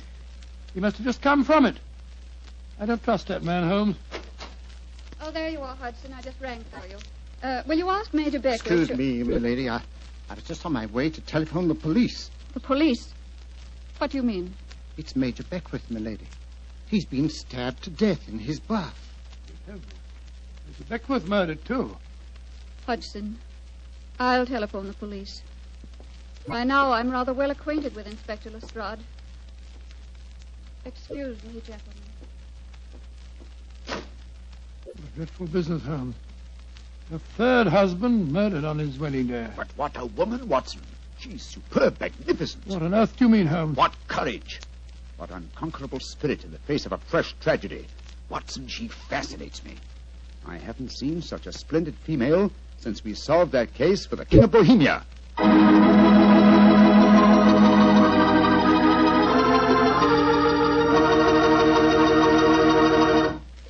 Dr. Watson's story will continue in just a few seconds. Time enough to remind you that the easiest way to make good food taste better is to serve that good food with a swell Petri wine. And there are two Petri wines in particular just made to go with food. Petri California Sauterne, a delicate white wine with a subtle flavor that's perfect with chicken and fish. And Petri California Burgundy, a hearty, rich red wine that's out of this world with any meat or meat dish. So if you want to know just how good a cook you are, serve your good food with Petri wine made to go with it. A Petri Burgundy or a Petri Sauterne. Two swell Petri mealtime wines.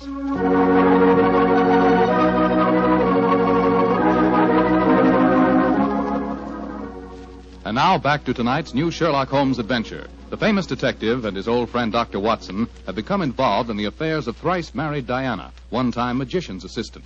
Each of her husbands has been mysteriously murdered on his wedding day, the latest murder occurring on the same day that Sherlock Holmes and Dr. Watson are brought into the case. As we rejoin our story, it's a month later, and for some obscure reason, Sherlock Holmes seems to have lost interest in the case, though not in the beautiful Diana. Mr. Holmes. Yes, Lestrade? It's over a month now since Major Beckwith was murdered, and we haven't found a single clue to work. Do you expect me to supply the deficiencies of Scotland Yard? Well, it's unlike you not to help us, Mr. Holmes. And after all, you and Dr. Watson were in the house when it happened. If you ask me, the murderer's either McComas, that Irish painter, or the clergyman Whalen. What do you think, sir? As far as I'm concerned, the case is closed, Lestrade, and I wish you'd stop bothering me. What do you think I am? Nothing but a detecting machine? Mr. Holmes, whatever's come over you? Holmes, you're not going out again this evening, are you? I'm afraid so, old chap. Well, this will be the fourth night in a row. I was hoping that we might have a nice, quiet evening in front of the fire. Oh, I'm sorry, Watson, but I promised to take Diana to the horse show at Olympia. I should be home by midnight.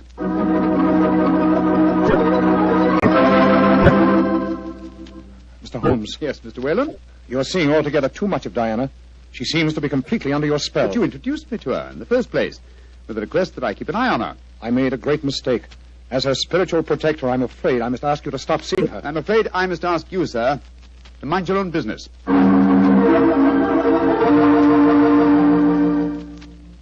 I say, Holmes, have you seen in the paper that violinist, Envoy, is playing at the Albert Hall tonight? No, I haven't looked at the paper today. Oh, I thought perhaps that we might go along and see I'm him afraid together. I can't, old chap. No, I'm taking Diana to the French Maid at Delius Theatre. I hear it's a charming musical comedy.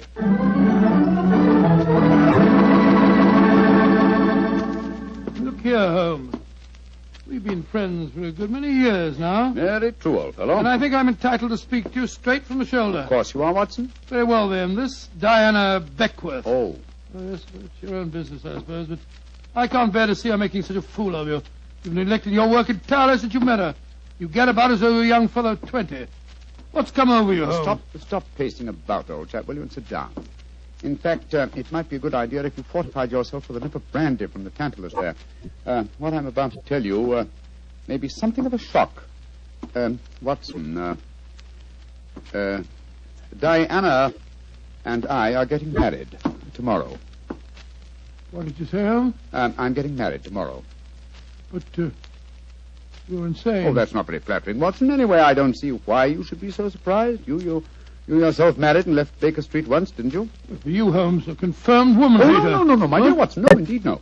You will remember in our adventure that you titled A Scandal in Bohemia, I met a lady that I have often referred to as the woman. You mean Irene Adler, but she was a criminal. Exactly, and yet Diana has the same magnificent characteristics. Keen intelligence, courage, and unconquerable spirit. But Holmes, 3 of her husbands murdered on their wedding nights. You're proposing to be the 4th. Oh, rubbish, my dear fellow, because tragedy has attended her previous marriages. Is she to go through life alone? Holmes, you really mean it, don't you? Of course I do. I think I will have a nip of brandy. Oh, don't take it so badly, old fellow. We'll continue to see a lot of each other. Diana's very fond of you, you know. Oh, well, I'm glad. Who's going to perform the ceremony? Not the Reverend Mr. Whalen? Oh, no. We decided, in view of Diana's previous marriages, that he might prove to be a trifle, unlucky.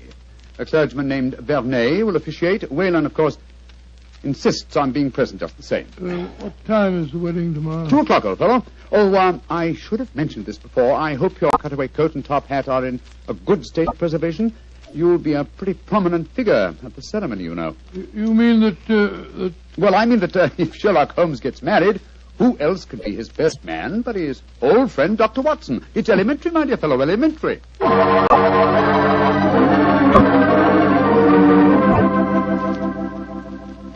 I now pronounce you man and wife, and those whom God hath joined together, let no man put asunder.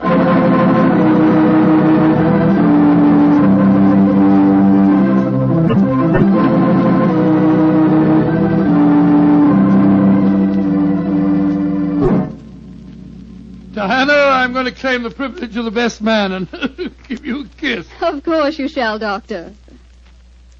Joe, Holmes, you're a devilish lucky fellow. Of course I am, old chap. Sherlock, I'm going upstairs to change my dress now. Very well, Diana. I'll be up shortly. I'll see you later, Dr. Watson. Very well, Mrs. Holmes. Holmes, I never thought I'd live to say that. Watson, old fellow, I'm worried. Worried today? Oh, my dear fellow, what's the matter? Well, just before the ceremony, I received one of those warning notes signed by Asmodeus. Oh, you better be careful, Holmes. I think I'll slip out and have a pipe or two on the matter. Yes. Look after my guests for me, will you? And keep your eyes open. And your ears. Yes, I will indeed. There you are, Mr. Whalen. Would you care for a glass of champagne or punch or something or other? Thank you, no, Doctor.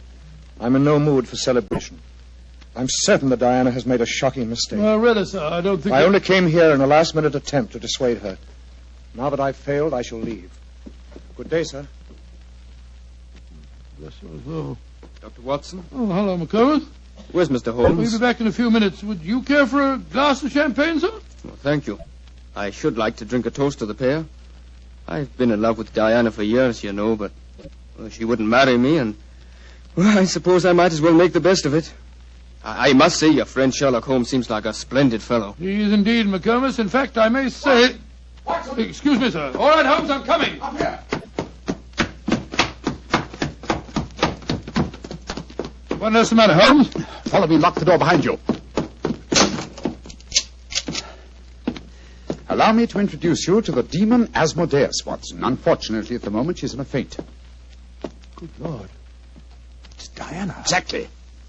Always an impetuous woman, she made the mistake of trying to stab me with that knife. So I bent over to strap up a suitcase. She didn't allow for the wall mirror in which I was watching her. You mean you suspected her all along? Of course I did, old fellow. The problem was to find the proof. I first suspected her when I knew that she had been a magician's assistant. The key to the profession of magic is misdirection, and these murders have been a perfect example of misdirection of motive. How do you mean, Holmes? Well, by creating Asmodeus, thanks to the well-meaning stories of the Reverend Mr. Whalen, from whose theological libraries she must have copied the Hebrew signature, she focused the murders on jealousy, concealing the fact that the one person with a perfect motive was herself, the widow who was to inherit. Oh, why hasn't she been caught before? Because she was clever, devilishly clever. She left no clues except an indirect one that I had once spotted, that the likeliest person to be able to approach a bridegroom unsuspected and stab him is his bride. And now I wish you'd see if you can revive her, old fellow. When the police get here, I should like Mrs. Holmes to be in full possession of all her faculties.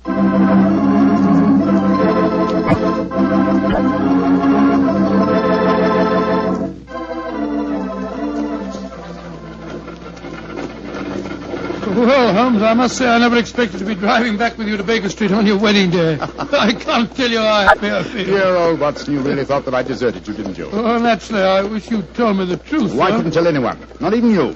If the faintest shadow of suspicion had entered her mind, I'd never have caught her. Well, it seems to me you paid a pretty high price, Holmes. You told me you made a will in her favor. Supposing something happens to you before her trial, she'd get the money, you know. Oh, the will? Oh, no, that was worthless. I told Diana that it was a holographic will and perfectly valid. What on earth is a holographic will? A will drawn up in one's own handwriting on a piece of perfectly plain paper. Such a document is quite legal, but I drew mine up on a paper with a letterhead. That made it invalid. Oh, I see, but the fact remains that you are married, Holmes. I really fooled you completely, didn't I, Watson? Didn't the name of the clergyman who married us suggest anything to you? The Reverend Blarney? No, and why not should it? Well, Blarney was a French painter of some note. He also happens to have been a great uncle of mine and Mycroft's. You mean that your brother Mycroft was a clergyman? I mean that Mycroft was disguised as a clergyman. And a very convincing job he did, too. A more satisfactory clergyman than the Reverend Mr. Whalen, no doubt, whose possible complicity may compel him to answer some very awkward questions. Then you're not married. Well, upon my soul, Holmes, I don't know what to say. Then I suggest that you say nothing, my dear chap. Let's just sit back quietly, as two good friends can, and brood about the mutability of human affairs.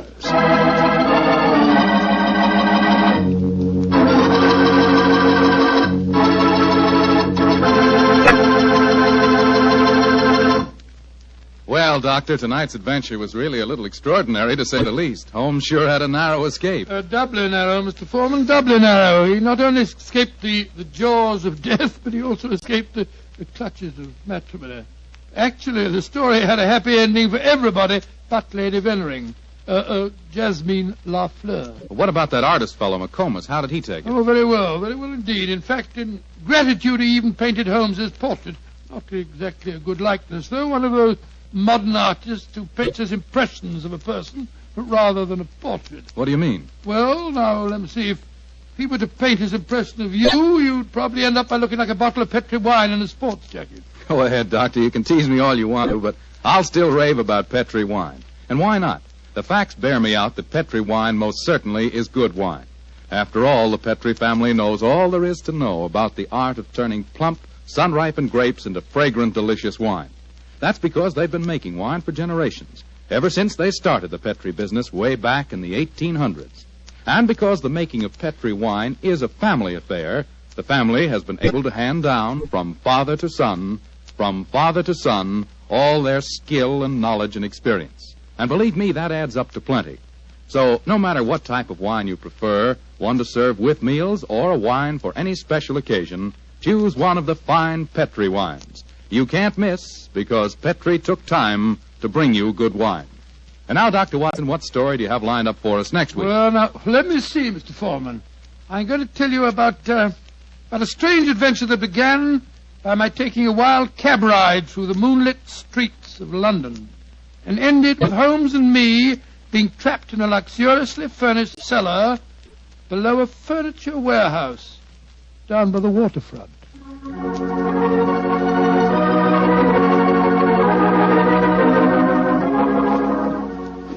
Tonight's Sherlock Holmes adventure is written by Dennis Green and Anthony Boucher and is based on an incident in the Sir Arthur Conan Doyle story, The Adventure of Shoscombe Old Place. Mr. Rathbone appears through the courtesy of Metro-Goldwyn-Mayer and Mr. Bruce through the courtesy of Universal Pictures, where they are now starring in the Sherlock Holmes series. The Petri Wine Company of San Francisco, California, invites you to tune in again next week, same time, same station. Oh, the Petri family took the time to bring you such good wine. So when you eat and when you cook, remember Petri wine. To make good food taste better, remember... Petri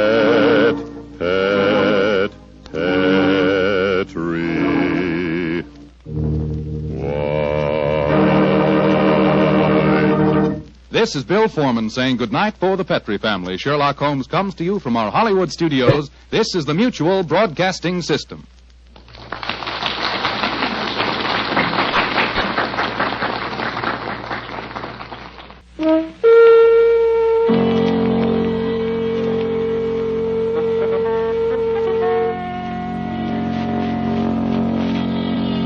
The Adventures of Sherlock Holmes, starring Basil Rathbone and Nigel Bruce.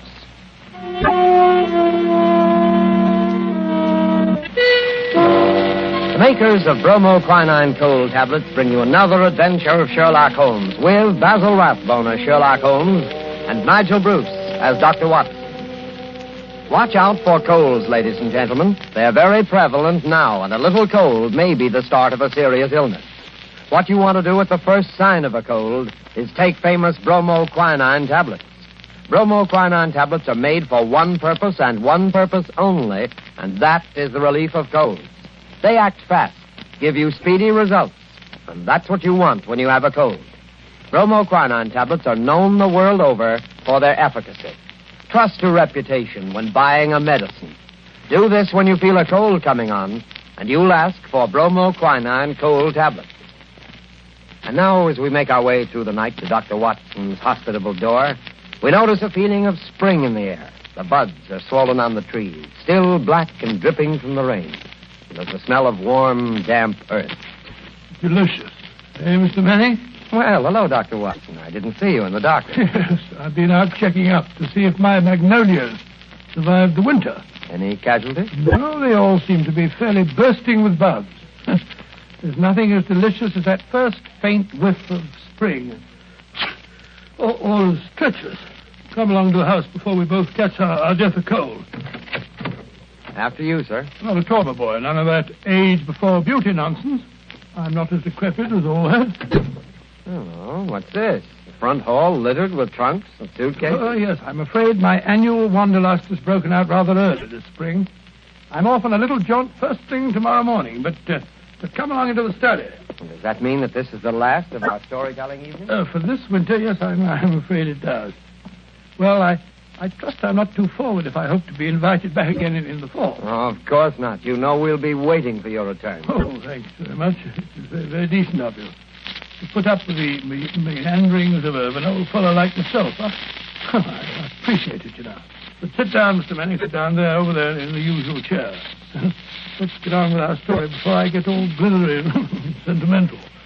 You're going to tell us about Professor Moriarty tonight, aren't you? Well, I had intended to, but I've changed my mind. I'm going to tell you the adventure of a retired colorman instead. Retired colorman? Isn't that a military term? No, it isn't. Mr. Josiah P. Amberley has been the junior member of Brickfall and Amberley, manufacturers of artistic paint boxes. He made quite a tidy little fortune. Retired from business at the age of 61, bought a house at Lewisham, and then settled down. Early next year, 1897, I think it was, the old fool married. Married? Yes, married. The woman 30 years his junior. Yes, that's always a bit risky. Risky? Within 2 years, he was as miserable a creature as crawls beneath the sun. Oh, dear me, I'm jumping ahead in the story again. As I was saying, it was the 23rd of April, 1899, and a rainy and disagreeable April it had been. Holmes was in a melancholy and philosophic mood that morning as he stood by the window, watching the raindrops chasing one another down the pane. Rain had always depressed him when he was not working on a case. When he was working on a case, I don't believe he realized that there was such a thing as weather.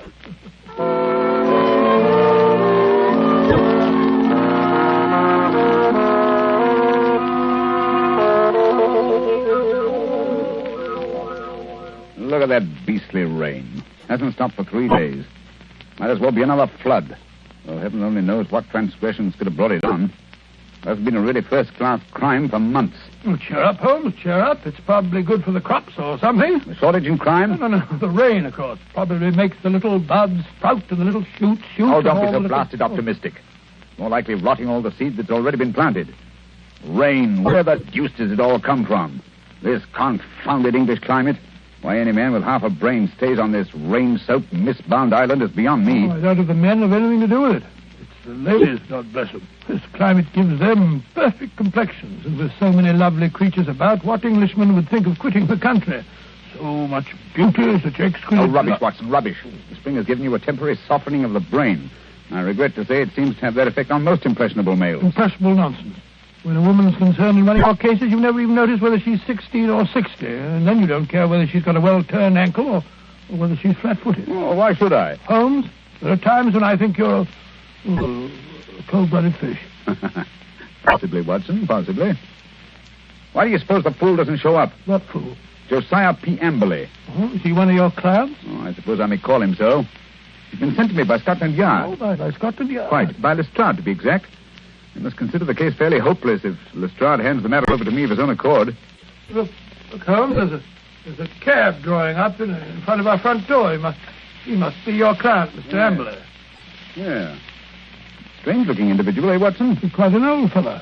Looks literally bowed down with care. Ah, but no weakling. Look at those shoulders and that chest. The framework of a giant.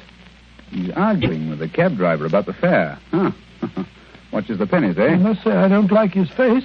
So fierce and eager, and the way those snaky locks of grizzled hair stick out from under his hat. I wonder what he's worrying. What's worrying, Mr. Amberley? Willing to bet it has something to do with money. I imagine nothing else could upset him to any great extent. Nonsense, Holmes. You always look on the base side of human nature. Here he is now. Come in, come in. Now, which of you is Sherlock Holmes? I am. This is my friend, Dr. Watson. Well, I'm a broken man. He's robbed me, the swine. Taken everything I had in the world. I thought he was my friend, and he took everything. Right from under my nose. In my own house. Robbed me, he did. Yes, I felt sure it was a question of money. Money? Who said money? He stole my wife. The light of my life. The apple of my eye. It's true she was very expensive. But after all, she was my wife, and he stole her. Now, Mr. Amberley... My beautiful blonde wife. Hair like gold. And my securities. The money I saved up with years of hard work. Gone. All gone. Yes, thank you. First, tell us about your wife. How long have you been married? 2 years. 2 years, and she's tired of me already.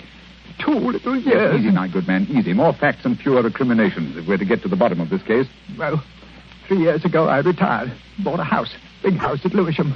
Cost me plenty of money, that house did. Well, sir, I'd never lived alone in a big house before and got sort of lonely. House began to need looking after, so I thought I'd start looking around for a wife. Nice, healthy, young wife to look after me. Then I met Ella. Handsome girl she was, too. A good cook. Hair like gold. Could bake a beef and kidney pie that would melt in your mouth. So I thought I might as well get married. Very practical, I'm sure. Yes, that's what I figured at that time. But, Lord, Mr. Holmes, the money a woman runs into. There made my heart bleed the way the money went. I should have thought you'd have been glad when the other fellow took it off your hands. But who was this... This wolf in sheep's clothing? Yes. His name was Dr. Ray Ernest, a young fellow. He used to come over nights and play chess with me. I see. He stole your wife? Yes, and my securities. Yes, but surely the securities are registered. You can hardly hope to convert them. Maybe not. But I must have them back. And you've got to find those securities for me, Mr. Holmes. You've got to find them. And your wife, of course? Well, of course. Wherever she is, they are. Quite. On the other hand, Mr. Amberley, I confess I don't see that I can be of much service. It's a routine matter, and I'm sure that Scotland Yard would be only too glad... They haven't found a thing, not a single security. Very well. And we'll do our best. Dr. Watson will take a run down to your house at Lewisham to look over the grounds. Oh, really? Yes. I hardly expected you to come yourself. After my heavy financial loss, nobody cares if an old man's heart is broken. Oh, stop that blubbering. I'm not coming myself because I'm preoccupied with the case of the 2 Coptic patriarchs. This particular case doesn't seem to be very complicated. I'm sure, Mr. Amberley, that Dr. Watson can handle it as well as I could myself. Well, if that's the best that you can offer, I suppose I must be satisfied. Pampered, that's what she was. And that young man, that dirty pickpocket, I treated him like my own son. He had the run of the house. And now look how they've treated me. Me, you never harmed a soul. Quite. And now, good day, Mr. Amberley. Yes. Well, good day, Mr. Holmes. And I shall expect Dr. Watson this afternoon. You have my address, I believe. Oh, the ingratitude, the rank ingratitude of it all. I must say, Holmes, I like the way you've shoved all this off onto my shoulders. Coptic patriarchs, indeed. You just don't want to go. Right, Watson, right, the very first time. You've been begging for a case all to yourself for months. Well, here it is. Yes, and a nice case you've given me, I must say. That old skinflint. Oh, my daughter, oh, my ducats, with the emphasis on the ducats, if I'm not mistaken.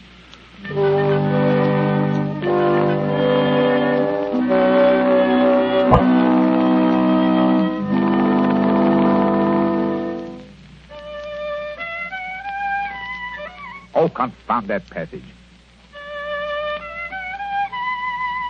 There. Ah, that's better. That's dash good. Hello. Steps on the stairs. Watson, if I'm not mistaken, and in a triumphant mood.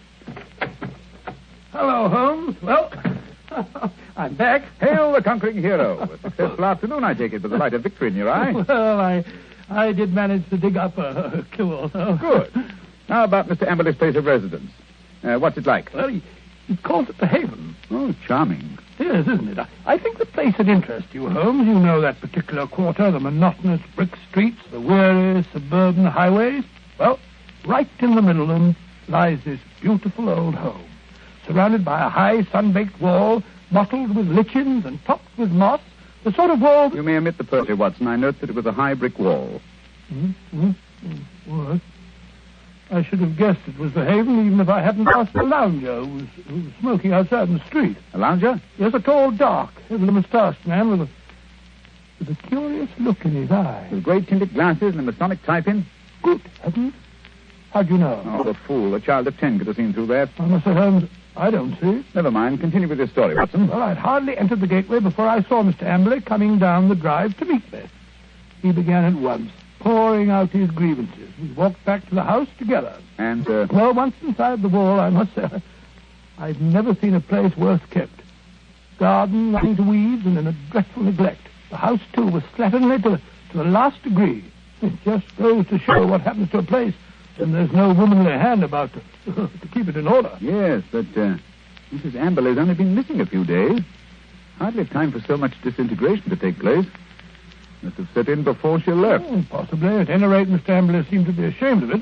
He was doing his best to remedy it, though I must admit that his efforts looked a trifle ineffectual.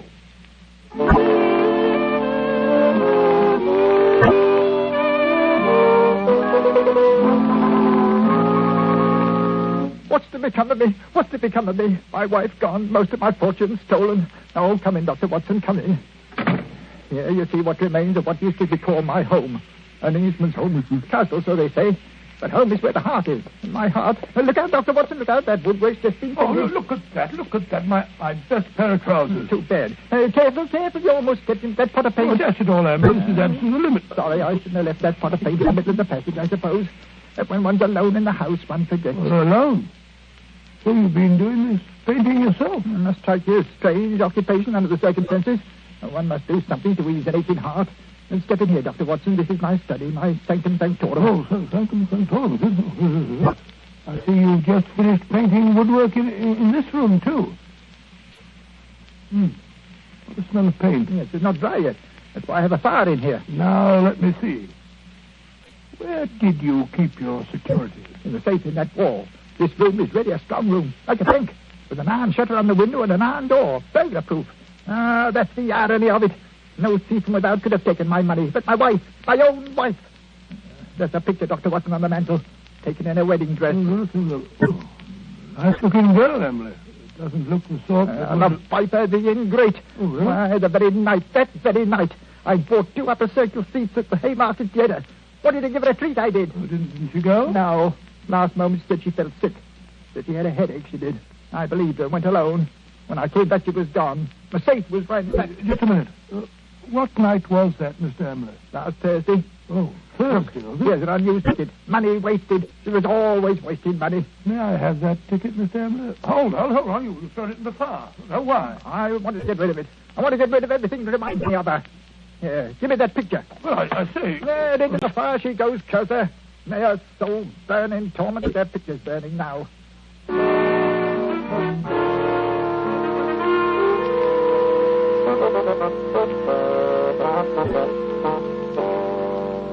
Unpleasant fellow, eh, Watson?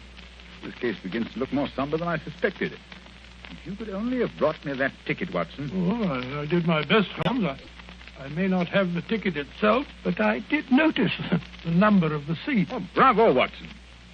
How did you happen to remember it? Well, as a matter of fact, it was my place in form at school, 31.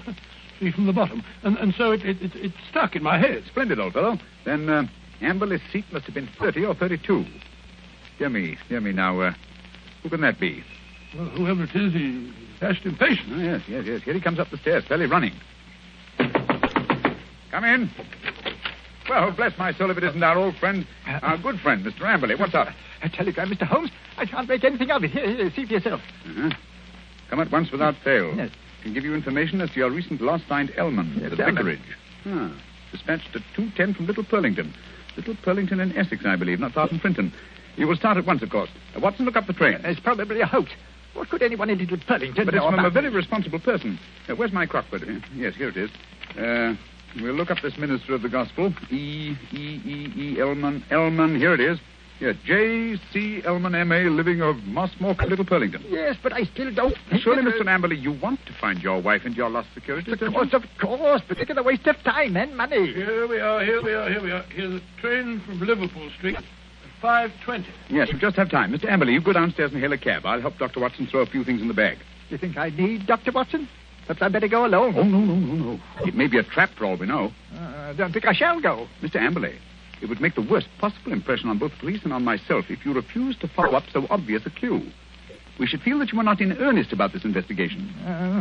Very well, I'll go. Perhaps you'd better go with him, Holmes. What? Take your case, Watson. After the brilliant way in which you've handled it? No. Go along, Mr. Amberley, or you'll miss your train. Very well, but the expenses... Here you are, Watson. Here's your bag. It's packed. Yes, you never know when you may be called off on a case like this. I packed it for you. Holmes, I do think that... Quite. Now, whatever you do, see that he really does go to Little Purlington. Yes, I don't think that he's Again, quite. Should he break away and try to return, get to the nearest telegraph station and send me the single word bolted. I will arrange to have it reach me wherever I am. What? You have something to look into at this end, then? I have, Watson. This case is beginning to take on a rather curious and sinister aspect. Above all, old man, take good care of yourself. And Mr. Amberley.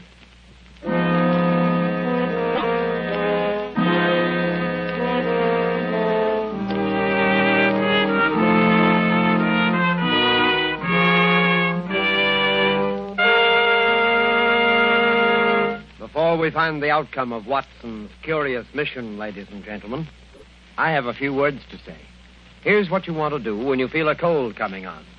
Here's what you want to do at the very first sign of a cold. Take famous bromoquinine cold tablets. Bromoquinine tablets don't fool. No, sir, they get right after a cold symptom. They get right after a cold's misery. They relieve the headache and other pains that go with a cold. They relieve that stuffiness and feeling of depression that accompanies the cold. They help reduce the fever that goes with a cold. Bromoquinine tablets are fast and decisive in their action. First, because they're made especially for the relief of the common cold. And secondly, because they act internally. You can take lots of things for the relief of a cold, but nothing more reputable and reliable than famous bromoquinine tablets. Get them at any drugstore at the first symptom of a cold. Ask for bromo, B-R-O-M-O, quinine, Q-U-I-N-I-N-E, bromoquinine cold tablets.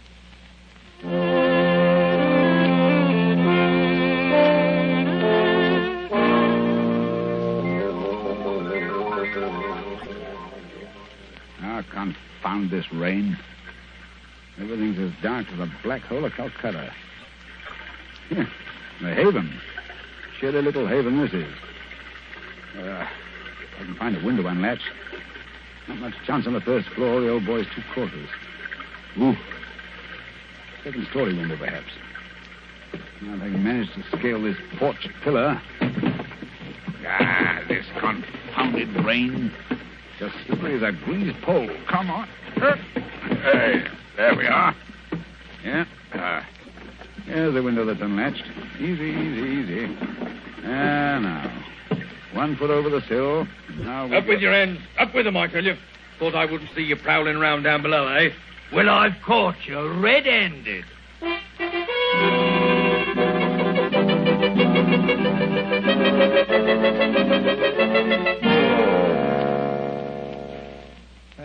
Nice wild goose chase that turned out to be.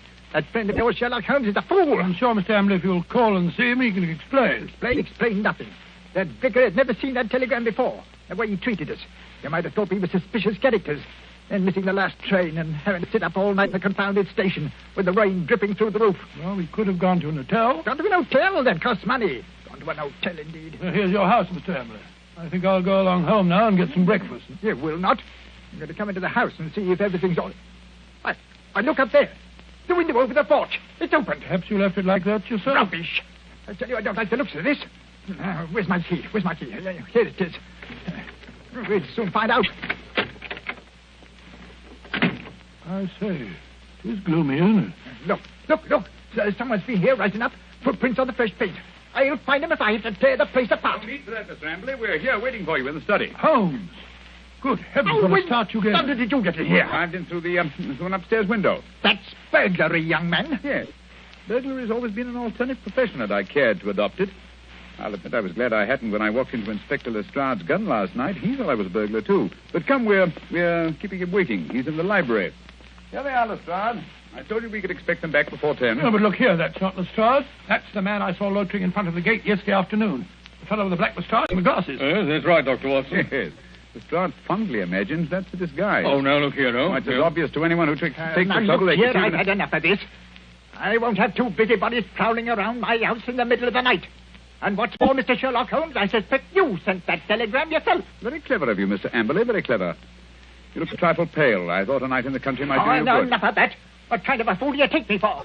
I'll have you put behind the bars, all of you. Oh, surely not Inspector Lestrade. Why, he's from Scotland Yard. I don't care if it's from the House of Lords. Yeah, none of that. You're all disgraced, publicly disgraced. Breaking into my house in the middle of the night. Oh, I'll get you for that. What were you doing in here last night? Answer me that. Looking for the bodies. What? Looking for the bodies of your wife and Dr. Ernest. What have you done with them? How dare you? You murdered them in this room. We have ample proof. Why, you... Stop him, Watson. Stop him. He's got a capsule in his hand. It's poison. He's got to swallow it. No. Come on, get that out. Spit it out. Spit it out. Spit it out, or I'll choke No you. shortcut, Mr. Amberley, if you please. Everything decently and in its proper place. Take him away, Lestrade. Right, come along now. No more monkey business. I won't put up with that. All right, come. Phew. What a scene. So that old brute Amberley's a murderer, eh? How did you find it out? Well, the first clue was the theater ticket, which he didn't use. We found that out. Oh, that destroyed his alibi. Yes, the theater people assured us that there had been 2 empty seats, not just one. The second clue was the smell of fresh paint. What was he trying to hide by that? Yes, what? Gas. He asphyxiated his wife and Dr. Ernst in this room. Good heavens. His strong room, which was as near airtight as anything could humanly possibly Yes, be. but how? Well, that's what I wanted to find out. That's what I was looking for when I broke into the house last night. And what did you find? Look here. Notice the gas pipe along the skirting here? It rises in the wall, in the angle there, and ends in that plaster rose in the center of the ceiling where it's concealed by that ornamentation. The end's wide open. How horrible. Yes, and look here. Look, near the floor. What do you make out? 2 words written on the wall. Then a scroll. We were. What does that mean? The poor devil was trying to write, "We were murdered." I can see the whole ghastly scene. It was last Thursday night. Amberley had lured his wife and Dr. Ernest into this room.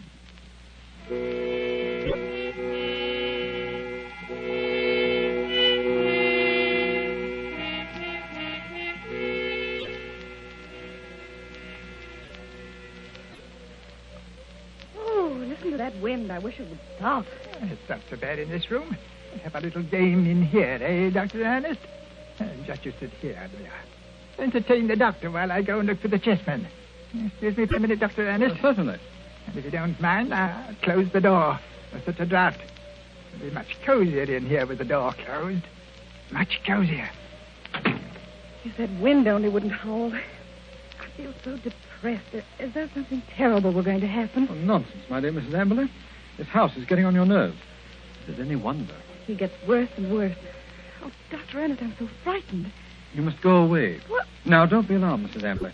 I've had your husband under observation for some time. I'm afraid he isn't quite normal. It isn't safe for you to stay here any longer. But, Dr. Ernest, don't you understand? I can't leave my husband. Heaven knows what would happen if I left him alone. We could get a nurse to take care of him. You can't stay here with him. What was that? Josiah, he heard us. He was outside the door listening. Oh, Dr. Ernest, this is terrible. What can we do? Listen. You hear that? It's the gas. Someone's turned on the gas. I can smell it. Hurry. We've got to get out of here. What? Oh, the door's locked. He's locked the door. Amberley! I say, Amberley, open the door. Quick, the window. No, that's locked, too. The iron shutters. Amberley! Amberley, let us out! You realize what this means? He's going to kill us. He must have gone mad, I'm afraid. Yes, it's what I was afraid of. He's a maniac. A homicidal maniac. Oh, this is horrible. We're trapped. What a fool I was. What can we do? I feel so faint. I can hardly breathe. Here. Lie down on the floor. The air's better down here. It's no use. I can't stay awake. I don't mind anymore. I'm quite all right. Really. Mrs. Amberley. Don't give up. I feel pain, too. I must warn people. It's dangerous. I can't think. God, I can't breathe. I can't think.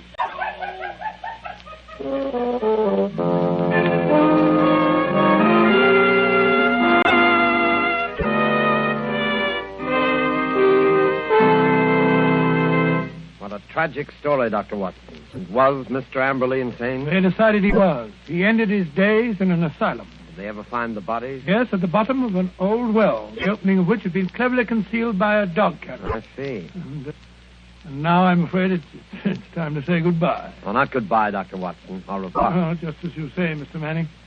Anyway, in conclusion, I want to thank you and our radio audiences who so patiently listened to the reminiscences of a sentimental old fellow.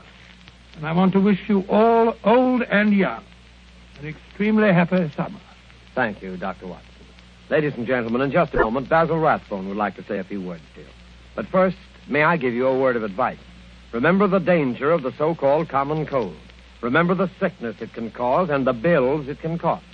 Act promptly, decisively, at the first sign of a cold. Take famous bromoquinine tablets.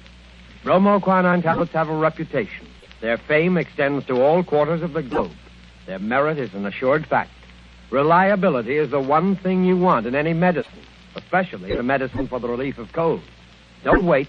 Don't procrastinate when you feel a cold coming on. Go right to your druggist and get a box of bromoquinine tablets. The small cost may save you a lot in grief and expense. Ask clearly for bromoquinine cold tablets. And now, here's Basil Rathbone. Ladies and gentlemen, to me, Sherlock Holmes has always been one of the greatest characters ever created. Tonight, as our present series ends, I'd like to thank our sponsor, the makers of bromoquinine, for giving me the opportunity of playing Holmes on the air, especially with such an inspired Dr. Watson as Nigel Bruce. Oh, Basil, that's very... Please. Oh, sorry, what? Speaking to myself and Mr. Bruce, may I express our gratitude to our radio audience for the many letters of interest and encouragement that we received. And finally, a word of appreciation to all the performers and others concerned with this program who have helped so immeasurably in making the Baker Street days live again. And now, until fall, it's time for me, too, to say au revoir and good luck.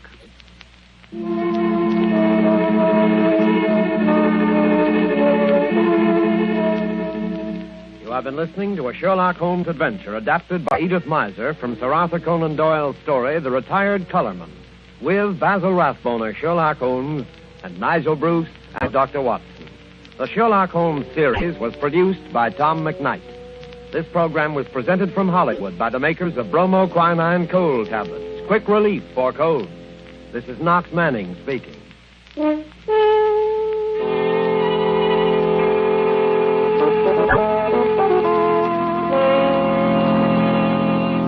This is the National Broadcasting Company. It was tragic to me, the death of radio. Radio was sold down the river. It needn't have disappeared. It didn't disappear in England. It didn't disappear in France. And it needn't have disappeared in the United States. They took the networks primarily, took the proceeds of radio advertising, built up their television networks, and then dumped radio as though it had simply ceased to exist. Radio could have and should have survived. And the fact that there's as much interest in it as there is now, I think is proof of that. I did a show once on Armed Forces Radio Service with John Anderson. We did a 13-week series on Lewis and Clark. It was an excellently produced and directed show, very well written, historically accurate. And I've played those records for my children and other children at times, and they're fascinated. The idea that they create the scenery, they create the action.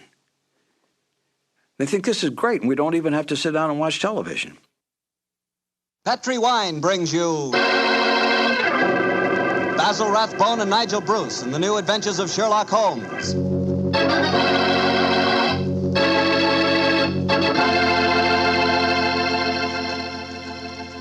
The Petri family, the family that took time to bring you good wine, invites you to listen to Dr. Watson tell us another exciting adventure he shared with his old friend, that master detective, Sherlock Holmes. You know, the lives of Holmes and Watson were not always filled with action. They spent many a quiet evening at home in Baker Street, discussing the problems of the world over a glass of port. You know, it seems that no wine is more expressive of friendship and hospitality than port. And I'm sure there's no port wine more enjoyable than Petri California Port. Try a good glass of Petri Port after dinner some evening, or any time you get together with your friends. You'll love the rich, ruby red color of that Petri Port. You'll love its smoothness and full body, its remarkable and wonderful flavor. A flavor that comes straight from the heart of luscious, hand-picked grapes. Serve that Petri Port alone, or serve it together with cake or cookies or with fruit. Yes, and serve it proudly. You can, because the name Petri is the proudest name in the history of American wines.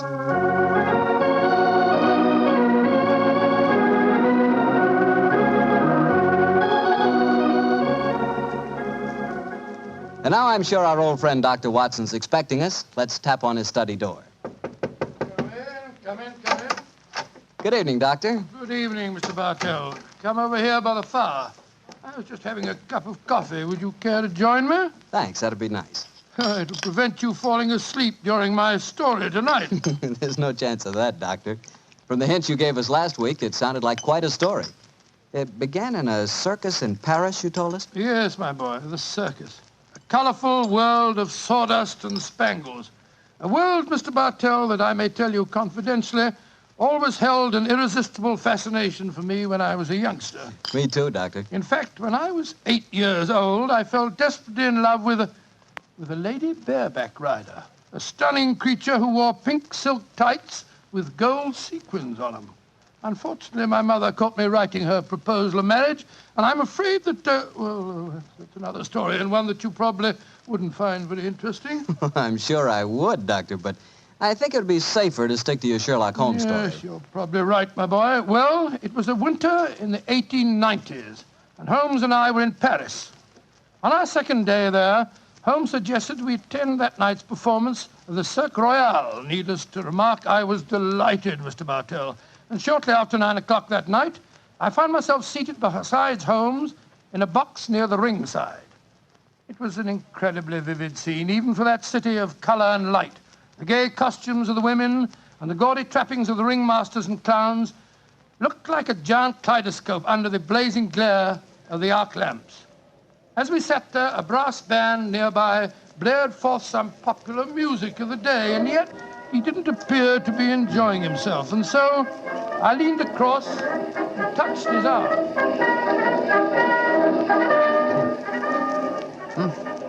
What is it, Watson? Well, you're very quiet, Holmes. Aren't you having a good time? A good time, I suppose, old chap. I was just wondering where Mr. Edwards is. Mr. Edwards? Who's he? An extremely distinguished client who was to meet us in this box at 9 o'clock. Client. Oh, this little excursion was on business. After all, yes, I might have known it. No worry, old fellow. In your case, I think you'll be able to combine quite a little pleasure with the business. Well, can't you be a little more explicit, Holmes? Shh. Here comes the ringmaster. Mesdames et messieurs, j'ai l'honneur de vous présenter ce soir la grande vedette du cirque, Mademoiselle Gisèle Girondet, équestrienne incomparable.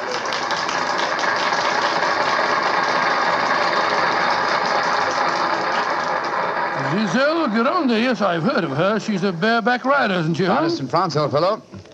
She also has quite a reputation as a femme fatale. 3 duels have been fought over her.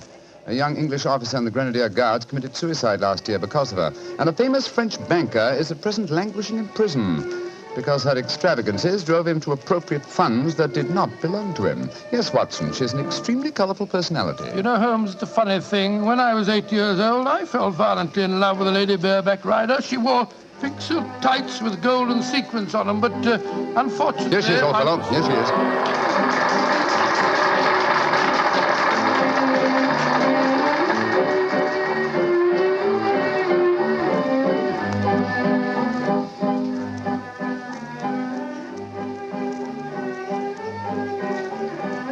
Holmes, she's exquisite. Look at the way she's jumping from the back of one horse to the other. Sheer poetry of motion. The lady appeals to you, Watson. By George, yes, indeed she does. In fact, Holmes, I don't mind telling you that if I weren't a married man and a poor man... You'd like to court the lady, eh? Yes, I should excellent, indeed. Old fellow, excellent. That's the very reason for our attendance at the circus. What in heaven's name are you talking about, Holmes? Ah, there you are. Good evening, Mr. Edwards. Holmes, my dear fellow, how are you? I haven't seen you since Since that little affair at Windsor Castle, when Mother... Excuse me, sir. I am Mr. Mycroft, and this is my friend, Sir William Nigel.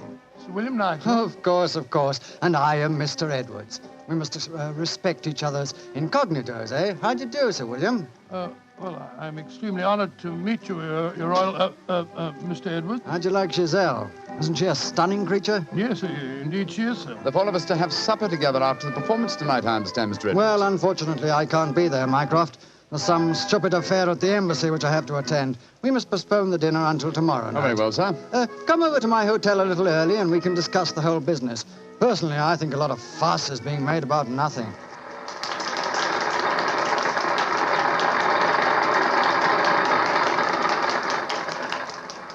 Now, if you'll excuse me, gentlemen, I must go back and see Giselle for a moment and tell her that I can't keep our appointment for tonight. I'll see you tomorrow, Mycroft. Good night, Sir William. Good night. Good night, sir. Et maintenant, pour votre plaisir, les frères Salini, les jongleurs internationaux. Holmes, what's all this mystery? That wasn't Mr. Edwards, it was the Prince of... Watson, please. Discretion, old fellow.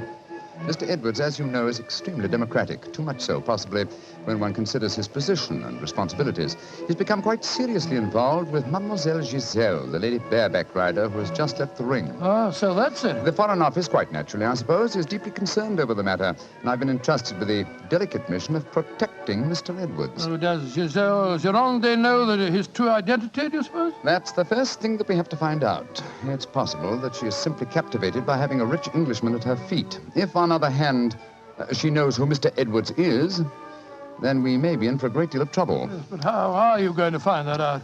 By tempting her with a richer Englishman, and one with a title. That, my dear fellow, is why you are Sir William Nigel. You mean that... your job, old fellow, is to do your utmost to steal Giselle Gironde from Mr. Edwards. But, I don't even know the girl. We shall remedy that defect in a few minutes.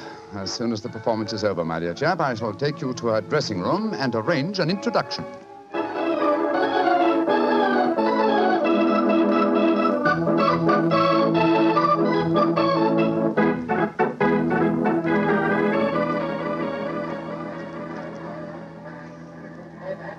I must say, Holmes, the backstage life at a circus is even more colorful than in the ring. What makes you say that, old fellow? Well, I just saw a pinhead having tea with a bearded lady while a sword swallower was standing behind him practicing his act. Oh, hello.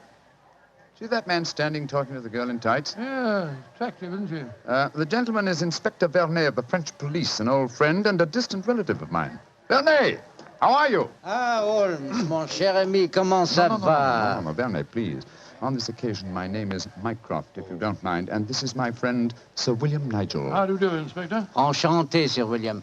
Permit me to introduce Mademoiselle Yvette Marat. How you do? How do you do, How do you do? What brings you behind the scenes at the circus, may I ask, mon cher Mycroft? My friend Sir William is most anxious to make the acquaintance of Mademoiselle Gironde. But of course, every man wishes to meet Giselle Gironde. Why not ask Blarney? He will present you to her. Ha! He knows her well. Oh, now, Yvette, chérie, do not begin that all over again. You're in love with her. You have always been in love with her. I wish you were dead. Sometimes I think I could kill her myself. Upon my soul, Inspector, she's a fiery little thing, isn't she? Ah, ça c'est vrai, ça, Sir William. Many times I've told her that Giselle Gironde would never waste her time with a simple police inspector. She prefers a wealthy foreigner. But Yvette ne comprend pas. She does not understand and she does not believe. Mademoiselle Marat was dressed in tights, Blarney. And what does she do in the circus? She walks the tightrope. Oh, She's yes, queen of the high wire. A charming and a talented girl, but a most jealous one. Blarney, my distinguished friend Sir William Nigel is most anxious to meet Giselle Gironde. Will you introduce him? I should prefer not to appear on the matter at this stage. Oh, mais certainement. I will take you to her dressing room. Please come with me, Sir William. Yeah, right. I'll see you later, Holmes. I'll be waiting for you, old chap. Good luck. You're a lucky man, Sir William. Giselle has quite a penchant for the Englishmen. And when they are rich and have a title, I am sure she finds them irresistible. You really think so? Oh, but of course. Ah, quel dommage that I'm only a poor policeman. Here we are. Entrez. Giselle, mon chou, permit me to present to you Sir William Nigel. He's a great admirer of yours. Yes, indeed, madam. Ah, Sir William Nigel. Come and sit here beside me, Sir William. I shall leave you. Au revoir. Sit closer. There. That is much more cozy, no? Oh, it's very nice of you to see me, Mademoiselle Gironde. Oh, don't be so formal, my Englishman. You may call me Giselle, and I shall call you...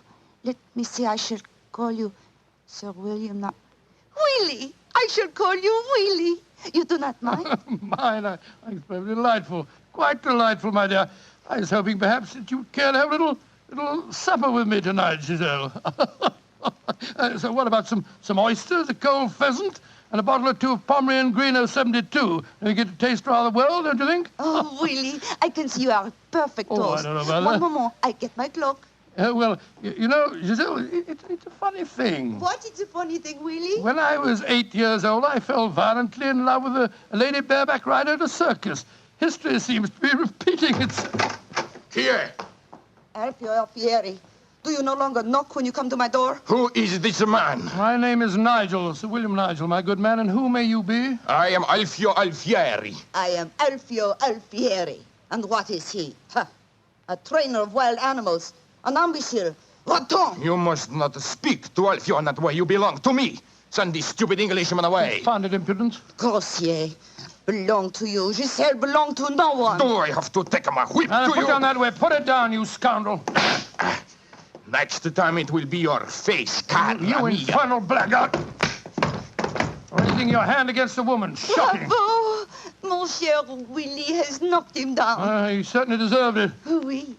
And you in turn deserve something, Willie. Oh, what was that? Come close, Willie, and I give it to you. A little kiss. Oh, kiss? Thanks awfully. Oh,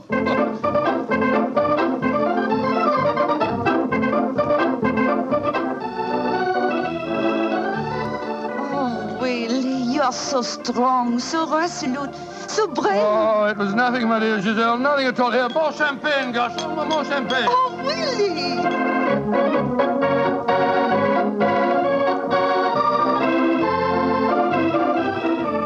Giselle?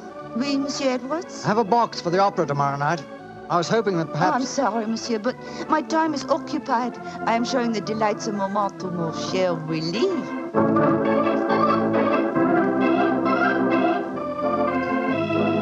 Mademoiselle aime mieux le collier de perles à 5 rangs ou celui à 3 rangs? He says, which do I prefer, the 5-string color pearls or the 3-string color pearls?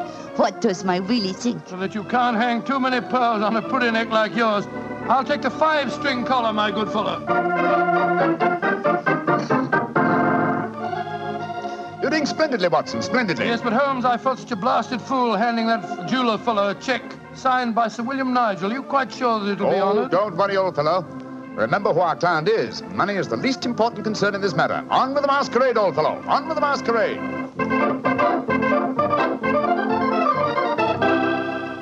More champagne, garçon.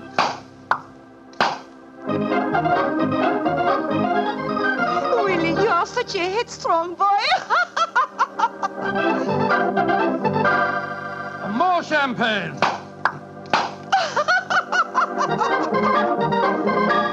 Citadel, you dear little thing.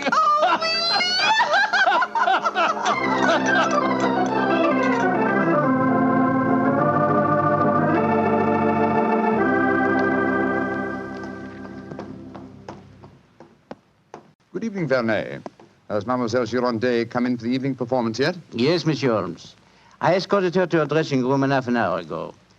Monsieur Edwards is in there with her now. At last, it seems, she has use for a poor policeman. Last night, she found a threatening letter on her makeup table. Since then, she has been most grateful for my company. A threatening letter, eh? Any idea who might have sent it? Oh, yes, of course. I'm afraid I have, Monsieur Holmes. I told her to pay no attention. By the perfume of the notepaper, I recognize the sender. A jealous tightrope walker called Yvette Marat. Oh. Poor Yvette. She would make a very inferior criminal, I'm afraid. Still, Giselle asked me to stay outside her dressing room till the performance starts. You wish to see her? Yes. Oh, good evening, Mr. Edwards. Evening, Mycroft. Evening, Inspector Blarney. Comment ça va, Monsieur Edwards? Look here, Mycroft. I think this little game's gone far enough. Giselle has just refused another invitation of mine. Now, I know who Sir William Nigel is, and I swear I'll tell her. Don't you think, sir, that the lady is hardly worth bothering about? Surely this whole incident with Sir William proves that she's a scheming little adventuress. A fictitious title and an apparently bottomless purse have shown her up in her true colors. I could have told you the same thing without such an experiment, my friend. Well, I suppose you're right, Mycroft. I've been a fool. An idiot who lets a pretty ankle turn his head. A conceited dolt. Let us just say, monsieur, that you have been a man. Good evening, sir. Good evening. Good evening. Just going back to see Giselle for a moment, I brought us these flowers for her. I'll be back in a jiffy. Just a minute, Watson. I hate to dampen your ardor, old chap, but the masquerade is ended. Ended? What do you mean it's It is no longer necessary for you to impersonate Sir William Nigel or to pay court to Giselle. Oh, really? Really? Really? Well, that's a great relief, sir. Great relief. I've hated the whole business. Oh, yes, I'm sure you have. We appreciate the sacrifices that you've made, don't we, Sir Edward? Yes, indeed. Well, I must go back and see her once more, though. We had a rendezvous for tonight, and I must cancel it. A gentlemanly thing to do, you know. I won't be a minute. Never have I seen a man more downcast. Obviously, with him, my dear Holmes, business was a pleasure. Alfieri, where are you going? That Englishman. I just saw him go into Giselle's room. To whom are you referring? That man that called himself Sir William Nigel. 2 days ago, he struck me. I have to settle with him. No man may strike Alfieri. Do not cause any more trouble, Alfieri. From what I've been told, you thoroughly deserved what happened to you. Here he come now. You, English, you. Alfieri challenge you to a duel. Holmes! Watson, old chap, what is it? You're as white as a ghost. It's Giselle. What's wrong with her? She's dead. She's lying there in her dressing room. Strangled. Strangled? And only half an hour ago I spoke with her myself. Since then, I've been standing in this corridor, guarding her door at her own request. Only 2 men have entered Giselle's dressing room since then. You, Monsieur Edwards, and you, Sir William Nigel. What are you suggesting, Vergenay? I am suggesting nothing. I am stating that these 2 gentlemen are under arrest for suspicion of murder.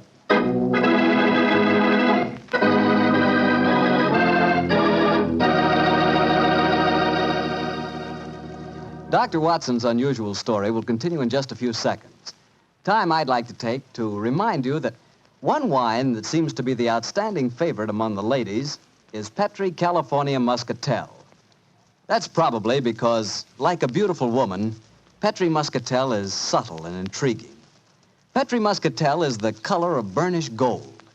And its flavor, well, it's the flavor of big, plump Muscat grapes, picked by hand carefully and tenderly when they're just full of wonderful, delicious juice. If you want to show that you really know the wine that women prefer, serve Petri Muscatel. Serve it after dinner or later in the evening. It's wonderful. And why shouldn't it be? It's a Petri wine. Well, Dr. Watson, so you and the mysterious Mr. Edwards got yourselves arrested on suspicion of murder, huh? Yes, Mr. Bartell. Holmes did everything in his power to persuade Inspector Verney to release us, but it was useless. And so, while Mr. Edwards and myself were languishing in detention cells at the local Sûreté, Holmes and the French inspector were examining the dressing room of the dead woman. I'm sure, Inspector Verney, that being as keen a detective as you are, you must suspect the true identity of Mr. Edwards. Of course, Monsieur Holmes. But that is the danger of incognitos. If he chooses to assume the identity of plain Monsieur Edwards, then he must run the risks of plain Monsieur And Edwards. you're convinced that either he or my friend strangled Mademoiselle Girondet? It is obvious. Then I'll have to prove to you that they didn't. Let me examine the body again, will you? If she had been strangled by either of my friends, why would her body be lying here under the window? It's as far away from the door by which they left this room as possible. That proves nothing. No, but it's odd. Giselle was a strong girl. There might easily have been a struggle. Perhaps she tried to get away through the window. And yet there are no marks of violence on her throat. Just this piece of very fine cord that did its deadly work so cleanly. Cut with a knife. Please do not remove the cord, Monsieur Holmes. The body has not yet been photographed. Dear me, Verney, you're making it very hard for me, aren't you? You notice, of course, that the window is open. Yes, but we have examined the snow outside. There were no footprints within 3 yards of the window. The murderer must have entered by the door that I was watching. Yes, it would be hard, even for a professional acrobat, to jump in. An acrobat? Blarney, your young friend, Mademoiselle Yvette Marat, is a tightrope walker. Yvette, but... Yes, she certainly had a motive. She'd even sent a threatening letter. I heard her express hatred and jealousy for this dead woman. It's conceivable that she could enter a room by a window without leaving footprints in the snow. Where was she at the time of the murder? I do not know. I was waiting for her in the corridor. Then I suggest that we investigate her alibi at once. And after that, Inspector, I must pay a visit to the Sûreté. I don't want my friends to think that I've deserted them.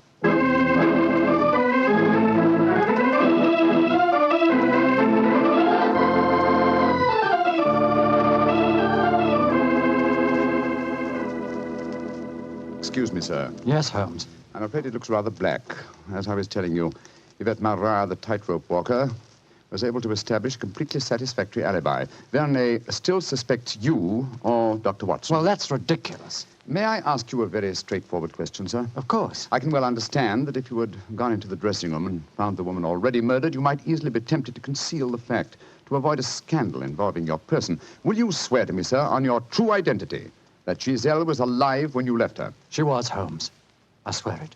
Thank you, sir. That's all I wanted to know.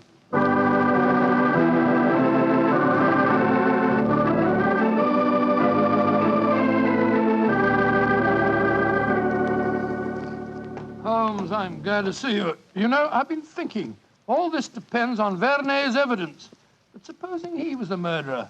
He told us that Giselle had turned him down, you know. I'd thought of that, but Mr. Edwards swears that Giselle was alive when he left the room. And yet that means that Mr. Edwards... Oh, no, it's unthinkable. Holmes, you're not suggesting... Holmes, if I thought that were possible, I'd confess to the murder myself. My life wouldn't matter if it had saved a scandal like that. Great Scott, it'd shatter the empire. Dear old Watson, you shall not sacrifice yourself. You're as valuable a British institution as the Lion himself. No, my dear fellow. We shall never sacrifice you, not while my mind is still capable of... My mind? That's it. Thank you, Watson. You've given me the answer. Holmes, what are you burbling about now? Be patient, old fellow. In half an hour, you'll be out of this cell, and the real murderer will be in it.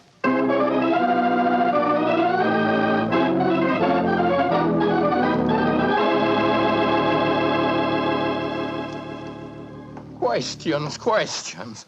Why must Alfieri answer so many questions? Because he will not yet tell the truth. You murdered Giselle Girondet. How many times I have to tell you I did not kill her? Why should I want to harm her? Because you were jealous. Because she humiliated and tormented you. But I was not in her dressing room. I've already proved that fact. Am I a magician that I can kill somebody without entering a room? Alfieri, I know how you killed Giselle Girondet without its necessitating your entering this room. And you're a smart man. Please to tell me. I don't need to tell you. With the aid of Verney, I'll show you. Open the window, Alfieri. What game is this? Very well, then. I'll open the window myself. Put your head out. Come on. So. Who do you see? Inspector Verney, standing 3 yards away, where you stood, and he's got your long training whip. No! Don't move! Stand there. The inspector hasn't your skill with a whip, but he wants to try a little experiment. No, leave him alone! All right, Verney. I'm holding him.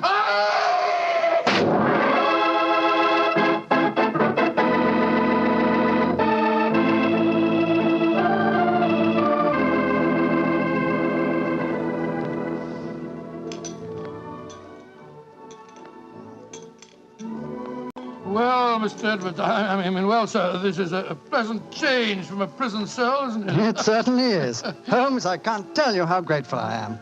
I still don't quite understand how you did it. Watson, in rather a roundabout way, was responsible for giving me the clue. Oh, how was that, Holmes? Well, on more than one occasion, old chap, I've had cause to deplore your rather florid style of writing. Tonight, I was very thankful for it. When I began to speak of the capabilities of my mind, suddenly I remembered a phrase of yours in which you referred to its whip-like rapidity and accuracy. That, of course, made me think of Alfieri, the animal trainer. Exactly how did he kill the poor girl? Well, sir, he stood outside the window, far enough away to leave no incriminating footprints. Called to Giselle, probably persuaded her to lean out, then snapped the whip around her neck, pulling it tight and strangling her. And then I suppose he cut the cord and let the body fall back into the room. Precisely, old fellow. We found a whipstock among his tackle, a whipstock from which the lash had been cut. The stub of lash left matched the cord around the dead girl's throat. Amazing business. And I don't mind telling you, fellas, I'm Very thankful to be through with it. Yes, so am I, sir. In fact, I wouldn't be at all surprised if this whole incident cures me of my love of circuses. Oh, I didn't know you had a predilection in that direction, Watson. Oh, yes, sir. Yes, if you don't mind my saying so. When he was 8 years old, he fell in love with a lady bareback rider. Didn't you, Watson? Indeed. What happened? Well, sir, I don't remember her name, but she wore pink silk tights with golden sequins on them. And I wrote her a rather hot-headed letter. Unfortunately, my mother...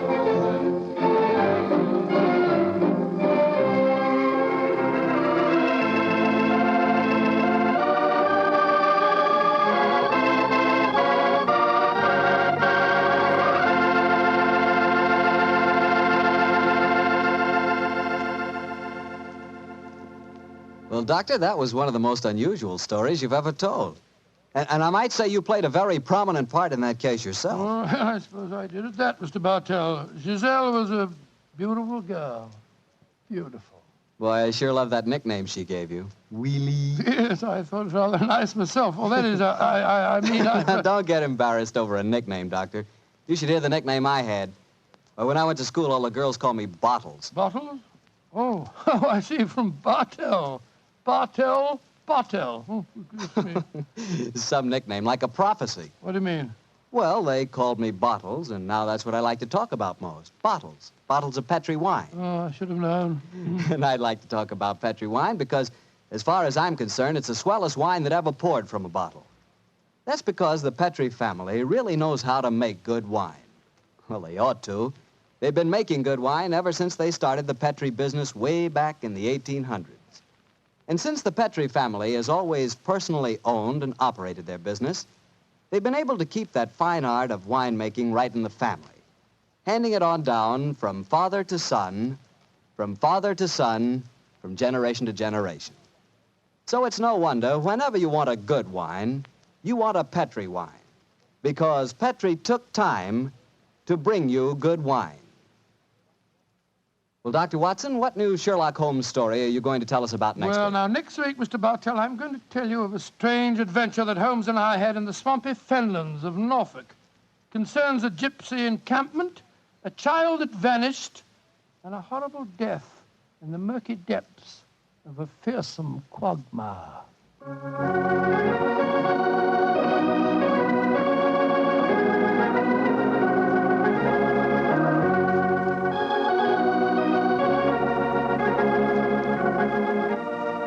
Tonight's Sherlock Holmes adventure was written by Dennis Green and Anthony Boucher and was suggested by an incident in the Sir Arthur Conan Doyle story, The Adventure of the Three Students. Music is by Dean Fostler.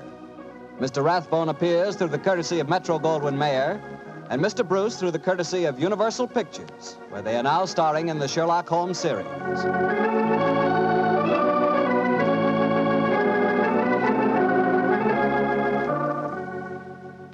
The Petri Wine Company of San Francisco, California, invites you to tune in again next week, same time, same station. Sherlock Holmes comes to you from our Hollywood studios.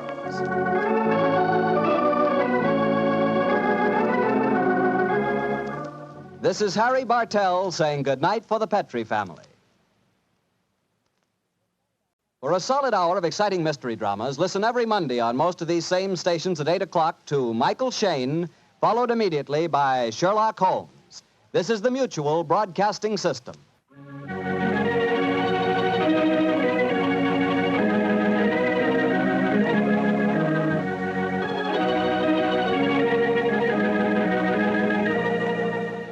The two episodes you've just heard, The Telltale Pigeon Feathers and The Indiscretion of Mr. Edwards, are part of the new adventures of Sherlock Holmes starring Basil Rathbone and Nigel Bruce, and are a 1989 copyrighted production of 221A Baker Street Associates. The Sherlock Holmes stories and the characters of Sherlock Holmes and Dr. John H. Watson were created by Sir Arthur Conan Doyle and are used with the kind permission of Dame Jean Conan Doyle. This is Harry Bartell. I want to thank you for letting me share those wonderful times on dramatic radio.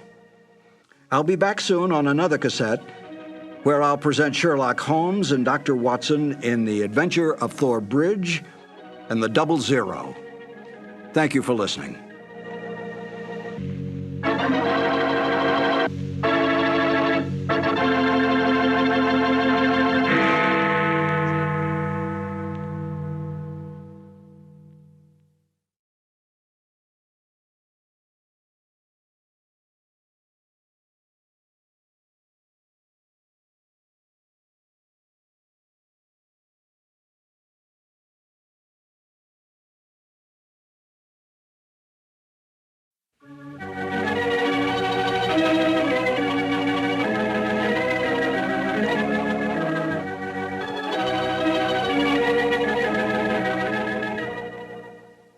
Once again, it's time to walk down Baker Street with its swirling fog, its passing hansom cabs, and bustling London life.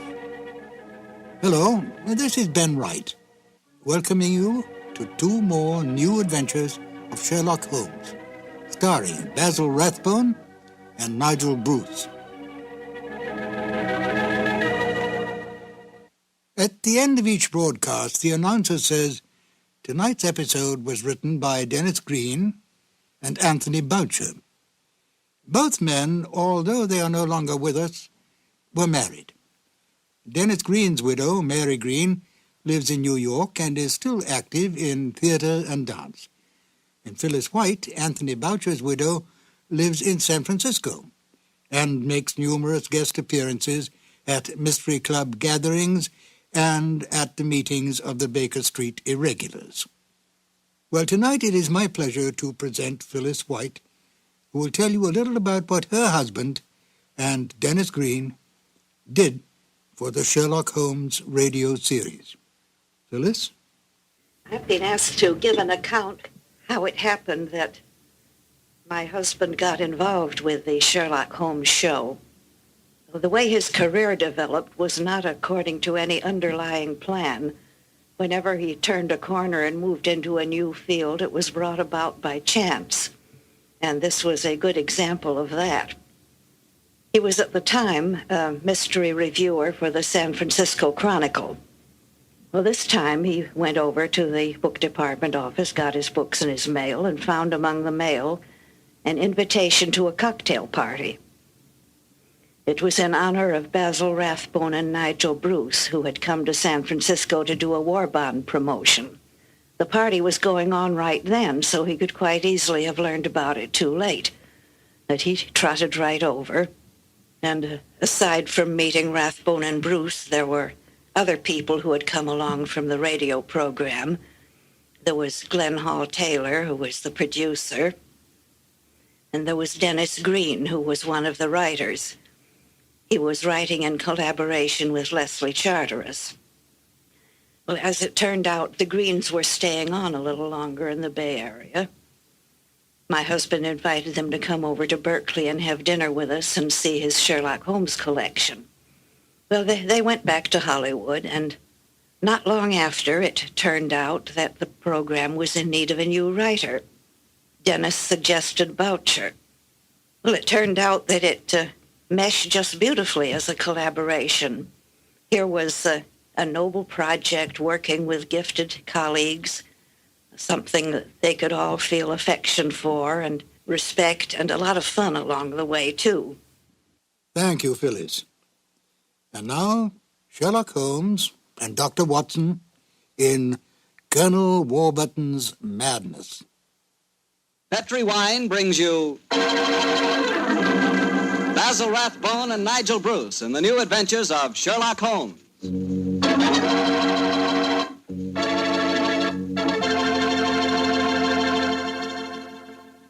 The Petri family, the family that took time to bring you good wine, invites you to listen to Dr. Watson as he tells us about another exciting adventure he shared with his old friend, that master detective, Sherlock Holmes. And you know what I wish I could share with you sometime? A bottle of Petri California sherry. Have you ever tasted Petri sherry? It's just perfect before dinner. Why, that Petri sherry can change the usual before-dinner lull into a special event, and that's a fact. Just look at the clear color of Petri sherry. It's a deep, rich amber, clear and cheerful looking. And wait till you taste it. That's when you find out for sure just how good a wine can be. That's when you find out just what I mean when I say that the flavor of Petri sherry comes right from the heart of the grape. Try Petri sherry by itself, or with hors d'oeuvres or canopies or whatever you call those little cocktail sandwiches, and say, if you like your sherry dry, well then Petri California Pale Dry Sherry is the sherry for you. Just be sure the label says Petri, the proudest name in the history of American wines.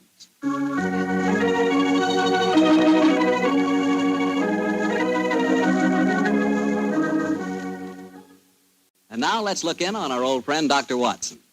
Doctor? I'm out here on the patio, Mr. Bartell. Come out and join me. Quiet, Winnie. Quiet. Down, Monty. I see the welcoming committee's here. Yes, little scoundrels.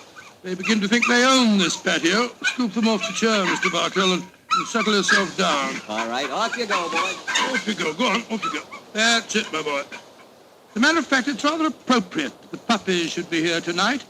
As in the story that I'm going to tell you, a dog played a most prominent part. A dog? What kind of a dog, Doctor? No, my boy, don't get me anticipating my story. For once, I'm going to start at the beginning. Which was? On a summer morning in 1890, not long after my marriage. I'd gone back to my private practice, you know, and Sherlock Holmes was living alone in our old Baker Street rooms. You still saw him, I suppose. Indeed I did, Mr. Bartell. In fact, occasionally I even persuaded him to forego his bohemian habits so far as to visit my wife and me. But to get back to my story, I'd been exceptionally busy that summer. In consequence, was feeling rather, shall we say, nervy and run down. So much so that Mary, Mrs. Watson, persuaded me to take a fortnight's holiday. We went down to the charming little village of Taplow on the lower reaches of the River Thames. But, as so often happens, the best laid schemes of mice and men gang after glade. I guess the holiday backfired on you, Doctor, and you found yourself involved in a mystery? Maybe a mystery calling for the aid of your old friend Sherlock Holmes? Quite correct, Mr. Bartell. We'd only been down there a couple of days when the trouble began. In fact, the whole thing became so involved that I thought the best thing to do was to put the whole strange story in a letter to Sherlock Holmes. This I did. And I can imagine how he chuckled when he read my news. Dear old Watson. Seems to be a little out of his depth.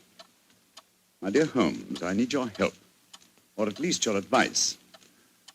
2 days down here, and I've become involved in a most unusual problem. It began this morning when Mary and I were out for an after-breakfast stroll. The sun was shining, the birds were singing, and there seemed every indication of it being a happy and You know, Mary, I've always thought up to now that Blarney was rather a silly word. I still do, John, dear. Nevertheless, it's the only possible word that describes a day like this adequately. Very well, dear, it's balmy. Personally, I'm so happy to see you relaxing that I don't care what the weather's like. You've been working much too hard. Yes, it's been a busy year. Yes, and last year Sherlock Holmes monopolized most of your time.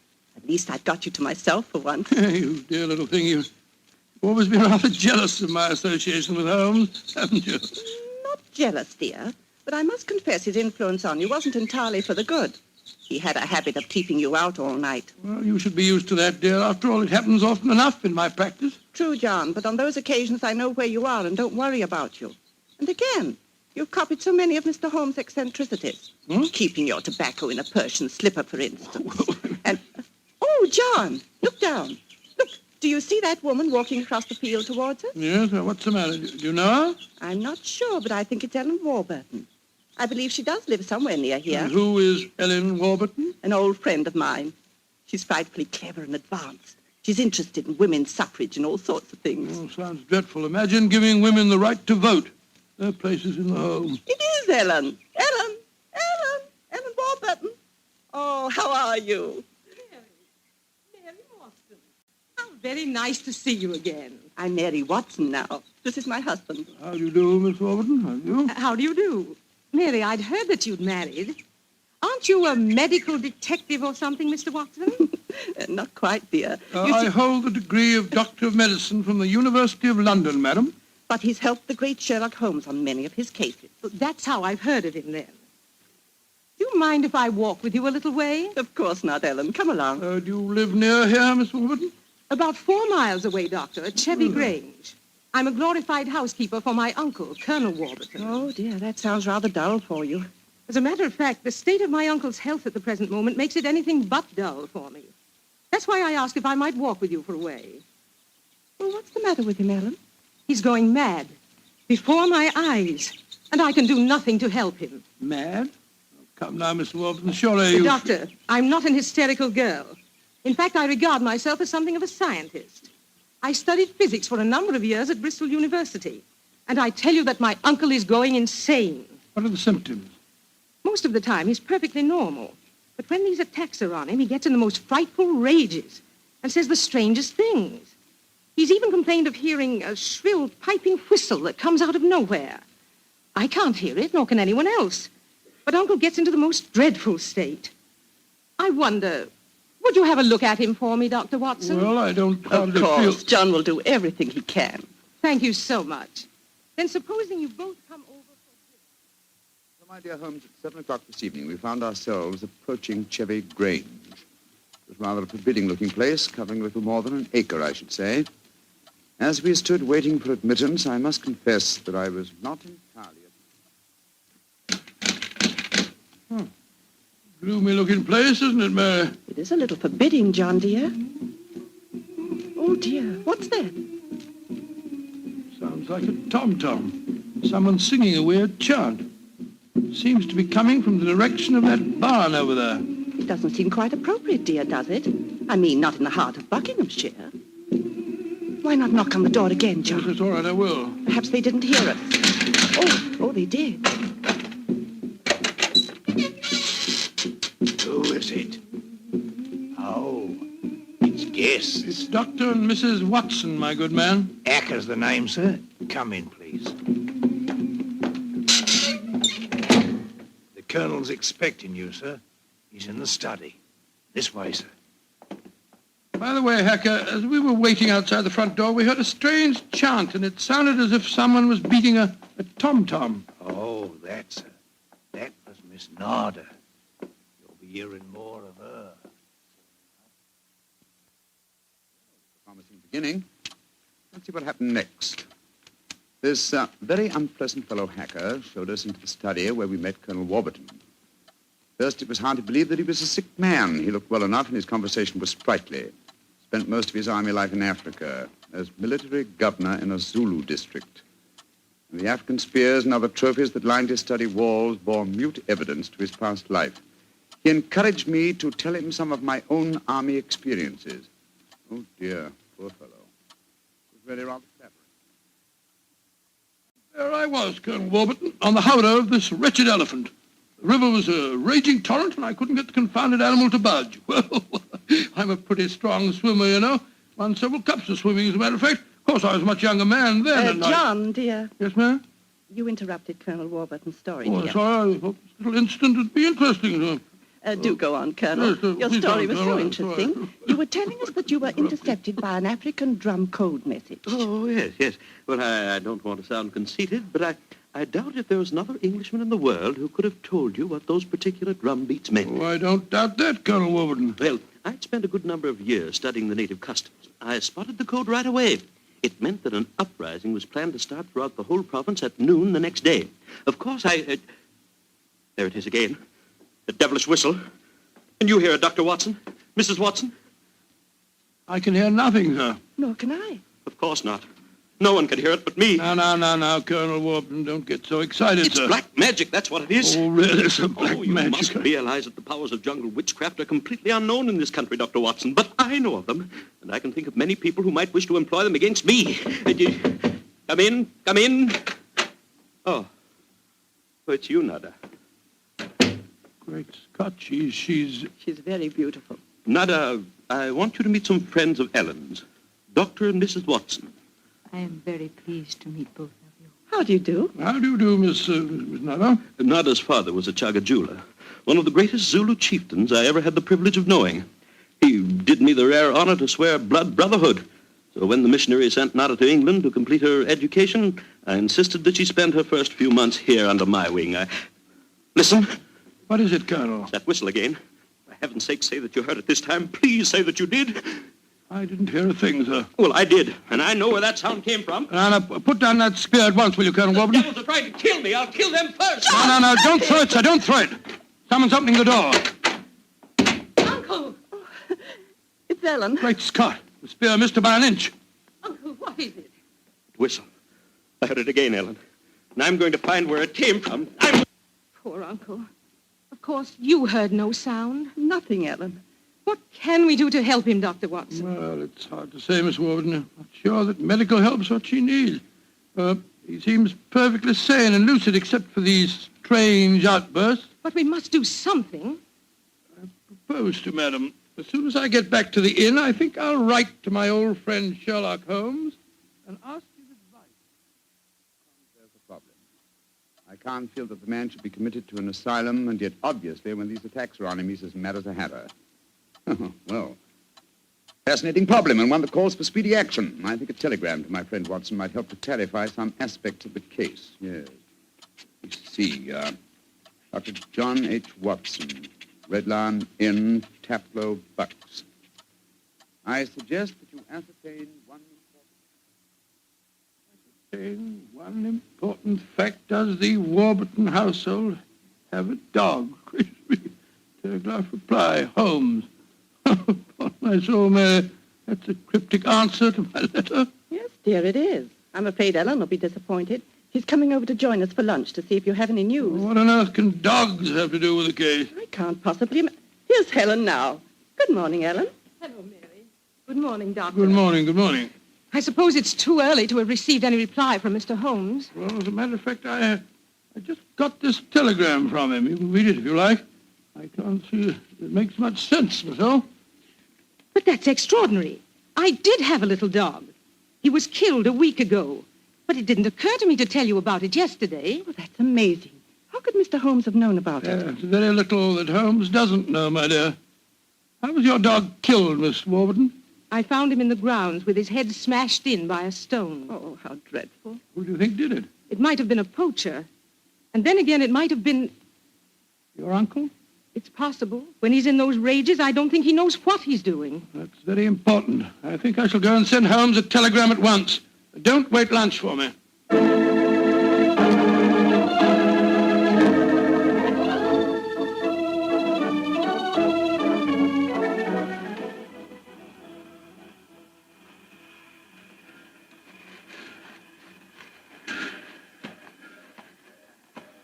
Why did we have to walk over to the station, John, dear? To see if there was an answer at the station telegraph office to the wire that I sent Holmes. Oh, it's only 4:30, dear. It's hardly possible for him to have answered as quickly as that. In any case, they deliver the telegram to the hotel, you know. Well, it was a nice walk, my dear. Hello, there's a train in the station now. I wonder where it's from. Why don't you ask that porter, dear? It's not a bad idea. Porter, what train is this? Oh, it's the London train, sir. Right on time. Next stop, ready? Not many people getting off here, are there? Great Scott! Look who's here. Oh, dear, it's Mr. Holmes. And he's got a dog on a leash. Oh, Watson, my dear fellow, how are you? Mrs. Watson, how nice to see you again. Thank you, Mr. Holmes. I'm delighted you're here, old fellow. We walked over to the station to see if you'd answered my telegram, and here you are in person. It occurred to me that I could be down here in the same time that it would take a telegram to reach you.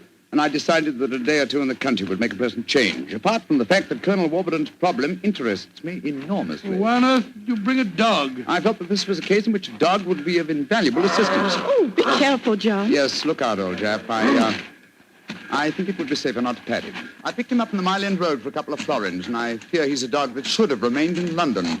A singularly unattractive nature seems to have been entirely ruined by an hour's train ride. Unpleasant brute. Isn't he? By the way, Holmes, what do you make of the case from my letters? Well, I should prefer to reserve my judgment until I've met the Colonel. However, I will vouchsafe one opinion. Oh, what's that? To paraphrase a proverb, don't disbelieve all you don't hear.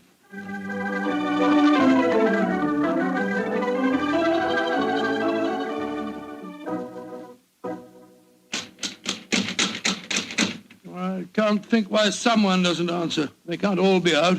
Well, while we're waiting, I think I'll tie the dog up to this tree here. I don't want my arrival to cause too much commotion. Quiet! Quiet! Don't you think perhaps we could try the door, John? Yes, certainly. It's a good idea. Hello, hello. It's unlocked. Then let's go in, old fellow. Let's go in. Colonel Warburton? Colonel Warburton? Ellen? Ellen? What was the name of that butler fella? Hacker. Yes, of course, that's it, Hacker. Hacker! Hacker! We appear to be in an empty house. The dog! Oh, fool that I am, I shouldn't have left him here. Come on!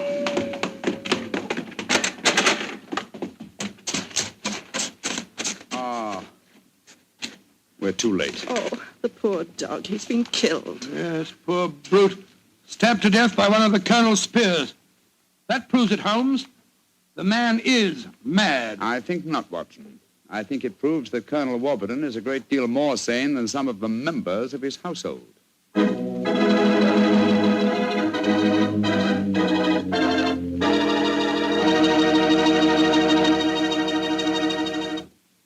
You'll hear the rest of Dr. Watson's story in just a few seconds. Time for me to remind you that there's one secret every smart woman knows. Simply, good wine makes good food taste better. And by good wine, naturally, I mean Petri wine. Try a Petri wine with your dinner. If you want a wonderful red wine, try Petri California Burgundy. If you want a perfect white wine, try Petri California Sauterne. In fact, try them both. You'll agree, I'm sure, that next to your good cooking, nothing can do more for a meal than a glass of good wine. A glass of Petri wine.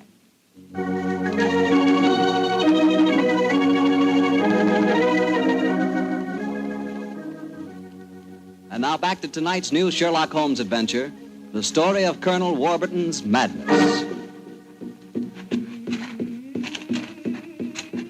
Holmes, why are we heading for this barn? Seems to me we should be back in the house. Why, old chap? Found the house empty. Besides, I thought I heard... Shh.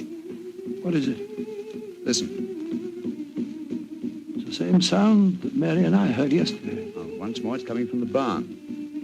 Come on, Watson, but quietly.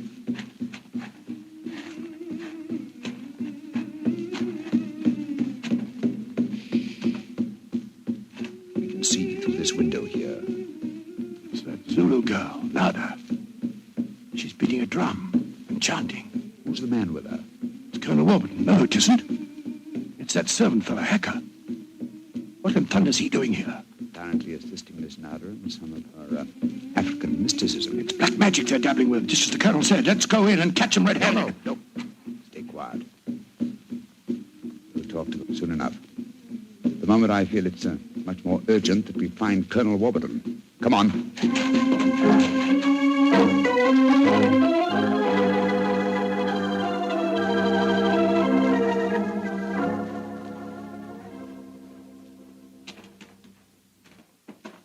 There's the Colonel pacing up and down in front of the house with Mary and his niece, Miss Warburton.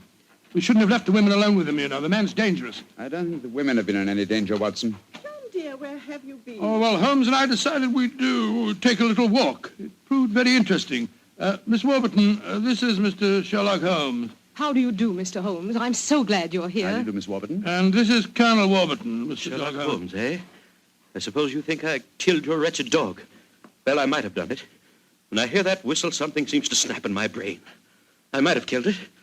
Why doesn't your doctor friend certify me as insane? Send me where I belong before I do any worse, damn it. Poor man. Isn't there anything you can do for him, Mr. Holmes? I most certainly will try to, Miss Warburton. What's no fellow, I wonder if you'll follow the Colonel and give him a sedative. I'm afraid he has quite an ordeal before him. Of course I will, Holmes. Miss Warburton, where were you when my dog was killed? Down in the greenhouse. As soon as I heard the poor animal yelping, I ran up to the house. I see. Mr. Holmes, you are going to be able to help the Colonel, aren't you? I'm convinced of it, Mrs. Watson. That is why I brought a dog with me from London. But now that he's dead, I must obtain another one before I can proceed further with the case. Now, I wonder where on earth I can find a dog. Look. Huh? Down by the gate. There's a little girl walking with the dog. That's Sarah Entwistle, the daughter of our neighbors. Sarah, eh? Oh, excuse me, will you? Just a moment. Sarah! Sarah! Yes? Oh, Sarah. Sarah, my dear, what a pretty dog you have there. What's his name? It's a her. Her name's Boojum. What's your name? Holmes. Sherlock Holmes. Sherlock? That's a funny name. Yes, it is, isn't it? Look here, Sarah. Here's a nice, shiny half-crown for you. Why are you giving me money? Well, because I love dogs, and I want to borrow, what did you call him? Boojum. Boojum, oh, yes. I want to borrow Boojum for half an hour. Why? Well, I want to play with her, Sarah. You can play with her here. She's awfully friendly. Well, you see, I really want to take her for a nice walk. Why? She's just had one. Now, look here, Sarah. It's a beautifully shiny half-crown. Mommy's told me I mustn't take money from strangers. But I'm not a stranger. I'm a friend of Colonel Warburton. Having trouble, Mr. Holmes? Yes, I am, Mrs. Watson. You see, I want to give Sarah half a crown for borrowing Boojum for a short while, but she doesn't want to do it. Sarah, does Boojum like bones? Oh, yes. Loves them. We've got a lot of bones up at the house we'd like to give her. Have they got plenty of meat on them? Plenty. She can have a wonderful feast, and then we'll bring her back in half an hour. All right. Go on, Boojum. Now, promise you'll bring her back in half an hour. We promise. Yes, Sarah. And Sarah, what about the half crown? Well, I'll take it home and ask Mummy if I may keep it. Good. Goodbye. Goodbye. And take care of Boojum. Oh, she's a sweet little girl. Mr. Holmes, you're not going to expose Boojum to any danger, are you? None, Mrs. Watson. Otherwise, I shouldn't have borrowed her. I'm convinced that Boojum will give us the clue to what appears to be Colonel Warburton's madness.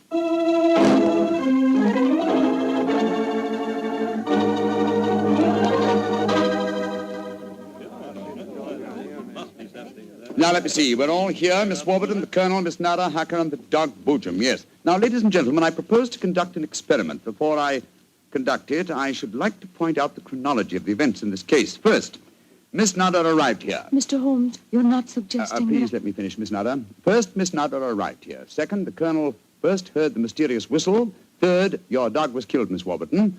Fourth, the whistling set in dead earnest. The Colonel Warburton and Miss Warburton. Doesn't that pattern suggest anything to you? No, I can't say that it does, Mr. Holmes. I don't see what you're driving at. Nor do I, Holmes. We should be more explicit. Very well, then I will. I shall now conduct my experiment. I want you all to watch Colonel Warburton and the dog Boojum. Excuse me while I turn my back. Now. There it is again. That whistle. The dog heard it, too. Great Scott, Holmes. What does it mean? It means that this wooden whistle in my hand is the answer to the mystery. The sound made by this cunningly designed instrument is above the normal range of pitch. You see, the Colonel has hypersensitive ears. But the dog heard it. Perhaps I should have said the normal human range of pitch. Then do you suppose someone has deliberately been trying to drive the Colonel mad? Of course, Mary. That's why the dogs were murdered. Whoever it was knew that a dog would give the game away. And it's not hard to guess who that someone is. Nada, this started when you came here. Is this your gratitude for the Colonel's kindness to you? Endangering his sanity with your evil black magic? That is not true. One moment, please, Miss Warburton. Miss Nada. Yes, Mr. Holmes. Dr. Watson and I watched you in the barn some 3/4 of an hour ago with Hacker. Were you engaged in practicing any form of black magic? No. I was praying to my old gods to save the Colonel's sanity. What were you doing there, Hacker? Don't tell me you were praying to old gods, too. I used to be a chapel-going man, sir, but I don't know. No harm in trying something new, I always say. In any case, why should Miss Nada wish to persecute the Colonel? It might be for some tribal revenge. Oh, but that's ridiculous, Ellen. Her father and I were sworn blood brothers. Exactly, sir. No, it should be obvious. Who had a motive for making the Colonel appear mad? His niece and heiress. What do you mean? She has studied physics, you will remember, and so could know about supersonic research. Possibly she was afraid the Colonel might leave his estate to Miss Nada, and so wished him to appear insane and thereby invalidate a new will. In any case, I found this whistle in a drawer in your room, Miss Warburton. Ellen, how could you? I did it for your sake, to save you from Nada. She's just an adventuress, only you won't see it. Colonel Warburton, what action do you wish me to take regarding your niece, Miss Warburton? My niece? I have no niece, Mr. Holmes. Come, Nada, my dear.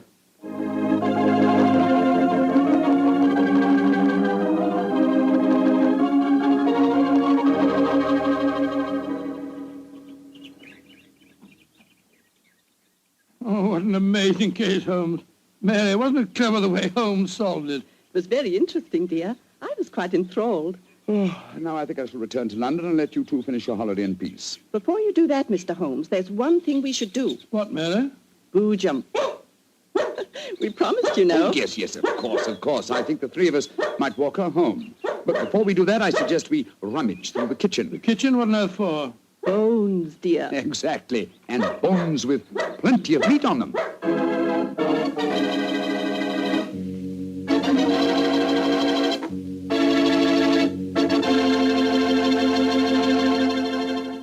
Say, Doctor, that was a swell story. And look, you mean there really is a whistle that only dogs can hear? I thought you'd ask me that question, so I've got one of those whistles to show you. There. Well, there's nothing unusual about it. Blow it, Doctor. Well, listen, Mr. Bartell, if I want you to come quickly, I don't just have to whistle. All I have to say is, would anybody like a glass of Petri wine? And hey, presto, there you are. Well, can you blame me? I know a good wine when I hear it. And Petri wine sure is good wine. It ought to be. The Petrie family's been making wine for generations. As you know, ever since they started the Petrie business way back in the 1800s, that business has always been family-owned and operated. So just think of all the experience the Petrie family's gained. They've been able to hand on down from father to son, all they've ever learned about the art of turning luscious California grapes into fragrant, delicious wine. So whenever you're choosing a wine to serve before dinner, with dinner, or at any time, you can't go wrong with a Petrie wine, because Petrie took time to bring you good wine.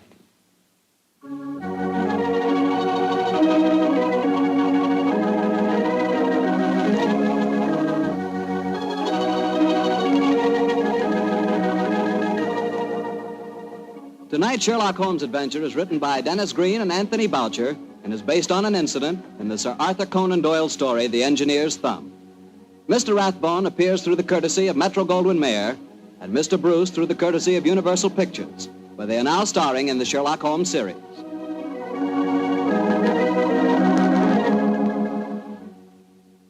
The Petrie Wine Company of San Francisco, California, invites you to tune in again next week, same time, same station. Oh, the Petrie family took the time to bring you such good wine. So when you eat and when you cook, remember Petrie wine. To make good food taste better, remember... Petrie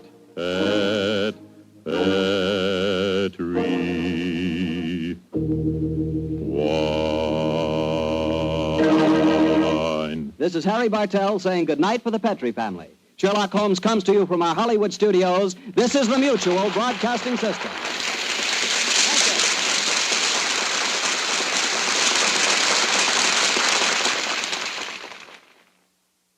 I remember one instance when the culprit was not Willie. It was really Dennis's fault. He'd been naughty about putting an in-joke in the script.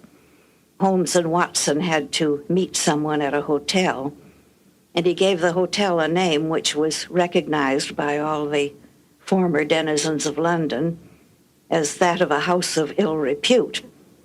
Well, there were various comments about that, and Edna said, oh, but it's a very high-class one. Order was restored, and the rehearsal continued. They read on. Holmes and Watson were making their way through the fog to this rendezvous, until Watson exclaimed, there it is now, I see the red light. Edna used to permit a certain amount of this, but she would clamp down firmly because it was a tight schedule. This is Ben Wright. Phyllis White and I will return shortly with another new adventure of Sherlock Holmes.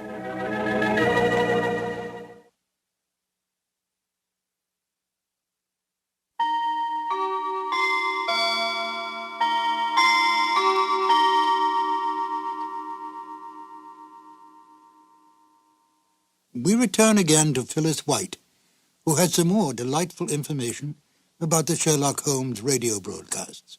Phyllis? Rathbone and Bruce were making films, and they had just one day off per week for the radio work.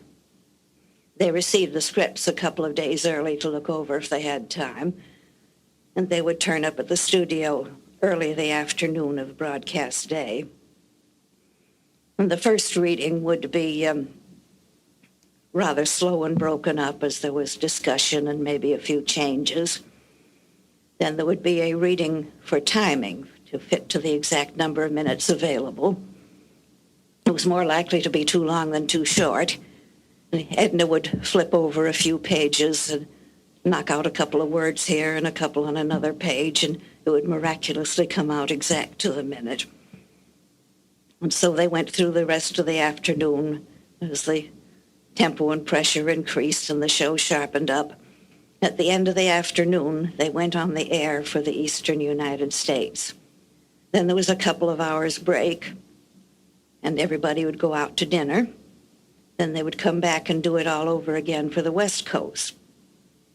I feel very thankful now that these live and ephemeral shows were captured on disc and that they could now reach a new audience. Now, please join Phyllis and I as we listen to The Iron Box. This episode from the life of Sherlock Holmes will be transmitted to our men and women overseas by short wave and through the worldwide facilities of the Armed Forces Radio Service. Petri Wine brings you Basil Rathbone and Nigel Bruce in the new adventures of Sherlock Holmes.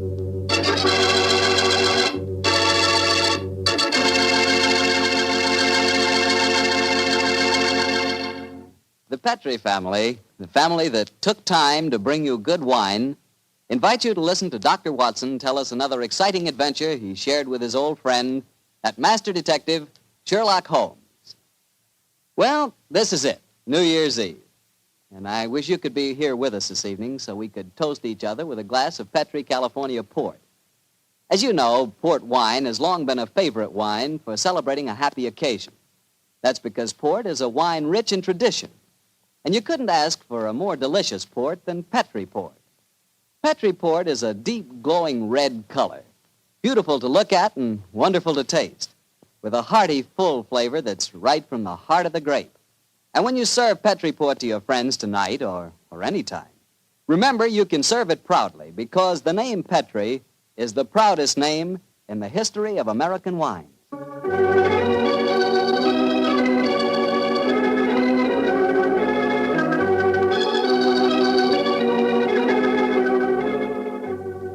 And now I'm sure Dr. Watson's waiting for us, so let's drop in. This episode from the life of Sherlock Holmes will be transmitted to our men and women overseas by short wave and through the worldwide facilities of the Armed Forces Radio Service. Petri Wine brings you Basil Rathbone and Nigel Bruce in the new adventures of Sherlock Holmes.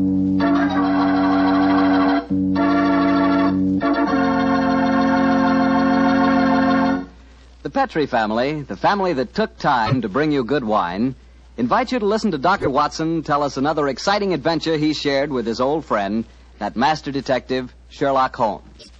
And if you don't mind, I'd like to suggest something that you might share with your friends. And that something is a glass of sherry before dinner. Naturally, a glass of Petri California sherry. I say Petri sherry because it's the perfect before-dinner wine. You couldn't think of a better way to begin a meal. That Petri sherry has a beautiful, inviting color, like dark amber. And for flavor, well, you've heard sherry described many times as having a rich, nut-like flavor. But if you want to learn for the first time what those words rich and nut-like really mean, you just taste Petri sherry. It's wonderful. Serve Petri sherry by itself, or serve it with hors d'oeuvres or those little cocktail sandwiches. And incidentally, if you prefer your sherry dry, not sweet, just ask your wine merchant for Petri Pale Dry Sherry. Well, the important thing to remember is if you want sherry, you want Petri sherry, because that means good sherry.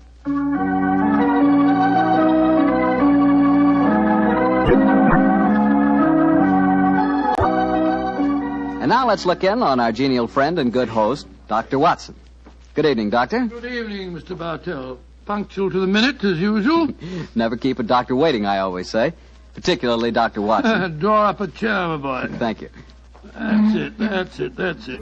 All ready to tell us the Sherlock Holmes adventure of the speckled band, Doctor? Yes, I'm all ready, Mr. Bartell. Say, Doctor, just what does a speckled band mean? You wait until I've told you the story, young fellow, my lad. You'll find out for yourself. Sorry. The floor is all yours, Doctor. The adventure of the speckled band began on a rainy April morning in 1883. An urgent call from one of my patients had kept me up most of the night before, and in consequence, I came down to my breakfast rather later than usual to find that Holmes had already left our house some hours earlier. As I sat there reading the morning paper and consuming my 2 lightly boiled eggs, there was a knock at the door. It opened to disclose a typical example of the British working man, a bag of tools in one hand and a grimy cap in the other, as he spoke to me from the doorway. You sent for me, Mr. Holmes? I'm not Mr. Holmes. Oh, beg your pardon, Governor. But I've come to him in the guest bracket over the mantelpiece. Oh? What's wrong with it? I've got a leak in it. Oh, leak? Well, get along with your work. Yes, sir. Hope I won't be disturbing you, No, sir. no, that's all right, my man. Don't mind me. Oh, dear. Very untidy man, Mr. Holmes, sir. What do you mean by that? Well, you can't help noticing the mess this room's in. I've heard say he was as tidy as any when he started. But he learned bad habits from a bloke what lived with him. Dr. Watson, I think his name is. You impertinent fellow. How dare you talk to me like that? I've got a good... Oh, where does he go to? Here, you come out of there. That's Mr. Holmes's room. Don't be angry with me, Watson. Just slipping out of these grimy rags into a dressing gown. Good gracious me. So was you, Holmes. Well, upon my soul, I'd never recognized you, but why the disguise? A case, my dear Watson, a case. One of those small problems which a trusting public occasionally confides to my investigation. To the British workman, old chap, all doors are open. His costume is unostentatious and his habits are sociable. Tool bag is an excellent passport, and a tawny moustache will secure the cooperation of the maids. But what's the case, Holmes? A modest little drama of life in the kitchen, one of those seemingly inconsequential affairs, and yet, Watson, the honor of a duchess is at stake. Duchess? A mad world, my masters, a mad world. Now I feel a little more comfortable. Let's return to the sitting room, shall we? A strong cup of tea would be most acceptable. Oh, I wish you'd tell me about the Duchess and life in the kitchen, Holmes. Some other time, old fellow, some other time. At the moment, suppose you tell me what you know about Miss Helen Stoner. I received a letter from her this morning in which she informed me that she would be calling here at 11, and also that she was a friend of yours. Helen Stoner? Oh, yes. A charming girl indeed. Pour me a cup of tea, Watson, and tell me about her. Well, I befriended her at the time of the tragic death of her sister 2 years ago. I told you about the case, don't you remember? The sudden death of Violet Stoner at an old house in Stoke Moran. Oh, yes. It all comes back to me now. There was an inquest, wasn't there, with a string of stupid, ineffective witnesses. Huh? I was one of them. Oh, I'm sorry, old fellow. Then you were the exception, of course. Wait a minute. Let me see. I docketed the evidence on the case. Where is it? My scrapbook. Here we are. Let me see. Yes, S. Salisbury, Hatchet, Murder, Lord St. Simon. Here we are. Stoke Moran. Yes, I remember the affair well now. The villain of the piece was Dr. Grimsby Roylott, wasn't he? Yes, a dreadful fellow. He's the stepfather of the two girls. Violet, the one that died so mysteriously, and Helen, the one who's coming here to see you. Dr. Roylott has a pretty record. 55 years of age, killed his kit Magar in India, once in an insane asylum, married money, wife died, distinguished surgeon. Well, Watson, I wonder what the distinguished surgeon has been up to now. Oh, some deviltry, I fear. Why do you say that? You remember that Miss Violet Stoner's death followed close upon the announcement of her engagement? Yes. Well, I met Miss Helen Stoner on the streets a few weeks ago. She told me that she'd just become engaged to a young fellow in the army who was leaving for the Far East. She was very upset at the thought of being alone with her stepfather at Stoke Moran. Oh, naturally she was. Dr. Roylott stands to lose a considerable sum of money in the event of his stepdaughter's marriage. Yes, they both had a trust fund which he administered only as long as the girls were unmarried. That fact was brought out at the coroner's inquest 2 years ago. But if Roylott did poison the other stepdaughter, and I'm pretty convinced that he did, it seems unlikely that he'd try it again. 2 sudden deaths in the same household could hardly pass the coroner. Oh, no, my dear Watson. You're making the mistake of putting your normal brain into Roylott's abnormal being. Oh, that must be Miss Stoner now. Yes, let me see. It's precisely 11 o'clock. Well, let's see what we can do for her. Well, I hope you can help her, Holmes. She's an extremely nice girl. Come in. Yes, Mrs. Hudson? There's a Miss Helen Stoner to see you, sir. She says she has an appointment. Show her in, please, Mrs. Hudson. Aye, sir. Come in, my dear. Thank you. Miss Stoner, I'm so glad to see you again. How do you do, Dr. Watson? And this must be your friend. Yes, Miss Stoner, I'm Sherlock Holmes. Sit down by the fire, won't you? Yes, please do, my dear. Hello, you're trembling with cold. It's not cold that makes me shiver. Tell me, Mr. Holmes, has my stepfather, Dr. Grimsby Roylott, been here? No, he hasn't. He saw me in the street. I dashed by him in a hansom cab, but he saw me. Our eyes met and he waved me to stop, but I came here as fast as I could. Very sensible move. Dr. Watson has already given me several hints as to your present problem, as well as having refreshed my memory as to the circumstances of your sister's death. My problem is a simple enough one, Mr. Holmes. I'm waiting to be murdered. No, my dear please girl. be a trifle more explicit, Miss Stoner. Very well, Mr. Holmes. My fiancé is leaving for the Far East today. When he leaves, I shall be alone with my stepfather at Stoke Moran. He plans to murder me just as he murdered my sister. What makes you say that, Miss Stoner? Many strange things have happened recently. For instance, he's just moved me into the bedroom in which my sister died. Well, what reason did he give for changing your room? That my old one needed repainting. It didn't need it, but Dr. Roylott did need to move me into that horrible room. And other things have happened. I've heard the music again. Music? What music? My sister first heard it a few days before she died. I heard it myself on that dreadful night she breathed her last. Oh, Mr. Holmes, I'm terrified. Don't worry, my dear. Please don't worry anymore. You have friends to help you now. Do you mind if I ask you a few questions? No, of course not. Now, this music. Does it seem to come from inside the house or outside? Well, it's hard to say. It sounds so faint. What's it like? A sort of soft droning sound. Like a flute or a pipe? Yes, it reminds me of native music I heard during my childhood in India. India, eh? Oh. There's one other thing that puzzles me, Mr. Holmes. Now, what's that? My sister's dying words. As she lay in my arms, she gasped out 2 words. Oh, what were they? Banned and speckled. You remember that evidence from the inquest, don't you, Dr. Watson? Yes, I do. I couldn't make head or tail of it. So? Banned, speckled, Indian music. Miss Stoner, do you sleep with your door and windows fastened? Yes, Mr. Holmes, but so did poor Violet. It didn't save her, though. What did you gather from your sister's dying allusion to the band, the speckled band? Well, sometimes I thought it was merely the wild talk of delirium, and sometimes that it referred to a band of people. Oh, yes. I remember that there were some gypsies encamped quite near us at the time of Violet's death. Gypsies, eh? Yes, and it occurred to me that the spotted, gaily-coloured kerchiefs, which so many of them wear over their heads, might have suggested the unusual adjective which my sister used. Miss Turner, how long is it since you heard this strange music that you've told us about? I heard it last night. And your fiancé leaves today, you say? Yes, Mr. Holmes. Well, Miss Turner, I shall do everything I can to help you. If we were to come to Stoke Moran today, would it be possible to see over your rooms without the knowledge of your stepfather? I think so. He told me this morning that he intended to take a late train home tonight. Ah, that's splendid. Watson, out with the timetable, old fellow, and look up the trains to Stoke Moran. Right you are, Holmes. That's my stepfather. I know it is. Oh, yes. Yes, there he is on the doorstep. Oh, Mr. Holmes, he's followed me. Oh, what shall I do if he finds me here? Don't worry, Miss Stoner. Please don't worry. There's a private exit through that room there. Watson, show her the way, will you? Come along with me, my dear young lady. And you will come down today, Mr. Holmes? Certainly, my dear Miss Stoner. I'll telegraph you the time of our arrival. Goodbye and courage, my dear. Goodbye, Mr. Holmes, and thank you. Come along, Miss Turner, quickly.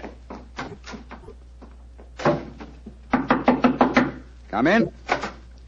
Yes, Mrs. Hudson? It's a gentleman, sir. I told him you wouldn't see anyone without an appointment, but he... Out of the way, woman! You don't push me like that.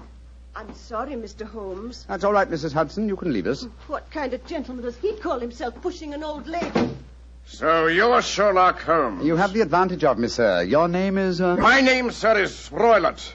Dr. Grimsby Roylott of Stoke Moran. Oh, yes, of course. A charming place, I hear, and obviously good for the lungs. You won't trifle with me if you know what's good for you. Watson, there you are. And how was the experiment? Very successful, Holmes. Good day to you, Dr. Roylott. I haven't seen you since I gave evidence at your stepdaughter's inquest. Yes, I remember you, Dr. Watson. Now listen to me, you two. My stepdaughter's been here. I've traced her.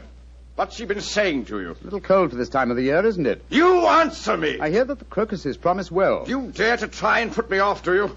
I know you, you scoundrel. You're Holmes the meddler. Am I? Holmes the busybody. I believe that a man should occupy his time. Holmes the Scotland Yard Jack in office. When you go out, close the door, won't you? There's a draft. I'll go when I've had my say. Keep your nose out of my affairs, do you hear? Oh, yes, my hearing is excellent, thank you, and your diction and delivery most forceful. But time flies, my dear doctor, time flies, and life has its duties as well as its pleasures. Goodbye. Insolent rascal. Here, see this poker? Oh, the fire doesn't need poking, thank you, Doctor. But I should be obliged if you'd put some more coal on for me. You laugh at me. You don't know my strength. Look. There. Your poker's bent double. And that's what I'll do to both of you. If you don't keep out of my affairs. I had a presentiment that he'd slam the door. Phew. He's an ugly customer, eh, Holmes? Literally as well as figuratively. Watson, I'd be much obliged if you'd get your revolver. It may prove to be an excellent argument with a gentleman who twists iron pokers into knots. The fellow's amazingly strong. Just look at it. I don't want to appear flamboyant, but, there we are. Great Scott, Holmes. You straightened the poker out again. Yes, it was utterly useless in its former shape. And now Watson, the timetable. We'll catch the next fast train to Stoke Moran.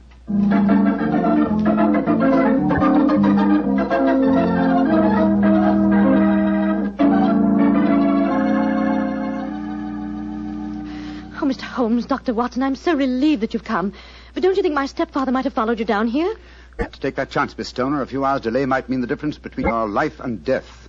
It was imperative that we examine this bedroom of yours before Dr. Roylott returns. Anyway, my dear, you mustn't worry any more.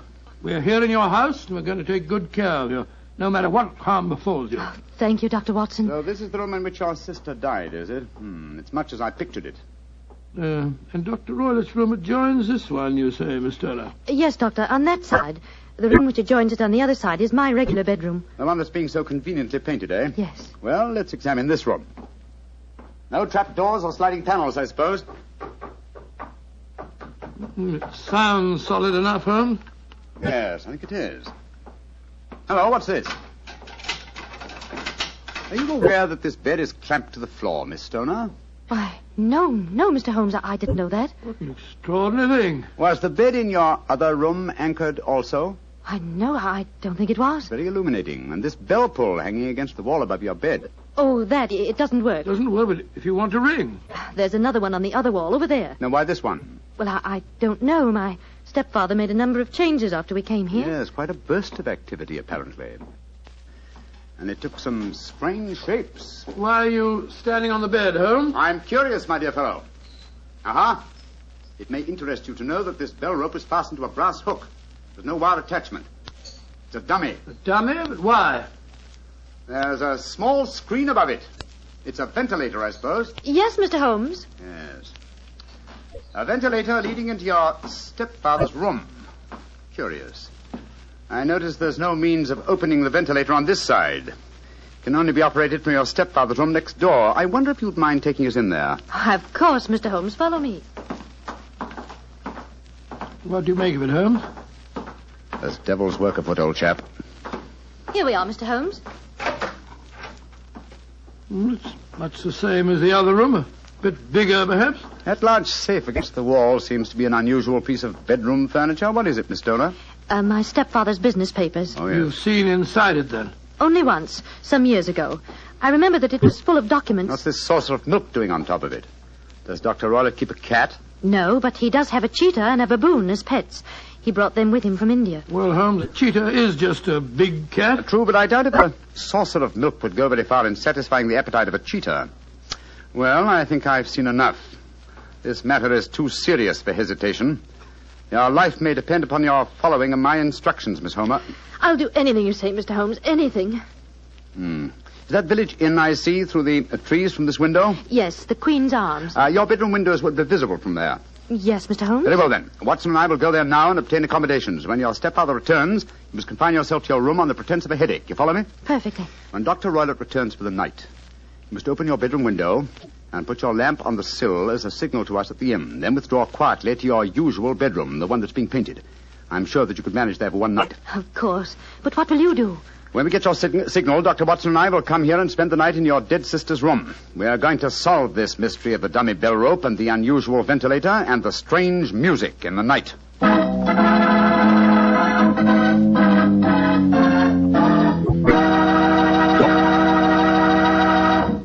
You'll hear the remainder of Dr. Watson's story in just a second, so I'm just going to point out that at any really important dinner, you know, like when diplomats get together, you'll find wine on the table. Because for years it's been a known fact that good wine makes good food taste better. Prove that to yourself tomorrow night by having your dinner together with a glass of Petri wine. If you prefer a red wine for any meat or meat dish, try a Petri California Burgundy. That rich, hearty red Petri Burgundy is really out of this world. Now, if you'd rather have a subtle, intriguing white wine, let's say to go with chicken or fish, then try Petri California Sauterne. But Sauterne or Burgundy, to make sure it's good, make sure it's Petri, won't you? Well, Doctor, it's a rattling good story so far. What happened next? You went to the local inn, I guess, and waited for that lantern to appear in the bedroom window at Dr. Roylott's house? That's right, Mr. Bartell. We had an early dinner at the Queen's Arms and then retired to our upstairs bedroom and sat there side by side, puffing away at our pipes, our eyes straining through the darkness for that telltale lantern to give us the signal that there was dangerous work ahead for us. As we sat there discussing the various aspects of the case, I remember that Holmes was very concerned about my own safety. Watson, I really have some scruples about taking you with me tonight. This is an infernally dangerous business. What about that poor girl, alone in the house, with that fiend Roylott? I can handle the case by myself, old chap. I'm coming with you, Holmes. You speak of danger. You evidently seen more in those rooms than was visible to me. No, but possibly I've deduced a little more, and I imagine you saw all that I did. No, I saw nothing remarkable except the bell rope, and what purpose that could answer, I confess, is more than I can imagine. You saw the ventilator, too. Yes, but I don't think it's such an unusual thing to have an opening between two rooms. It's so small that a mouse could hardly pass through it. True, but at least you will admit there was a curious sequence of coincidences. A ventilator is constructed. A bell cord is hung from it. A lady sleeps in a bed directly below the ventilator, a bed that is anchored to the floor. The lady dies. Well, I begin to see what you're driving at, Holmes. Look. There's a lantern in Miss Turner's window. That's our signal, all right. Come on, Watson. Our night's vigil begins.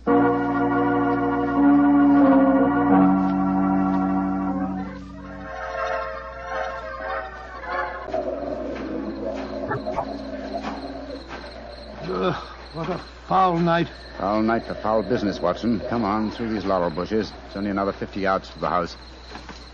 Yes, the lantern's still burning away in the bedroom window. Yes, all the other lights are out.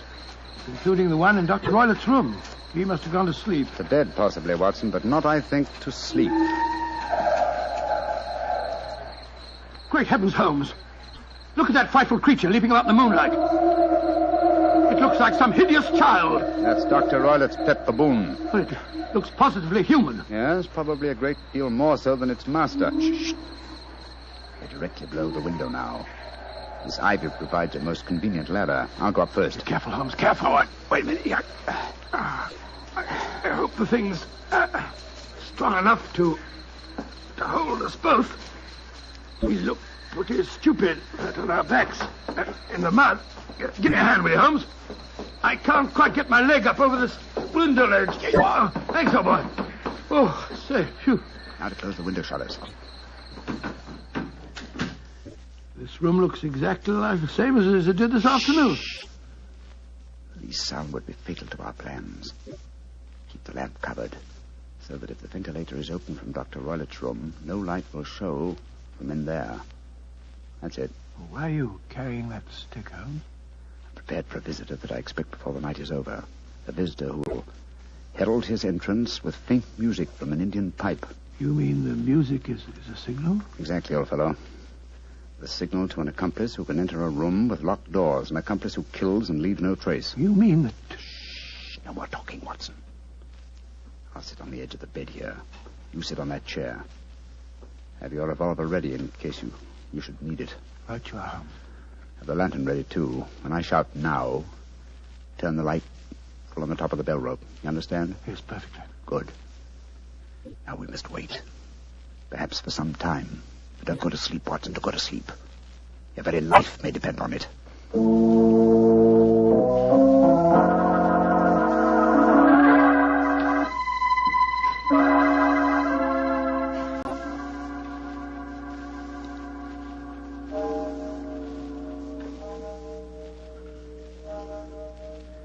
Watson. Yes? You're not smoking, are you? No, Holmes. I smell tobacco smoke. Must be drifting through the ventilator. Exactly. Dr. Roylott is up. Look. There's a tiny shot of light showing up in the ventilator. Shh. Listen. There's the music. Yes. Heralding the messenger of death. Have your lantern ready, Watson.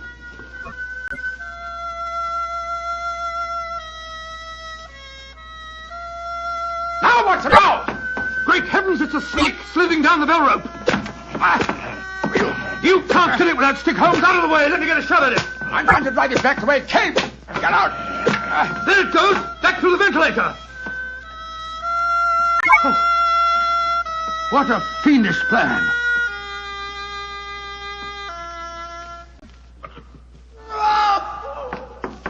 Scott, what's that?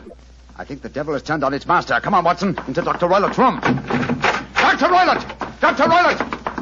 Dr. Good Lord, Holmes. Look at him sprawled on the bed.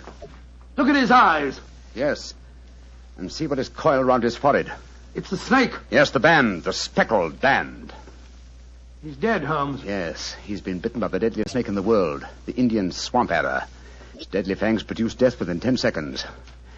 Well, Watson, violence does in truth recoil upon the violent, and the schemer falls into the pit which he digs for another. What should we do now, Holmes? We must remove the macabre headgear from the dead doctor and return the snake to its den.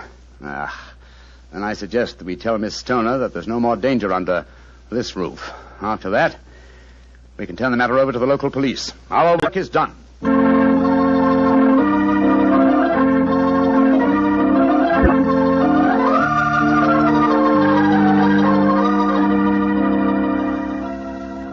Mr. Holmes, Dr. Watson, I can't tell you how grateful I am that you brought me back here to Baker Street. Stoner, it would have been inhuman to leave you in that house of horror and death. We have a spare bedroom, and Mrs. Hudson is a motherly and understanding woman, and I can assure you that Dr. Watson and I will be delighted to have you stay with us here until you've decided on your future plans. Yes, of course we will, my dear. As a matter of fact, it'd be rather refreshing to have a touch of youth about the place. You're both so kind. Mr. Holmes, I think it's wonderful how you foiled my stepfather's devilish plans. Yes, wasn't it a remarkable example of logical deduction? No, it wasn't, old fellow. At first, your mention of the gypsies, Miss Stoner, and the use of the word band put me on an entirely wrong scent. However, when we examined the fatal room, I drew the obvious conclusion. You mean the dummy bell rope, the ventilator, and the immovable bed? Yes, old fellow. It instantly gave rise to the suspicion that the rope was there as a bridge for something coming through the ventilator and traveling to the bed. I once thought of a snake. When I saw the saucer of milk on top of the safe, my suspicions crystallized into certainties. Oh, it was a fiendish plot. Yes, an extremely clever one, too. Exactly. My stepfather must have trained the snake to return to him when he played the music. Yes, he put it through the ventilator with the certainty that it would crawl down the rope and land on the bed. It might or might not bite the occupant. Perhaps she might escape every night for a week, but sooner or later she must fall a victim. Thank heaven I came to you, Mr. Holmes. Amen to that, Miss Stoner. Stoner. Holmes, if you hadn't lashed at the snake with your stick, I bet it wouldn't have turned back on its master. True, old chap. In that way, I am no doubt indirectly responsible for Dr. Grimsby Roylett's death. But I can't say it's a fact that's likely to weigh too heavily on my conscience.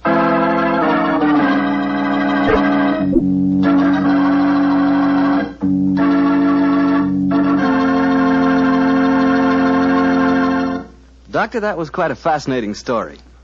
You know something? I'm not exactly a coward, but no kidding, my toes really curl when I get mixed up with snakes. Oh, you're not alone in that respect, Mr. Bartell. I must admit that I like to have a revolver and at least 20 feet between me and any snake that wants to cross my path. Well, if you want a revolver in 20 feet, I'll take a cannon in 20 miles. It's fortunate that you're a wine expert, Mr. Bartell, not a detective. I'm afraid you wouldn't, shall we say, find detecting to your liking? We certainly shall say it. And incidentally, I'm not a wine expert, Doctor. All I know about wine is that it either tastes good or it doesn't. And I also know that Petri wine always tastes good. The Petri family sees to that. The name Petri on the label is the personal assurance of the Petri family that every drop of wine in that bottle is good wine. And they know how to make it good because they've been making fine wine for generations. Handing down from father to son, every secret, every skill of the winemaker's art. Yes, the Petri family took time to bring you good wine. That's why, no matter what type of wine you wish, you can't go wrong with a Petri wine. Well, Dr. Watson, what new Sherlock Holmes story are you planning to tell us next week? Now, let me see. Now, next week, Mr. Bartell, I think I'll tell you an adventure that took place at a gambling casino in the south of France. It's a strange story of sudden tragedy and death. I call it The Adventure of the 00. Sounds swell. We'll all be listening. Yeah, now, Mr. Bartell, before I go, I want to say that every one of our friends bought war bonds to help our boys win the war. Now let's all buy victory bonds to help bring our boys back home again. Yes, and let's buy victory bonds to make sure that the men who were wounded will get the finest possible care. Those same victory bonds will help make the GI Bill of Rights a success, too. And they'll help provide for the families of those men who gave everything, including their lives. The men of our armed forces finished their job. Now let's finish ours. Buy victory bonds.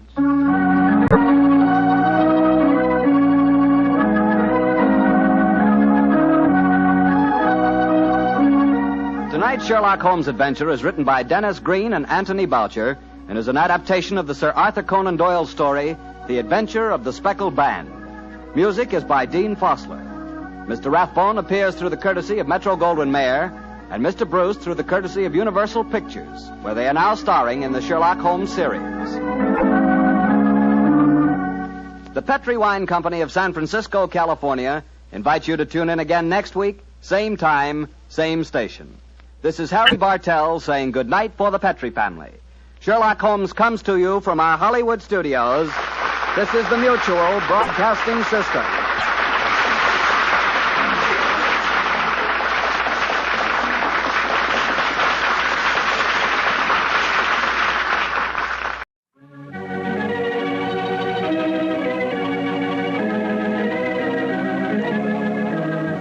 In 1945, I considered myself a very lucky man because I was the announcer on the New Adventures of Sherlock Holmes.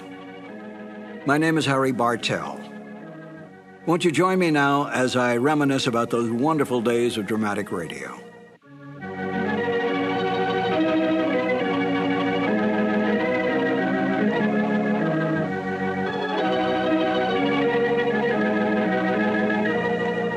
Glenn Hall Taylor was the producer of the show. He was the Young and Rubicam representative, Young and Rubicam being the advertising agency for Petri Wines. And Edna Best, in the season that I was on the show as the announcer, was the director. So that Glenn Hall would provide commercial material and so forth for Edna's use, and then Edna directed the show in the booth.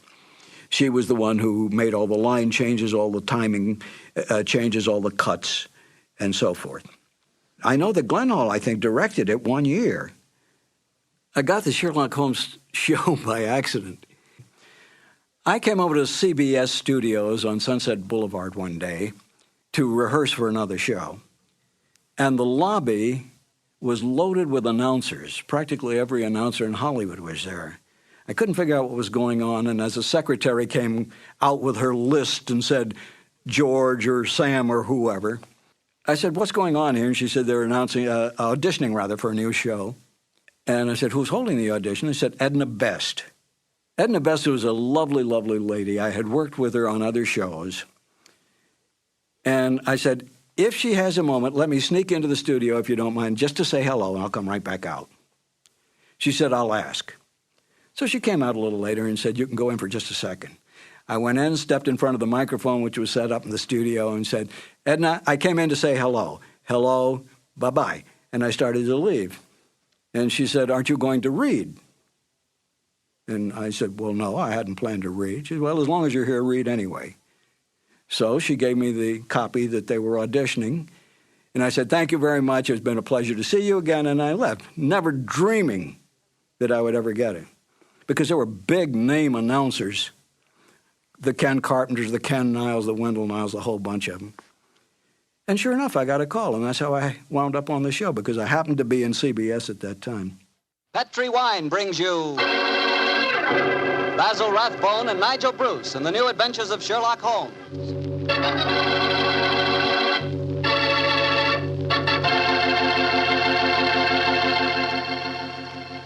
The Petri family, the family that took time to bring you good wine, invites you to listen to Dr. Watson tell us another exciting story about his good friend, that master detective, Sherlock Holmes. And I'd like to tell you something that maybe you already know. The fact that America's favorite wine is port wine. Did you know that? Well, if you didn't, you'll know why port is the way out front favorite if you'll just sample some Petri California port. You just look at that Petri port and you know it's good. That wonderful, deep, rich red color. And Petri port is so clear. Well, just hold it to the light and you can sort of see right through the glass. But what you really want to know about a wine is how does it taste? And I'll tell you something, I've never yet been able to find the adjective that'll do Petri port justice. It's wonderful, honest. You just got to taste it for yourself and find out for yourself. You'll love that Petri port in the evening after dinner when you're sitting around listening to the radio. And it's perfect to serve your friends when they come over. Oh, and you can show that Petri label, too. In fact, you can show it proudly, because the name Petri is the proudest name in the history of American wines.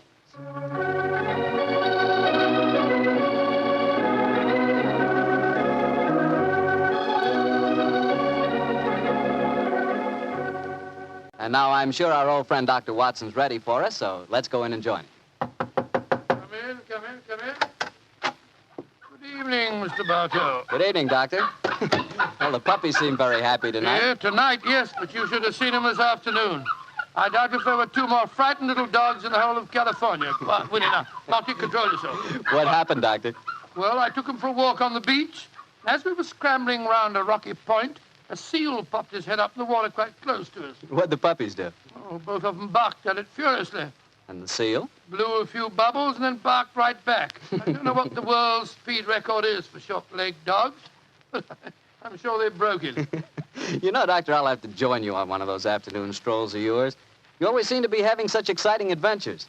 Oh, and talking of that, how's about tonight's new Sherlock Holmes adventure? Well, I'm all ready for you, my boy. In fact, I was looking over my notes on the case just before you arrived. This is another story in which Sherlock Holmes' elder brother, Mycroft, played an important part. Mycroft Holmes was 7 years older than Sherlock, and some said it is superior in powers of observation and deduction. That sounds like heresy, Doctor. No, young fellow, my lad. Holmes himself was the first to admit it. In fact, if it hadn't been for his incurable laziness, Mycroft could have been a formidable rival to his younger brother. However, Mycroft did hold a position of considerable importance at the Foreign Office, and it was there that tonight's story begins. It was in the winter of 1899, and Mycroft Holmes, after a gourmet's lunch, was reclining full length on a leather settee. His eyes were closed, his hands were folded across his stomach, and his breath came rhythmically. A cynic would have declared that Mycroft Holmes was taking an after-luncheon snooze. But Mr. Holmes' secretary, a gentleman by the name of Gardner, was a realist.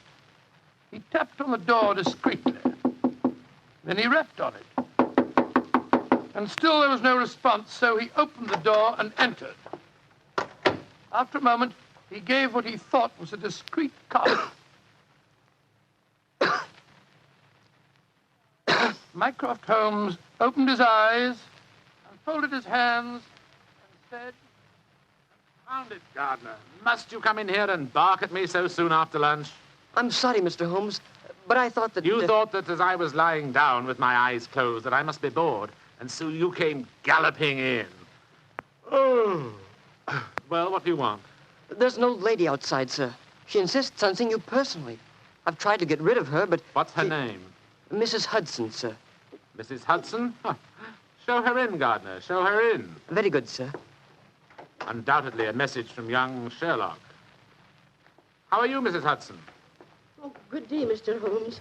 I'm sorry to interrupt you, but I won't take up much of your time. Sit down, won't you? Don't leave us, Gardner. I may need you in a few minutes. Very good, sir. Now, Mrs. Hudson, what's the message? Message, sir? Didn't my brother send you with some message that he was afraid to entrust to the ordinary channels? He's always so confounded and dramatic. Oh, bless your heart. No, sir. I've come to you with a little problem of my own. I didn't like to bother Mr. Sherlock Holmes with it. He's been so busy lately, and he's looking very tired. And so you came to me. Delightful. I thought you wouldn't mind, sir. You've always been so nice and friendly to me. Pure laziness. It is less effort to keep an old friend than to make a new enemy. But tell me your problem. Well, it's really my sister's problem, sir. She keeps a boarding house at 14 Kensington Gardens Square in Bayswater. And she's convinced that one of her boarders, a man who has a room on the first floor back, she's convinced that he's a birdman. And what in heaven's name is a birdman? Do you know, Gardner? No, sir. I can't imagine. Oh, it's like a werewolf, gentlemen, except that the man turns into a bird.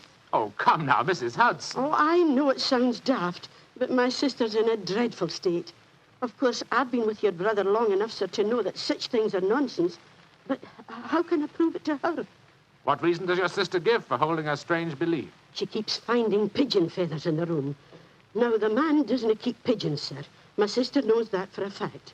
Has she found any traces of scattered food on the window ledge? None, sir. No signs of any pigeons, except the feathers. My sister's a wee bit fey, Mr. Holmes. She's the 7th daughter of a 7th daughter, and you know what that means. Just the same, she's not imagining things, sir. She's shown me the feathers herself. Where were they, Mrs. Hudson? Somewhere on the floor by the end of the bedstead, sir. I brought some along with me. Here, sir. And we found some more in the gentleman's cupboard where he keeps his clothes. By George, I wonder What is it, sir? I'll tell you in a moment, Gardner. Mrs. Hudson, this matter will require a little private investigation. You may return to your sister and tell her not to worry. I shall get in touch with you as soon as my inquiries are completed. Good day to you. Good day, sir, and I'm very much obliged to you. Well, Gardner, what do you make of it? An old wives' tale, sir. You're not treating it seriously, are you? Yes, I am. One of these feathers shows evidence of having had string tightened round it. That suggests a captive bird. Now, a captive bird smuggled into an obscure boarding house would point to something of the greatest importance to us, Gardner. By George, sir. You mean carrier pigeons? Exactly. And remember that we're at war and that the Boers have obtained several important and highly confidential secrets of ours lately. We know there's a leak somewhere. This requires an active investigator who can work with discretion. Now, I could work with discretion, but I don't feel too active at the moment. Ah, I have it. I want you to write this letter to my brother. Disguise your hand, use plain, cheap notepaper, and don't sign the letter.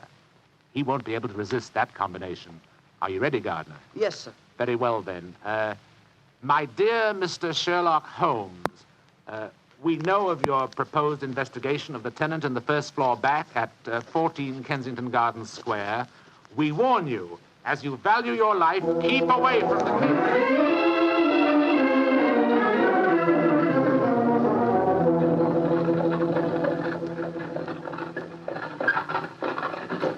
We warn you, as you value your life, to keep away from the case. And that, my dear Watson, is why we are driving towards 14 Kensington Gardens Square, disguised as building inspectors of the London County Council. Well, I must say it's a very challenging letter, Holmes. Unsigned, yes. I notice.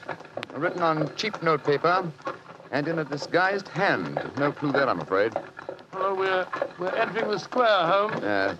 Let's stop the cab here. You can drop us here, cabby. Right you are, Governor. It would seem a little incongruous in these costumes for us to arrive in a cab. Yes, I suppose so. Here you are, cabby. Oh, thank you, Governor. Supposing this mysterious tenant of the first floor back should be in his room when we get there. Then we must hope that our disguises are convincing and keep our wits about us. Now, this may be a trap. Yes, just what I was going to say. After all, you've never heard of 14 Kensington Gardens Square until you received an unsigned letter 2 hours ago warning you to keep away from it. I don't like the look of it. There we are, number 14.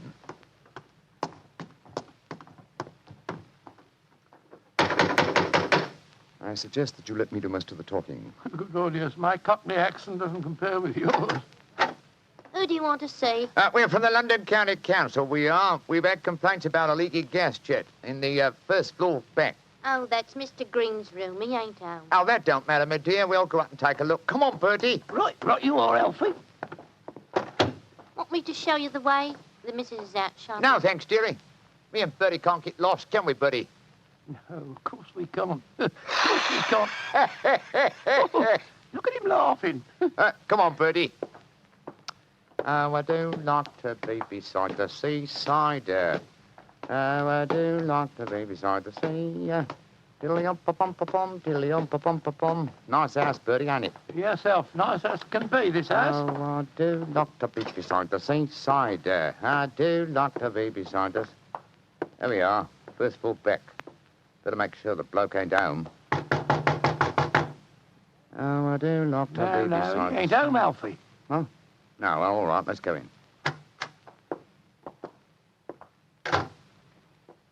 Oh, so this is the mysterious room, eh? Well, it looks perfectly ordinary, doesn't it? Yes, a depressing example of the squalor of boarding house life. Hello. What's this on the bedspread? Feathers. Must have come out of the pillow. No. These are pigeon's feathers, old chap. And look here, Watson. Attached to the bed rail. Yeah, it's only a piece of string. String, yes, but with a small metal ring on the end. A ring such as is used to place around a homing pigeon's leg. But why should someone keep carrier pigeons in an obscure boarding house like this? Yes, why indeed, why indeed? The answer could be that the tenant of this room is engaged in some sinister activity that requires the use of carrier pigeons in sending messages. Yes, there's no evidence of the birds being kept here. That's true, fellow, that's true. Possibly the owner of this room is given a pigeon by one of his superiors, brings it here, affixes his message, and releases the bird. But why couldn't he just take the message to where they keep the birds? Well, in that way, he would run the risk of being picked up with dangerous and incriminating messages on him. What kind of skullduggery involves the use of carrier pigeons, you suppose? We're at war with the Boers in South Africa, Watson. What could be more logical than that a spy in their pay should be using this method to smuggle important information out of the country? By Jove, yes, Holmes. I wouldn't mind betting... Shh! Somebody coming. Look out. Who are you? What the devil do you think you're doing in my room? Well, my name's Bertram, and I come here to look at your gas pipes. Don't lie to me. Who are you? It's like I say, Governor, my name's Bertram, and I come from the London County Council. Very well, then. If you won't tell me the truth, perhaps this revolver will make you change your Look mind. here, Governor, look here, Governor. Grab his revolver, Watson. Yes, right. Holmes, where were you? I slipped behind the doors. This gentleman opened it. Yeah, me, sir. Your overcoat coat seems extraordinarily well filled with chest, doesn't it? Why not slip it off? Yeah. It's a bit warm in here. Let me alone. Joe, you were right, Holmes. He had a pigeon under his coat. Yes. See if you can catch the bird, will you, old chap? All right, here. Come on, Pidgey. Pidgey, come on, little fella. Come along, Pidgey. There he comes. That's it. Look at the little fella. Snuggled up on my arm. Friendly little fellow, isn't he? Yes, Look out, Watson. The gentleman's revolver. He's going after when I get it, I'll... A beautiful uppercut, Holmes. I'm afraid he'll be unable to talk to us for some time. How fortunate he told us where the message was hidden before we indulged in this little set, What do you mean? He didn't say anything about a message? No, not verbally, but I was watching his reflection in the mirror as he entered the room. His eyes first glanced at this top drawer on the dresser here to see if we'd touched it. It was obviously the most important spot in the room. Let's see. Here we are. A message already rolled up and in its container. Oh? What does it say, Holmes? It's in code, which is not surprising, but I don't think it'll be very difficult to decipher. Yes, and when you've done that? Then, my dear fellow, I shall compose a code message of my own and persuade this pigeon to lead us to its master.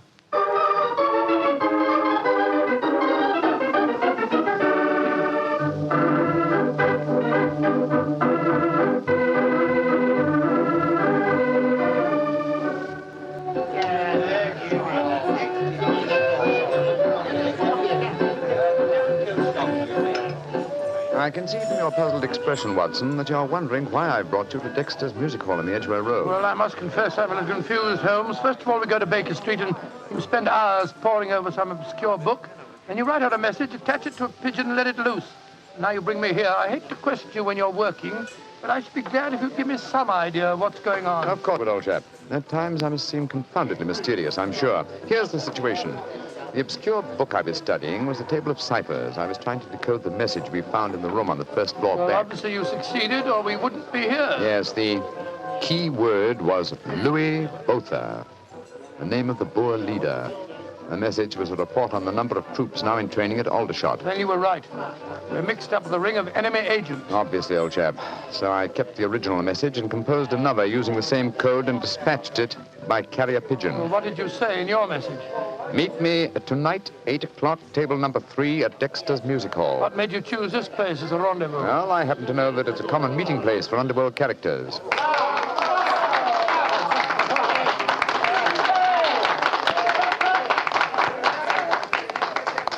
And which is table number 3? The one over there in the corner. I reserved it. Then why don't we go and sit down there instead of standing it here at the back? I thought we'd give our visitor the opportunity of showing his hand first. He won't be expecting Sherlock Holmes and Dr. Watson, I fancy.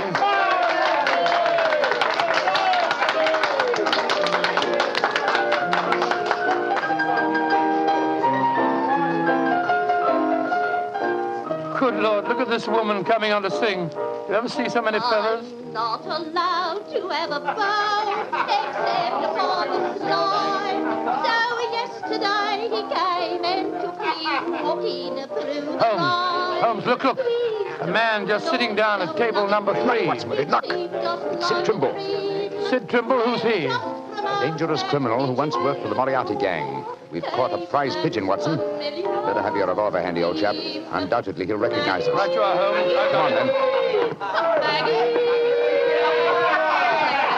Out in the clover, they've trampled it since morning. Go and drive them, Maggie, to the old... I'm so glad you're able to keep your appointment, sir. Sherlock Holmes. This is a trap. No, don't try any tricks. I've got a revolver here, Sid. How'd you like this table in your face? Watson, you didn't shoot him, did you? No, he knocked my hand. The revolver went off. The shot went wild, I swear it did. Yes, of course. Look at the wound. There are no powder burns. The shot was fired from some distance. Holmes. Holmes, he's dead. Out of the way! Out of the way, please. Now then, what's going on here? Constable, this man has been killed. Yes, and it's easy to see who did it. Well, I didn't do it, Constable, if that's what you're thinking. No? Then why are you standing here with a smoking revolver in your hand?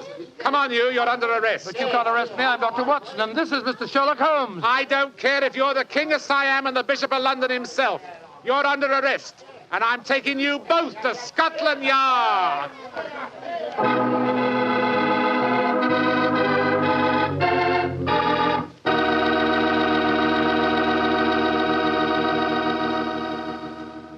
You'll hear the rest of Dr. Watson's story in just a second. And if you don't mind, I'll take that second to say just one word to the ladies. And that word is muscatel. Petri California Muscatel. I want you women to know about it because Petri Muscatel is one wine that practically every woman likes. Maybe because it's such a beautiful color, like pale gold. But I guess really because Petri Muscatel brings you the wonderful flavor of luscious, sun-ripened Muscat grapes. And that's a flavor. Try Petri Muscatel after dinner or any time as a change from Petri port. Have a bottle of each on hand. When you buy Petri wine, don't buy one, buy two. Remember, if it's a Petri wine, you know it's a good wine. Dr. Watson, that was really one for the books. So you got yourself arrested on a murder charge. Yes, Mr. Bartell. It's a very humiliating experience. I was taken off to Scotland Yard in the Black Marat. Just like any common criminal. The wretched constable wouldn't listen to a word that I'd got to say. Well, Sherlock Holmes went with you, of course. Naturally, but as we arrived at Scotland Yard, my mortification was complete, and I found that I was led into the presence of our old friend, Inspector Lestrade.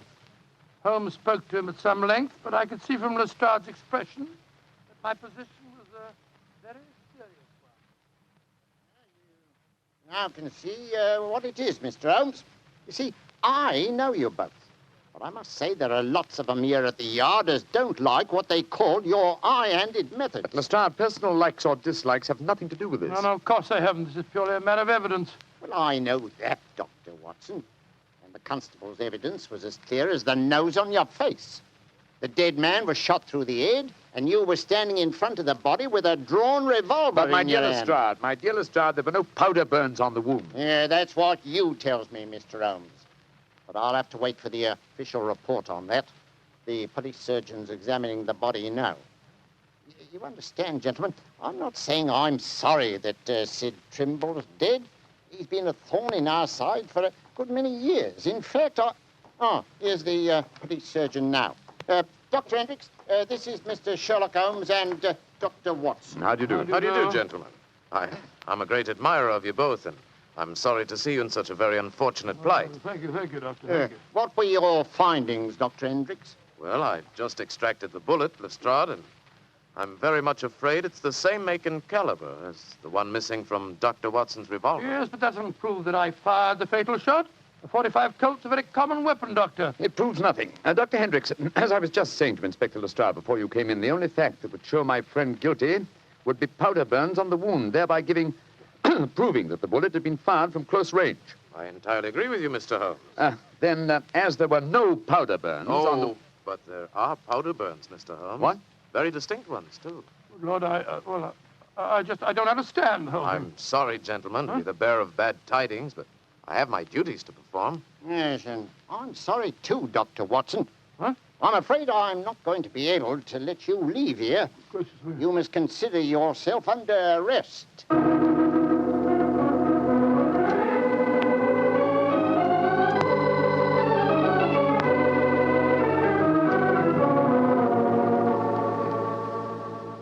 Holmes, I never felt more despondent in my life. Oh, cheer up, old chap. Well, how can I? Locked up in a prisoner's cell. Looks as if I might end up at the gallows. Don't worry, Watson. You'll be out of here before the night is over. I promise you that. I wish I felt as confident as you do. How do you propose to do it? Oh, with the aid of a little hard thinking. Thinking? That won't unlock any cell doors, thinking. But it will, old fellow. It's obvious someone's deliberately trying to incriminate us. Let's try and reconstruct the killing logically. Sid Trimble was a member of an espionage ring. I sent him a false message. After he'd left to keep the appointment, one of his colleagues trailed him to the music hall and killed him before he could betray anything to us. Yes. Yes, that's undoubtedly the way it happened. The powder burns, Holmes. How do you account for them? There were none just after the shot was fired. We know that. And yet Dr. Hendricks assures us that there are very distinct powder burns now. May we come in, gentlemen? Yes, of course you can, Dr. Hendricks. Oh, hello, Lestrade. I thought we'd come and chat with you, Doctor. Well, that's very nice of you, gentlemen. Yeah, not a bit of it, Doctor. You know, it hurts me to see you in here, and that's a fact. And I can't bear to see a fellow medico in such plight without coming in to see what I can do to help Watson. Yeah. You're very quiet, Mr. Holmes. Am I, Lestrade? I was thinking. You see, Watson, old chap. I have it. You have what? The answer. You'll sleep in Baker Street tonight after all. Mr. Holmes, what are you talking about? The murder of Sid Trimble. The incriminating powder burns were obviously faked. Watson and I know that, whether you and Dr. Hendricks believe it or not. The question is, how were they faked? I think I have the answer. Dr. Hendricks. Yes, Mr. Holmes? If a blank cartridge were fired at the wound after death, it would produce powder burns, wouldn't it? Undoubtedly. Yeah, but who could have done that, Mr. Holmes? Ah, that's the point, Lestrade. Who had the opportunity? The constable who brought the body here. True, old chap. Huh? Also, you, Dr. Hendricks. That's perfectly true. Yeah. Well, I had the opportunity too, Mr. Holmes. I spent half an hour in the morgue alone with the body when it first come in. Well, you've narrowed it down to 3 suspects, Holmes. I hope I don't hang before you find the real killer. I found him, Watson. Why, who is he, Mr. Holmes? The answer is simple, Lestrade. The powder burns were certainly faked by a blank cartridge. Now, if a blank cartridge were fired into a wound, the wadding would have penetrated and distorted the wound. Yes, but supposing the person had removed the wadding from the blank, Mr. Holmes. Its effect would still be quite apparent to the police surgeon who removed the bullet. Am I correct, Dr. Hendricks? Entirely. The surgeon could not fail to identify the marks, Mr. Holmes. Exactly. Therefore, only one person could have fired that blank cartridge without detection. The same person who made the incision necessary to remove the cartridge would also remove all traces of the shot. You yourself, Dr. Hendricks. Holmes, I believe you're right. That's an ingenious theory, Holmes. Surely you're joking. Am I? And how do you account for the pigeon feathers on the collar of your coat? I'm not... The devil with you, Holmes? Here, come back here. Doctor, constable, don't let Dr. Hendricks get away. Great Scott. Scotland Yard itself harboring an enemy agent. Upon my soul, Holmes, you've done it again. I must say you've got sharp eyes. I didn't see those pigeon feathers on Hendricks' collar. Confidentially, my dear fellow, neither did I. But Hendricks' guilty conscience knew they might be there. It was a shot in the dark, and I had to take it. If you'd spent the night in a prison cell, I should never have heard the end of it, I'm sure. Never.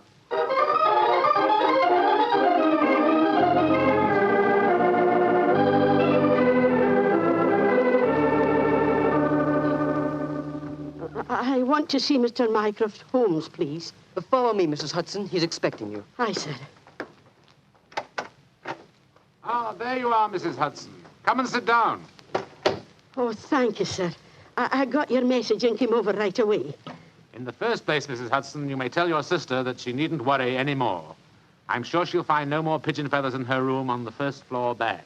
No, sir, thank you. But she knows the fact, because the birdman left her yesterday for good. Some strange men came and took him away, and today she's let the room to a nice young commercial traveller. I'm really sorry to have bothered you with her troubles, sir. I'm very glad you did, Mrs. Hudson. Thanks to your information, an enemy espionage ring has been broken, and the British government is deeply grateful to you. You're always one for a joke, aren't you, Mr. Holmes? Well, I'm glad you're not angry with me. I'll be going now, sir. Just one more favor I'll ask before I go, though. Anything, Mrs. Hudson. What is it? Please don't tell your brother about this, sir. He'd be so angry with me for wasting your time.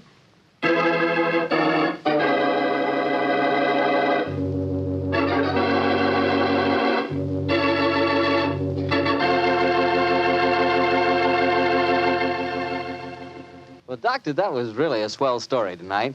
Although it was a bit unexpected for you to have been arrested. Yes, indeed. Mr. Martell, when you're a detective like Holmes or a doctor like myself, well, you've got to be prepared to meet the unexpected every once in a while. I suppose so. Of course, you wouldn't know about things like that, being a wine expert yourself. Oh, now, wait a minute, Doctor. From the way you talk, you'd think I spent every waking moment in a nice, cool wine cellar, tasting wine from morning till night. Well, don't you? Oh, now, Doctor, I'm no more a wine expert than you are. All I know about wine is that it either tastes good or it doesn't. And I know that Petri wine does taste good. And that's because the Petri family took time to make good wine. Generations of time. Why, the Petri family's been making wine ever since they started the Petri business way back in the 1800s. And since the business has always been family-owned and operated, they've been able to hand on down from father to son, all they've ever learned about the fine art of turning luscious, sun-ripened grapes into fragrant, delicious wine. And they've learned plenty. So no matter what type wine you want, for any occasion, you can't go wrong with a Petri wine because Petri took time to bring you good wine. Well, Dr. Watson, what story do you have lined up for us next week? Well, now, next week, Mr. Bartell, I'm going to tell you a weird adventure that Sherlock Holmes and I had in the East End of London. It concerns a most unusual stage play, a badly frightened actor, and a blood-stained razor. I call it The Strange Case of the Demon Barber.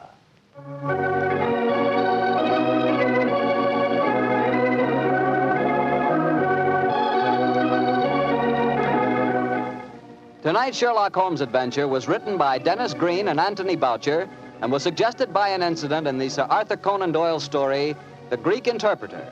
Music is by Dean Fossler. Mr. Rathbone appears through the courtesy of Metro-Goldwyn-Mayer and Mr. Bruce through the courtesy of Universal Pictures, where they are now starring in the Sherlock Holmes series.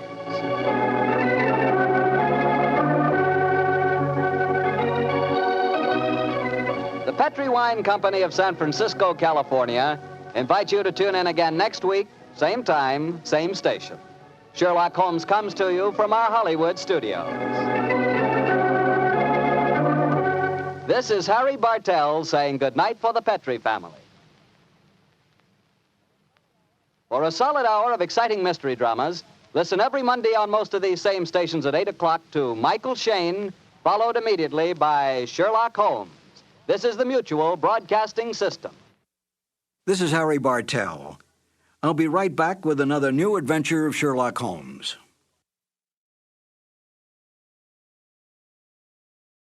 This episode from the life of Sherlock Holmes will be transmitted to our men and women overseas by shortwave and through the worldwide facilities of the Armed Forces Radio Service. Petri Wine brings you Basil Rathbone and Nigel Bruce in the new adventures of Sherlock Holmes.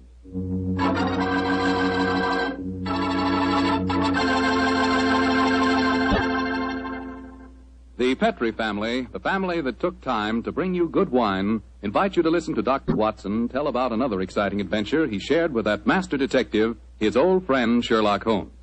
And say, I want to tell you about a little present I've got for you. A present, and it's free. It's a swell recipe calendar printed in full color, and it's good for 2 years, 1945 and 46. But best of all, this calendar not only gives you the dates, it gives you loads of swell recipes and ideas for cooking with Petri wine. Want to know how to make spare ribs that are out of this world? You want to learn a new way to fix liver and onions, a swell way to make soup more delicious than ever.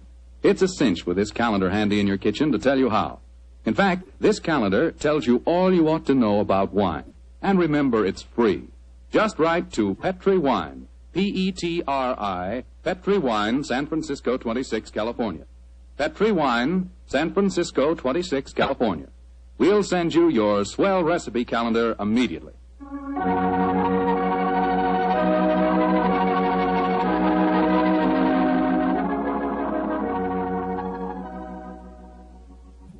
And now for our weekly visit with the genial Dr. Watson. Good evening, Doctor. Good evening, Mr. Foreman. Come in and settle yourself down. Thank you. You're looking particularly comfortable tonight, Doctor. Feet up on the sofa and the puppies asleep on your lap. Yes, my boy. The three of us went for a long walk on the beach this afternoon. And Monty and Winnie had a running battle with the seagulls. In consequence, they've been fast asleep ever since we got home. Well, I hope you're not too tired, Doctor. I'm counting on a new Sherlock Holmes story, you know. No, I'm all ready for you, Mr. Foreman. In fact, I was going through my notes on the case just before you arrived. Well, last week you told us it concerned a strange society who held their meetings in an underground vault of a furniture warehouse. Yeah, that's right, my boy. Now, down with it. Get down, Monty. No. Excuse me. Down. The story really began one stormy November night in 1887. I was married at the time and living away from Baker Street. On this night in question, my wife had already gone to bed, and I was nodding in front of the fire over one of Clark Russell's fine sea stories. I'd had a very tiring day, I remember. It was about the hour that a man gives his first yawn and glances at the clock. When suddenly, my front doorbell jangled discordantly. Our servant Edna had gone up to bed, so I crossed to the window and opened it. It was very dark, but I could just see the outline of a figure standing on my doorstep. It looked like a woman. Suddenly, a cultivated voice called up to me. Is the doctor in?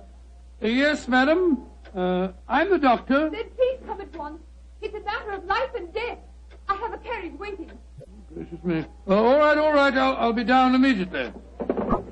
I closed the window, scribbled a note to my wife, grabbed my coat and hat and my bag, and a few minutes later I stepped out of the front door and closed it behind me. The carriage was standing at the curb, but I couldn't see any trace of the lady who'd called me. The only person in sight was an old and repulsive-looking bigger woman, dressed in rags and tatters. After a moment of bewilderment, I spoke. My good woman, did you see a lady leave here a moment ago? No, Doctor, she didn't leave. She's still waiting for you. Forgive me, madam, but clothes of yours, I thought you were a beggar woman. There isn't any time to discuss that now. Please get in this carriage. But where's the driver? I'm going to drive. Please get in. Very well. It's only business. Are you sure that you can handle those horses, madam? Of course I can. I wish you'd tell me the way you're driving, ma'am. Please don't ask me any more questions, Doctor. You'll find out soon enough.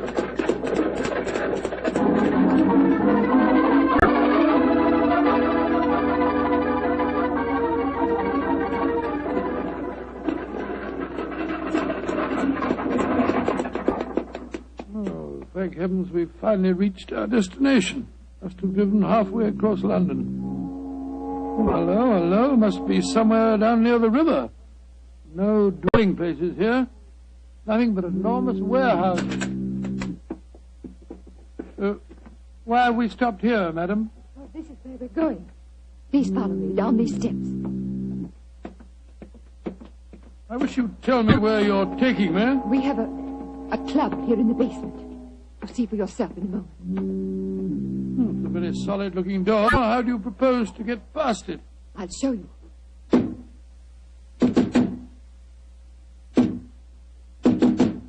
Lord, it must be a very secret club of yours, madam. It is, Doctor. Who knocks? Number 7. Give the password. To the lanterns. You may enter.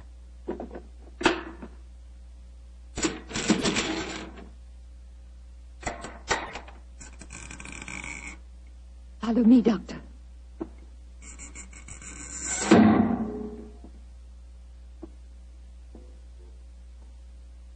Madam, I do wish you'd tell me where you're taking me. This looks like the entrance to an opium den or a thieves' kitchen. Don't worry, Doctor. You're in no danger. There. Does that look like a thieves' kitchen? Great Scott, I don't believe my eyes. A luxuriously furnished room. What a strange collection of people. Some look like beggars, others in full evening dress. Amazing. Number 7. Who is this man? He's a doctor. I went to fetch him. I thought I said there were to be no strangers inside. Now look here, my good man. I've been extremely patient, but my temper's beginning to wear a little thin. Either let me see your patient at once or show me out. My time's valuable and I don't propose to waste it. I'm sorry, Doctor. Where is Julian? He's in the back room. And if you know what's good for you, Doctor, whatever you call yourself, you'll forget everything you see in here. Stop threatening me, sir. I'm not in the least interested in your blasted club. Just take me to the patient.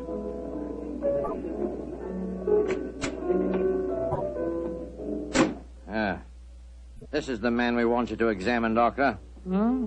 What happened? He fell down the stairs leading into the clubroom. Well, why'd you move him? We wanted him to be comfortable. It's the worst thing in the world you could have done. Never move a person with an injured skull. Is he going to be all right, Doctor? No, madam, I'm afraid he isn't. His neck's broken. He's dead. Huh? Julian, dead. You sure of that, Doctor? Of course I'm sure of it, my good man. I'm afraid you need an undertaker, not a doctor. We must tell the others. All right, quiet, everybody. Quiet. Quiet. Julian is dead. Julian dead? Oh, this is terrible. Who is this man? He's a doctor. Well, better get him out of here at once. We don't want any strangers nosing about. That's right, though. Shouldn't have brought him here anyway. Now, just a minute. I assure you, ladies and gentlemen, I haven't the slightest desire to stay here one moment longer. If you'll direct me to the door again, madam, I'll try to find a cab myself in this godforsaken district and go home. Show him out and give him his money. Follow me, please. I'm delighted to. Do you mind if I don't drive you home, Doctor? Oh, well, no, I should prefer it. My nerves aren't in the best of shape. You mustn't be angry with me, Doctor, please. Leaving again, number 7. No, but this gentleman is. Will you see if you can find a cab for him? Right. To whom shall I send in my bill, madam? Oh, here's a £5 note. That should cover your time and trouble, shouldn't it? No. It's far too much, madam. No, Doctor, it's late at night, and it hasn't been a very pleasant case for you. Please take it. Oh, it's very kind of you, very generous indeed. But by the way, how did you happen to come to me in the first place? I was driving about looking for a doctor, and a policeman directed me to your house. Oh, I see. I have found a cab for you. Thank you, my man, thank you. Oh, Doctor, may I come round in the morning for a death certificate? Of course. You remember my address? Yes, but I don't know your name. Watson. Dr. Watson. Dr. Watson? Not the Dr. Watson who's associated with Sherlock Holmes. Right, madam, I'm flattered that you know of me. Good night, Doctor. And please forget about everything you've seen here tonight.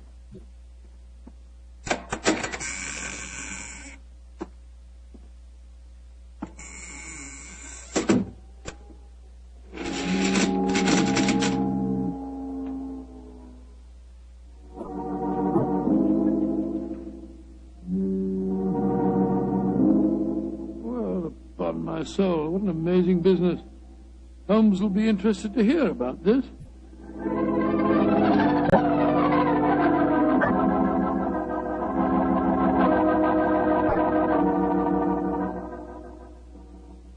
And that's the way it was, Holmes. One of the most curious adventures I ever had without you. Very interesting, Watson. You say this underground cellar was luxuriously furnished. Yes, and the people there were an amazing mixture. Some were in rags and some in evening dress. Huh, like the nursery rhyme, eh? Some in rags and some in tags and some in velvet gowns. Exactly. Even the feeling that I was taking part in a story out of the Arabian Nights. I must say, though, I was pretty angry at the time. However, after a good night's rest, I feel quite differently this morning. I thought I'd just drop round and tell you all about it. Glad you did, my dear fellow. It would be interesting to see if any repercussions of your strange adventure reach us. Oh, I doubt it. The woman seemed frightened to death when I mentioned your name. We shall see. Meanwhile, I'm expecting a client. You're not too busy. Perhaps you can stay. No, I'd like to very much. Who is it, you know? This telegram will tell you much more than I can. Arrived an hour ago. Let's have a look. Be at your lodgings this morning to discuss our problem. Signed AMS. Pretty high-handed message. Be at your lodgings. Oh, please. What do you suppose AMS stands for? I was just toying with that problem when you arrived. Would it be the American Medical School? No, there's no such body. It's the American Medical Association. Oh, yes. The imperious tone of the message inclines me to believe that the A stands for amateur. Very possibly. Amateur Maskers Society. Or the amateur murderers. That would be a nice thought, wouldn't it? There's their representative now, no doubt, to save us further guesswork. Holmes, it looks like the same carriage that I drove in last night. The girl standing on your doorstep, dressed in the height of fashion. Mrs. Hudson's letting her in. Splendid. It seems that we have not heard the end of your adventure. Go and meet the lady at the top of the stairs, will you, old chap, and save Mrs. Hudson's legs. Right you are, Holmes. Thank you, Mrs. Hudson, thank you. All right, come in, madam. Want to come in? Thank you, Dr. Watson. Mr. Sherlock Holmes, At your service, madam. Won't you sit down? I'm Lady Dorothy Brownlee. It's your voice. You're the lady who fetched me last night, dressed up as a beggar woman. Yes, I am, Dr. Watson. Forgive me for being so mysterious at the time. Doubtless you have come to consult me regarding last night's unfortunate accident at the Amateur Mendicants Society. How did you know what the initials stood for, Mr. Holmes? Well, after hearing Dr. Watson's story of last night's happenings, the connotation seemed obvious. Am I right? Perfectly. Last night, when Dr. Watson told us Julian was dead, we thought it was an accident. And now you think it is murder, eh? Lady Bromley, if you expect my help, there must be no more mystery. Just what is this Amateur Mendicant Society? I'm afraid it'll be a little hard for you to understand our motives.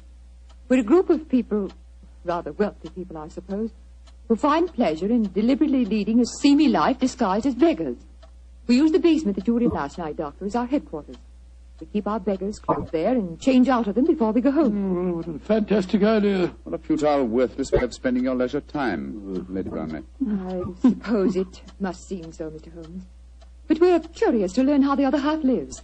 And of course, there's a certain thrill in rubbing shoulders with the police. At least we do some good. Indeed. I should be interested to learn how. All the money we make as beggars we give to charity. Oh, do you really? And you feel that this gesture on your part absolves you from any responsibility to the real beggars whose livelihood you're impairing? I hadn't thought of it just like that. No. Then I suppose you won't want to help us. Oh, that's quite another matter, madam. As a professional detective, I cannot afford to be a moralist. Yes, I will investigate this case for you, though I warn you my fee will be an extremely high one. Money isn't important, Mr. Holmes, as long as we can solve Julian's death without bringing the police into the case. Lady Brownlee, who is the dead man? The man you refer to as Julian? Julian Trevor, the poet. He was the one who started our society. Yes, I think I've read some of his work. Decadent. Distinctly decadent. Well, what makes you think that he was murdered, Lady Brownlee? Well, after you left last night, Dr. Watson, there was a terrible scene. You remember Sidney Holt? Oh, was he the big fellow who was so unpleasant to him? Yes, that's the one. Oh, do I remember him? He said that he saw Lord Cecil deliberately trip Julian as he came to the head of the staircase.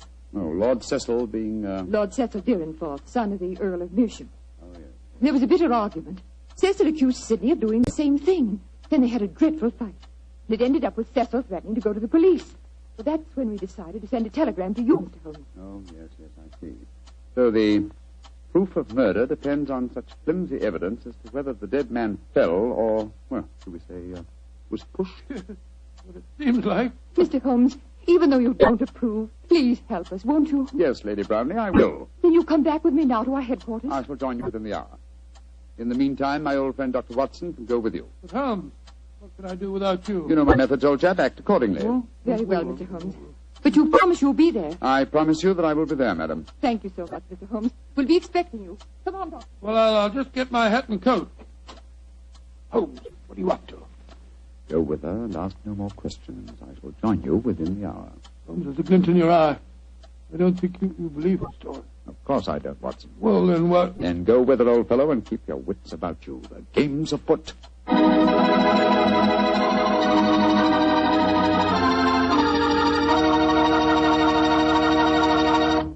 The story of the Amateur Mendicant Society will continue in just a few seconds.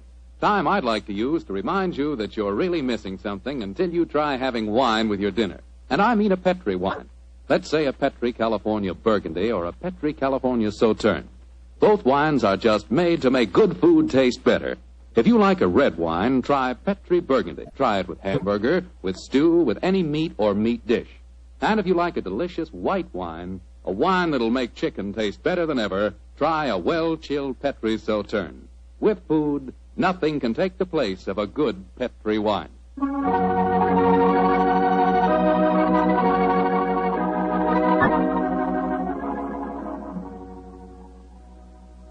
And now back to tonight's new Sherlock Holmes adventure. The Amateur Mendicant Society, a group of wealthy eccentrics who pose as beggars, have come to Sherlock Holmes and Dr. Watson with a problem. One of their members has apparently been murdered, and the famous pair have been asked to investigate the killing. As we rejoin our story, Dr. Watson, still awaiting the arrival of the great detective, is cross-questioning three of the members at the headquarters of this unusual society. I'm afraid that I don't find your stories very convincing. Oh, don't you now? Well, then suppose you stop asking questions until Sherlock Holmes gets here. He's the man we've engaged to settle this business, not you. We're paying for his services, not those of his assistant. Mr. Holmes asked me to conduct this preliminary investigation, my good man. I'm perfectly familiar with his methods, so keep a civil tongue in your head if you want us to continue with this case. I'm not answering any more questions till he gets here. Insufferable fellow. Lord Cecil, you say that you saw Holt deliberately trip the dead man as he came down the stairs last night. Yes, I did. Well, where were you standing, sir? At the head of the staircase. Holt was beside me, and as Julian came by, he deliberately... Excuse me, number 11, excuse me. What is it? There is a strange man just come in. He is dressed as you when you work, but I do not remember to have seen him here before. He speaks very rough.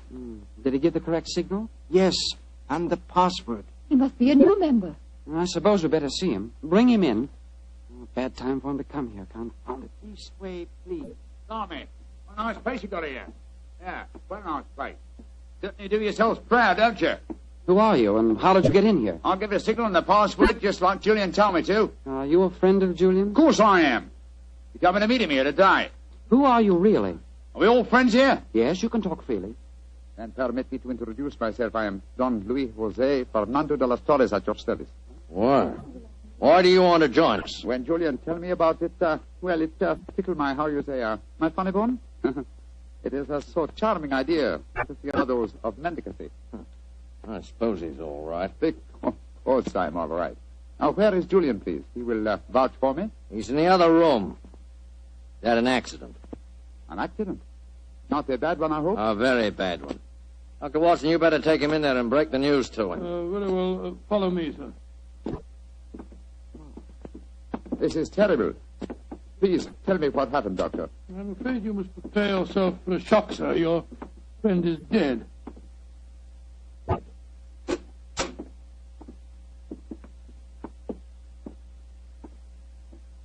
His neck was broken last night in some brawl. Yes, except that I do believe it was an accident, Watson. Holmes! Quiet. But not quietly enough, Mr. Sherlock Holmes. Come on, come back to the others and let all take a look at you. Come on, get moving, both of you. This isn't a pop gun in my hands. Sorry, Holmes, I gave the whole thing away. That's all right, old chap. Oh, Cecil, Dorothy, come here. I want you to take a look at the great Sherlock Holmes. Walked into our trap just like any stupid policeman. I know why you had to dress up to do it, though, Mr. Holmes. We were waiting for you here anyway, you know. Oh, I was well aware of that, Mr. Holt.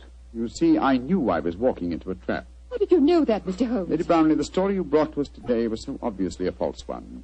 Just as there is no amateur mendicant society. Who are they, Holmes? Go ahead, Mr. Holmes. Tell him. Let's see how much you really do know. Yes, go ahead. Why should I tell you what you already know? Go on, talk if you know what's good for you. Oh, you're so persuasive, aren't you, Mr. Holt? Very well. Undoubtedly, Julian Trevor's death last night was an accident. You fetched the doctor, Lady Blarney, a very natural move, and later discovered that the doctor in question was the old friend of Sherlock Holmes. You were all afraid that I would become interested in your unusual society, and so you invented that very thin story about the accident being a murder. You wanted to lure me here so that I could be disposed of, and you could all continue your nefarious works without hindrance. Well, now aren't we clever? What is our nefarious work, may I ask? Your password gave me a clue to the lanterns, the cry of the French revolutionists. They strung the aristocrats up on the lampposts. Then again, the combination of various costumes and a luxurious establishment in a low-class area posed another question. What political belief provides a common meeting ground for misguided aristocrats and dangerous commoners? And how did you answer that question? Oh, very simple, my dear sir. One word. Nihilism. Its doctrine of assassination and overthrow of government would find every chance of being put into practice by all of you at the forthcoming Jubilee celebrations to be held here in London. And also would account for your beggar's clothes. A beggar would have greater freedom of movement in a crowd than an ordinary person. You're a clever man, Mr. Holmes. Too bad you'll have to die. I'll get the rope. What are you going to do with him? Do? Give him a first-hand taste of nihilism, of course. He can't live. They know too much. You can't possibly do this, you know. The police will track us here. By the time the police get here, you and your friend Holmes will be blown to kingdom come. Get the rope, Sidney. Oh, right. Hands together, Mr. Holmes. That's it. Ah! Oh, mind that bandaged wrist of mine, will you? It's confoundedly sore. Oh, isn't that a shame now? Is this any better? Tie up the doctor, Cecil, while I bind Holmes's legs. With pleasure. I can't can't go through with this. What do you mean, Dorothy? You can't go through with it. I just can't stand by and see two innocent men murdered. Don't be a fool, Dorothy. We can't let them live. They know too much. I don't care. If you go on with this, I'm going out for the police. You fool. Tie her up as well, Cecil. Leave me alone. Sit down there beside him. Go on. You're a devil. Oh, shut up. Now, Mr. Holmes, I'm going to fetch a little invention. A little invention I'm sure you'll be interested in. Mr. Holmes, it's a pity you and your friend didn't learn to mind your own business. I'm afraid it's too late to teach an old dog new tricks. It's too late now, at any rate. Quite comfortable, Dr. Watson? Don't you speak to me, sir. You're a filthy traitor to your country. Rubbish. Here we are. An example of Mikhail Petrov's mechanical genius. This bomb will blow the entire building sky high, and the three of you with it. Now, I wind the time clock so, and we'll set the fuse to go off in 5 minutes. It'll give us plenty of time to get away. So.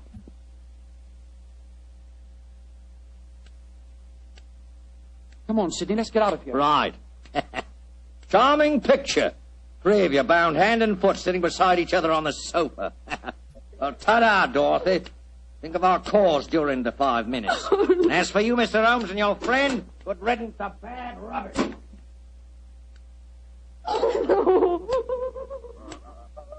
Well, Holmes, this looks like the end. Afraid so, old chap. I blame myself. If I hadn't been so infernally noisy when I recognized you, we wouldn't be in this mess. Wasn't your fault, old fellow. I think they suspected me anyway. Well, I must say it seemed to me that you told them a great deal more than was necessary about your suspicions. Surely you could have pretended ignorance. Oh, I suppose I could have done. I can't die yet. I'm not ready to Courage, die. Lady Brownlee, courage. And by the way, was I right in assuming that your associates are nihilists? Of course they are. They're planning to assassinate the Prime Minister during the Jubilee celebration. Prime Minister, great heavens, Holmes, we've got to get free. Assuming some miracle happened, we did get free and your former associates were arraigned in court, would you testify against them? Oh, of course I would. But what chance is there of that? That devilish clock, why doesn't it stop? If it bothers you that much, Lady Brownlee, I'll stop it for you. Holmes, your hands are free. Of course they are, my dear fellow.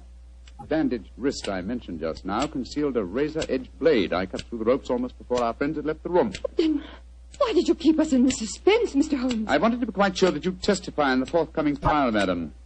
There we are. That renders the bomb harmless. Ah!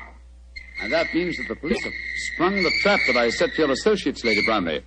It's lucky for you that you had a change of heart and prevented you from leaving us. Oh, Mr. Holmes, how can I ever thank you? Holmes, you had the place surrounded with police when you came in here. Of course I did, my dear fellow. Here, you can do your ropes. No wonder you were so calm. No wonder you told them so much. You wanted them to show their hands. Precisely, old fellow. And they obliged me most satisfactorily. They attempted our triple murder. They are self-confessed anarchists. And with the evidence of Lady Brownlee, I'm sure that we can put them where they all belong. Considering it's barely noon, I think you'll agree, Watson, that is a very comprehensive morning's work.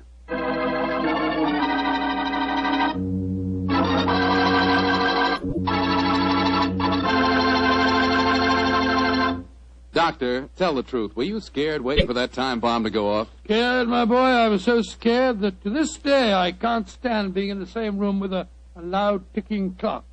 Each tick of the clock seems to speak to me. Seems to say, tick-tock, this is the end. Tick-tock, this is the end. The clock ever speak to you like that? Well, yes, Doctor. How did you know? Well, what's the clock say to you? Tick-tock. Petri took time to bring you good wine. Petri took time to bring you good wine. Precious me, Mr. Foreman. Well, you listen to your clock and I'll listen to mine. Gosh, Doctor, can I help it if I like to hear about Petri wine? After all, that Petri family really knows how to make good wine. And it's no wonder. They've been making wine ever since they started the Petri business generations ago, way back in the 1800s. And because the making of Petri wine is a family affair, well, they've been able to hand on down from father to son, the skill and experience of each preceding generation. So naturally, when it comes to turning luscious, sun-ripened grapes into fragrant, delicious wine, well, you just can't beat the Petri family, because Petri took time to bring you good wine. And say, don't forget to take time to send for your Petri recipe calendar. It's free. Just write to Petri Wine, Petri, Petri Wine, San Francisco 26, California. San Francisco 26, California. This offer is intended to apply only in those states and other localities where its acceptance is permissible by law and regulation. And now, Dr. Watson, what adventure are you planning to tell us next week? Well, next week, Mr. Foreman, I'm going to tell you a story of old Vienna. The Vienna of sparkling lights, beautiful women, and lilting music. And of an extraordinary murder that takes place to the accompaniment of a Mozart sonata. Boy, that sounds like a thriller. I'll see you for sure next week. Just a minute. Before I go, Mr. Foreman, I want to urge every registered nurse listening in to get all the facts about the Army Nurse Corps. The Army needs you, nurses, needs you desperately. They'll make you an officer at once and give you every chance to further your post-war careers. So if you're a registered nurse under 45, call at your local Red Cross chapter and get all the details. Or wire collect to the Surgeon General, U.S. Army, Washington, D.C. And if you can't qualify for the Nurses Corps, see if you can't get into essential civilian nursing so that you can release a nurse who does qualify. But do something about it first thing tomorrow, won't you?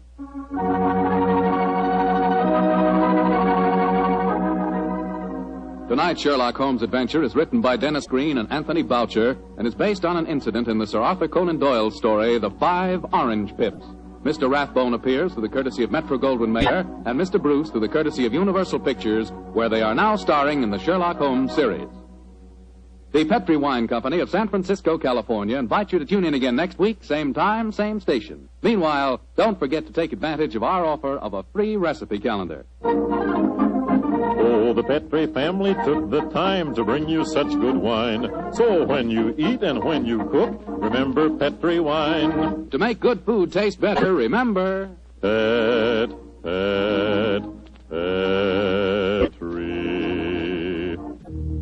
wine. This is Bill Foreman saying goodnight for the Petri family. Sherlock Holmes comes to you from our Hollywood studios. This is the Mutual Broadcasting System. Sherlock Holmes and Dr. Watson. Murder, mystery, and intrigue at the turn of the century. Welcome to the new adventures of Sherlock Holmes. My name is Ben Wright.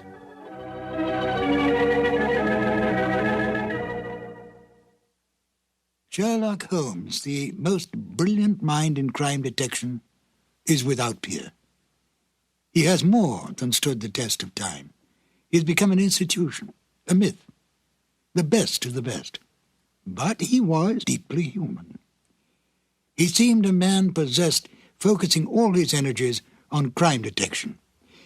Yet he could be humbled by his own mistakes and was deeply attached to his friendship with Dr. Watson. He distrusted women, and yet spoke glowingly of Maud Bellamy as a most remarkable woman. And of Irene Adler, she was to him the woman. A man of almost manic depressive nature, he could be brilliant beyond belief, and yet turn quickly to cocaine when his depression reached deeply into his inner being. With an almost photographic memory, he could recall some small detail in a long-forgotten unsolved case, and then use it to solve one on which he was presently working. Although he lived and worked in the bustling city of London, Holmes loved nature. Witness a remark he made in the story The Naval Treaty. Our highest assurance of the goodness of Providence seems to me to rest in the flowers.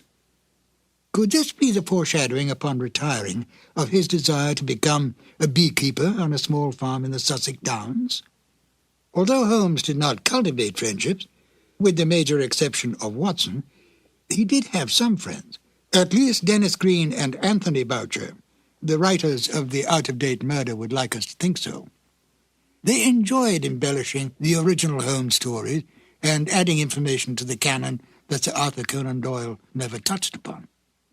Listen carefully to the end of this exciting adventure, where the story reveals the exact kind of payment Holmes accepts for solving this case. It's a delightful addition to the canon, totally imagined by Dennis Green and Anthony Boucher. And here they are now.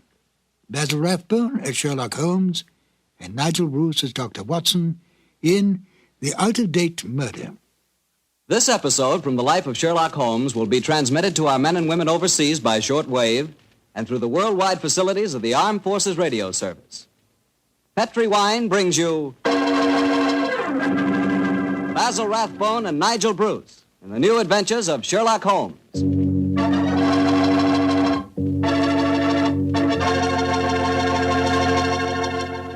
The Petri family, the family that took time to bring you good wine, invites you to listen to Dr. Watson tell us another exciting story about his old friend, that master detective, Sherlock Holmes. And we'd also like to tell you something you really ought to know. The fact that the one sure way to make good food taste better is to try that good food together with a glass of good Petri wine. Did you ever try Petri wine with dinner? No kidding, that's one bandwagon you sure want to hop on. Take, for instance, a deep red, hearty Petri California Burgundy. Wait till you taste that Petri Burgundy with, let's say, a delicious old-fashioned beef stew. Or maybe try a glass with spaghetti. I'm telling you, when you add the luscious flavor of that Petri Burgundy to the flavor of your favorite foods, you're really living. You're finding out for the first time what good eating really means, on the level. So better keep a bottle of that Petri Burgundy right on the dining room table. And never forget, the best friend a good meal ever had is a glass of Petri wine.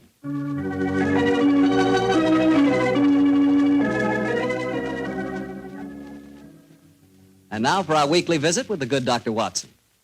May I come in, Doctor? No, Mr. Bartell. You know me better than that. Of course you can come in. I'm expecting you. I always look forward to these Monday evenings together, you know. Me too, Doctor. In fact, I always say this is the one doctor's appointment that never scares me. Oh, that's very nice of you, my boy. Draw up your chair and make yourself comfortable. Thanks. And what prescription do you have in mind for us tonight, Doctor? Well, now, let me see. Take one measure of subterranean peril, one of aristocratic lady in distress, a sprinkling of assorted villains, a corpse or two, and a little more than a dash of Sherlock Holmes and Dr. Watson. Shake the mixture well, and you have the case of the out-of-date murder. Well, how did the adventure begin, Doctor? Exactly enough. It was in September of 1900. I remember that Holmes and I went to Eastbourne for a much-needed rest. First couple of days we spent in soothing idleness. On the morning of the third day, Holmes, a dash of colour back in his cheek and a hint of the old sparkle in his eye, suggested that we should go and call on his good friend Evan Whitnell, curator of a nearby museum. And so, just after lunch on that September day, found the two of us talking to Professor Evan Whitnell in his private office at the museum. It only seems yesterday that Holmes was saying... Professor Whitnell, your recent discoveries in this part of England have made you world famous instead of just nationally famous. My congratulations.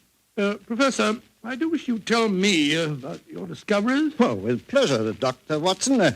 Less than 2 months ago, I was excavating on the downlands in this neighborhood when I was fortunate enough to discover a number of underground caves.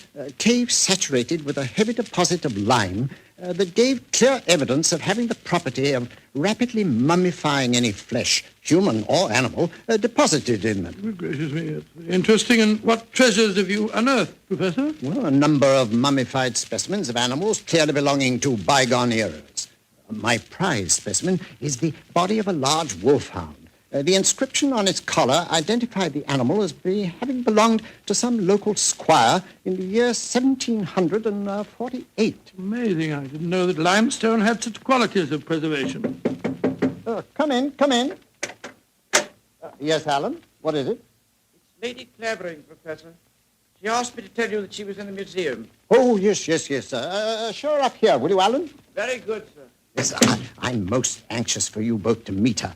And she, in turn, is even more anxious to meet you. Now, I dined with her last night, and when I told her that you were coming here today, she insisted on meeting you. Oh, Whitnell, you scoundrel. There's a twinkle in your eye. I suspect that Lady Clavering is here to consult me in my professional capacity, and that you engineer the meeting. Well, perhaps I might have dropped a hint. No, I warn you, Professor, Holmes can't become involved with another case. He's completely run down. Well, don't worry, Doctor. All that Lady Clavering requires is a little advice. Advice? Oh, that's a different matter altogether. Yes, sir. I knew you wouldn't mind, Holmes. Ah, Helena, my dear, there you are. Come along in. Thank you, Aaron.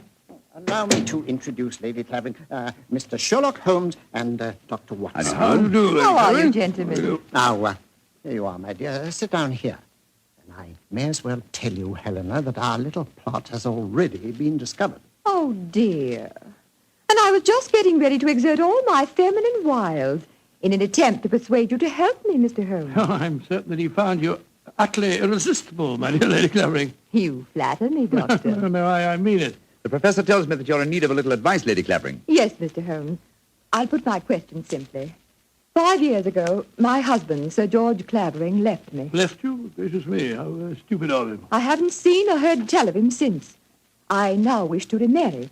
But of course I couldn't do that without having my husband declared legally dead. My dear Lady Clavering, I can't help feeling that a lawyer is the proper man to consult, not a detective. Perhaps you're suggesting that there was foul play in connection with your husband's disappearance. Oh, no, Dr. Watson.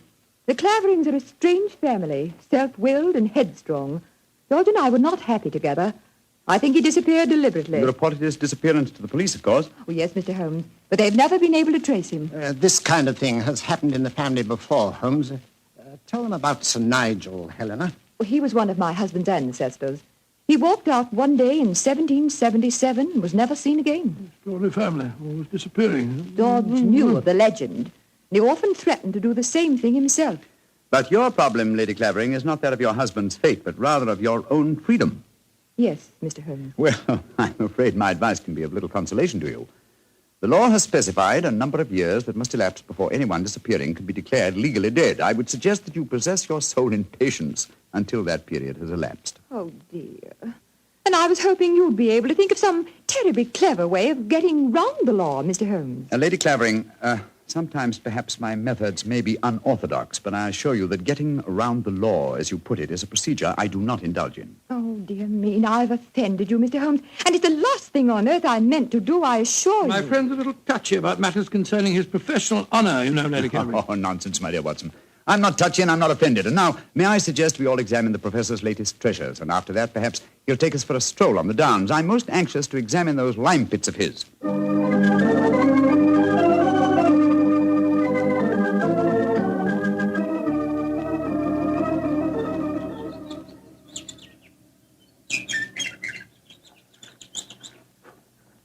The lime pits are about a mile from here. It's a nice walk across the cliff tops. I'm sorry Lady Clavering didn't want to come with us. A charming woman, even though she did rub you up the wrong way. A beautiful woman, Watson, but I must confess her charm eludes me. Her lack of concern about her husband's fate seemed completely unnatural. Yeah, not if you'd known her husband, Sir George Clavering. He was a tyrant and a bully, both in his home life and in the village. Hello? Who's this coming towards us? It's Timmy. Daft Timmy, they call him in these parts. He isn't quite right in the head, poor fellow, but he's perfectly harmless. Has two passions in life, birds and bonfires. Hello, Timmy. I've got something beautiful to show you. Oh, it's so beautiful. Well, what is it, Timmy? Look, it's in my cap. See? Oh, isn't it lovely? It's a robin's egg. I found it when I was bird nesting. Did you ever see such a blue egg? It's a beauty, Timmy. Where did you find it, my boy? Down by the lime pits. Oh, I'm going to build a lovely fire on the downs tonight. I'll let you come and watch it if you give me a shilling. Now, you be careful, Timmy, or you'll be in trouble again. Timmy doesn't get in trouble anymore now. Not since he had Sir George carried away. Sir George Clavering used to whip Timmy when he found him on the land. Timmy, tell me, how did you have Sir George, as you put it, carried away? I told my birds about him. I told them how he used to beat poor Timmy, and they said they'd carry him off and drop him over the cliffs. and that's what they did, because he never came back again. Oh, Lord, here comes Harry, Sir George's brother. Now there'll be trouble. Timmy, you'd better run. Oh, no, Timmy can't run. He'll break his pretty blue egg. Timmy, get off my land. If I catch you here again, I'll take my riding crop to you. Timmy hasn't done anything. Go on, be off with you, do you hear? I'll tell my birds about you. That's what I'll do. Oh, don't forget my bonfire. Infernal scoundrel. Hello, Whitnell. Hello, Harry. Have you met Sherlock Holmes and Dr. Watson? Oh, Sherlock Holmes, the professional nosy Parker, eh?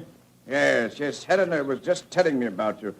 I'm very angry with her for talking to you about my brother. It's a private affair, and I intend it should remain one. You understand, Holmes? Well, upon my soul. The devil with your brother, sir. And with you. I'd advise you to remember that you're not addressing a half-witted villager who can't defend himself. If you know what's good for you, you'll do what I say. Here, miss. Impertinent brute. He spoke to you as if you were a stable boy, Holmes. Oh, really? He was quite refreshing. I'm reminded of an apposite quotation of my young friend James Elroy Flecker. Thine impudence have a monstrous beauty, like unto the hindquarters of an elephant. Yeah, he's almost as much disliked as his brother before him. Tell me, does he succeed to the title when his brother is declared legally dead? Oh, yes, and what's more, he's Helena's unofficial fiancé, worse luck. I see. Personally, I'm beginning to get a trifle bored with the affairs of the Clavering family. Let's go on to the lime cave, shall we?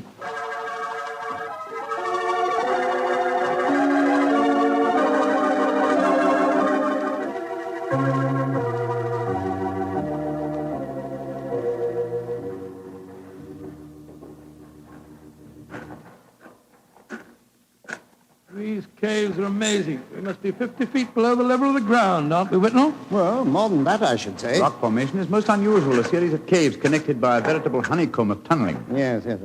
I think I'll light the lantern now. It's getting darker in here, and I haven't explored this particular cave before. As I've had a wall cave in on me a couple of times, so you'd better watch where you're walking. There. Now we can see better. Let's go deeper, shall we? But do watch your step. It's eerie down here, isn't it? Hello. Well, what's this in the crevice here? Looks like a mummified bird of some kind. It is a beautiful specimen. Judging by its markings, a black streak here and bars of white in the tail, I'd say it was a peregrine. That's exactly what it is, a falcon. Dating back a couple of 100 years, I should say. And in a perfect state of preservation. Oh, this is a treasure. Come on, let's explore deeper. Seems to be another cave over here. If you'll hold the lantern up a little, I'll... Oh, I say.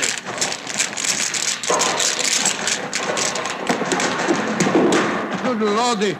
The whole wall's collapsed. Watson, you're not hurt, are you? No, Holmes. I'm all right. Why, you've unearthed another cave, Dr. Watson. Let's go in. I think we can just manage to crawl through. Great Scott, I don't believe my eyes. Magnificent. Whitnell, this is a treasure indeed. A perfectly preserved body dressed in 18th century costume, powdered wig and all. Yes, and there's no mistaking who it is. Look at that typical beak profile. It's a Clavering, and it isn't hard to identify which one. By George, you mean the one that Lady Helena told us about this afternoon? Exactly. Without doubt, this is the body of Sir Nigel Clavering, who disappeared in 1777. Let's search his pockets. We might find some identification. Here's a snuff box of the period and some coins. Yes, the inscription of George III is still visible on them. Hello, here's his diary. This is unbelievable. What are you up to, Holmes? I was examining the body, Watson. This man was murdered. Murdered? With this wound just above the heart. Obviously inflicted with a sharp instrument, probably a dagger. This is interesting. An entirely new experience for me. The opportunity of solving an unsuspected murder committed well over 100 years ago. Glance through that diary, Watson, will you, old chap? Let's see if the poor devil suspected his fate. Rather hard to read. All the S's look like F's. Peculiarity of the 18th century writing. They are saying, I suppose that means saying, they are saying in the coffee houses that my brother, Harry, hath been coveting my wife. But this is amazing, Holmes. See how history repeats itself. It's an exact parallel of the situation existing today. Harry is coveting his brother's wife, Helena, and Sir George has not been seen for 5 years. What an extraordinary coincidence. If it were one. As it is, it's one of the most ingenious frauds I've ever seen. The clothing appears authentic, so do the coins and the faded ink, the paper of the diary, and due to the peculiar mummification of the body, it would be almost impossible to say how long it's been here. Nevertheless, I am convinced that this is a recent corpse, and undoubtedly that of Sir George Clavering. Well, what makes you so sure, Holmes? Writing in the diary. It 18th century used an S that looked like an F, it is true, but never at the end of a word. You will recall, Watson, that you were reading H-A-F, have, for H-A-S, has. That's perfectly true, I was. Well, that would be incorrect in genuine 18th century writing. No, obviously, this is an extremely clever attempt to disguise the comparatively recent murder of Sir George Clavering. It's incredible, Holmes. And yet I believe you're right. I'm sure of it. Well, what are you going to do about it? You and I, old chap, will mount guard over the body. You, my dear Whitnall, if you don't mind, will be good enough to go and fetch the police.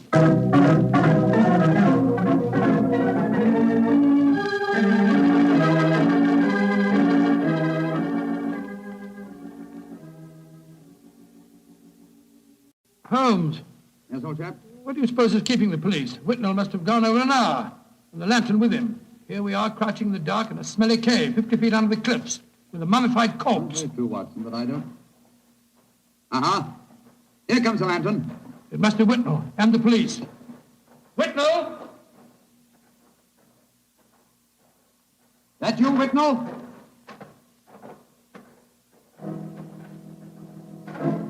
That lantern's blinding me. Is that you, Whitnall? Answer, can't you? Look out, Watson!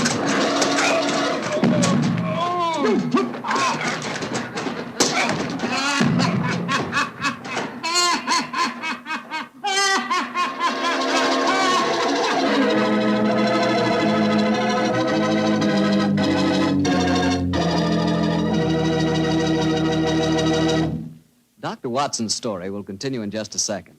And I'm going to take that second to ask you what you think of when I say good food. When you say good food to me, I can see myself really going down on a piece of fried chicken, but really fried, you know, crisp and sort of a light brown.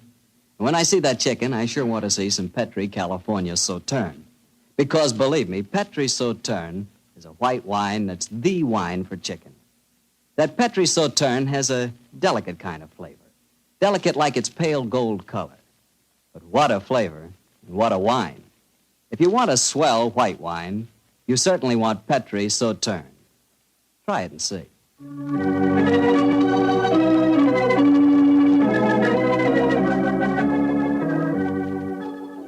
And now back to Dr. Watson and tonight's story, The Case of the Out-of-Date Murder. Well, Doctor, you certainly had me on the edge of my chair during the first part of the story. Oh, I'm glad of that, my boy. Say, what happened when Sherlock Holmes yelled out at you in the cave? I was struck from behind with a spade and knocked out.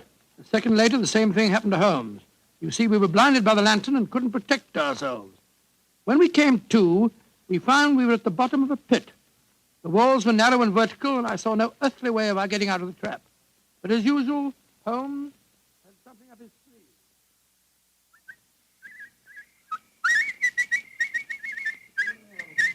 Oh, my head's throbbing. Never mind that for the moment, old chap. Get the coat off in your shirt. Oh, Come on, off with it, old boy. Come on, off with it. I've already removed mine and tied them together. Oh, what for? Oh, dear me, that blow on your head must have been unusually severe. I'm trying to make a kind of rope, Watson, a rope to get us out of here. Oh, what's the good of a rope unless there's someone on the ledge above us to haul us out? If you think you're performing the Indian rope trick. My dear Watson, this is no time for your rather heavy-handed humor. Why do you keep whistling like that? You've been doing it for the past 20 minutes. I'm whistling for help. Well, why not shout? Whistle carries further. No. Who's going to hear that? Daft Timmy, I hope. Remember, he was having a bonfire on the cliff tops tonight. My whistle is that of a nightingale, a song unheard in Sussex at this time of the year. If he does answer it, I'm sure it'll bring him down here. I hope you're right. Seems to me that Whitnall and the police will never find us here. We shall mummify, just as the filthy murderer intended us to. Courage, Watson. I'm sure... It's worked! It's Timmy! Carrying a burning log. We're down here, Timmy! Nightingale? Pretty birdie, what are you doing down there? Timmy! I've tied these clothes together to make a rope. I'm going to throw them up. You ready? Catch. Good. He's caught it. Now, Timmy, lower it to us. Oh, I shouldn't do this. They'll whip me? No. Nobody will whip you, Timmy. And we both want to give you a shilling to come up and see your bonfire. Oh, that's different. 2 shiny shillings.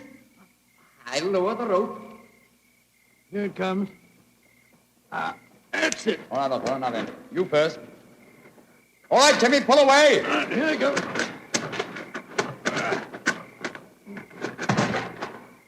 Splendid. I'm up, Holmes. Now lower it for you. All right.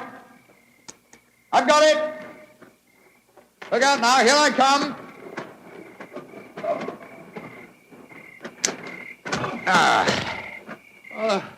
Thank goodness we got out of that place all right. I don't see the Nightingale. Oh, you must have him inside your coat. Well, never mind. We'll all go up to my bonfire and get warm. It's such a pretty bonfire.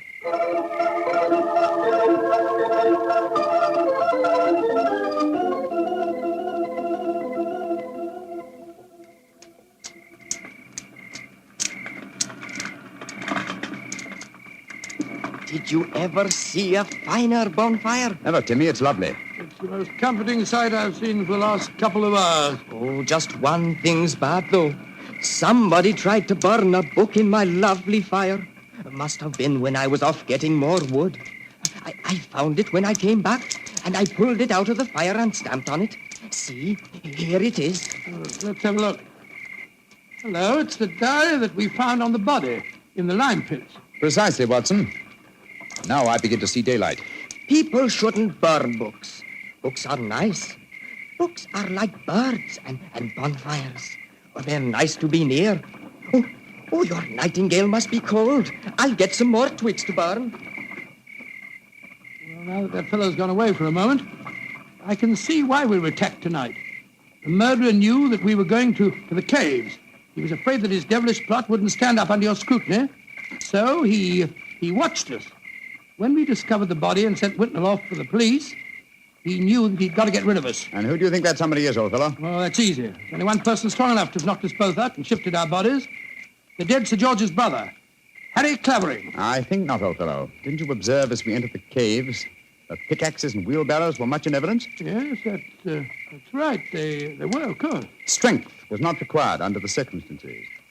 We were extremely vulnerable in the darkness. Any man with a modicum of cunning could have disposed of us, or any woman, for that matter. Good Lord, you're not suggesting that... Watson! Oh, Whitnell! Why, thank heaven you're safe. I've had the police with me for the last hour, but we couldn't find you. You went where I left you. True. Whitnell, I want you and the police to take me to Lady Clavering's house at once. After that, I wish to lodge information and make a charge of assault and possibly a charge of murder.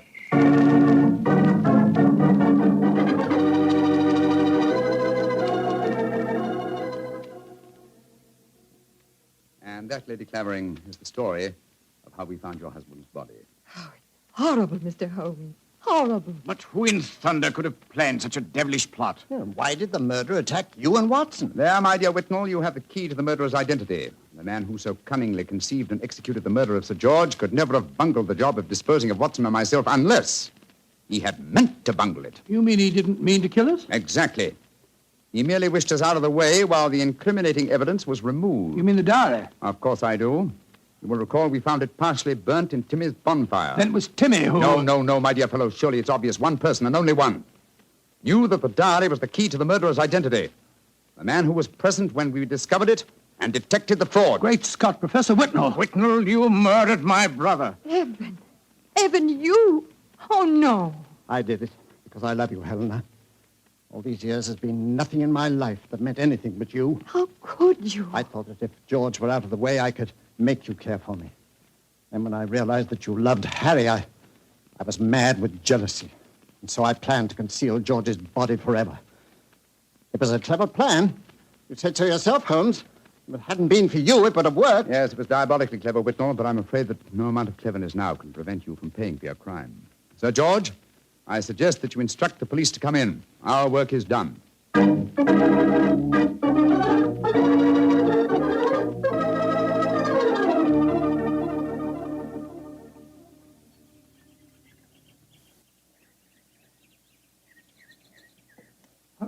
Holmes, look there on the point.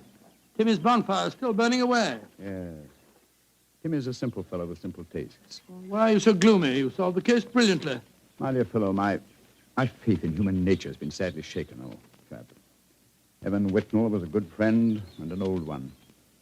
Hard to be instrumental in sending him to the gallows. Well, he richly deserved it. Yes, I know he did. That's quite true. But It's depressing just the same. Come on. Let's continue our walk home across the downs. I heard Sir Harry offering you a fee. Did you take it? No, I didn't, but I did accept his offer of an acre of land on the downs over there near the Abbey ruins. You can see them silhouetted against the sky. An acre of land? What on earth would you do with that? Well, when I retire, and I shall retire soon, I've often thought of bee farming. This would be a heavenly spot for such a venture. Well, I can't imagine you as a beekeeper. Oh, why not? After a life spent unraveling the tangled affairs of human beings, it would be soothing in the twilight of one's days to study the exact and predictable behavior of bees. Singing masons, building roofs of gold. Ah, well. One day, perhaps. One day.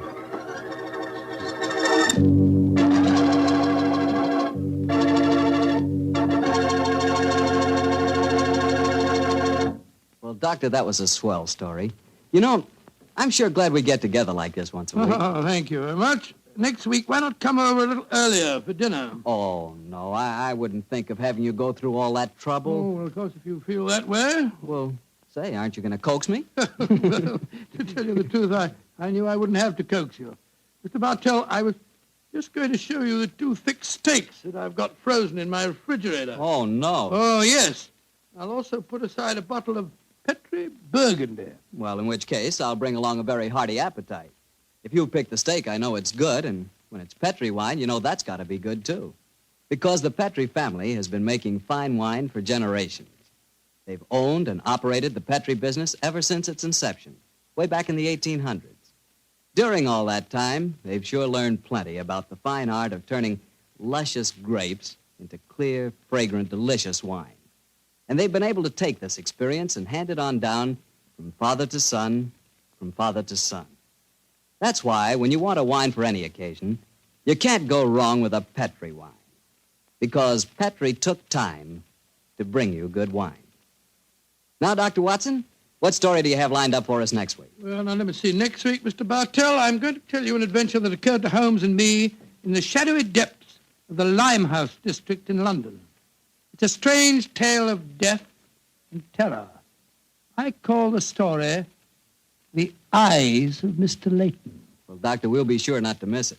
And meanwhile, don't you forget you promised to contribute to the National War Fund. National War Fund, of course, Mr. Bartell. It's a must. The money you give to your war fund not only helps the men and women in our armed forces, and it not only helps our allies, but that money goes to work right in your own community, helping make possible many relief and welfare agencies in your own hometown. So let's all be generous in victory. Give to your community war fund. Tonight's Sherlock Holmes adventure is written by Dennis Green and Anthony Boucher and is based on an incident in the Sir Arthur Conan Doyle story, The Adventure of Wisteria Lodge. Mr. Rathbone appears through the courtesy of Metro-Goldwyn-Mayer and Mr. Bruce through the courtesy of Universal Pictures, where they are now starring in the Sherlock Holmes series. The Petri Wine Company of San Francisco, California, invites you to tune in again next week, same time, same station. Oh, the Petri family took the time to bring you such good wine. So when you eat and when you cook, remember Petri wine. To make good food taste better, remember... Petri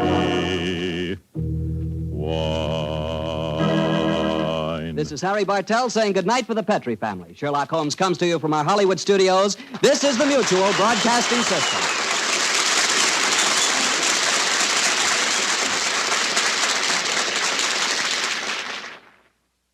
Sir Arthur Conan Doyle never revealed how Holmes came to own his bee farm on the Sussex Downs.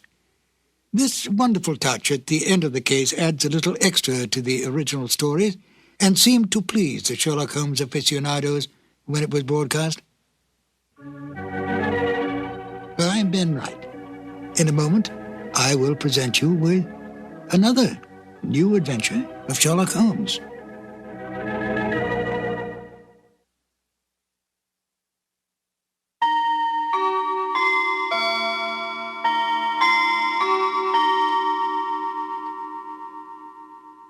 Petri Wine brings you Basil Rathbone and Nigel Bruce in the new adventures of Sherlock Holmes.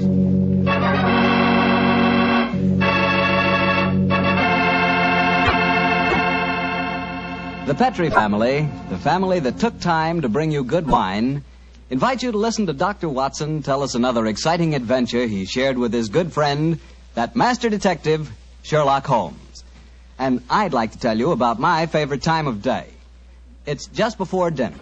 You know, when the family's all sitting around in the living room and wonderful things are cooking in the kitchen? Ah, that's for me. And boy, that's the time for a glass of sherry. Because Petrie, California sherry really makes waiting for dinner a pleasure. That Petrie sherry is the perfect before-dinner wine. Just look at its beautiful amber color. And then taste that wonderful Petrie sherry.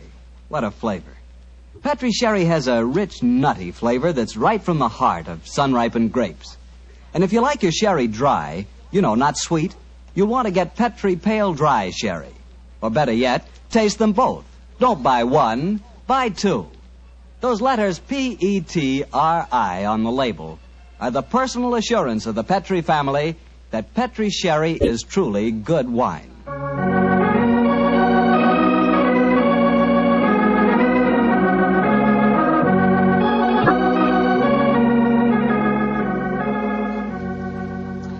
And now it's time to keep the weekly appointment with our good friend, Dr. Watson. How are you this evening, Doctor? I never felt better, thank you, Mr. Bartell. Draw up your usual chair and make yourself comfortable. Thanks. That's it. Oh, I see you've had the old tin dispatch box out again. I suppose you've been going through your notes on tonight's new Sherlock Holmes adventure? Yes, Mr. Bartell, and I think you'll find it as pretty a little problem as we ever encountered. The story began in 1887, a very busy year for us, my boy. It was the same year that Holmes solved the case of the Amateur Mendicant Society, who held their meetings in a luxuriously furnished vault below a furniture warehouse. Oh, I remember that story, Doctor. And wasn't 87 the year you both escaped from death in the Paradol chamber? It was indeed. You've got a very good memory, Mr. Bartell. The story I'm going to tell you tonight topped off this unusually exciting year. It was late in October, and the equinoctial gales had set in with exceptional violence. All day the wind had howled and the rain had beaten against the windows of our Baker Street lodgings. Finally, it was nearly midnight, as far as I remember. The storm grew higher and louder, and the wind in the chimney sobbed like a child. Suddenly, much to our surprise, the doorbell jangled, and a few moments later, our midnight visitor stood before us. He was a man of about 45, and as he looked about him anxiously in the glare of the lamp, I could see that his face was pale and that his eyes heavy, like those of a man who was weighed down with some great anxiety. And yet when he spoke, his tone was businesslike and almost aggressive. I've come to you for advice, Mr. Holmes. That's easily obtained. And help. That is not always so easy. Help the gentleman off with his coat, will you, Watson? Yes, indeed. Here you are, sir. Let me hang it up for you. Thank you, sir. I heard of you, Mr. Holmes, from Major Prendergast. Oh, yes. He said that you could solve anything. Oh, I'm afraid he said too much. But you've never been beaten. I've been beaten 4 times, sir. 3 times by men and once by a woman. But supposing you sit down and introduce yourself. My friend's name is Watson, Dr. Watson. How do you do, sir? How do you do, Doctor? My name is Lovelace, Edmund Lovelace. And what brings you to me at this hour of the night, Mr. Lovelace? I'm in terrible trouble, Mr. Holmes. You don't know anything about me, but if you'll accept my case, you can save 4 lives. I wouldn't say that I know nothing about you, sir, though it's true that I know little beyond the somewhat obvious fact that, you're single, that you keep a dog, but not a manservant, and that you are much preoccupied with your business, which I take to be some form of insurance. Oh, come. Oh, steady. Now, what is this? Well, magic? I'll wager that my friend's right, though. Isn't he, Mr. Lovelace? Perfectly. But I'll be hanged if I can see how he knows it. It's a practical application of logic, sir. The briefcase that you carry might at first indicate a barrister or some other professional man, but your brusque, businesslike manner counteracts that suggestion. An insurance broker who must visit clients at odd hours is the likeliest man to combine that manner with a briefcase at midnight. But the wife and the manservant, and the fact that I'm preoccupied with my business. Your cufflinks don't match, sir. Each is from a different pair. That would suggest preoccupation, and it's a mistake that neither a wife nor a manservant would have allowed to pass. Yes, but how about the dog? Oh, surely that's obvious, Watson. Well, I can't see it. I shall let you ponder on that matter while Mr. Lovelace tells us his problem. Mr. Holmes, are you as interested in preventing a murder as in solving one? Well, naturally I am, Mr. Lovelace. Even more so. But please tell me your story. I live with 4 cousins of mine in an old house in Camberwell. My grandfather left the house and a sizable fortune to the 5 of us on condition that we lived together and maintained the family unity. It probably won't surprise you to know that we've grown to get pretty much on each other's nerves. Well, what happens if one of you dies, Mr. Lovelace? His share is divided among the others, Doctor. Oh, yes, yes, yes. The wonder to me is, sir, that not that a murder may take place, but that it has not happened long ago. Who's responsible for the administration of the estate? My cousin Gerald. He's much older than the rest of us, and he's a thoroughly unpleasant, cantankerous man. Yeah. He gets an extra share in the estate as administrator, and in consequence he doesn't work. We feel, of course, that he lives off us, and we're continually quarrelling with him about it. Sounds like a jolly household, I must say. There's going to be trouble, Mr. Holmes, I know it. Gerald hates us, and he's jealous of our share in the estate. You spoke of preventing murder just now. Yet I can see that you've selected your cousin Gerald as the potential murderer. Am I right? Yes, you are. Mm-hmm. But don't think it's personal prejudice that makes me suspect him. I have good reason for doing so. Oh, what reason? This evening, just before dinner, I helped Gerald off with his top coat and went to hang it up for him. As I did so, I heard a strange, metallic clink in one of his pockets. I slipped my hand inside it and found a hypodermic syringe and a small phial of liquid. I opened the phial and smelled it. Gentlemen, it reeked of bitter almonds. Bitter cyanide, eh? And what did you do? I thought of destroying it, but I realized that would put him on his guard, so I replaced it in his pocket. Of course, I warned the others, and we decided that I'd come to you. I had to see a most important client tonight, or I'd have been here earlier. Yes, it seems odd that you didn't come directly to Mr. Holmes as soon as you'd made the discovery, Mr. Lovelace. After all, if a potential murderer is walking about with a pocket full of cyanide, I should have thought that itself was more important than business. Well, Yes, I suppose it might seem so to you, Doctor. Now, that's a most interesting stick you carry, sir. May I examine it? Of course. Here. Oh, thank you. Now I see how you deduced that Mr. Lovelace had a dog, Holmes. There are the marks of the dog's teeth on the stick. Yes, my dear Watson, but these marks under scrutiny give us even more specific information. He's a large dog. You've had him for some years, Mr. Lovelace, and he's now old and feeble. Well, you're perfectly right, but I'll be hanged if I can see how you can tell that from looking at a walking stick. This stick is covered with teeth marks, therefore it has been carried many times by the dog. Now, it's a heavy stick, so only a large dog could have carried it. And the teeth marks also indicate a large jaw. The older marks are deep sunk. Look here. The fresh ones, where the wood is not yet darkened, are shallow. Yes, it's obvious that the jaws are losing their strength. That's very clever of you, Mr. Holmes, but I don't see what it has to do with the case in hand. Oh, neither do I, Holmes, I must confess. No, surely it tells us that your story, Mr. Lovelace, may bear a less terrifying implication than you think. On the other hand, its implication may be even more terrifying. Oh, it's late at night. I feel that any further delay in this matter would be extremely dangerous. I suggest that you get a cab and come to your house in Camberwell at once.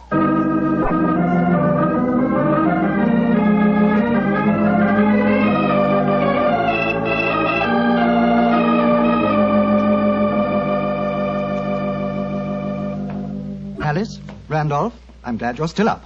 I was able to persuade Mr. Sherlock Holmes and Dr. Watson to come back with me. Gentlemen, this is my cousin, Alice Harley. How do you do? How do you do, Miss Harley? How do you do? And my cousin, Randolph Lovelace. How do you do? How do you do, sir? How do you do, Mr. Lovelace? I've told him about the whole business, Randolph, so we can all speak perfectly freely. Let's begin by sitting down, shall we? Randolph and I had just finished a little cold supper. We've been to the theater tonight. Well, Mr. Holmes, I suppose Edmund told you about finding the hypodermic syringe and the cyanide in Gerald's coat pocket. Yes, tonight. indeed. May I ask where your cousin Gerald Lovelace is now? We left the house at 7, but I imagine Gerald went upstairs at 8, as usual. Didn't he, Edmund? On the stroke of 8, Alice. He's very fixed in his habits, Mr. Holmes. He goes up to his room every night at 8. There he reads or works on his accounts and eventually goes to bed any time between 10 and 1. Well, he might still be up. I should like to speak to him a little later. In the meanwhile, may I ask you two young people to tell me quite honestly your feelings about your cousin Gerald? And you might as well be frank. I've kept nothing back. All right. Randolph and I hate him. First of all, we're sure he's jealous of our shares in the estate, and then we... Alice and I want to get married, Mr. Holmes, and Gerald won't hear of it. But you're your cousins, aren't you? Only second cousins, Dr. Watson. Gerald is dreadfully conventional. He's threatened us that if we do get married, he'll go to court and try to have our shares in the estate annulled. And from the way the will is worded, I wouldn't be surprised if he could do it. So you can see why we have no great love for him, and why we're afraid of him. Well, he sounds an extremely unpleasant person to me. You mentioned there were 5 cousins in the house. 3 of you are here. Mr. Gerald Lovelace is upstairs. Who and where is the 5th cousin? The 5th cousin is my brother, Gilly. He's something of a tragedy, I'm afraid. You see, Gilly's 20, but he never developed mentally beyond the age of 8. He had a bad fall in the hunting field when he was a kid. He's been like this ever since. Oh, I'm sorry to hear that, sir. But he's the dearest, most gentle boy you've ever met. And, incidentally, the one person in this house who doesn't hate Gerald. The poor fellow doesn't understand the conditions of the will, I suppose. No. But if he did, I don't think it'd make any difference. I swear that Gilly loves every living thing, especially Gladstone. Gladstone is the name of his dog. His dog? Yes. The dog may be the key to this whole matter. The dog? What makes you say that, Holmes? When a man brings a quick and painless poison home to a household containing an old and feeble dog, it's more than possible that he has obtained that poison, quite legitimately, to give the dog a merciful death. To kill Gladstone? Oh, no! After all, Alice, dear, he is old. And almost blind But, now. Mr. Holmes, if you think Gerald brought home the poison to put Gladstone out of the way, well, and I admit it sounds perfectly logical, what made you decide to come here tonight? Because I dare not even guess what you may have done by intruding the thought of murder in this situation. Where is your brother Gilly? In his room upstairs, asleep. I wonder if we might go up to him. I should like to talk to him, if you don't mind. And after that, I want a few words with your cousin, Gerald Lovelace.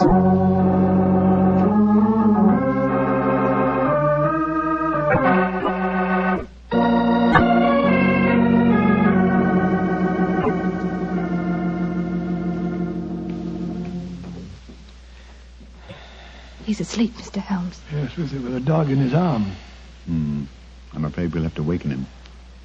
Gilly? Gilly? It's all right, Gladstone. We're not going to hurt him. Gilly? Who is it? Oh, hello, Alice. Who are these men? They've come to take Gladstone away. No, Gilly, we haven't. Oh, of course not, Gilly. We've just come to admire him. Your brother's been telling us what a fine dog he is. Oh, that's different. Isn't he beautiful? I just had such a wonderful dream about him. Such a wonderful dream. What was it, Gilly? Well, he was all young again. Just a puppy. He was chasing a rabbit across a cliff top. And I was running with him. Oh, Gladstone looked so beautiful. Didn't you, old boy? Of course you did. And you know, the rabbit went down a hole, and Gladstone went down after him. And I went down after Gladstone. And we all had tea with the rabbits. Oh, it's so funny. They all had little green hats on. Hats with feathers. I wanted Gladstone to try one on, but he wouldn't. So sleepy. Come on, Gladstone. Let's go back to the tea party. Poor kid. His world may be a great deal more pleasant than ours, Watson. That's what I'd like to think, Mr. Holmes. Now I'd like to have a few words with your cousin Gerald. His room's at the end of this corridor. I'm afraid Gilly wasn't much help to you, Mr. Holmes. On the contrary, young lady, he told me exactly what I wanted to know. Here we are. This is Gerald's room. There's no light under the door. He must have gone to sleep. And I'm afraid we must waken him, too. Must be a heavy sleeper. But he isn't. He's a remarkably light one. Come on, let's go in. Strike a match, will you, old fellow? Sure. The gas mantle's at the head of his bed, Dr. Watson. Yeah. Well, he's lying on the outside of his bed. He must be... There's blood on the pillow. Great Scott, Holmes. The back of his skull smashed in. He's been murdered. Oh, no! Horrible! Yes, Watson, but not for the blows on his head. Look here on the table by his bed. A hypodermic syringe and a broken file. Yes, a broken file. Reeking of bitter almonds. Poor devil. Well, I won't pretend I liked him. But what a ghastly way to die. All they that take the sword shall perish with the sword. So the scriptures say, Mr. Lovelace. The very suspicion of the killing has brought murder to pass. Well, it's too late to prevent it. Our job now is to find the killer and see that he's brought to justice.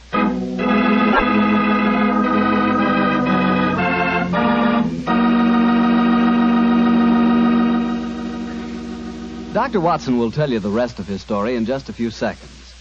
Just time enough for me to tell you that if there's one wine that's perfect for any occasion, it's Petri California Sherry. With a bottle of that rich, amber-colored Petri Sherry on hand, you can make that time before dinner a main event. And Petri Sherry is the perfect answer to the question of what to serve when company comes. Serve Petri Sherry alone and let its full, wonderful flavor speak for itself, Or serve Petri sherry with hors d'oeuvres or party sandwiches. And remember, you can serve Petri sherry proudly, because Petri is the proudest name in the history of American wine. Well, Dr. Watson, so you found Gerald Lovelace dead in one of the bedrooms of the house in Camberwell. What did you do? Send for the police? Not at once, Mr. Bartell. Sherlock Holmes persuaded the remainder of the household to give him the opportunity of examining the scene of the crime carefully before the police were sent for. And so, a few minutes before 1 o'clock that October night, Holmes and I stood alone in the room of death. Turn the gas a little higher, will you, old chap? Right you are. You know, Holmes, I think you should have sent for the police right away. In a case like this, Watson, I prefer to be my own police. When I have spun the web, they may take the flies, but not before. What are the results of your medical examination, old chap? Well, it's exactly as you reconstructed it, Holmes. He was first beaten on the head with that poker lying on the floor. Then he had the full phial of cyanide injected into his left wrist. Can you estimate the time of death at all accurately? No, this room's confoundedly hot. He might have died any time from 1 to 5 hours ago. Yes. It's now 1 o'clock, and we know that he was alive at 8. Mr. Edmund Lovelace saw him leave for his room at that hour. Yes, if he was telling the truth. One thing we do know for a fact is that this man was murdered at the exact moment he was going to bed. He's wearing his nightgown and nightcap, but his bed has not been slept in. Well, isn't it possible that the murderer might have killed him shortly after 8 and then dressed him in his nightclothes to confuse us? No, my dear chap. You will notice that the hypodermic needle passed through the sleeve of his nightshirt. Here. Also, the nightcap is crushed and bloodstained from the blows of the poker. No, Gerald Lovelace had prepared for bed. Yes. Look at the glass of water on the night table and the prayer book and the watch. Yes. Signs of a prosperous and meticulous man. Mm-hmm. A fine gold watch and in excellent condition. Aha. There's the answer, Watson. What do you mean, there's the answer, Watson? I just wound this watch one turn, and then it was fully wound. That provides us with a time schedule for our murder. Come on. We'll send a servant for the police, and while they're on the way, if you'll call everyone together, I should like to put a few more questions to this family.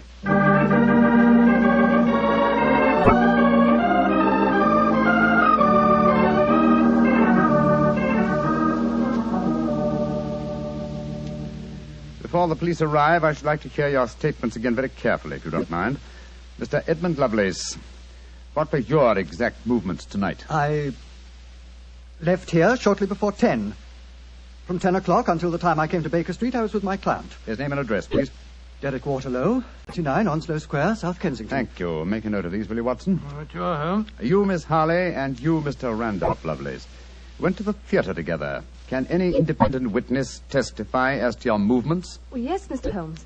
We went with friends, the Grant Moresbys. They live at the Clarendon Hotel off Charing Cross. What time did you leave this house? Well, it was about 7:45, wasn't it, Alice? Yes. And after the play, we went to the Café Royal for a little refreshment with our friends and then came back here. I see. And what time did you arrive back at this house? Just a few minutes before midnight. I remember the grandfather clock in the hall striking just as we went into the drawing room. And your brother Gilly, sir. I hate to waken him again. Have you any idea of his movements tonight? Well, he never goes out after dark, Mr. Holmes. But I spoke to the cook as we came in tonight. She says that he played cards with her until just after 10 o'clock. He was fast asleep when I looked in on him shortly after midnight. Thank you. You've made a note of all these facts, Watson? Yes, Holmes, I got them all down. Good. Then let's be on our way to Baker Street. But the police, Mr. Holmes, they're on their way. I know. Please give them my regards, will you? Apologize for my informality and tell them that I shall have the answer to this matter probably in a little over 24 hours.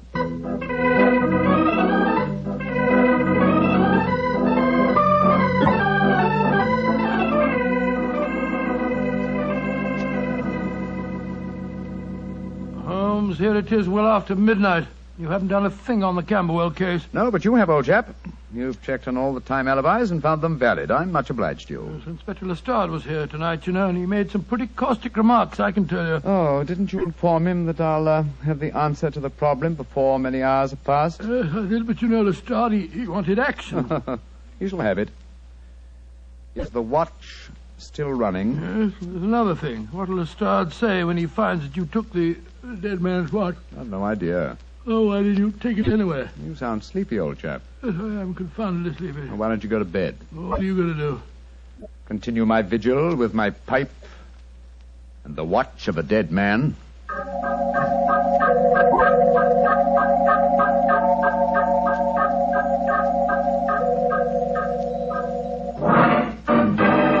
Watson! Watson, wake up! What time is it? 5 o'clock in the morning. Good Lord, what are you doing up at this hour? The watch has just stopped. I'm about to rewind it. What are you rewinding it for, Holmes? You waited over 24 hours for it to unwind. When I know how many turns it takes to wind it fully, I shall have the answer to the whole business. 10, 11... You're being confoundedly mysterious, as usual. 14 turns, and the watch is fully wound. Get your clothes on, old chap. Well, where are we going on this hour? To the house in Camberwell. Now I know who murdered Gerald Lovelace.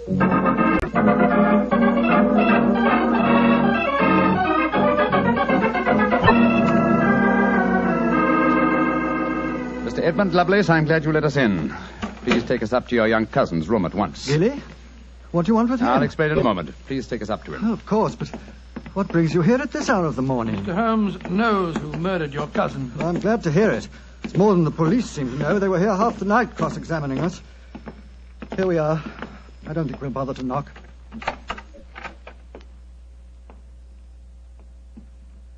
Gilly? Gilly? I'm awake. We heard you coming up the stairs, didn't we, Gladstone? It's the same man again. You're not going to take Gladstone away, are you? Please don't take him away. Don't worry, Gilly. We're not going to touch him. Oh, that's all right, then. Oh, Gilly. Yes? You really love that dog, don't you? Of course I do. More than anything or anybody. I believe you'd even kill a man who tried to hurt Gladstone. Wouldn't you? Oh, yes, sir. I would. Gilly! No. Great Scott. Gilly, I don't think you'd really kill a man. I don't think you could. Couldn't I, though? How would you kill him? I'd hit him first. I'd take a poker and hit him on the head so he couldn't fight back. And then I'd take the nasty needle he told me he was going to stick in Gladstone, and I'd fill it full of that water he showed me, and I'd stick it in him. That's what I'd do. Then he'd be dead. And he couldn't hurt my Gladstone anymore. Not ever. Let's leave him, shall we? Goodbye, Gilly. Pleasant dreams. Goodbye, sir. Good old Gladstone. You satisfied, sir? Yes. Poor Gilly. There's no doubt about it, of course. Can there be no one who described the murder to him, and yet he's just given an exact description of its method? What'll happen to him? They won't try him. No. A little pressure in the right places, and he'll be released to a private nursing home. I'll do everything I can, Mr. Lovelace. Thank you, Mr. Holmes. Thank you very much.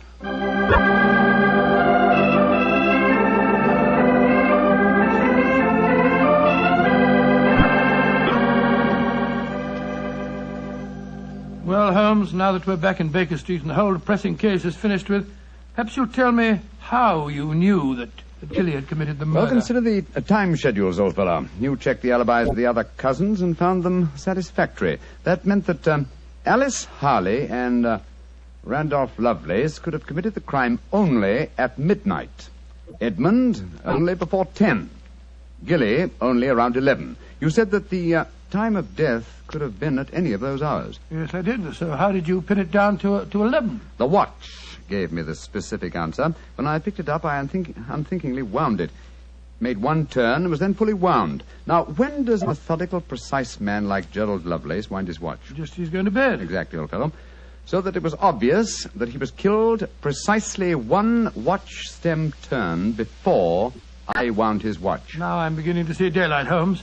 So you let the watch run down? That's what I did. It took 28 hours, from 1 o'clock the night before last until 5 this morning. Now, how many turns did it take to rewind it? 14, wasn't it? That's right.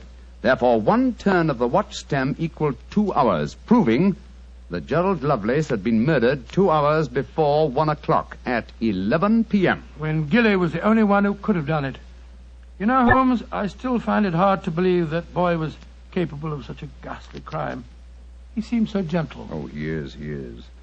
Except when his beloved dog's life was at stake, probably out of some mistaken notion of kindness.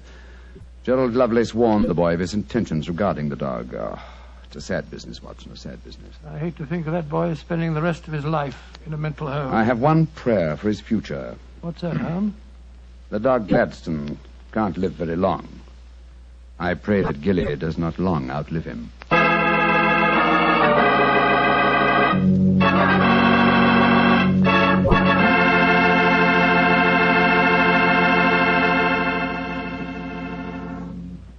Doctor, that was a remarkable bit of deduction on the part of Mr. Holmes. Yes, extremely clever, wasn't it? Of course, if I may say so, I was of some small help myself. Small help? Why, Doctor, you practically solved the case by yourself. Oh, I wouldn't go as far as saying that. But, Doctor, you did check all the alibis, didn't you? Yes, I checked where each suspect was at various times. Yes, you checked time. And what's more important than time? Well, Why, Doctor, time is even vitally important when it comes to wine. I was wondering how you were going to bring that in. And one thing we do know, Petrie took time to bring you good wine. So nobody can miss with Petrie wine. It's just got to be good. You know, you can't be in the wine business as long as the Petrie family without really learning all about the fine art of making wine. And don't forget, the Petrie family has been making fine wine since way back in the 1800s. So, naturally, they've been able to hand on down, from father to son, the result of generations of experience at turning luscious, sun-ripened grapes into fragrant, delicious wine. No matter what type of wine you prefer, you'll like it more if it's a Petrie wine, because Petrie took time to bring you good wine. Well, Dr. Watson, what new Sherlock Holmes story do you plan to tell us next week? Well, now, next week, Mr. Bartell, I'm going to tell you a most unusual adventure that Holmes and I had when we were attending a performance at the Opera House in Rome. It concerns a famous singer who lost her voice, an understudy who was nearly lynched, and a murder that baffled the police. I call it The Adventure of the Terrifying Cat. Well, that's a story we've got to hear. Thank you, Mr. Bartell. And before you go, I want to talk to our friends about their war bonds. You know, during the war, the best investment we could find was a United States war bond. And for my money, they're still a great investment. They're called United States Savings Bonds now, and only the name is changed. Savings bonds are sold in the same denominations and give you all the same advantages. And you can buy savings bonds at the same places, at your bank or your post office or through the payroll savings plan. So invest all you can in United States Savings Bonds, because you cannot find a better or a safer investment.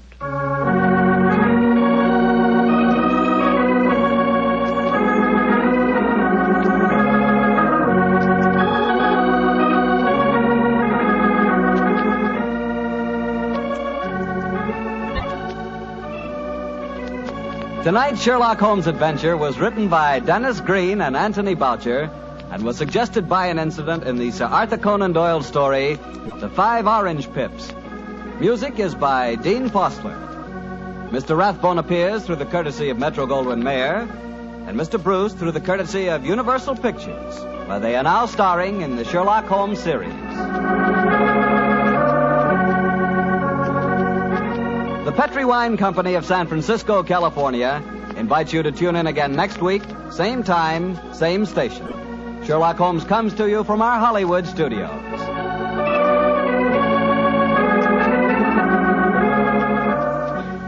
This is Harry Bartell saying good night for the Petrie family.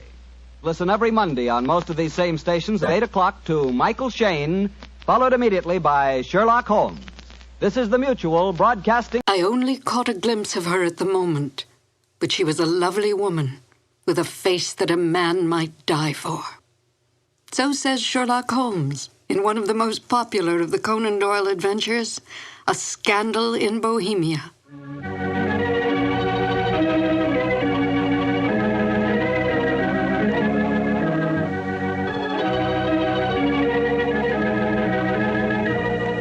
Hello, and welcome to 2 more new adventures of Sherlock Holmes.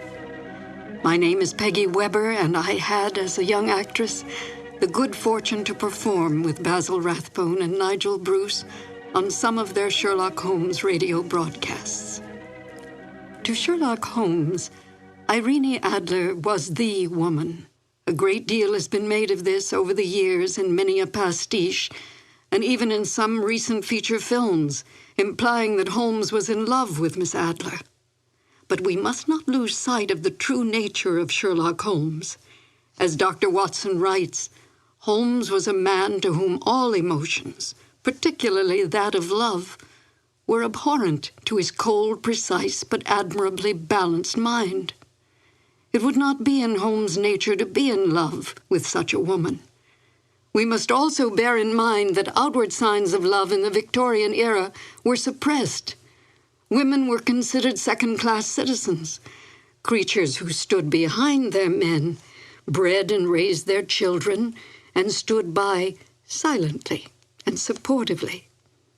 Such forward women as Irene Adler were considered loose women, a woman who was, in the words of the King of Bohemia, an adventuress. Holmes accepted this label placed upon Miss Adler by his client, but did not have so narrow a mind about women himself. He might not care for them, but he certainly did respect them, especially such a formidable woman as Irene Adler. Miss Adler was a benign adversary to Holmes, for in truth all her actions were to protect herself, not to bring harm to the great detective or his client, the King of Bohemia. Miss Adler's cunning, her awareness, as well as her immense beauty, and her ability to best Holmes, who rarely lost the game, are the traits that endeared her to Holmes from the moment he realized she had outfoxed him. And now, Sherlock Holmes and Dr. Watson in the classic adventure, A Scandal in Bohemia. This episode from the life of Sherlock Holmes will be transmitted to our men and women overseas by shortwave and through the worldwide facilities of the Armed Forces Radio Service. Petri Wine brings you Basil Rathbone and Nigel Bruce in the new adventures of Sherlock Holmes.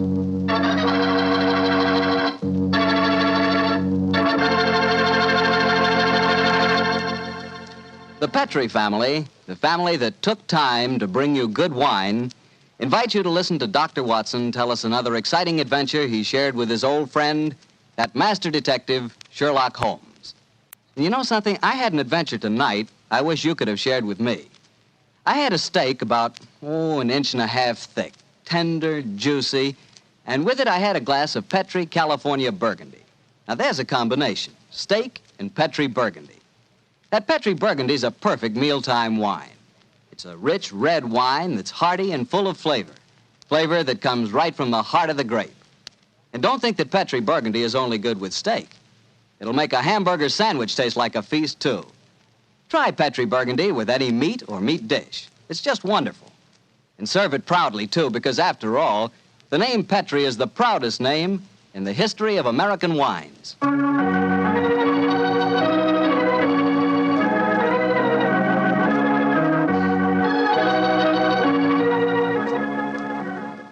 And now I know Dr. Watson's waiting for us, so let's go in and join him. Come in, come in, come in, come in. Good evening, Dr. Watson. Good evening, Mr. Bartell. You're quite muffled up tonight, I see. Overcoat, scarf, and gloves. Slip 'em off and come and join me by the fire. Thanks, Doctor. It's quite a nip in the air tonight. Yes, there is indeed. Well, Doctor, you told us last week that tonight's story centered around the activities of a brilliant and beautiful woman. Yes, my boy. Her name was Irene Adler. But I never knew Holmes refer to her by any other name than the woman. She sounds mighty intriguing. How did you happen to meet up with her? Well, I'll tell you the story from the beginning. One night, it was on the 20th of May in 1888, to be exact, I was returning home from a visit to a patient when my steps led me through Baker Street. Since my marriage, I hadn't seen much of Sherlock Holmes. And you couldn't resist stopping by at 221B, I'm sure, Doctor. Of course I couldn't. As I stood outside the well-remembered door, I looked up at the lighted windows and saw the tall, spare figure of my old friend, pass twice in dark silhouette against the blind. He was pacing the room swiftly, eagerly, with his head sunk on his chest and his hands clasped behind him. To me, who knew every mood of his and habit of his attitude and manner told their own story. He was hot on the scent of some new problem. I rang the bell, and a few moments later, found myself standing before him. You look in splendid shape. Yes, Holmes, I'm feeling very well, thanks. And in practice again, I see. You didn't tell me that you'd gone back into harness. Oh, and how did you know? Elementary, my dear chap. If a gentleman walks into my rooms smelling of iodoform with a black mark of nitrate of silver on his right forefinger and a bulge on the left side of his hat, to show where he's secreted his stethoscope. I should be dull indeed if I didn't pronounce him to be an active member of the medical profession. Just the same as ever, Holmes. By the way, I'm not interrupting you. Well, you are, old fellow, but it's a most welcome interruption. You're working on a new case? It looks like it. This letter arrived by the last post today. It's undated and has neither signature nor address. Read it. Let's have a look. There will call upon you tonight at 7:45 a gentleman who desires to consult you upon a matter of the very deepest moment. Your recent services to one of the royal houses of Europe have shown that you are one who may safely be trusted.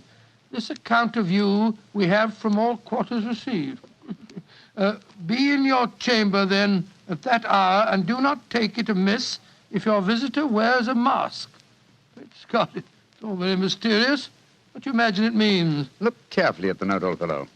What do you deduce from it? Well, now, let me think. The man who wrote it was presumably well-to-do. Such paper couldn't be bought under £0.50 a packet. And it's peculiarly strong and stiff. Peculiar. That's the very word. It's not an English paper at all. Hold it up to the light. Don't you notice anything? Yes. There's a large E with a small G and a large G with a small T. That's right. Woven into the texture of the paper. What does that suggest to you? The name of the maker, no doubt, or perhaps his monogram. Not at all, my dear fellow. The G with the small T stands for Gesellschaft, which is the German for company. And the EG? That stands for Igria. It's a German-speaking country in Bohemia, not far from Carlsbad. Oh, so the paper was made in Bohemia? Undoubtedly, my dear fellow. And the man who wrote the note is a German. How do you know that? Observe the curious construction of the sentence. This account of you we have from all quarters received. A Frenchman or a Russian could not have written that. It's the German who is so discourteous to his verbs. Oh, there's your client now. I better go home. No, unless you have to. Well, I could stay. I thought that Then perhaps stay, old chap. I'm lost without my Boswell, and this promises to be interesting. I told Mrs. Hudson to let the masked visitor come upstairs unannounced. Come in. Good evening, sir. You received my note? Yes, indeed, sir. Come in, won't you, and sit down. This is my friend and colleague, Dr. Watson. You may say anything before him that you can say to me. Whom have I the honor to address? You may address me as Count von Kram. How do you do, sir? You must excuse this mask that I wear.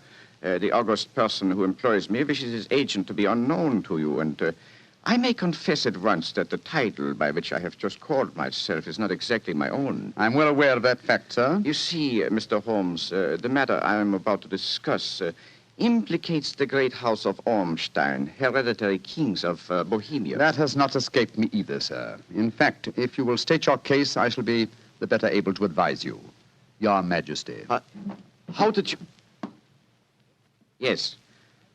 Yes, I am the king. Why should I attempt to conceal it? Why, indeed? I shall remove the mask. There. Mr. Holmes, I have traveled incognito from Prague for the express purpose of consulting you. Then pray consult. Briefly, the facts are these.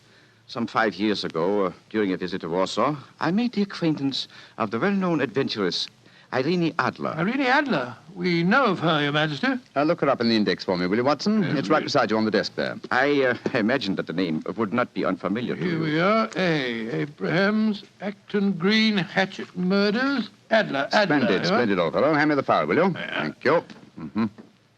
Irene Adler, born in New Jersey in the United States in 1858, contralto. Prima donna Imperial Opera of Warsaw. Retired from the operatic stage, living in London. Quite so. And here's a recent notation. Your Majesty, as I understand, became entangled with this young person, wrote her some compromising letters, and is now desirous of getting those letters back. Precisely so, but how did... Was there a secret marriage? None. No legal papers or certificates? No. Then I fail to follow, Your Majesty. If this young lady should produce her letters for blackmailing purposes, how is she to prove their authenticity? There is the handwriting. Well, that could be a forgery, Your Majesty. But it was private note paper. Stolen. My own seal. Imitated. My photograph. Bought. What? We were both in the photograph. Oh, dear, that's very bad.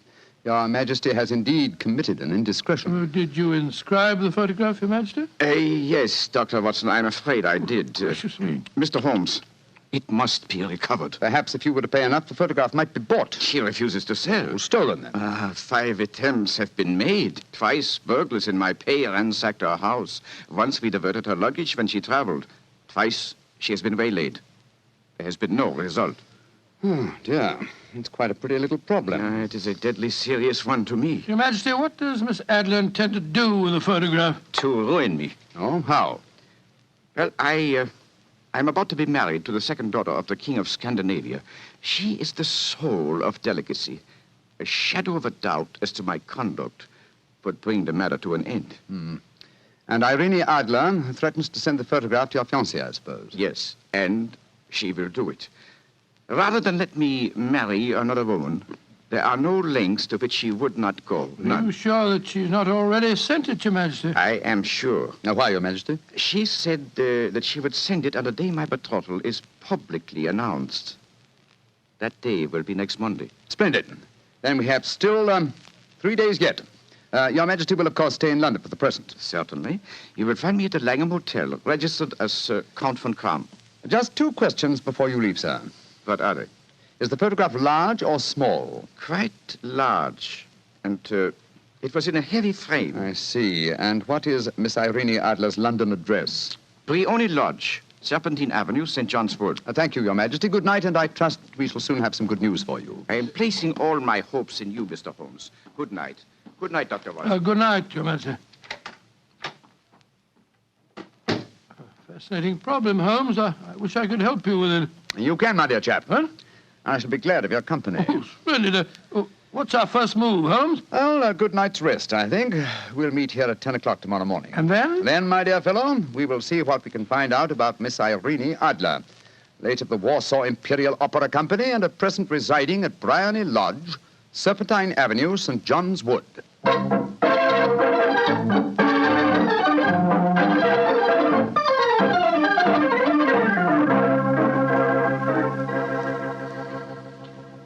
Well, Holmes, a cursory examination of Briony Lodge didn't prove very illuminating. No, a bijou residence that represents the essence of dignified suburbia, but tells us very little about its owner. I think a visit to the local public house might prove more instructive. Come on, old chap. I see the door to the Coach and Horses inviting us from across the road. Well, our disguises shouldn't cause any suspicion, Holmes. That's why I suggested them. In the character of a couple of stable hands, I felt that we might inspire confidence. This is a horsey neighborhood. There's a wonderful sympathy and Freemasonry among the fraternity. There we are. Better let me do most of the talking. Yes, I will indeed. I'm sure that your accent will be more convincing than mine. Let's go in, shall we?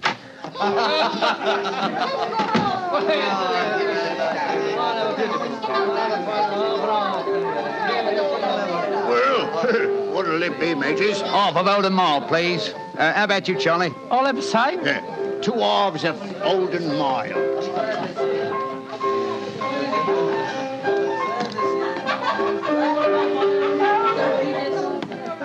Well, here you are, mateys. That'll be a tenner. Have a drink with us, Governor. Oh, don't mind if I do. I'll have a Guinness. You blokes new round here? Yes, that's right. Came over from Clapham. Clapham, eh? Well, here's looking at you. Hunting for jobs? That's right.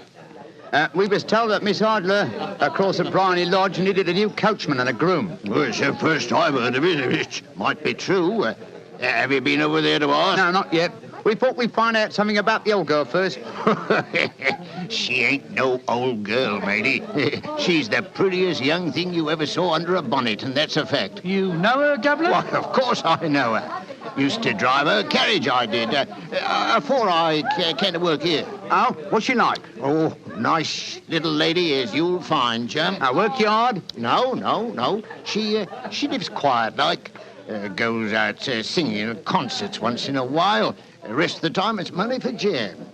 She goes out for a drive in the park every day at 5 and comes back to dinner at 6:30. The rest of the time's your own. She ain't married, you say? No. But she's got a bloke what comes to see her all the time. He's a barrister. Nice gentleman. Mr. Geoffrey Norton is his name. Good-looking fella.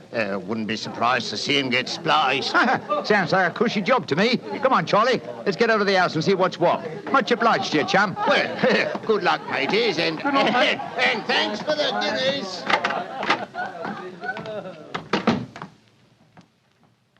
What's our next move, Holmes? Let's stroll back to Briony Lodge. I'm undecided whether to continue my investigation there or to Try and find out something about Mr. Geoffrey Norton, the barrister. If he's just her lawyer and nothing else, it's more than likely that she's entrusted the photograph to his safekeeping. Hello. There's a cab waiting outside Miss Adler's house. Hurry, Watson. Maybe Mr. Norton's. Here we are at the gate. Yes.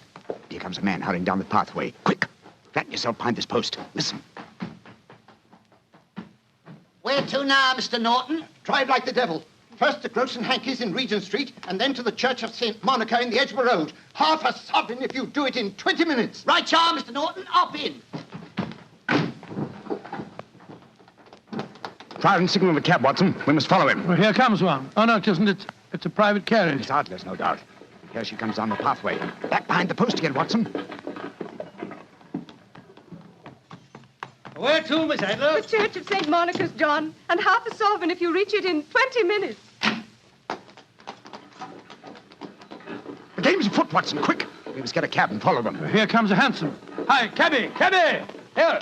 You blokes got enough money to take a cab? Here's a half sovereign for you, my man. Right you are. Where to, Governor? The Church of St. Monica in the Edgware Road, and another half sovereign for you if you get us there in 20 minutes.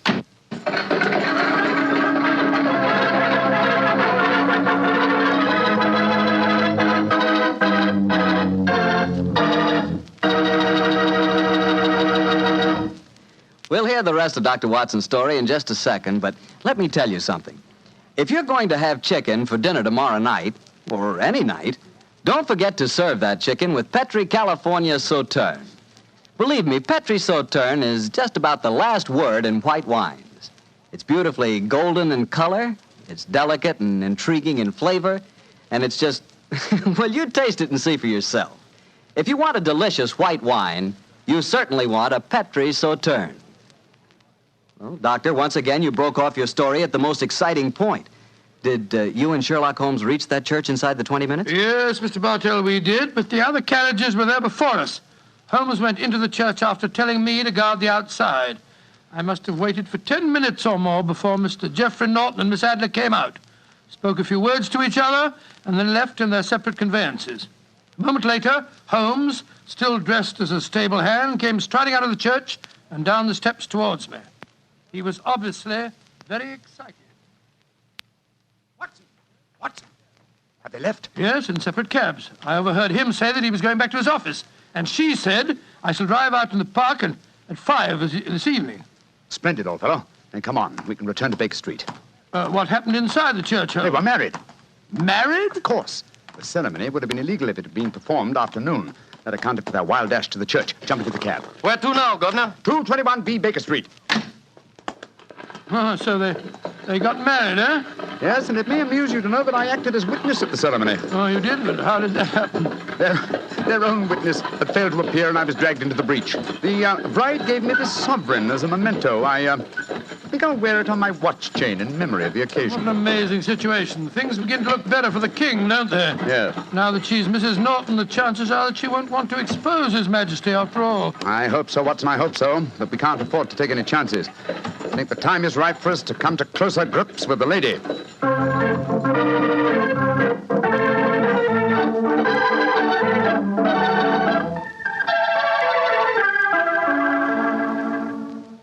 Well, Holmes, now that we've eaten, perhaps you'll tell me your plan. With pleasure, my dear fellow. And while I'm so doing, I'll proceed with applying the makeup for my new disguise. Another disguise? What's it to be this time? I think the character and appearance of an amiable and simple-minded nonconformist clergyman would be most suited to my plan for entering Miss Adler's house. Oh, you're going to try and enter, then? I must, dear fellow. Yes, I'm sure the photograph is there.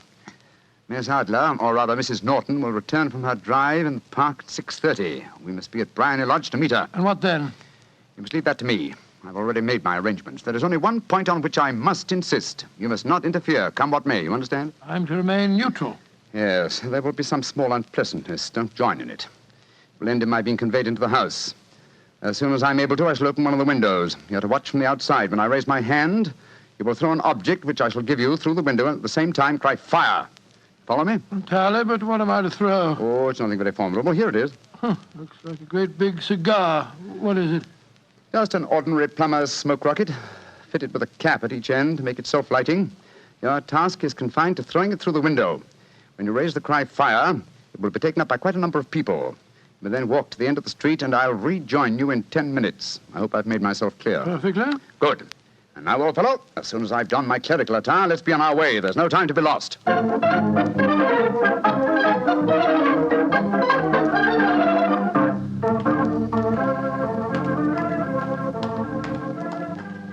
It's nearly 6:30, Holmes. We've been pacing up and down in front of her house for half an hour now. I hope she does come back. I'm sure she will. There seem to be a lot of loafers hanging round her gate. All part of my conspiracy, old chap. You'll see them play their parts in a few minutes. You still think the photograph is inside the house? Yes, I'm sure of it. Hmm? It's most unlikely that she carries it about with her. Remember, the king told us it was a large frame picture. And also remember that she'd planned to use it within a few days. It must be where she can lay her hands on it. It must be inside her house. But her house has been burgled twice. They don't know how to look. Well, how will you look? I won't. I'll get her to show me. She'll refuse. No, she won't be able to. Shh. Here comes the carriage now. Remember, Watson, carry out my orders to the letter. Yes, you can trust me, Holmes. Blimey, here comes the Duchess of Tiddlewigs. Let's put out the carpet. She might get her tootsies wet. Oh, put her sock in it, Alfie. Leave him alone. She's no better than she ought to be. Please let me through. I live here. Well, ain't that nice? We'll all come in and have a cup of cocoa. Move out of the way, please, and let the lady through. Mind your own business. Just 'cause your collar's turned the wrong way, you can't spoil our fun. That's right, Eddie. Keep your nose out of it, parson. Please don't fight about it. I tell you to stop molesting the lady. Do ya? Then how would you like a biff in the nose? Oh, he hit the poor man. Then he ran away, the coward. Is the clergyman badly hurt? He hit his head, Mum, and he fell. If you asks me, he's hurt bad. He's bleeding something terrible.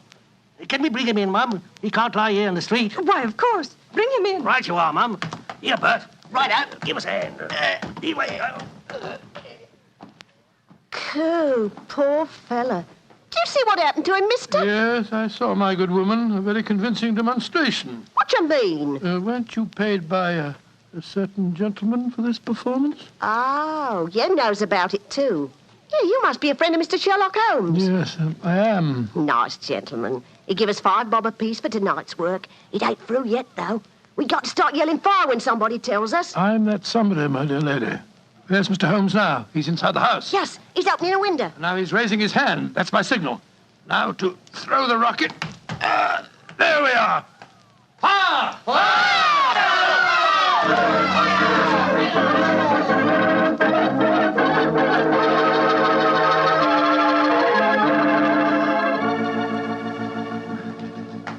Holmes, there you are. You have the photograph? No. But I know where it is. She showed me, as I told you she would. I'm still in the dark. There's no mystery, old chap. When my accomplices started the round the street, I had a little moist red paint in my hand. As my good friend Alfie pretended to strike me, I clapped my hand to my head and fell down. It's an old trick. Yes, I understand that, but how did my throwing the rocket help you? It was all important, my dear fellow. When a woman thinks her home is on fire, her instinct is at once to rush to the thing she values most. A married woman grabs her baby. An unmarried reaches for her jewel box. In this case, of course, it was the photograph. Where was it? In a recess in the living room, just above the right-hand bell pull. I caught a glimpse of it as she half drew it out. When I made it known that the fire was a false alarm, she replaced the photograph. As soon as I was able, I assured her that I was feeling well enough to leave. You didn't take the photograph, then? No, I felt that over-precipitance at this stage might ruin everything. And what do we do now? Drive to the Langham Hotel and inform His Majesty of what has happened. Then return with him here. After that, my dear chap, the case will be ended.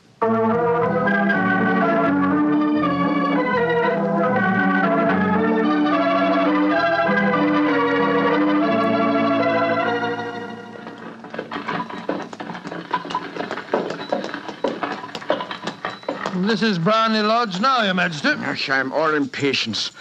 You're certain this photograph will still be there, Mr. Holmes? I have every reason to believe so, Your Majesty. I must confess, this is going to be something of an ordeal. Then I suggest that you let me do the talking, Your Majesty. I think I know how to handle the lady.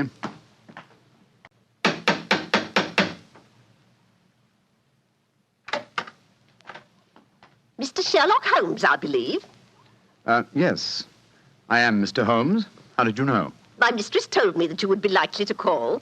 She has left for the continent with her husband. You mean she's left England? Never to return. Then the papers, the photograph. All is lost, Mr. Holmes. We'll soon see. Follow me. She said you've been looking for something. I hope you find it. This was the bell pull. There's a sliding panel behind it somewhere. Ah, here it is.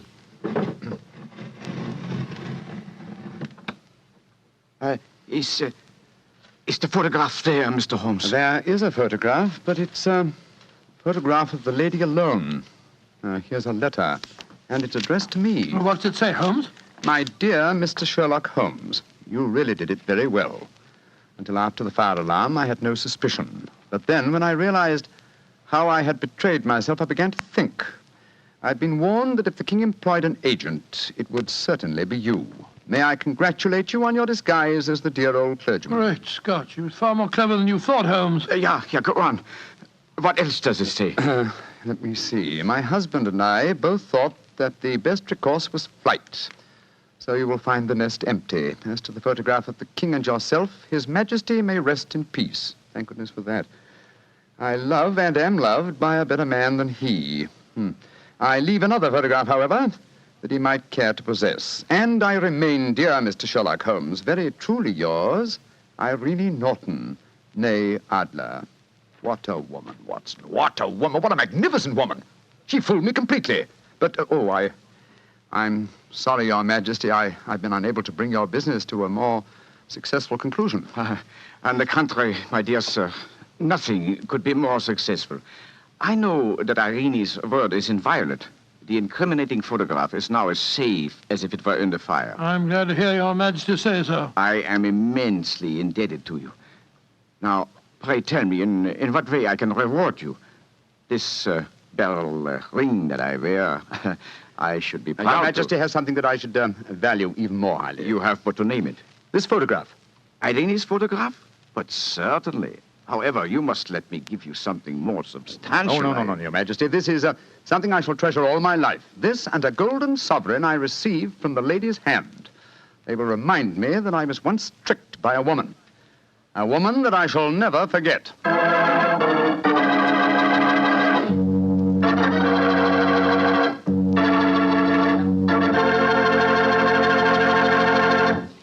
What a woman, that Mrs. Adler. Or should I say, Mrs. Norton. That's the kind of woman I could really go for, Doctor. Yes, you could. Just between ourselves, you know, I sort of, I sort of could go for her myself. She was intelligent. Yeah, she was rich. Beautiful. That's the kind of woman you want sitting next to you in front of a cozy fire on a nippy fall night. Just the three of you. The three of you? Mm-hmm. You, she, and a glass of Petri port. Miss Bartelli. Why not? That Petri California port is some wine. Boy, that Petri family really knows how to make good wine, all right. And no wonder. Look at all the experience they've had.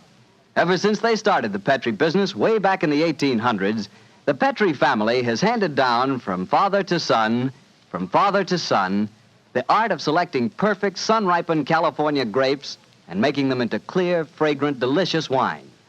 Those letters, P-E-T-R-I, on the label of every bottle of Petri wine are the personal assurance of the Petri family that every drop of wine in that bottle is good wine. It's got to be, because Petri took time to bring you good wine.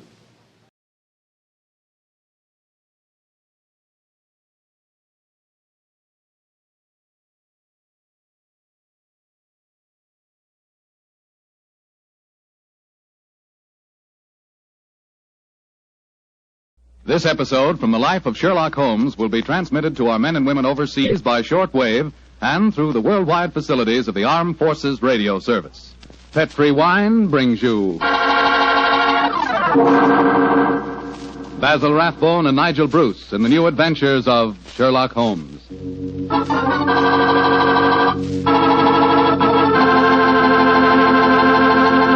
The Petri family, the family that took time to bring you good wine, invite you to listen to Dr. Watson tell about another exciting adventure he shared with his old friend, that master detective Sherlock Holmes.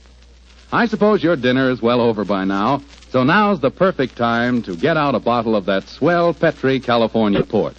You know, Petri port was just made for a time like this, after dinner when you're just taking things easy. If you've ever tasted Petri port, you know what I mean. It's a hearty, full-bodied wine with a deep red color and a flavor that's just about out of this world. I think that if you had only one wine to choose and the whole world to choose from, chances are you'd pick port. Petri Port. That's how good I think it is. That's saying plenty, I know, but I think Petri Port will easily live up to all I say about it. Try it and see. And share it with your friends. You can serve Petri Port proudly because the name Petri is the proudest name in the history of American wines.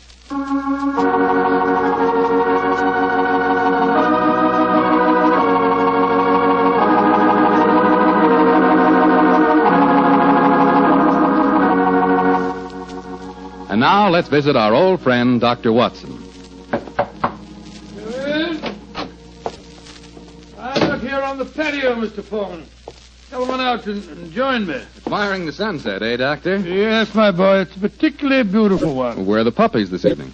Asleep on a favorite tweed coat of mine that's just come back from the cleaners. And you hadn't the heart to move them, I suppose. No, I hadn't. The little fellows looked so comfortable. In fact, I sometimes wonder if these... But you haven't come here to listen to a dissertation on the behavior of dogs? Well, it is getting near story time, Doctor. Yes, of course it is. Well, just let me get my pipe properly lighted. That's it. The story I'm going to tell you tonight began in 1909. I received a telegram from my old friend telling me that he was leaving his Sussex bee farm and coming to London for a few days. I hadn't seen the great man for several months, so naturally I went to Victoria Station to meet him. As the train drew to a stop, the door of a first-class carriage swung open and Sherlock Holmes, hand outstretched, jumped down onto the platform to greet me. Watson, my dear fellow, how are you? Oh, Holmes, my dear fellow, it's good to see you again. I've missed you. And are you, old chap? Carry your bag, sir? Yes, Porter, and get us a hansom cab, will you? Right, you are, Governor. I wish I'd got a spare room for you. Don't worry, Watson. I shall be very comfortable at the Diogenes Club. By the way, I trust you're free this evening. Yes, naturally. What are your plans? I thought we'd go to the theatre. The theatre? Oh, what play do you want to see? Oh, I thought we'd go to the Savoy Theatre and see the Sherlock Holmes play. I hear it's enormously successful. Yes, I know it is, but I've avoided it. I'm told that Sir Claude Horton takes great liberties with your character, and as for the actor portraying me, my friends tell me it's a travesty. He makes me nothing but a bumbling old fool. Therefore, a visit to the play might be a salutary experience for both of us. In any case, my trip to London is a response to an urgent telegram from Sir Claude himself. Seems to need my help rather badly. Oh, what's his trouble? Well, he wasn't specific in his telegram. He suggested, however, that we attend tonight's performance and discuss the matter with him afterwards. I see. Well, I suppose if you can sit through it, I can. Of course you can, old fellow. In any case, you yourself are partly responsible for the play's existence. How do you mean, Holmes? Oh, those sensational stories you wrote of my modest problems, I should have seen where they would eventually lead to. In time, no doubt, we shall be portrayed on the cinematograph as well. Nonsense, Holmes. That newfangled thing's only a toy. I think not, Watson. We're on the edge of a strange new mechanical world. In fact, I begin to feel a certain concern about the rumored developments in wireless telegraphy. But enough of these predictions. Here comes our porter with a cab. We'll tell the driver to take us straight to the Savoy Theatre.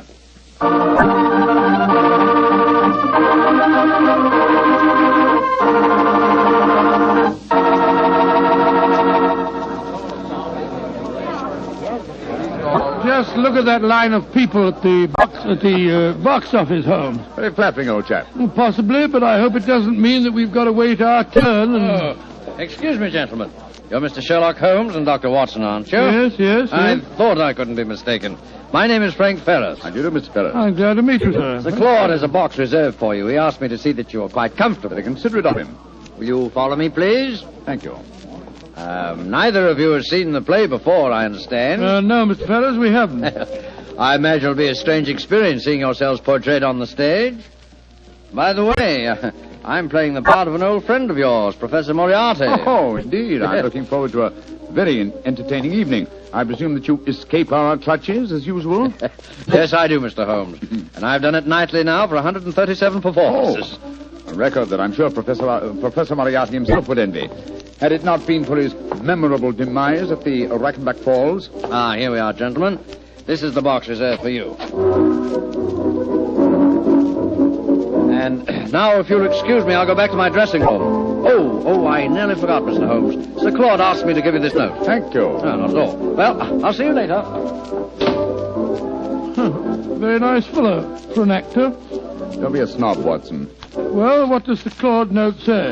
I'll read it to you. Dear Holmes, since I telegraphed you yesterday, there have been strange developments. In fact, I've been doing some detective work off stage as well as on. Watch the performance tonight and watch the audience, too, particularly the occupant of the box opposite yours.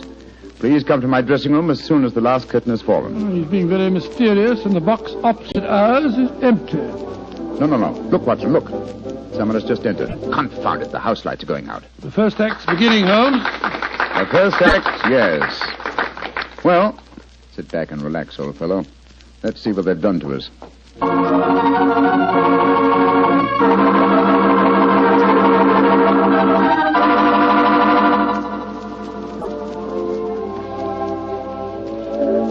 Well, what did you think of the first act, Holmes? Huh? Oh, the first act, yes. I was, examining the occupant of the box opposite ours. An attractive young lady, alone and unusually preoccupied in her program. In fact, one might assume that she was trying to hide her face. Yes, but the play, don't you think it's ridiculous? Just imagine a crown jewel being stolen from the Tower of London. Why not? It's been attempted many times. Anyhow, you must admit that the actor who's portraying me behaves like a blithering idiot. And Sir Claude's interpretation of you is pretty far-fetched. Far-fetched, but flattering, Watson. What poise, what suavity, what a voice. I find myself thoroughly entertained. You're a strange chap, Holmes. No accounting for your tastes. Look, Watson, look. The back of the box over there. Good Lord, I could have sworn a man dodged behind the curtains. I don't think the girl saw him, though. Looked like a foreigner. I think as the young lady's alone, we'll take the liberty of joining her. Oh, dash it, there go the lights again. The second act starting now. And sit down, old fellow. We don't want to attract attention. We'll join her during the next intermission.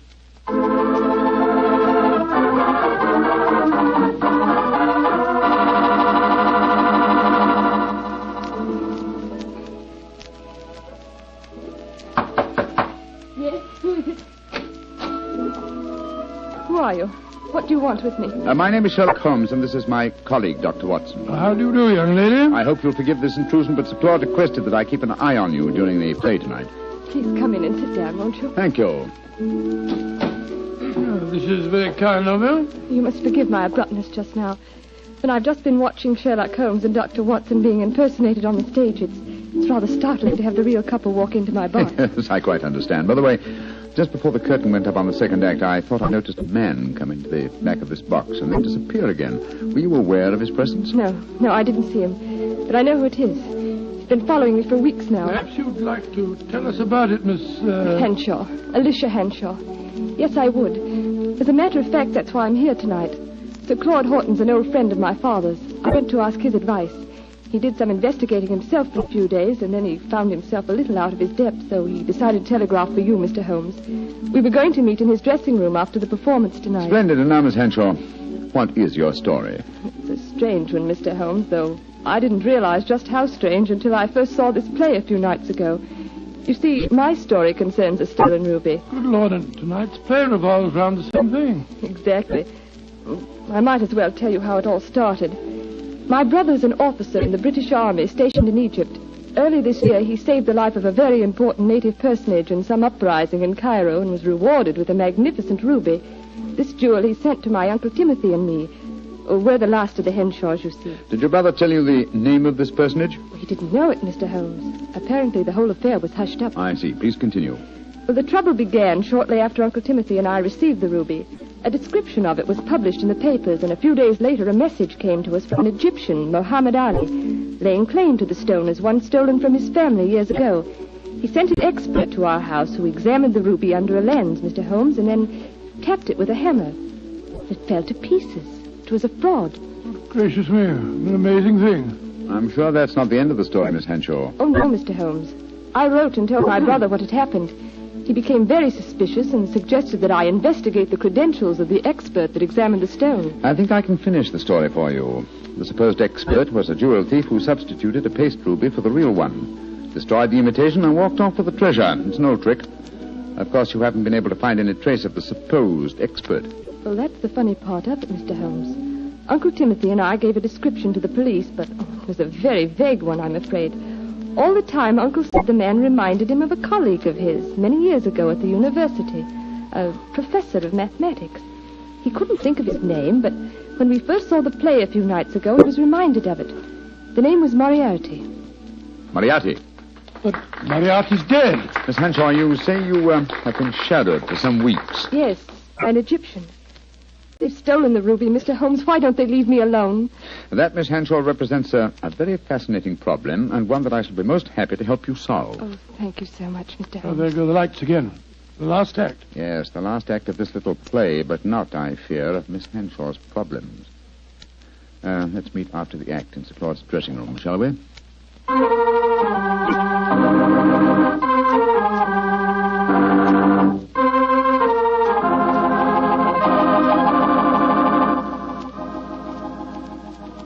Well, Holmes, how did you enjoy the play? Very much, Sir Claude.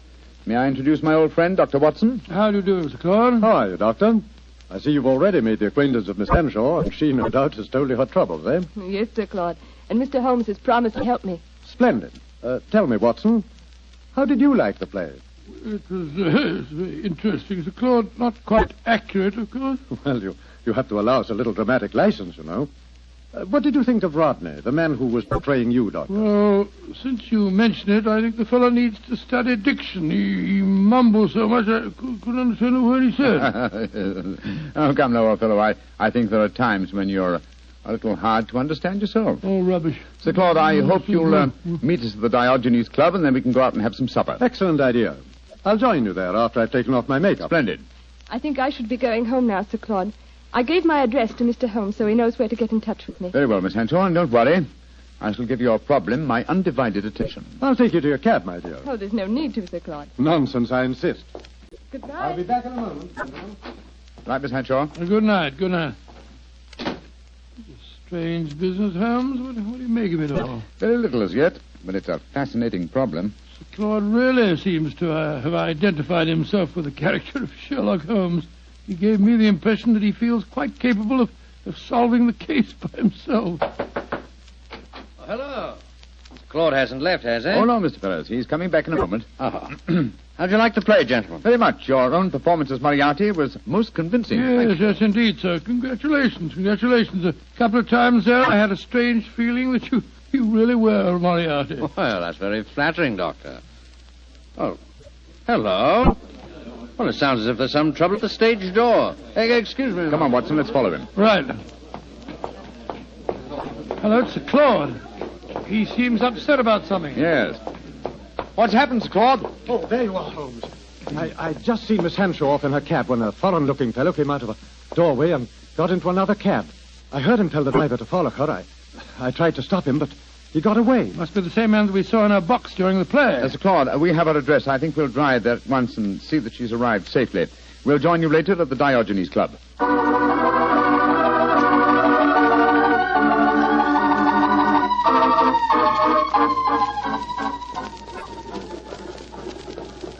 Well, Holmes, here we go. Off on another adventure? Yes, and one that may give us an opportunity of crossing swords with Moriarty once more. Oh, Moriarty's dead. He was killed when you and he fell over the precipice in 91. He was supposed to have been killed, just as I was, but his body was never found. It's impossible, or rather possible, that he returned to pour into the ears of Colonel Moran a story as unlikely and as true as the one I related to you on that April evening in 1894. One can never be sure of death, old chap, until one has touched the cold skin of a corpse.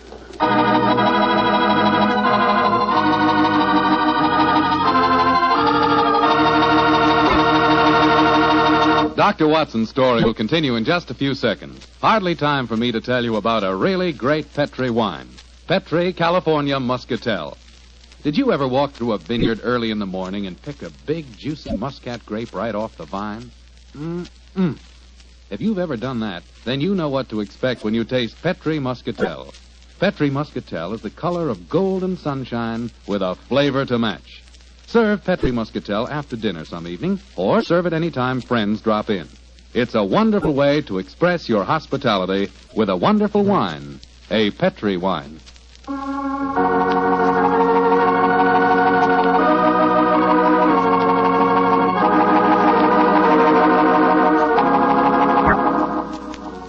And now back to tonight's new Sherlock Holmes adventure. The famous pair have become involved in a strange mystery concerning a stolen ruby, a frightened girl, and an Egyptian who appears to be shadowing her. As we rejoin our story, Sherlock Holmes and Dr. Watson are standing in a darkened alleyway adjoining the girl's house. Holmes, look. That Egyptian fellow. He's pacing up and down in front of our house. Yes, therefore we may assume she's safely inside. Seems to be giving up. He's coming this way. Flatten yourself against the wall. Good evening, sir. Good evening. Who are you, please?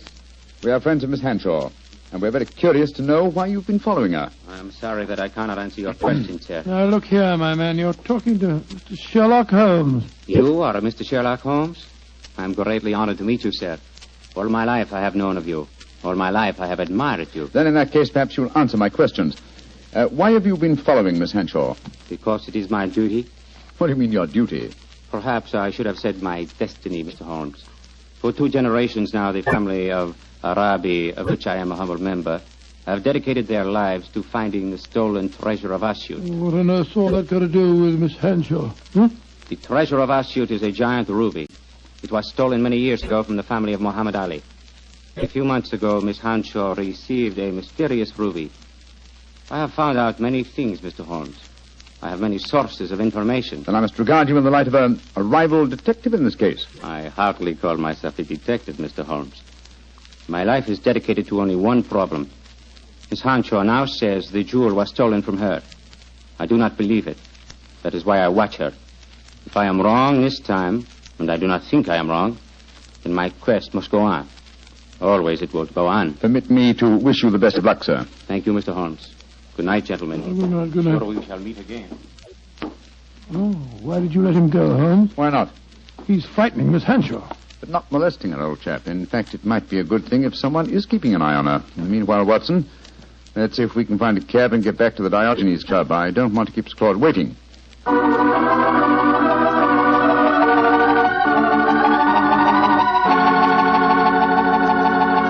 has Claude Horton arrived yet? Yes, Mr. Holmes. He and another gentleman came in about 5 minutes ago. They went up to the library. The other gentleman has just left. I see. Thank you. This way, Watson.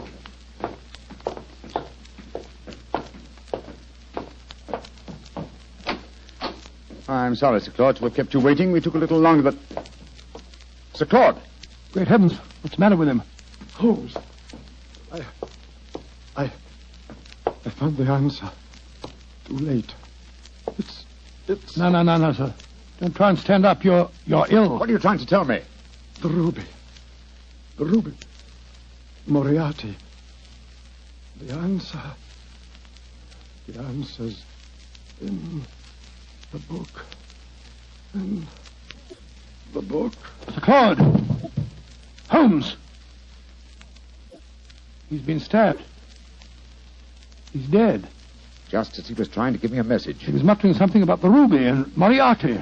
And twice he said, it's in the book. Yes, there's a book still in his hand.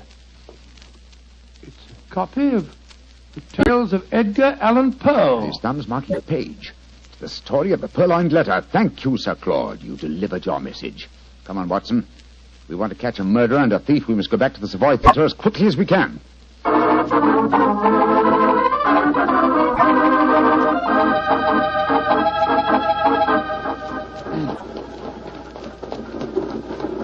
Why do you suppose Sir Claude was murdered? Because I was too curious.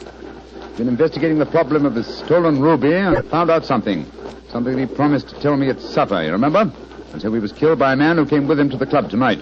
Fortunately, he gave me a clue by indicating Poe's story of a purloined letter. But I still don't see how that helps you. Well, it leads us to the ruby.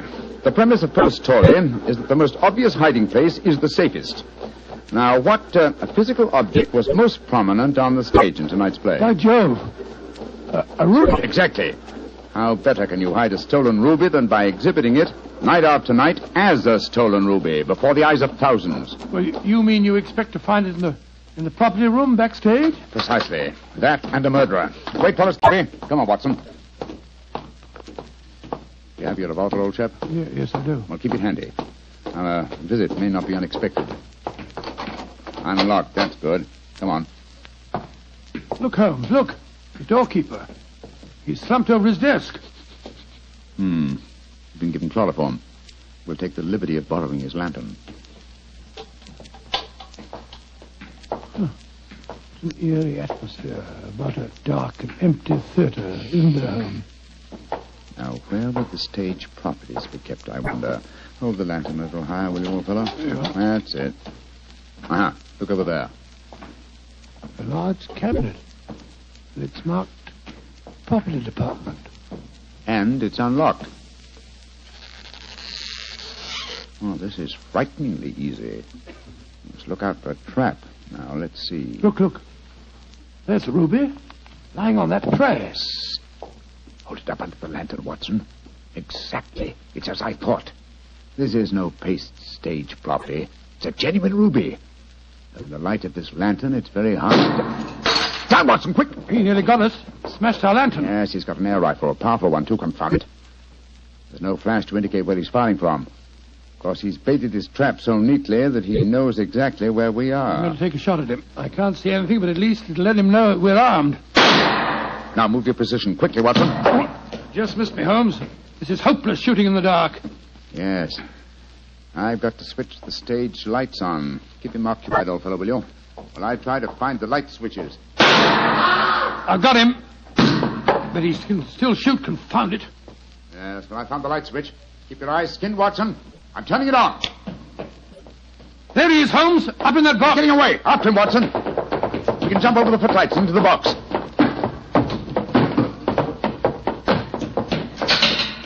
I'm afraid the bird has flown, Watson. I should have remembered that theatre exit doors always open from the inside. No, he didn't get away, Holmes. Look on the floor there. It's that Egyptian fellow. I hope you haven't wounded him too badly, No, old I don't chap. care if I have. He was trying to kill us. No, it's only a shoulder wound. He's fainted, infernal scoundrel. No, he's a very gallant man. Undoubtedly, he was trying to save us as you shot him just now. Holmes, what on earth are you talking about? Obviously, he's Moriarty. No, Watson. Moriarty just escaped through the door you heard clang a few moments ago. Then what's this man doing here? As a fellow detective, undoubtedly he followed us. Perhaps he preceded us. When Moriarty started shooting, this man tried to capture him and got wounded by you for his pains. Then who is Moriarty? He must be someone connected with this theatre. It's obvious. Moriarty is Moriarty. What? You mean Frank Ferrers, the fellow that played the part on the stage? Again, remember Poe's story of the purloined letter. But why didn't you recognize him? Oh, remember, I haven't seen him for 20 years, and you haven't forgotten his genius for disguise, have you? What incredible audacity. How better could Moriarty conceal himself than by announcing nightly to the theatre-going public that he was Professor Moriarty? Then he killed Sir Claude. Of course he did. Sir Claude must have persuaded Moriarty to go to the club with him. Probably he hoped to expose him in front of me, but Moriarty found out that Sir Claude knew too much. Yes. So he stabbed him. Rushed back here to bait his trap for us. Yes. But how did he know that we'd walk into it? Well, he knew that if Sir Claude had guessed his secret, then I certainly would, and so he was waiting for us. Hello. He's coming too. How are you feeling, my man? The ruby. The ruby. Did you find the ruby? Yes. Here it is, sir. Tell me, is it the ruby of Muhammad Ali? No. It is a fine stone, but it is not the one for which I have searched all my life. And so my endless quest must go on and on. He's fainted again. Poor devil. Fine mess I made of this case, Watson. Oh, I don't know. You've recovered the ruby? Yes, look at it, old fellow. Before I turn it over to Miss Hanshaw, look at it well. Probably its every facet stands for a bloody deed. It's a beautiful stone. And yet this lovely bauble has cost Sir Claude his life. And that devil Moriarty still goes free. But one day, Watson, and may the day come soon, I shall meet Moriarty again. And when that happens and I finally bring him to justice, then and only then can you write fini to the character of Sherlock Holmes.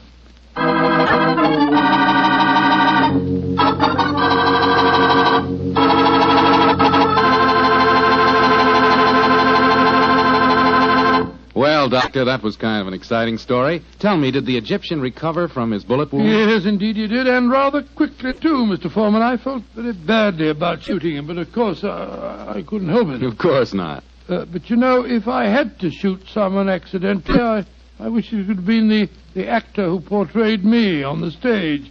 Wretched fellow mumbled all over the place.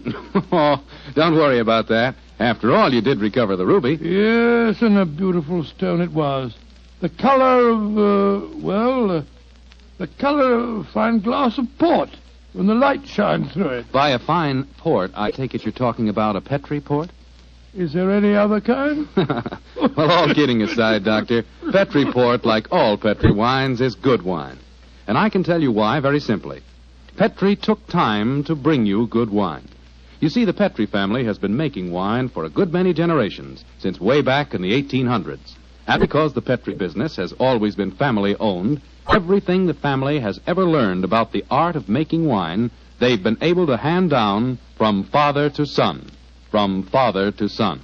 That adds up to a lot of skill and a lot of experience when it comes to turning plump, juice-filled California grapes into clear, fragrant, delicious wine. So when you want a wine for any occasion, obviously you can't go wrong with a Petri wine, because Petri took time to bring you good wine.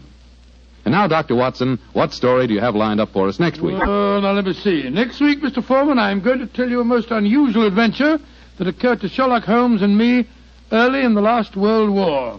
It took place in Flanders and concerned a famous British general, an actress, and a German firing squad. Boy, that sounds like a real thriller. Well, see you here next week. No. Not here, Mr. Foreman, remember? Oh, of course. Next week, we're going to be at the Paramount Theater in Hollywood for the 7th War Loan Drive. That's quite right. Ladies and gentlemen, I can't invite you all to my home for one of our broadcasts, but we can get together next week at the Paramount Theater in Hollywood.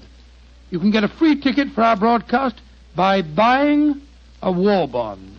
And I sincerely hope that you will do this, so that we can see you next week at this time.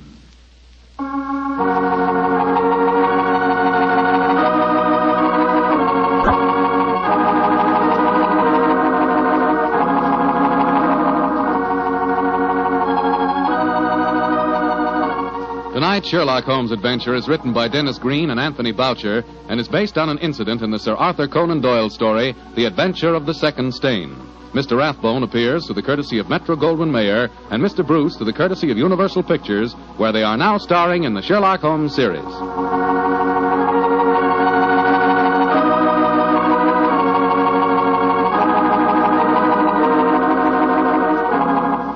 The Petri Wine Company of San Francisco, California, invites you to tune in again next week, same time, same station.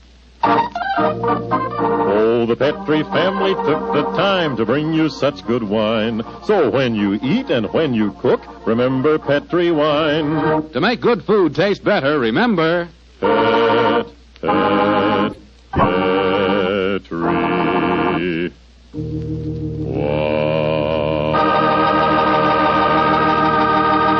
Bill Foreman saying goodnight for the Petri family. Sherlock Holmes comes to you from our Hollywood studios. This is the Mutual Broadcasting System.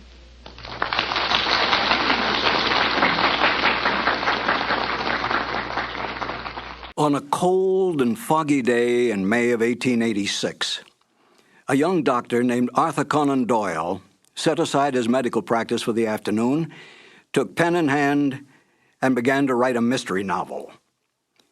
The doctor-turned-writer did not realize then what a lasting effect his works would have on literature. Hello, and welcome to 2 more new adventures of Sherlock Holmes. My name is Harry Bartell, and I'm proud to say that I was the announcer on the Sherlock Holmes radio series starring Basil Rathbone and Nigel Bruce.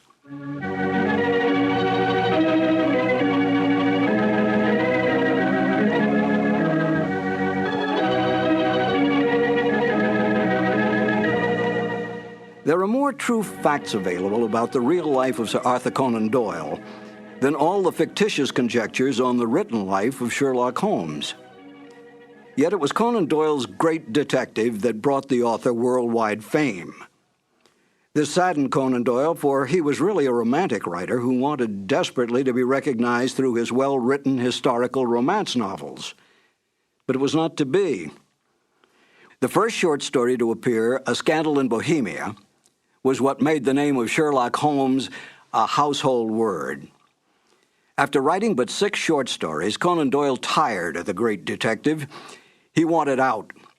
But Conan Doyle's agents, his book publisher, his reading public, and even the author's own mother continued demanding more and more Sherlock Holmes stories. Conan Doyle gave in, spending most of his time devising mystery plots for the great detective to solve, devoting only small periods of time on his other works, all of which he considered more important than Sherlock Holmes. Within months, the popularity of Sherlock Holmes spread worldwide. Conan Doyle was no fool. He knew which side his bread was buttered on, and he soon gave up his medical practice to spend all his time and energy on writing. Today, anyone can go into a bookstore and ask for a copy of Sherlock Holmes stories. Try to do that with any of Conan Doyle's other great works. Such is the power and attraction of the greatest detective of them all, Sherlock Holmes. Now, let's listen to Basil Rathbone and Nigel Bruce in one of the original Conan Doyle mysteries, The Adventure of Thor Bridge. This episode from the life of Sherlock Holmes will be transmitted to our men and women overseas by shortwave and through the worldwide facilities of the Armed Forces Radio Service. Petri Wine brings you Basil Rathbone and Nigel Bruce in the new adventures of Sherlock Holmes.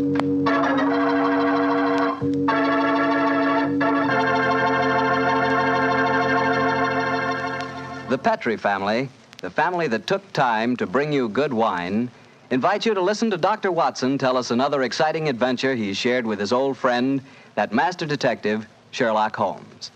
And while you're settling back comfortably in your chair, mind if I tell you about something I'd like you to share with me? It's a glass of Petri California Sherry. Of course, most people think of Petri California Sherry as the one wine that's really swell any time, but personally, I like a glass of that Petri Sherry just before dinner. You know, that's the time you're a little on edge, you've just finished your day's work, and you're waiting for your dinner, and, well, that's when you want to lean back and take it easy. And boy, that's the time a glass of Petri Sherry tastes like something just too good to be true. Try it. Petri Sherry's the perfect before-dinner wine. And incidentally, if you like your sherry dry, you know, not sweet, then you'll find that Petri Pale Dry Sherry is just made for you. The important thing is the Petri label, because when it says Petri, it always means good wine.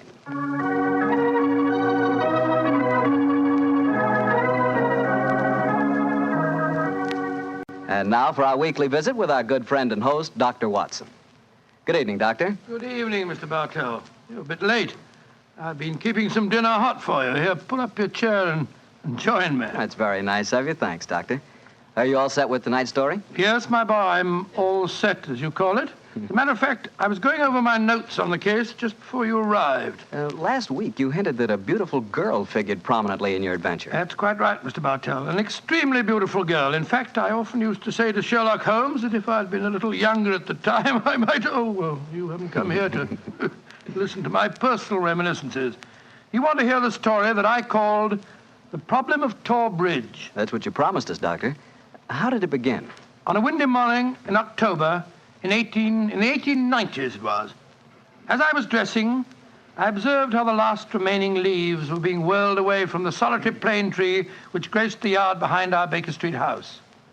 I descended to breakfast, prepared to find my companion in depressed spirits, for, like all great artists, he was easily impressed by his surroundings. But, to my surprise, he was in an unusually gay mood. As I entered the room, he looked up at me and, with a smile, and spoke. Good morning, my dear fellow. Hope you slept well. Splendidly, thank you, Tom. I'm so glad. Well, you're very solicitous this morning. I think you must have got a new case. Am I right? The faculty of deduction is certainly contagious. Yes, I have a new case. After a month of trivialities and stagnation, the wheels revolve once more. Good. Tell me all about it. Well, as yet, there isn't much to tell. Have you ever heard of Neil Gibson? Neil Gibson? Oh, yes. Something to do with gold mining, isn't he? A great deal to do with it, my dear fellow. In fact, he's considered the greatest mining magnate in the world. About 5 years ago, he bought a large estate in Hampshire.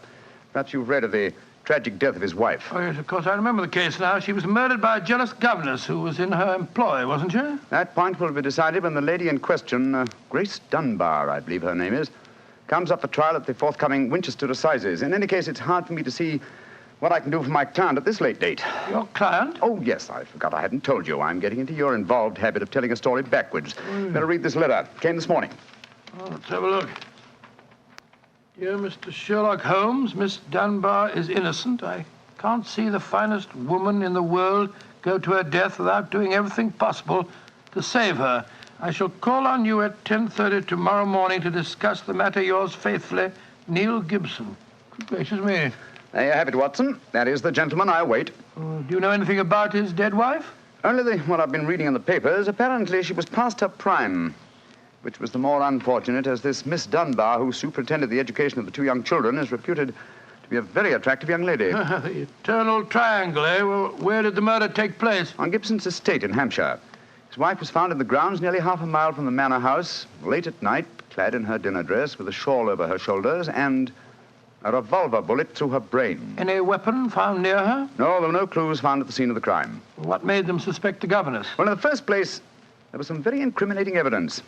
A revolver with one discharged chamber, the caliber corresponding with a bullet in the dead woman's head, was found on the floor in Miss Dunbar's wardrobe. Oh, was it? Pretty damaging evidence, Holmes. So the coroner thought.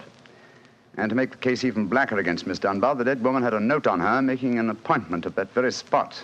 And the note was signed by the governess. It seems obvious that the girl's guilty, and the motive's clear. Mr. Gibson would be a great catch for a young girl. Love, fortune, power, all dependent on one life. Possibly, Watson, but circumstantial evidence can be very misleading at times. There's the gentleman in question, unless I'm very much mistaken, considerably before his time. I can see him from the window here. Formidable-looking fellow. Must be well over 6 foot tall. Judging by the way he's wrenching at that doorbell, he's a man with a violent temper. Mrs. Hudson's opening the door to him now. Meet him on the stairs, will you, old chap? It'll save Mrs. Hudson a journey. Sure, Holmes. Up here, sir. Thank you, Mr. Hudson. All right. Are you Mr. Sherlock Holmes? No, indeed. I'm his colleague, Dr. Watson. Come along in, won't you? Mr. Neil Gibson, I presume? That's right. So you're the great Sherlock Holmes, huh? The adjective is your own, Mr. Gibson. Sit down, won't you? By the way, you may speak quite freely in front of Dr. Watson. Well, I may as well begin by telling you that money means nothing to me in this case. You can burn it if it's any use to you in lighting the truth. Miss Dunbar is innocent, and it's up to you to prove it. Just name your fee. Mr. Gibson, my professional charges are on a fixed scale. I don't vary them except when I omit them altogether. Very well. I imagine that you've read the newspaper reports of the coroner's inquest? Yes, very thoroughly. I don't see that I can add anything that'll help you.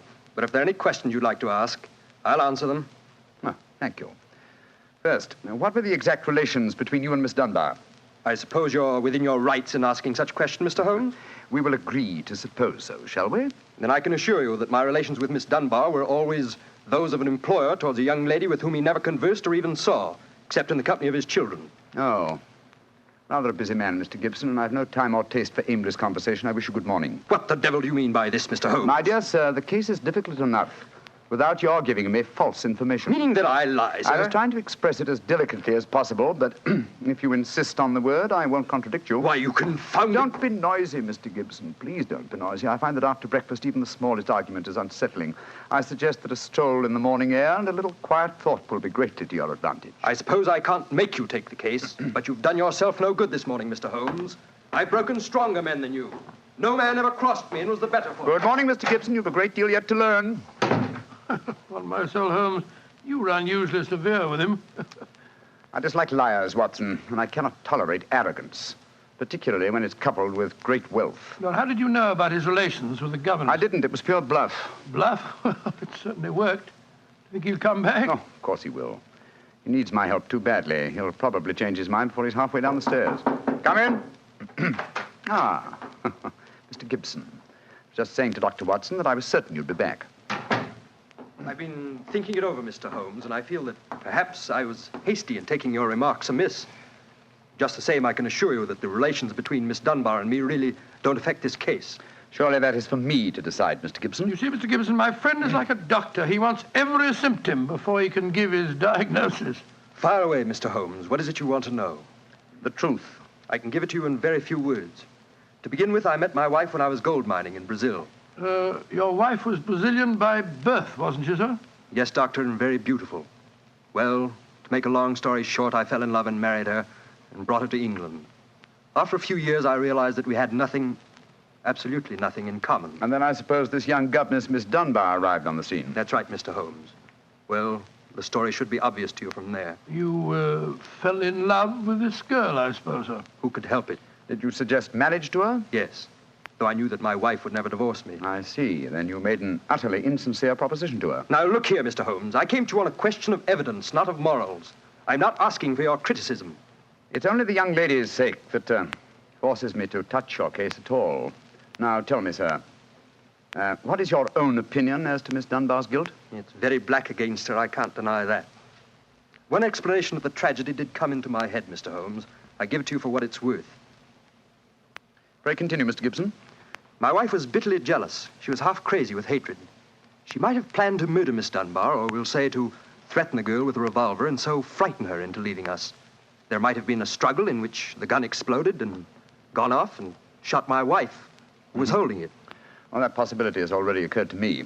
It's the only obvious alternative to deliberate murder. The revolver, Holmes, was found on the floor of the governess's wardrobe. Now, Mr. Gibson, I should like to examine your house and the scene of the murder as soon as possible. Certainly, Mr. Holmes. Sergeant Coventry of the local police is still down there. He'll give you any help you may need. Excellent. Watson, old fellow, I'm out with the timetable. We're catching the next fast train to Winchester.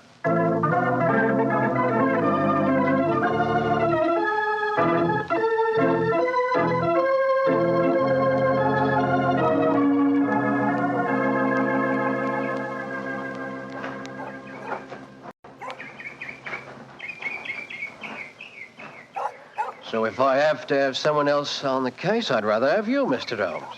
If the yard gets called in, then we local police loses all credit for success. Generally gets blamed for the failures. Now I've heard that you play straight. I do not appear in the matter at all, Sergeant Coventry. If I can clear it up, I don't ask to even have my name mentioned. Well, that's handsome of you, I'm sure. And I know your friend Dr. Watson can be trusted, too. Oh, don't worry, my dear fellow. We won't steal any of your thunder. Well, that's nice and friendly of you, Doctor. Well, come on, gentlemen. I'll walk you down to the bridge. That's where we found Mrs. Gibson's body. It's not far from the house here.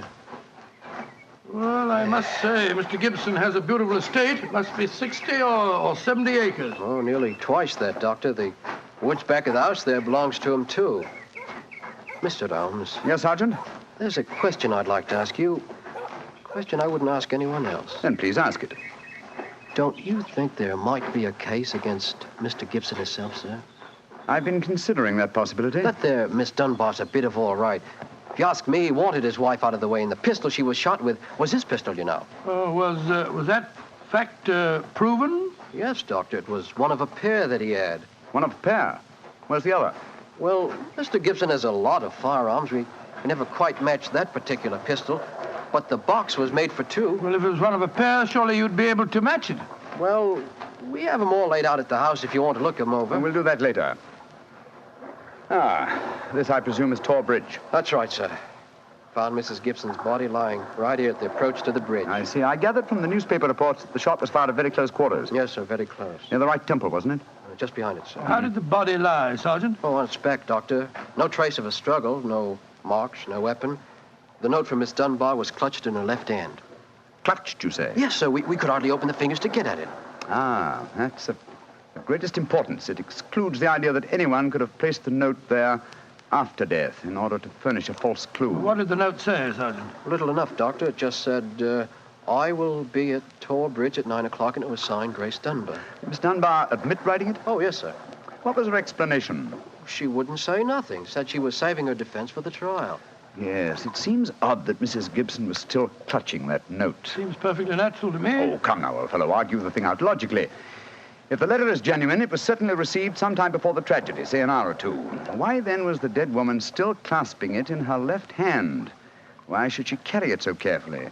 She certainly didn't need to refer to the note at all at the interview. Doesn't it strike you as rather strange? Well, now you put it that way, it does seem a little peculiar. Hello.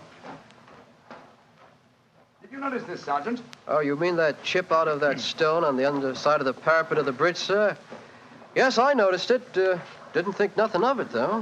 It's in the a very large chip. Yes, but it's been done recently. Notice how the stonework is white just here. It took some violence to do that. Hand me your cane, Watson, will you? Here you are, Philip. Thanks. Yes. It's a hard knock. And in a curious place, too. But it's 15 feet from where we found the body, Mr. Holmes. Yes, Holmes, I don't see how it could have any connection with Mrs. Gibson's murder. Possibly it hasn't. But it's a point worth noting. There were no footprints, you say, Sergeant? None, Mr. Holmes. The ground was as hard as iron. It's been a very dry summer, and we haven't had any rain to speak Yes, of. it's pity. Well, Sergeant, I'm much obliged to you, and now I think we'll get back to the house. Right. Cesar will show you where the firearms are, sir. Oh, who is Cesar? Oh, funny kind of a bloke. Brazilian he is. Brazilian, eh? Like Mrs. Gibson? Yes, Mr. Holmes. Comes from the same town that she does, as a matter of fact. Something very fishy about him, if you ask me. Now, if you'll excuse me, gentlemen, I'm going to take a little stroll around the grounds. You started me on a new train of thought in this case, Mr. Holmes. Oh, I'm delighted, Sergeant. I'll get back to the house.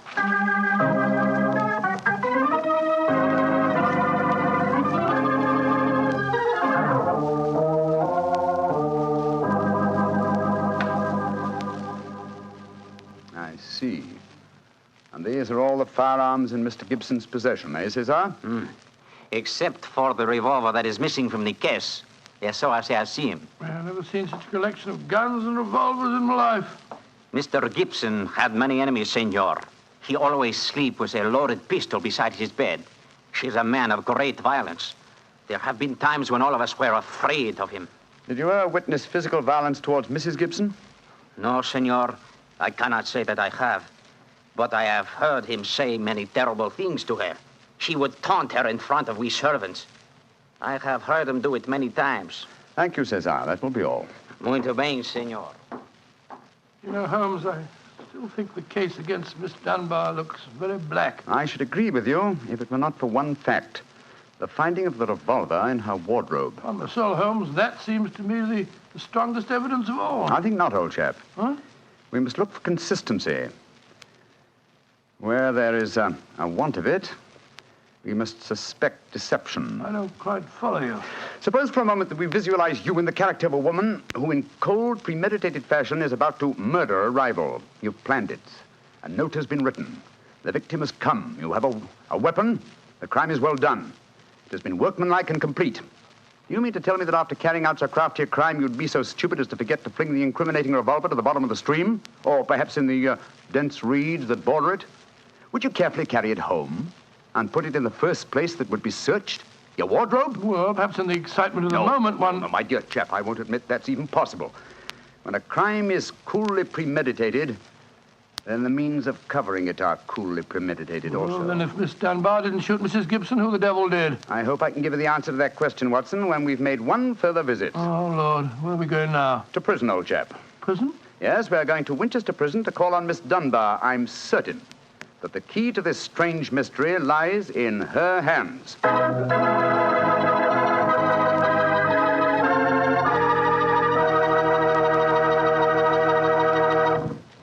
You'll hear the rest of Dr. Watson's story in just a few seconds. Just time enough for me to remind you that the easiest way to make good food taste better is to serve that good food with a good Petri wine. If you like a red wine, well, you want a Petri California Burgundy. If you'd rather have a white wine, then you want a Petri California Sauterne. But red or white, Petri Burgundy or Petri Sauterne, you're choosing a dinner wine that's sure to turn a simple meal into a feast. Your whole family and all your friends will love Petri, the wine that makes good food taste better.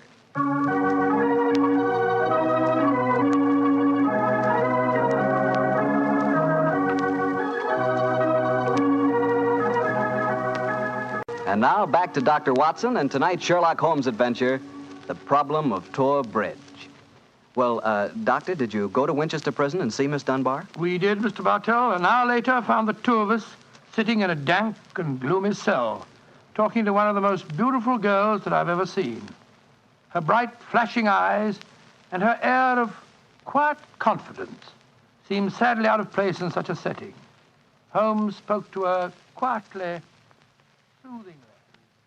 Dunbar, tell us of your true relations with the dead woman. She hated me, Mr. Holmes. She hated me with all the passion of her distorted mind. Please tell us exactly what happened on the evening of Mrs. Gibson's death. Well, I received a note from her in the morning. A note imploring me to meet her at the bridge after dinner that night. She said she had something important to say to me. Did you keep that note, Miss Dunbar? No, Doctor. She asked me to destroy the note, so I burned it in the schoolroom grate. I saw no reason for such secrecy, but, well, I did as she asked. And yet she kept your reply very carefully. It's interesting. Tell me what happened when you met her that night. When I reached the bridge, she was waiting for me. I won't tell you what she said, but she poured out her whole wild fury in burning, horrible words. I didn't answer. I couldn't. It was dreadful even to look at her. She was like an insane woman, standing there screaming disgusting insults at me. I put my hands to my ears and rushed away. Where was she standing when you left her? Within a few yards of the spot where her body was found later. And yet, presuming she met her death shortly after you left her, you heard no shot. No, I heard nothing. But I was so upset, Mr. Holmes, that I rushed straight back to my room. Did you leave it again that night? Yes. When the alarm came that Mrs. Gibson was dead, I ran out with the others. Did you see Mr. Gibson? Yes, Doctor. He had just returned from the bridge when I saw him. He had sent for the doctor and the police. This pistol that you found in your room, have you ever seen it before? Never, Mr. Holmes, I swear it. When was it found, Miss Dunbar? Next morning, when the police made their search. It was on the floor of my wardrobe where I keep my shoes. You had no idea how long it had been there? Well, it hadn't been there the morning before. How do you know? Because I had tidied up the wardrobe that day. I see. Then someone must have come into your room and placed the pistol there in order to incriminate you. I'm certain of it. When could they have done that? Well, it could have been at meal times, or when I was in the schoolroom with the children. Yes. Miss Dunbar, on examining the scene of Mrs. Gibson's death, I noticed that a piece of stonework on the underside of the parapet of the bridge had been broken away. Can you suggest any possible explanation for that? Oh, surely it must have been a mere coincidence, Mr. Holmes. Possibly. But why should it appear at the very time of the tragedy and at the very place? Could it possibly be that... Why, yes, of course. Idiot. Why didn't I think of it before? Come along, Watson. Where are we going, Holmes? Back to Thorpe Bridge, old fellow. As fast as we can get there. What have you found out, Mr. Holmes? The answer to this mystery, I hope, my dear young lady. You will get news before the day is out. And meanwhile, take my assurance that the clouds are lifting and that the light of truth is breaking through.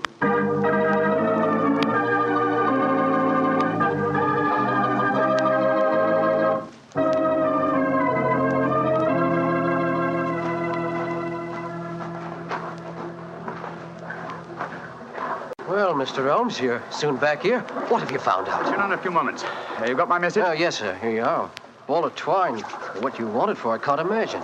You'll soon see, Sergeant. Watson, I have some recollection that you usually go armed on these excursions of ours. Yes, I'm carrying my revolver. Why? Give it to me, old chap, will you? Thanks.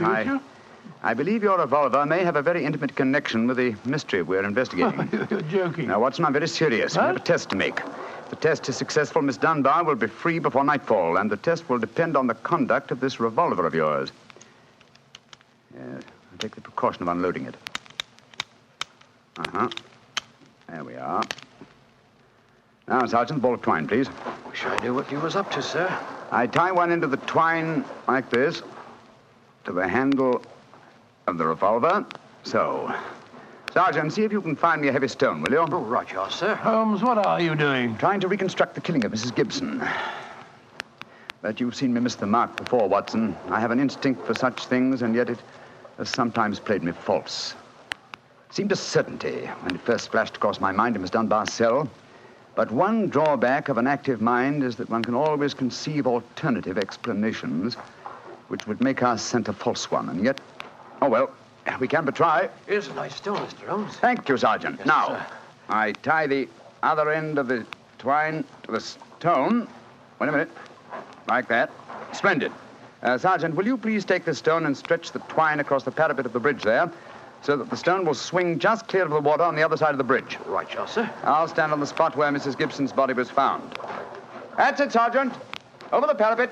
How's that, Mr. Holmes? The stone swinging about 8 feet above the water. Splendid. Now, Watson, watch closely. I raise the revolver to my head. Careful, Holmes, careful. Don't worry, old chap's not loaded. Now, let us imagine I am the late Mrs. Gibson. I raise the revolver to my head and fire it. Instantly, my fingers release their grip and... There's your answer, Watson. Great Scott, the revolver flashed back out of your hand, struck the parapet of the bridge, and then the weight of the stone flipped it over into the water. Was there ever a more exact demonstration? Come on, old fellow. You're a bloomin' magician, Mr. Holmes. That's what you are. A bloomin' magician. Look at that. Observe the second chip on the stonework, the parapet here. Same size as the first. And the murder of Mrs. Gibson? Wasn't murder at all. It was suicide. What? We can follow the various steps quite clearly. A note was extracted very cleverly from Miss Dunbar, a note which made it appear that she had chosen the scene of the crime. Mrs. Gibson, in her anxiety that the note should be discovered, somewhat overdid it by holding it in her hand to the last. That alone should have excited my suspicions earlier than it did. So she stole one of her husband's revolvers and planted the other one in Miss Dunbar's wardrobe. Exactly. After discharging one of the cartridges, which you could easily do in the woods without attracting suspicion, she then went down to the bridge, where she contrived this exceedingly ingenious method of getting rid of her weapon. When Miss Dunbar appeared, she used her last breath in pouring out her hatred, and then, when the girl had left, carried out her terrible purpose. Then the missing revolver? You'll find it with the aid of a grappling hook at the bottom of the stream, and also the stone and the string, with which this vindictive woman attempted to disguise her own crime and fasten a charge of murder on an innocent victim. Yes, Sergeant, and don't forget while you're at it that my revolver's down there, too. Oh, don't worry, Doctor. I'll get some grappling hooks right away. I must say, Holmes, you've solved this case brilliantly. Quite brilliantly. I disagree, old chap. And I fear that you will not improve my reputation by adding the case of the Tor Bridge mystery to your annals. Oh, nonsense, but that's ridiculous. Oh, no, it isn't, old boy. I've been sluggish in my mind and wanting in that mixture of imagination and reality, which is the very basis of my art. I confess that the chip in the stonework was a sufficient clue to suggest the true solution, and I blame myself for not having attained it sooner. Well, Holmes, personally, I agree with the sergeant's opinion of you. Oh? What was that, old fellow? You're a blooming magician, Mr. Holmes. That's what you are, a blooming magician.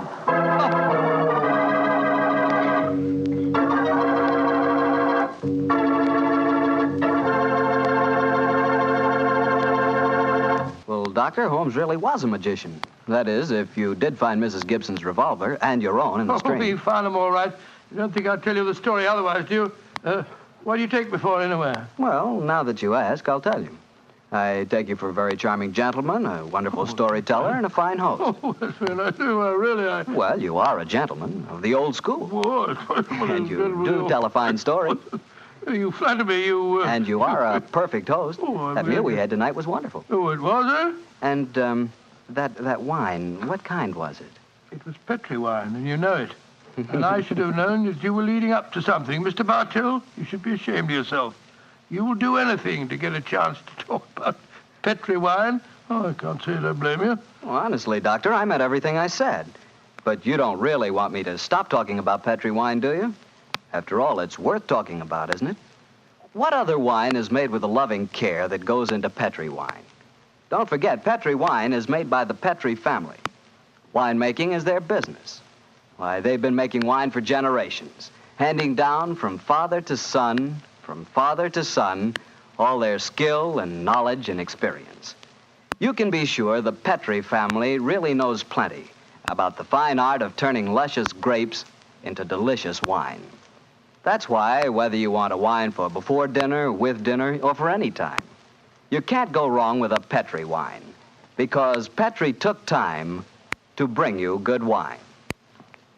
And now, Dr. Watson, what new story are you planning to tell us next week? Well, next week, Mr. Bartell, I'm going to tell an adventure that Holmes and I had amid the oriental magnificence of a Maharaja's palace in India. India? Sounds intriguing. What were you and Sherlock Holmes doing out there, Doctor? Well, we'll have to wait till next week for the answer to that question, my boy. But I can tell you that it was one of the weirdest problems that we ever had to solve. I call the story The Vanishing Elephant.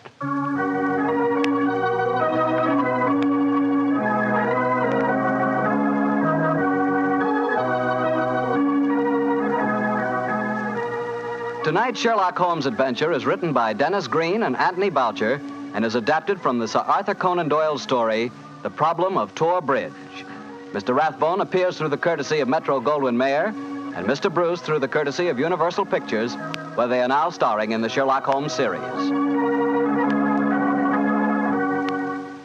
The Petri Wine Company of San Francisco, California, invites you to tune in again next week, same time, same station.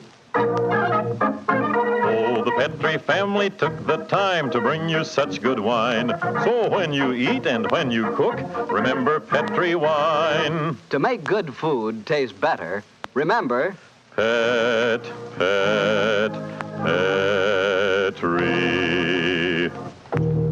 wine. This is Harry Bartell saying goodnight for the Petri family. Sherlock Holmes comes to you from our Hollywood studios. This is the Mutual Broadcasting System.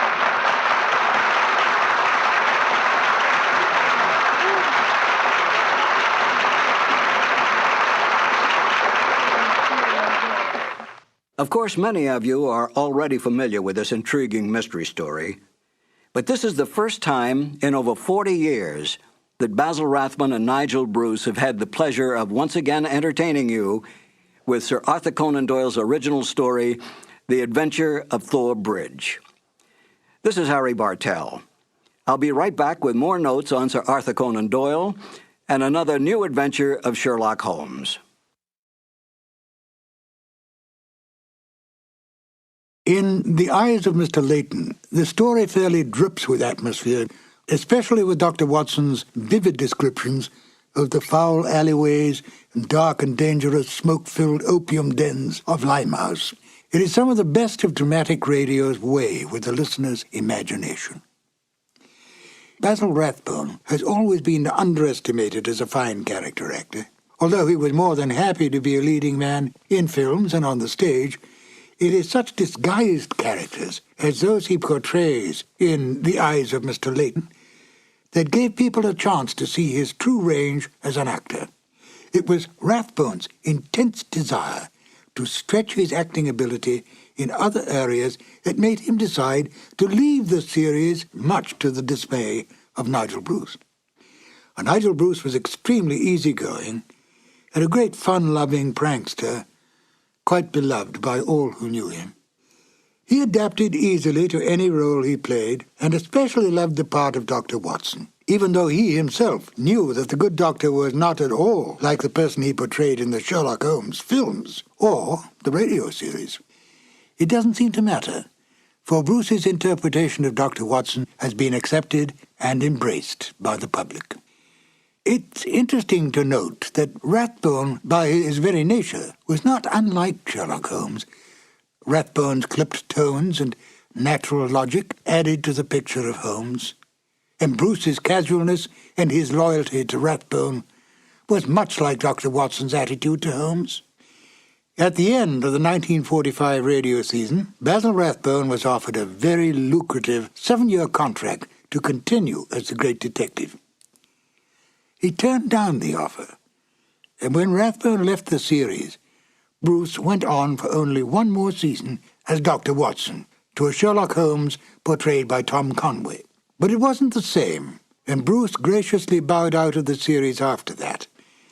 At least thanks to the discovery of these long-lost radio shows, we can once again listen to Basil Rathbone and Nigel Bruce at the top of their acting ability, portraying the world's most famous detective and his loyal companion. Now, if you will, join me as we listen to The Eyes of Mr. Layton.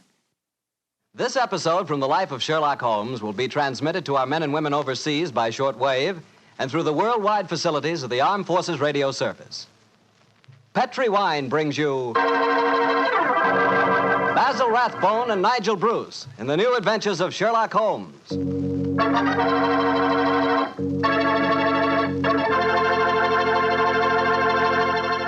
The Petri family, the family that took time to bring you good wine, invites you to listen to Dr. Watson tell us another exciting story about his good friend, that master detective, Sherlock Holmes. And I'd like to tell you something that maybe you already know. The fact that America's favorite wine is port wine. Did you know that? If you didn't, you'll know why port is the way out front favorite if you'll just sample some Petri California port. You just look at that Petri port and you know it's good. That wonderful, deep, rich red color. And Petri port is so clear. Just hold it to the light and you can sort of see right through the glass. But what you want to know really about a wine is how does it taste? And I'll tell you something. I've never yet been able to find the adjective that'll do Petri port justice. It's wonderful, honest. You've just got to taste it for yourself and find out for yourself. You'll love that pet report in the evening after dinner when you're sitting around listening to the radio. And it's perfect to serve your friends when they come over. You can show them that Petri label, too. In fact, you can show it proudly, because the name Petri is the proudest name in the history of American wines.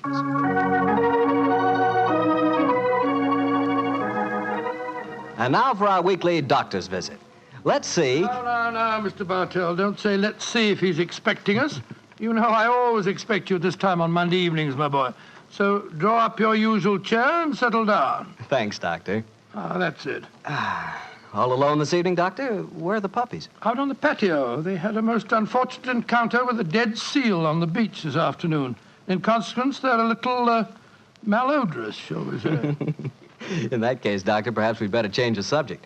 So, suppose I ask you about tonight's new Sherlock Holmes adventure. Well, my boy, as I told you last week, the story took place in the foul alleyways of Limehouse. It was there on a foggy December evening in 1890 that my story began. An old friend and patient of mine, Isa Whitney, had disappeared, and his distraught wife had come to me for help. Knowing the man to be the victim of the shocking habit of taking opium, I suspected that I might find him in one of the vile dens inhabited by the dregs of the waterfront. And so, Mr. Bartell, about 5 o'clock on that December evening, I began my search. After an hour of fruitless wanderings, I found myself in a vile alley called Upper Swandam Lane. I could hear the distant moans of the riverboats as I walked, eyes alert, and hand on the revolver in my coat pocket.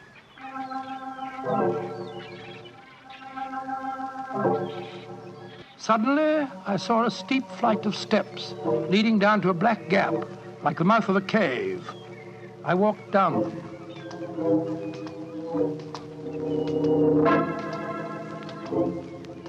The steps were worn hollow in the center by the ceaseless tread of stumbling feet. I reached the bottom. A door faced me, and above it, a flickering oil lamp winked warnings at me. I found the latch and lifted it. The door squeaked open protestingly. And I entered.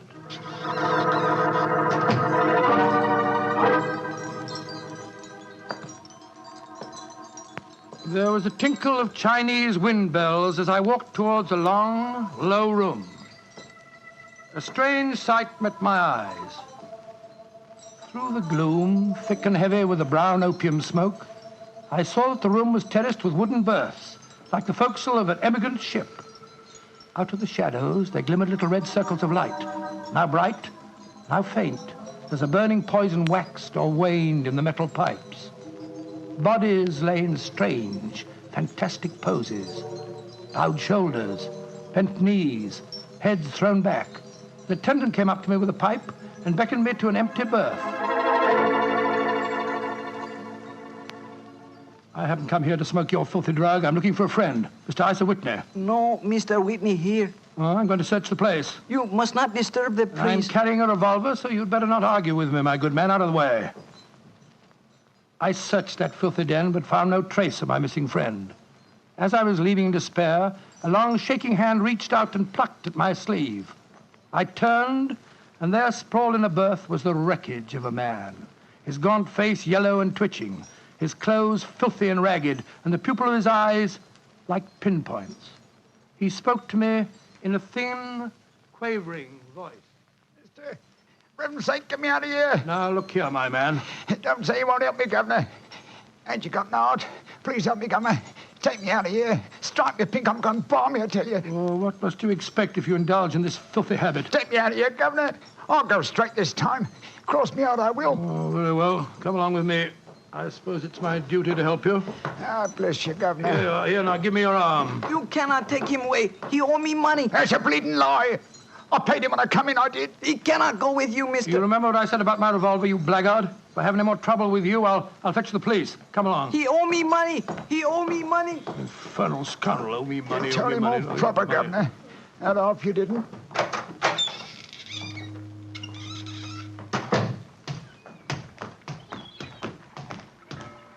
Now, look here, my good man. I'll give you a square meal, some advice, and some medical attention. But the rest Never mind the advice, Watson, but I'll take you up on that square meal. Holmes. Yes, I'm very glad to see you, old fellow. What brought you to that filthy den of iniquity? Oh, gracious me, I went to find a friend. And I, an enemy. Your disguise is wonderful. It completely fooled me. But I'm afraid the proprietor was beginning to penetrate it. That's why I staged the little rescue scene. Had I been recognized, my life wouldn't have been worth an hour's purchase. Well, how long had you been there? Why were you there? Come on, Holmes. Tell me all about it. With pleasure, old chap. But first, let's find a chop house. I want that square meal you promised me.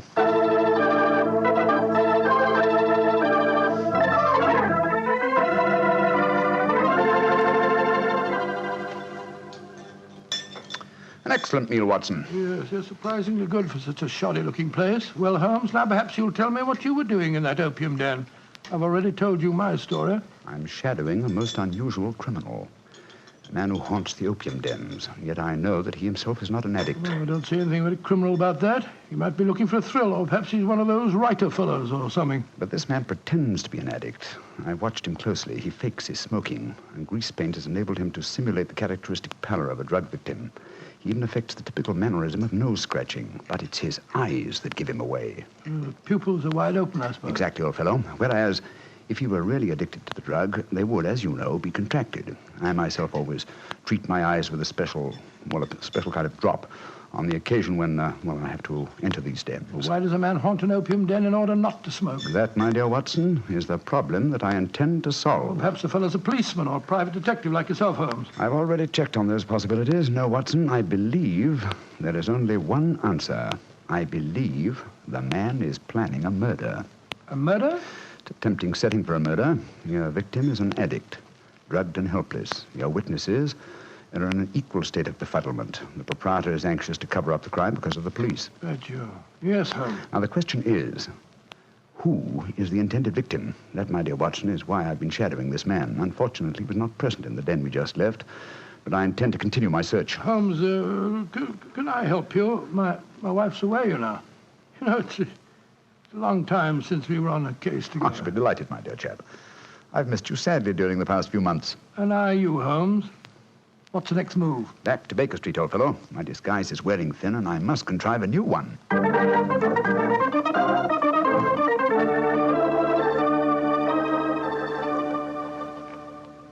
New disguise, eh? Well, which one shall it be, Watson? Well, how about the old flour cellar? I love that one. Well, it's pretty fresh, Barney. Oh, no, my dear fellow, no. Hardly appropriate for an opium den. In any case, the clothes are so wretchedly uncomfortable. Well, how about the music hall singer? Oh, that chap, yes. Oh, I don't want to be beside the seaside. Oh, I don't want to be beside the sea. I don't want to stroll along the prom, where the brass band plays tiddly-um. Oh, confound it. Who can that be? You weren't expecting anyone, were you? No. So this is just like the old days. The doorbell ringing, Mrs. Hudson toddling off and bringing up some poor devil in trouble and... You say that rather wistfully, old fellow. Don't tell me that you repent of marriage. No, of course not, Holmes. Mary's a perfect darling, and I couldn't be happier. Just the same, it is rather fun to be back here again. Come in. Yes, Mrs. Hudson? It's a gentleman, sir. He gave me this card. Says he's very anxious to see you. Wayne J. Layton, President, Layton Corporation, Chicago, United States. Ask him to come up, will you, Mrs. Hudson? Aye, sir. Well, it's quite like old times to see you back here, Dr. Watson. Just what I was saying myself, Mrs. Hudson. Mr. Layton has scribbled a message on the back of this card. If £1,000 for a week's work interests you, you'll see me. £1,000? Big fish, Watson. Very big fish. This way, sir. Thank you. Oh. How do you do, Mr. Layton? I guess you're Sherlock Holmes. You guessed correctly, sir. Excuse me. Oh, Mrs. Hudson, just a moment, Mrs. Hudson. Aye, Mr. Holmes. Sit down, won't you, Mr. Layton? My name's Watson, Dr. Watson. I'm Sherlock Holmes' colleague. Yes, I've heard about you, too. Like a cigar, Doctor? It's a good one. Set me back 3 shillings. Oh, 3 shillings? Oh, thank you. That's very nice, sir. Just put one. Oh, no, I see you introduced yourself. Splendid. And now, Mr. Layton, may I ask what brings you here? I'll talk fast and to the point. I'm a businessman. I like to do things in a business way. I have a chance to control the guano deposits of the Republic of San Pedro. Their minister will be in London tomorrow, and if it weren't for one thing, I know that I could swing the deal and get the concession. And what is that one thing, Mr. Layton? The deal is secret, see? I thought no one knew about it, but when I got here, I found out that my biggest business rival has gotten wind of what's going on. He's an Englishman. I've never met him, but he's right here in London. Now, I'm not going to tell you his name. Not until you give me your word that you'll work for me. Just what you wish me to do, Mr. Layton. Get this rival of mine and keep him out of circulation for a week. I don't care how you do it, and I won't ask. In a week's time, I'll give you the other half of this 500 pounds I brought with me. Oh, good Scott, what kind of Watson, detective give do you... Mr. Layton his hat and gloves. That's it. Thanks, old fellow. Goodbye, sir. What are you doing, throwing me out? I can't think where you gathered the impression that I indulged in kidnapping. Once again, goodbye, sir. And here, sir, you can take back your cigar. Well, if you don't want some easy money, I'll soon find someone else that does. This is the last you'll see of me, Mr. Holmes. Life is full of little consolations. Some people seem to think that money can Watson, the game's afoot. Mr. Layton is the man I've been seeking. The man who pretends to be an opium smoker. Why in blazes you let him get away? Here, I'll go after him. No. Don't worry. I've already arranged for that. Oh, how? When I left the room just now to talk to Mrs. Hudson, I was intending to tell her to summon some of my band of street urchins. You know, the Baker Street irregulars. When she informed me that half a dozen of them were in the kitchen at this very moment, partaking of one of her incomparable steak and kidney pies. The rest should be obvious. You left instructions for one of them to shadow Mr. Layton when he left here. Elementary, my dear Watson. Oh, don't tell me that Layton back again. No, I think not. I should say that at the moment he's just about to walk out of the front door. No, I think we shall have another visitor. And judging by the commotion, the incoming and the outgoing visitors know each other and are not on the best of terms. Well, it sounds to me as if they're having a fight. Here comes Mrs. Hudson to tell us about it. Come in. Oh, Mr. Holmes, you've got another visitor. So I gathered. Mrs. Hudson, you gave my instructions to one of the boys? I did that, sir. Young Wiggins was going to follow the gentleman. Mrs. Hudson, what was all that commotion about downstairs just now? Oh, it was the two gentlemen shouting at each other. Him that was leaving and the one that was waiting on the doorstep. And who is our new visitor, Mrs. Hudson? Here's his card, sir. Oh, thank you. Linton Chumley, 9 Belgrave Square. Well, ask him to come up, will you, Mrs. Hudson? Very well, Mr. Holmes. Oh, one thing more. Yes, sir. Please instruct another of the Baker Street irregulars to follow this Linton Chumley when he leaves here and report to me. All right, sir. You're taking no chances, Holmes, eh? You're having this fellow shadowed, too. Layton is a potential murderer. Of that I'm convinced. This Mr. Chumley might possibly be his intended victim. While we're talking to him, Watson, old fellow, I want you to be sure to look at the condition of his eyes. Yeah, I certainly will. Come in. Oh, good evening, Mr. Chumley. Are you Mr. Sherlock Holmes? I am. This is my colleague, Dr. Watson. How do you do, sir? That was Wayne Layton that was just left here, wasn't it? Won't you sit down, sir? Thank you. I don't want to sit down. All right, you needn't answer my question, but I know it was Layton. I've never met him, but I've seen his picture in the newspapers. Oh, very well then, sir. It was Wayne Layton. I know why he came to you. He's trying to have me put out of the way while he closes that deal on the San Pedro and Guana concession. Now, look here, Holmes. You've got to be on my side. Whatever fee he offered you to dispose of me, I'll double it if you'll take care of him for a few days. Oh, dear me, this is becoming monotonous. Watson? The hat and gloves? Thank you, old chap. That's right. Good night, Mr. Chumley. Look here, Holmes. I'll treble his fee. I'll quadruple it. My dear Mr. Chumley, I have accepted no fee from Mr. Layton. I don't propose to accept one from you. Your hat and gloves, sir? That man is out to kill me, Holmes. Well, if you won't help me, I'll go to the police. That's an excellent idea, Mr. Chumley. Again, good night. Did you notice his eyes, Watson? Yes, the pupils were contracted. He's obviously an opium addict. And also a potential corpse. What do we do now? Wait for the irregulars to report? No, you'll return home for your medical bag. I have a feeling that you'll need it before the night is out. Then come back here. If I've gone before you return, I'll send one of the irregulars to bring you to wherever I may be. Wait until you receive a message from me. On your way, old chap. There's work ahead of us.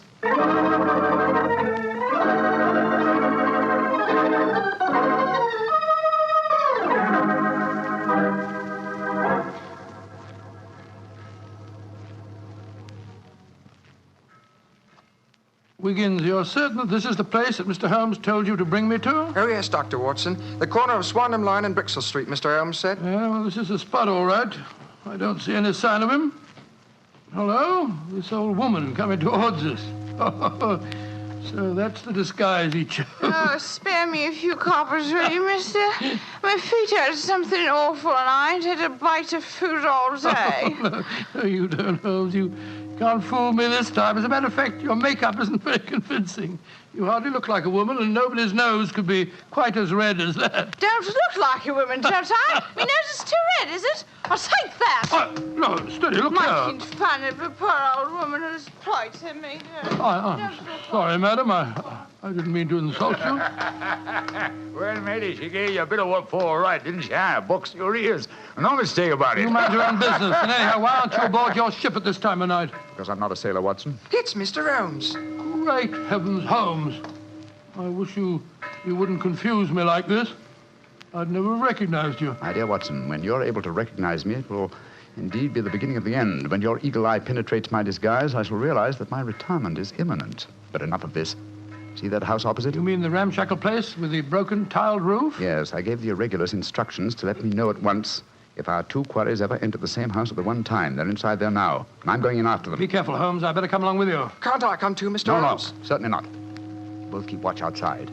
If I need any help, I'll smash one of the windows, and then you can come in after me. Wait here for me. I don't expect I'll be very long. I'll be here, Holmes. Don't worry about me. Just take good care of yourself.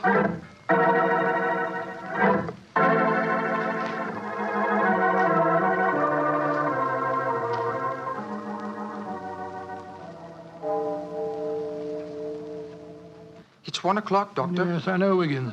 He's been in there half an hour. I'm beginning to get worried. Start going after him, sir? No, Wiggins. You know Mr. Holmes. When he gives orders, he likes them. There's the signal for help. Keep watching the house, Wiggins. I'll be out in 5 minutes. Go for the police. Right you are, sir. All right, Holmes, all right. I'm coming.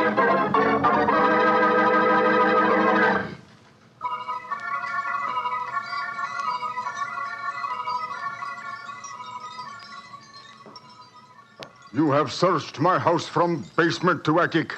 Why do you not give up? I tell you again, there has been no one here tonight. But my friend came in here half an hour ago. I saw him, and before that, 2 other men are known to have come in here. If that is so, then where are they? 3 men cannot vanish. That's just the point, you scoundrel. Out of the way. I'm going to search this hovel again. I'm not leaving here until I find Mr. Sherlock Holmes.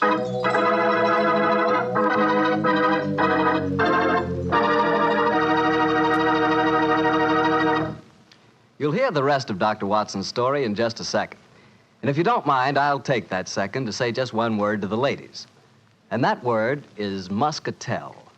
Petri California Muscatel. I want you women to know about it because Petri Muscatel is one wine that practically every woman likes. Maybe because it's such a beautiful color, like pale gold.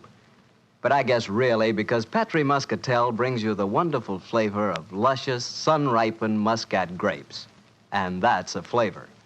Try Petri Muscatel after dinner, or any time as a change from Petri Port. Remember, if it's a Petri wine, you know it's a good wine.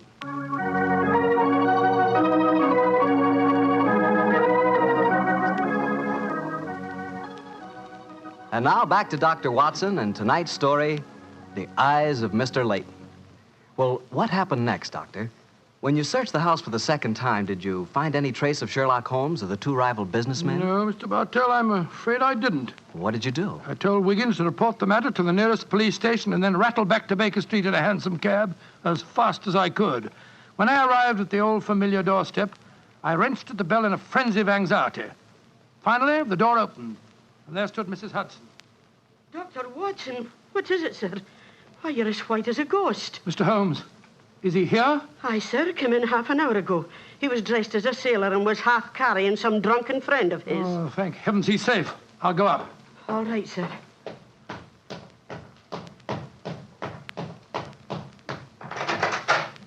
Now, Watson, old chap. There you are. Holmes, I can't tell you how glad I am to see you. Who's that lying on the sofa? Well, up with your bag, Watson. Though I'm afraid the poor devil's done for. Great Scott, it's Wayne Layton, the American fella. With a knife wound between his ribs. See what you can do for him, will you? All right. This is extraordinary, Holmes. You said that Layton was a potential murderer, and now he's a victim himself. The biter bit, eh, old chap? Yes, he's still breathing, but he hasn't a chance. I'll try him with an injection of strychnine.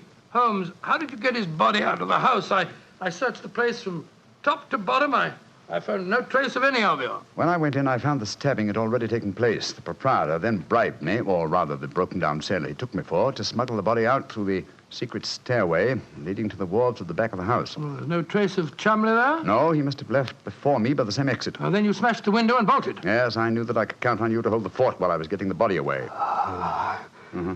Just tried to say something, Watson. Yes, the injection's beginning to take effect. Yes, Mr. Layton? What are you trying to say? Tell us, who stabbed you, sir? Shh. Lips are moving.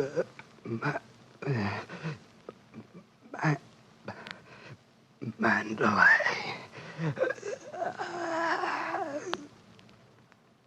He's dead, Holmes. Yes, but he gave us the clue to the murderer's identity.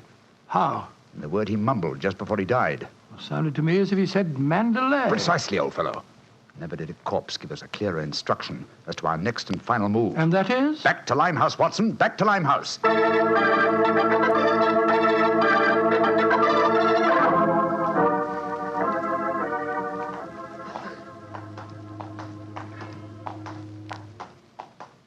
Here we are. This must be the place. What's this? Another opium den? Yes, I knew that since Chumley refrained from smoking earlier on in the night, in order to keep his faculties alert for murder, that an enormous reaction would set in.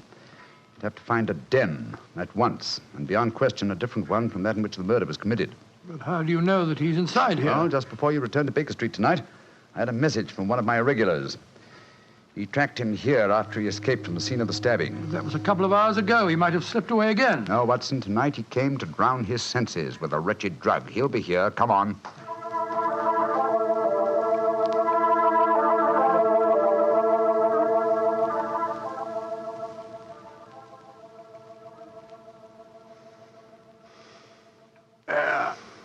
That second injection of caffeine should bring him round.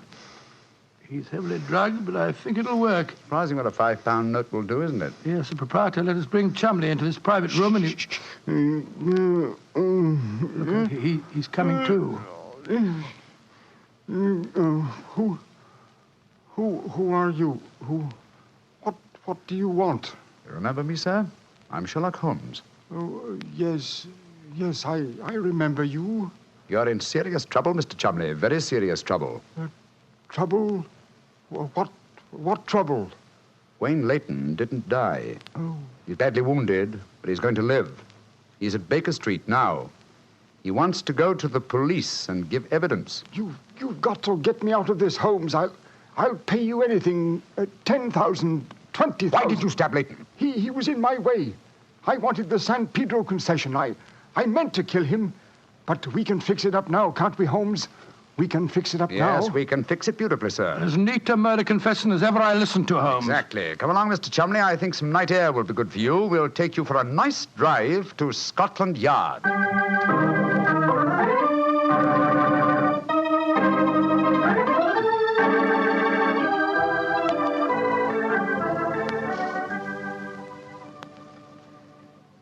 I brought you some kippers, gentlemen. You've both been up all night, and I'm sure you can do it. It's very thoughtful of you, Mrs. Hudson. Yes, indeed it is.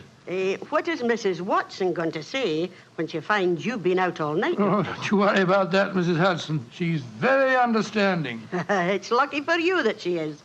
Well, I'll go and leave you to your breakfast. Holmes. Yes, dear fellow? There's only one thing that puzzles me about this case. Oh, what's that? When Layton was dying, he muttered the word Mandalay. How did that give you the key to the murderer's identity? Oh, the dead American had never met Mr. Chumley, you remember, except when they bumped into each other in our hallway. Yes, he told us that he recognized him from the newspaper photographs. Being an American, he had no reason to know that the name Chumley is in no way pronounced the way it is spelt. But I never thought of that. Chumley. That name's spelt C-H-O-L, Chol, M-O-N, Mon, D-E-D, L-E-Y. Chol Mondele. Mondele. Precisely, old fellow. What you thought to be Mandalay was really Chol Mondele, the name of the murderer. Amazing case. You did a remarkable job, Holmes. I'm beginning to be confoundedly sleepy. Why not sleep, old chap? Your old room's all ready for you. Are you going to take a nap? Oh, dear me, no. I have much too busy a day ahead of me. Let me look at my engagement book. Baxter Square murder. I've put the police on the track. The Duchess of Ferrers. I've got her material. The princess who was about to run away from home. Good gracious me, let her run. The Pope's cameos. Ah, yes. His Holiness must not be kept waiting. Can I help you again, Holmes? Mary doesn't return until tomorrow. Well, I thought you were sleepy, old fellow. Sleepy rubbish. I never felt more wide awake in my life.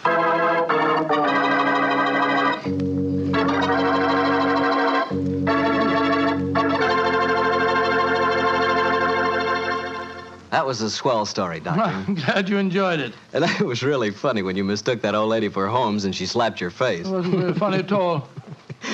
Sure it was. Come on, admit it, Doctor. Well, she did look like Holmes in disguise, you know, and you would have made the same mistake that I did. Okay. Her nose was ridiculously red, and she did look like a man. Now, look, Doctor, forget I ever said anything. I won't say another word. I'll keep my mouth closed forever. Oh, come on, I wouldn't do that. Mr. Bartell? Mr. Bartell? Won't you even open your mouth to finish your wine? Your Petri wine? Okay, you win. You know I'll open my mouth for Petri wine anytime. That Petri wine is always good wine.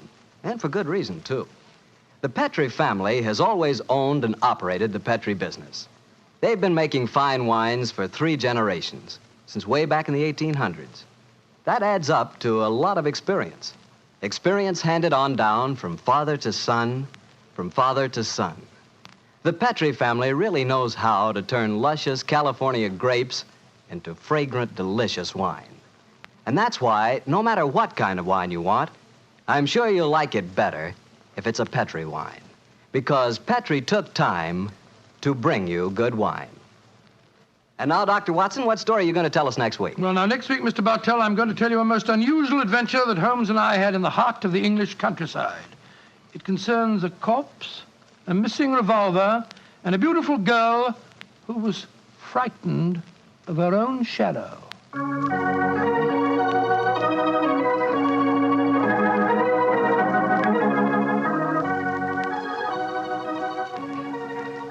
Tonight's Sherlock Holmes adventure is written by Dennis Green and Anthony Boucher and is based on an incident in the Sir Arthur Conan Doyle story, The Man with the Twisted Lip. Mr. Rathbone appears through the courtesy of Metro-Goldwyn-Mayer, and Mr. Bruce through the courtesy of Universal Pictures, where they are now starring in the Sherlock Holmes series.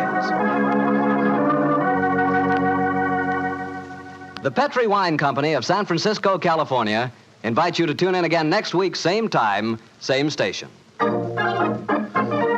The Petri family took the time to bring you such good wine. So when you eat and when you cook, remember Petri wine. To make good food taste better, remember... Petri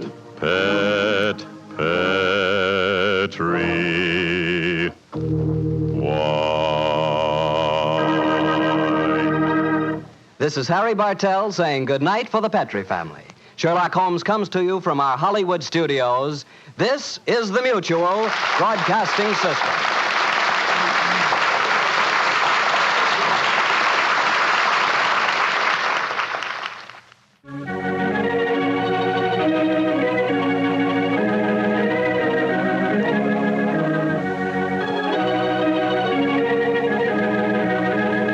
The 2 episodes you have just heard, In Flanders Fields and The Eyes of Mr. Layton, are part of the new adventures of Sherlock Holmes, starring Basil Rathbone and Nigel Bruce, and are a 1988 copyrighted production of 221A Baker Street Associates. The Sherlock Holmes stories and the characters of Sherlock Holmes and Dr. John H. Watson were created by Sir Arthur Conan Doyle and are used with the kind permission of Dame Jean Conan Doyle. I'm Ben Wright. I hope you will join me again for more new adventures of Sherlock Holmes. Thank you for listening.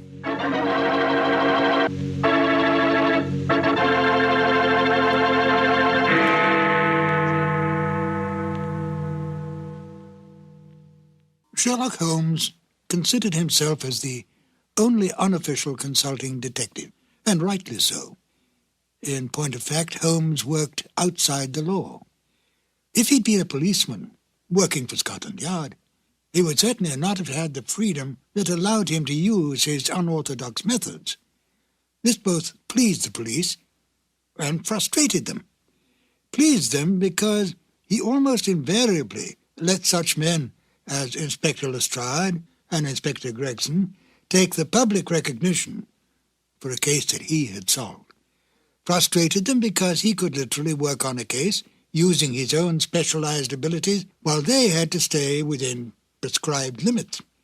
Yet Holmes did respect the law, for he was in fact an amateur and felt it best to have a healthy relationship with the professional police.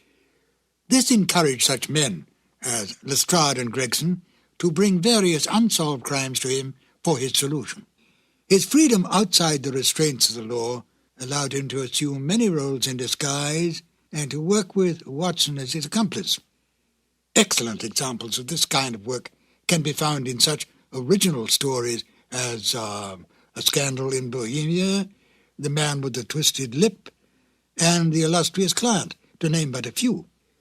He often broke open safes to get information, set fires to force some action out of an individual, such as Irene Adler, or broke into homes in order to gain access to information that would lead to the solving of the crime. Any admonitions by the police were soon dropped when Holmes produced the criminal or solved the crime. Most of this work was done by Holmes and Watson in London or various other parts of England. In The Waltz of Death, Holmes and Watson find themselves in Vienna on a case. Now here, on foreign territory, and completely outside the orthodox methods of the English police, Holmes had even more free rein. He still used his brilliant sense of deductive logic, but now he did not have to worry about reprimands from Scotland Yard. And besides, there was new excitement for Holmes when he could deal with murder from other than the English criminal. Join me now as we present Sherlock Holmes and Dr. Watson in The Waltz of Death. Petri Wine brings you Basil Rathbone and Nigel Bruce in the new adventures of Sherlock Holmes.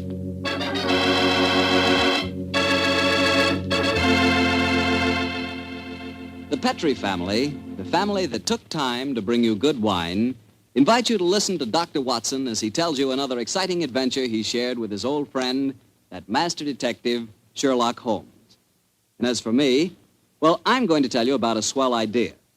The idea of serving Petri California sherry before dinner.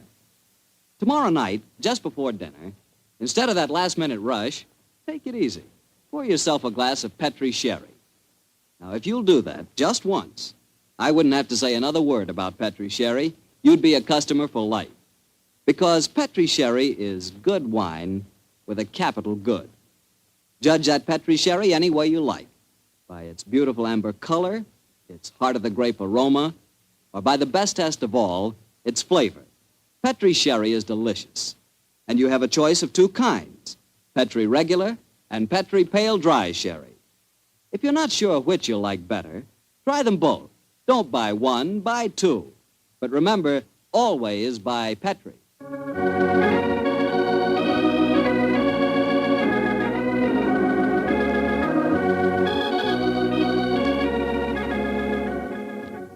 And now I'm sure our good friend Dr. Watson's expecting us. Let's go in and join. Good evening, Dr. Watson. Good evening, Mr. Bartell. All set for tonight's story? Yes, my boy, I'm all set, as you put it. It began in Vienna in 1889. The old Vienna of bright lights, lovely ladies, and lilting music. What were you and the great Sherlock Holmes doing there, Doctor? Mr. Bartell, what were we doing there? Yes, sir. Were you just taking a trip? Oh, in those early days of our association, we didn't have either the time or the money for trips. No, we were in Vienna with the express command of the Emperor Franz Joseph. It was in October, I remember, that we arrived in the city, and for several days we were forced to cool our heels awaiting the imperial pleasure. On one of those idle evenings that the good services of our friend, the Chief of Police, Count Frano, secured us an invitation to a resplendent ball that was being held at the palace of Princess Stephanie von Kram. It was an incredibly colorful spectacle, Mr. Bartell. A string orchestra high in the gallery of the palace ballroom played a haunting Strauss waltz, while on the floor below, the cream of Viennese aristocracy swayed and glided gaily to the lilting music. I can remember the picture so well, Mr. Bartell, that Holmes and I stood there talking to the chief of police, Count Refrano.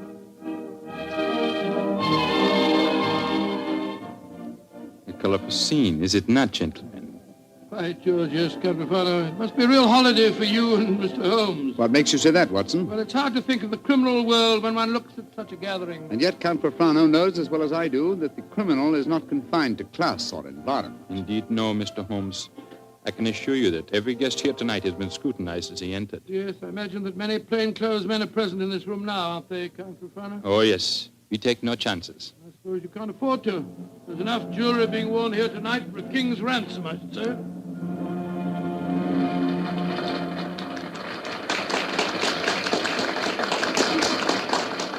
The waltz is finished. Now I can present you to our hostess, Princess von Kram. Stephanie, my pigeon. My pigeon? Must know the princess pretty well. Yes, I'm glad to see that in Vienna the profession of criminal detection carries no social stigma. Allow me to present you Mr. Sherlock Holmes, Dr. Watson, the Princess Stephanie von Kram. I'm very honored to meet you, Your Highness. I'm most happy to meet you, gentlemen. Permit me to introduce my protege, Janos Horvat, the Hungarian composer. This ball tonight, Mr. Holmes, will mark a rare occasion. A signal honor is to be conferred on Herr Horvath and myself before tonight is through. The next waltz is a new composition of his. Tonight will be its debut. Indeed, how very interesting. It is a great honor the princess has conferred on me. A new composition could not possibly be presented under more auspicious circumstances. Count Refrano, you spoke of an honor in connection with yourself. May I tell them our secret, Stephanie? No, I will tell them myself, Anatole. After your waltz has been played, Janusz, and Anatole and I shall be the first to have the privilege of dancing to it, my father is to make a public announcement. He is to announce my engagement to Count Anatole Refrano. Oh, indeed, my congratulations to you both. Very lucky fellow. Am I not the luckiest of men? Is she not exquisite? I, the gay man of Vienna, the cavalier who swore that no one woman would ever capture him. I confess it, gentlemen, I'm in love. Oh, but I pity you. Even the great waltzes of old Vienna could hardly be worthy of this moment. Oh, Anatole, you are a born flatterer. Oh, come, the waltz is about to begin. I shall see you gentlemen later. Auf Wiedersehen. Auf Wiedersehen. The orchestra is tuning up, Herr Horvath.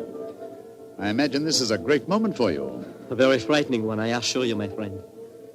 In a few minutes, I shall know whether my new work is to be crowned with success or failure. Count Refrano is leading the princess to the center of the floor. The conductor is raising his bottle. This is your moment, Herr Horvath. Good luck. Pray for me, gentlemen. Pray for me.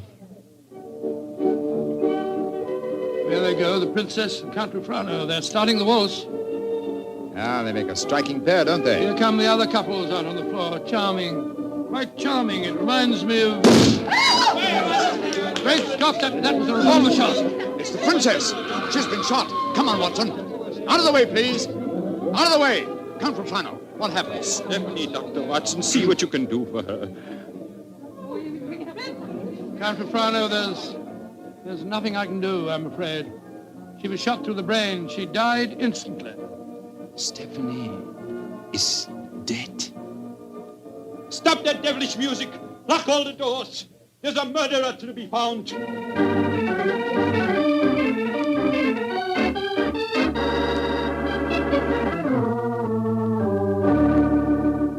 Count Refrano, have you found any clues? One of my men found a revolver. It had been thrust into the earth of a potted palm. May I see it, please? Of course, here. Rammed into the soft earth. Confound it. Count Refrano, your fiancée was an extremely beautiful woman. You must have had rivals? Yes, several, but none of them are present tonight. Who will inherit her estate? Her 6-month-old nephew. Who's his guardian? The Emperor Franz Joseph himself. No, Mr. Holmes. I know of no obvious motive for someone wishing poor Stephanie dead. Well, perhaps it was a political crime. She was a wealthy aristocrat and a very prominent one. Yes, it's very possible. Many nihilist assassins have been active in my country recently. Meanwhile, we have a ballroom full of suspects waiting for us. So I was just going to suggest we went back there. We can't find out very much by staying here in the library. It's a delicate matter. Almost everyone present tonight is known to me personally. May I suggest that you go back to the ballroom and have the male guests file past you? Detain for questioning anyone whose evening clothes do not fit perfectly. Clothes don't fit? What's the cut of a man's clothes got to do with this? Anyone invited to such a ball as this would naturally have his own tailor. I think, Count Refrano, If you found a man who had to hire his costume, he might be an imposter and may well prove to be your assassin. Well,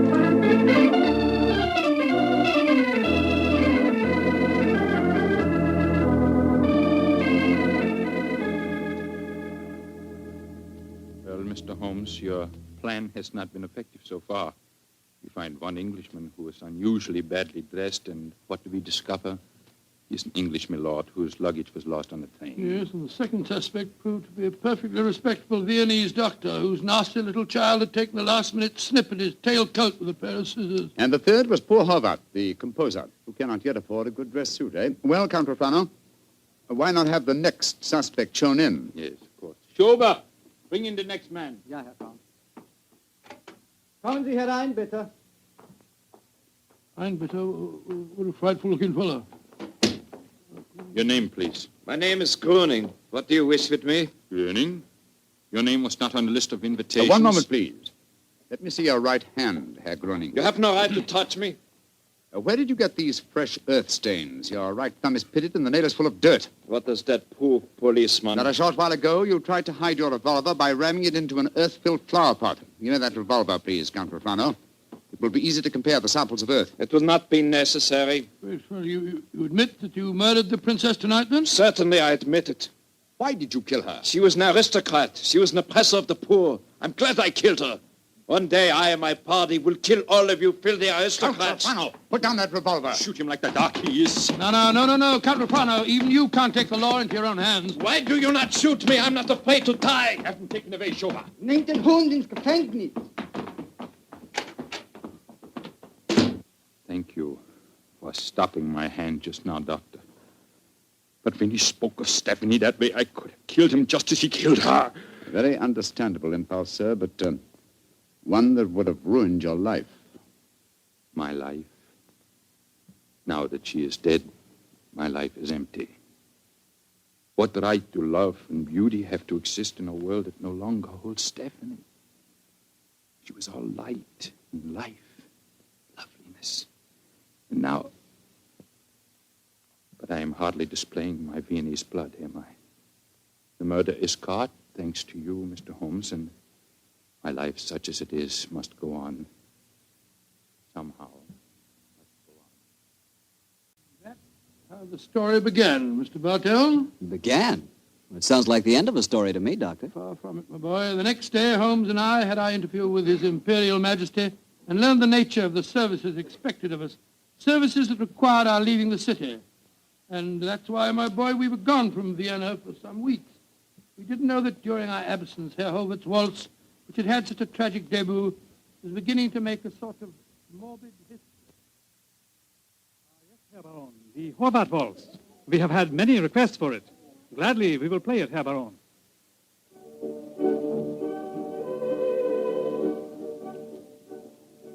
Isn't that the Horvath waltz they are playing? Yes, my dear, and see who is walking onto the floor to dance to it.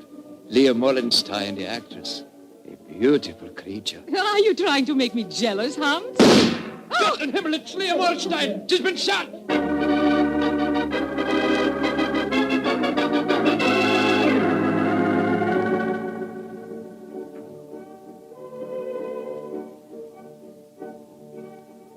A new ballet, and to the music of the Horvath waltz. Magnificent. Never has Krasnova danced better.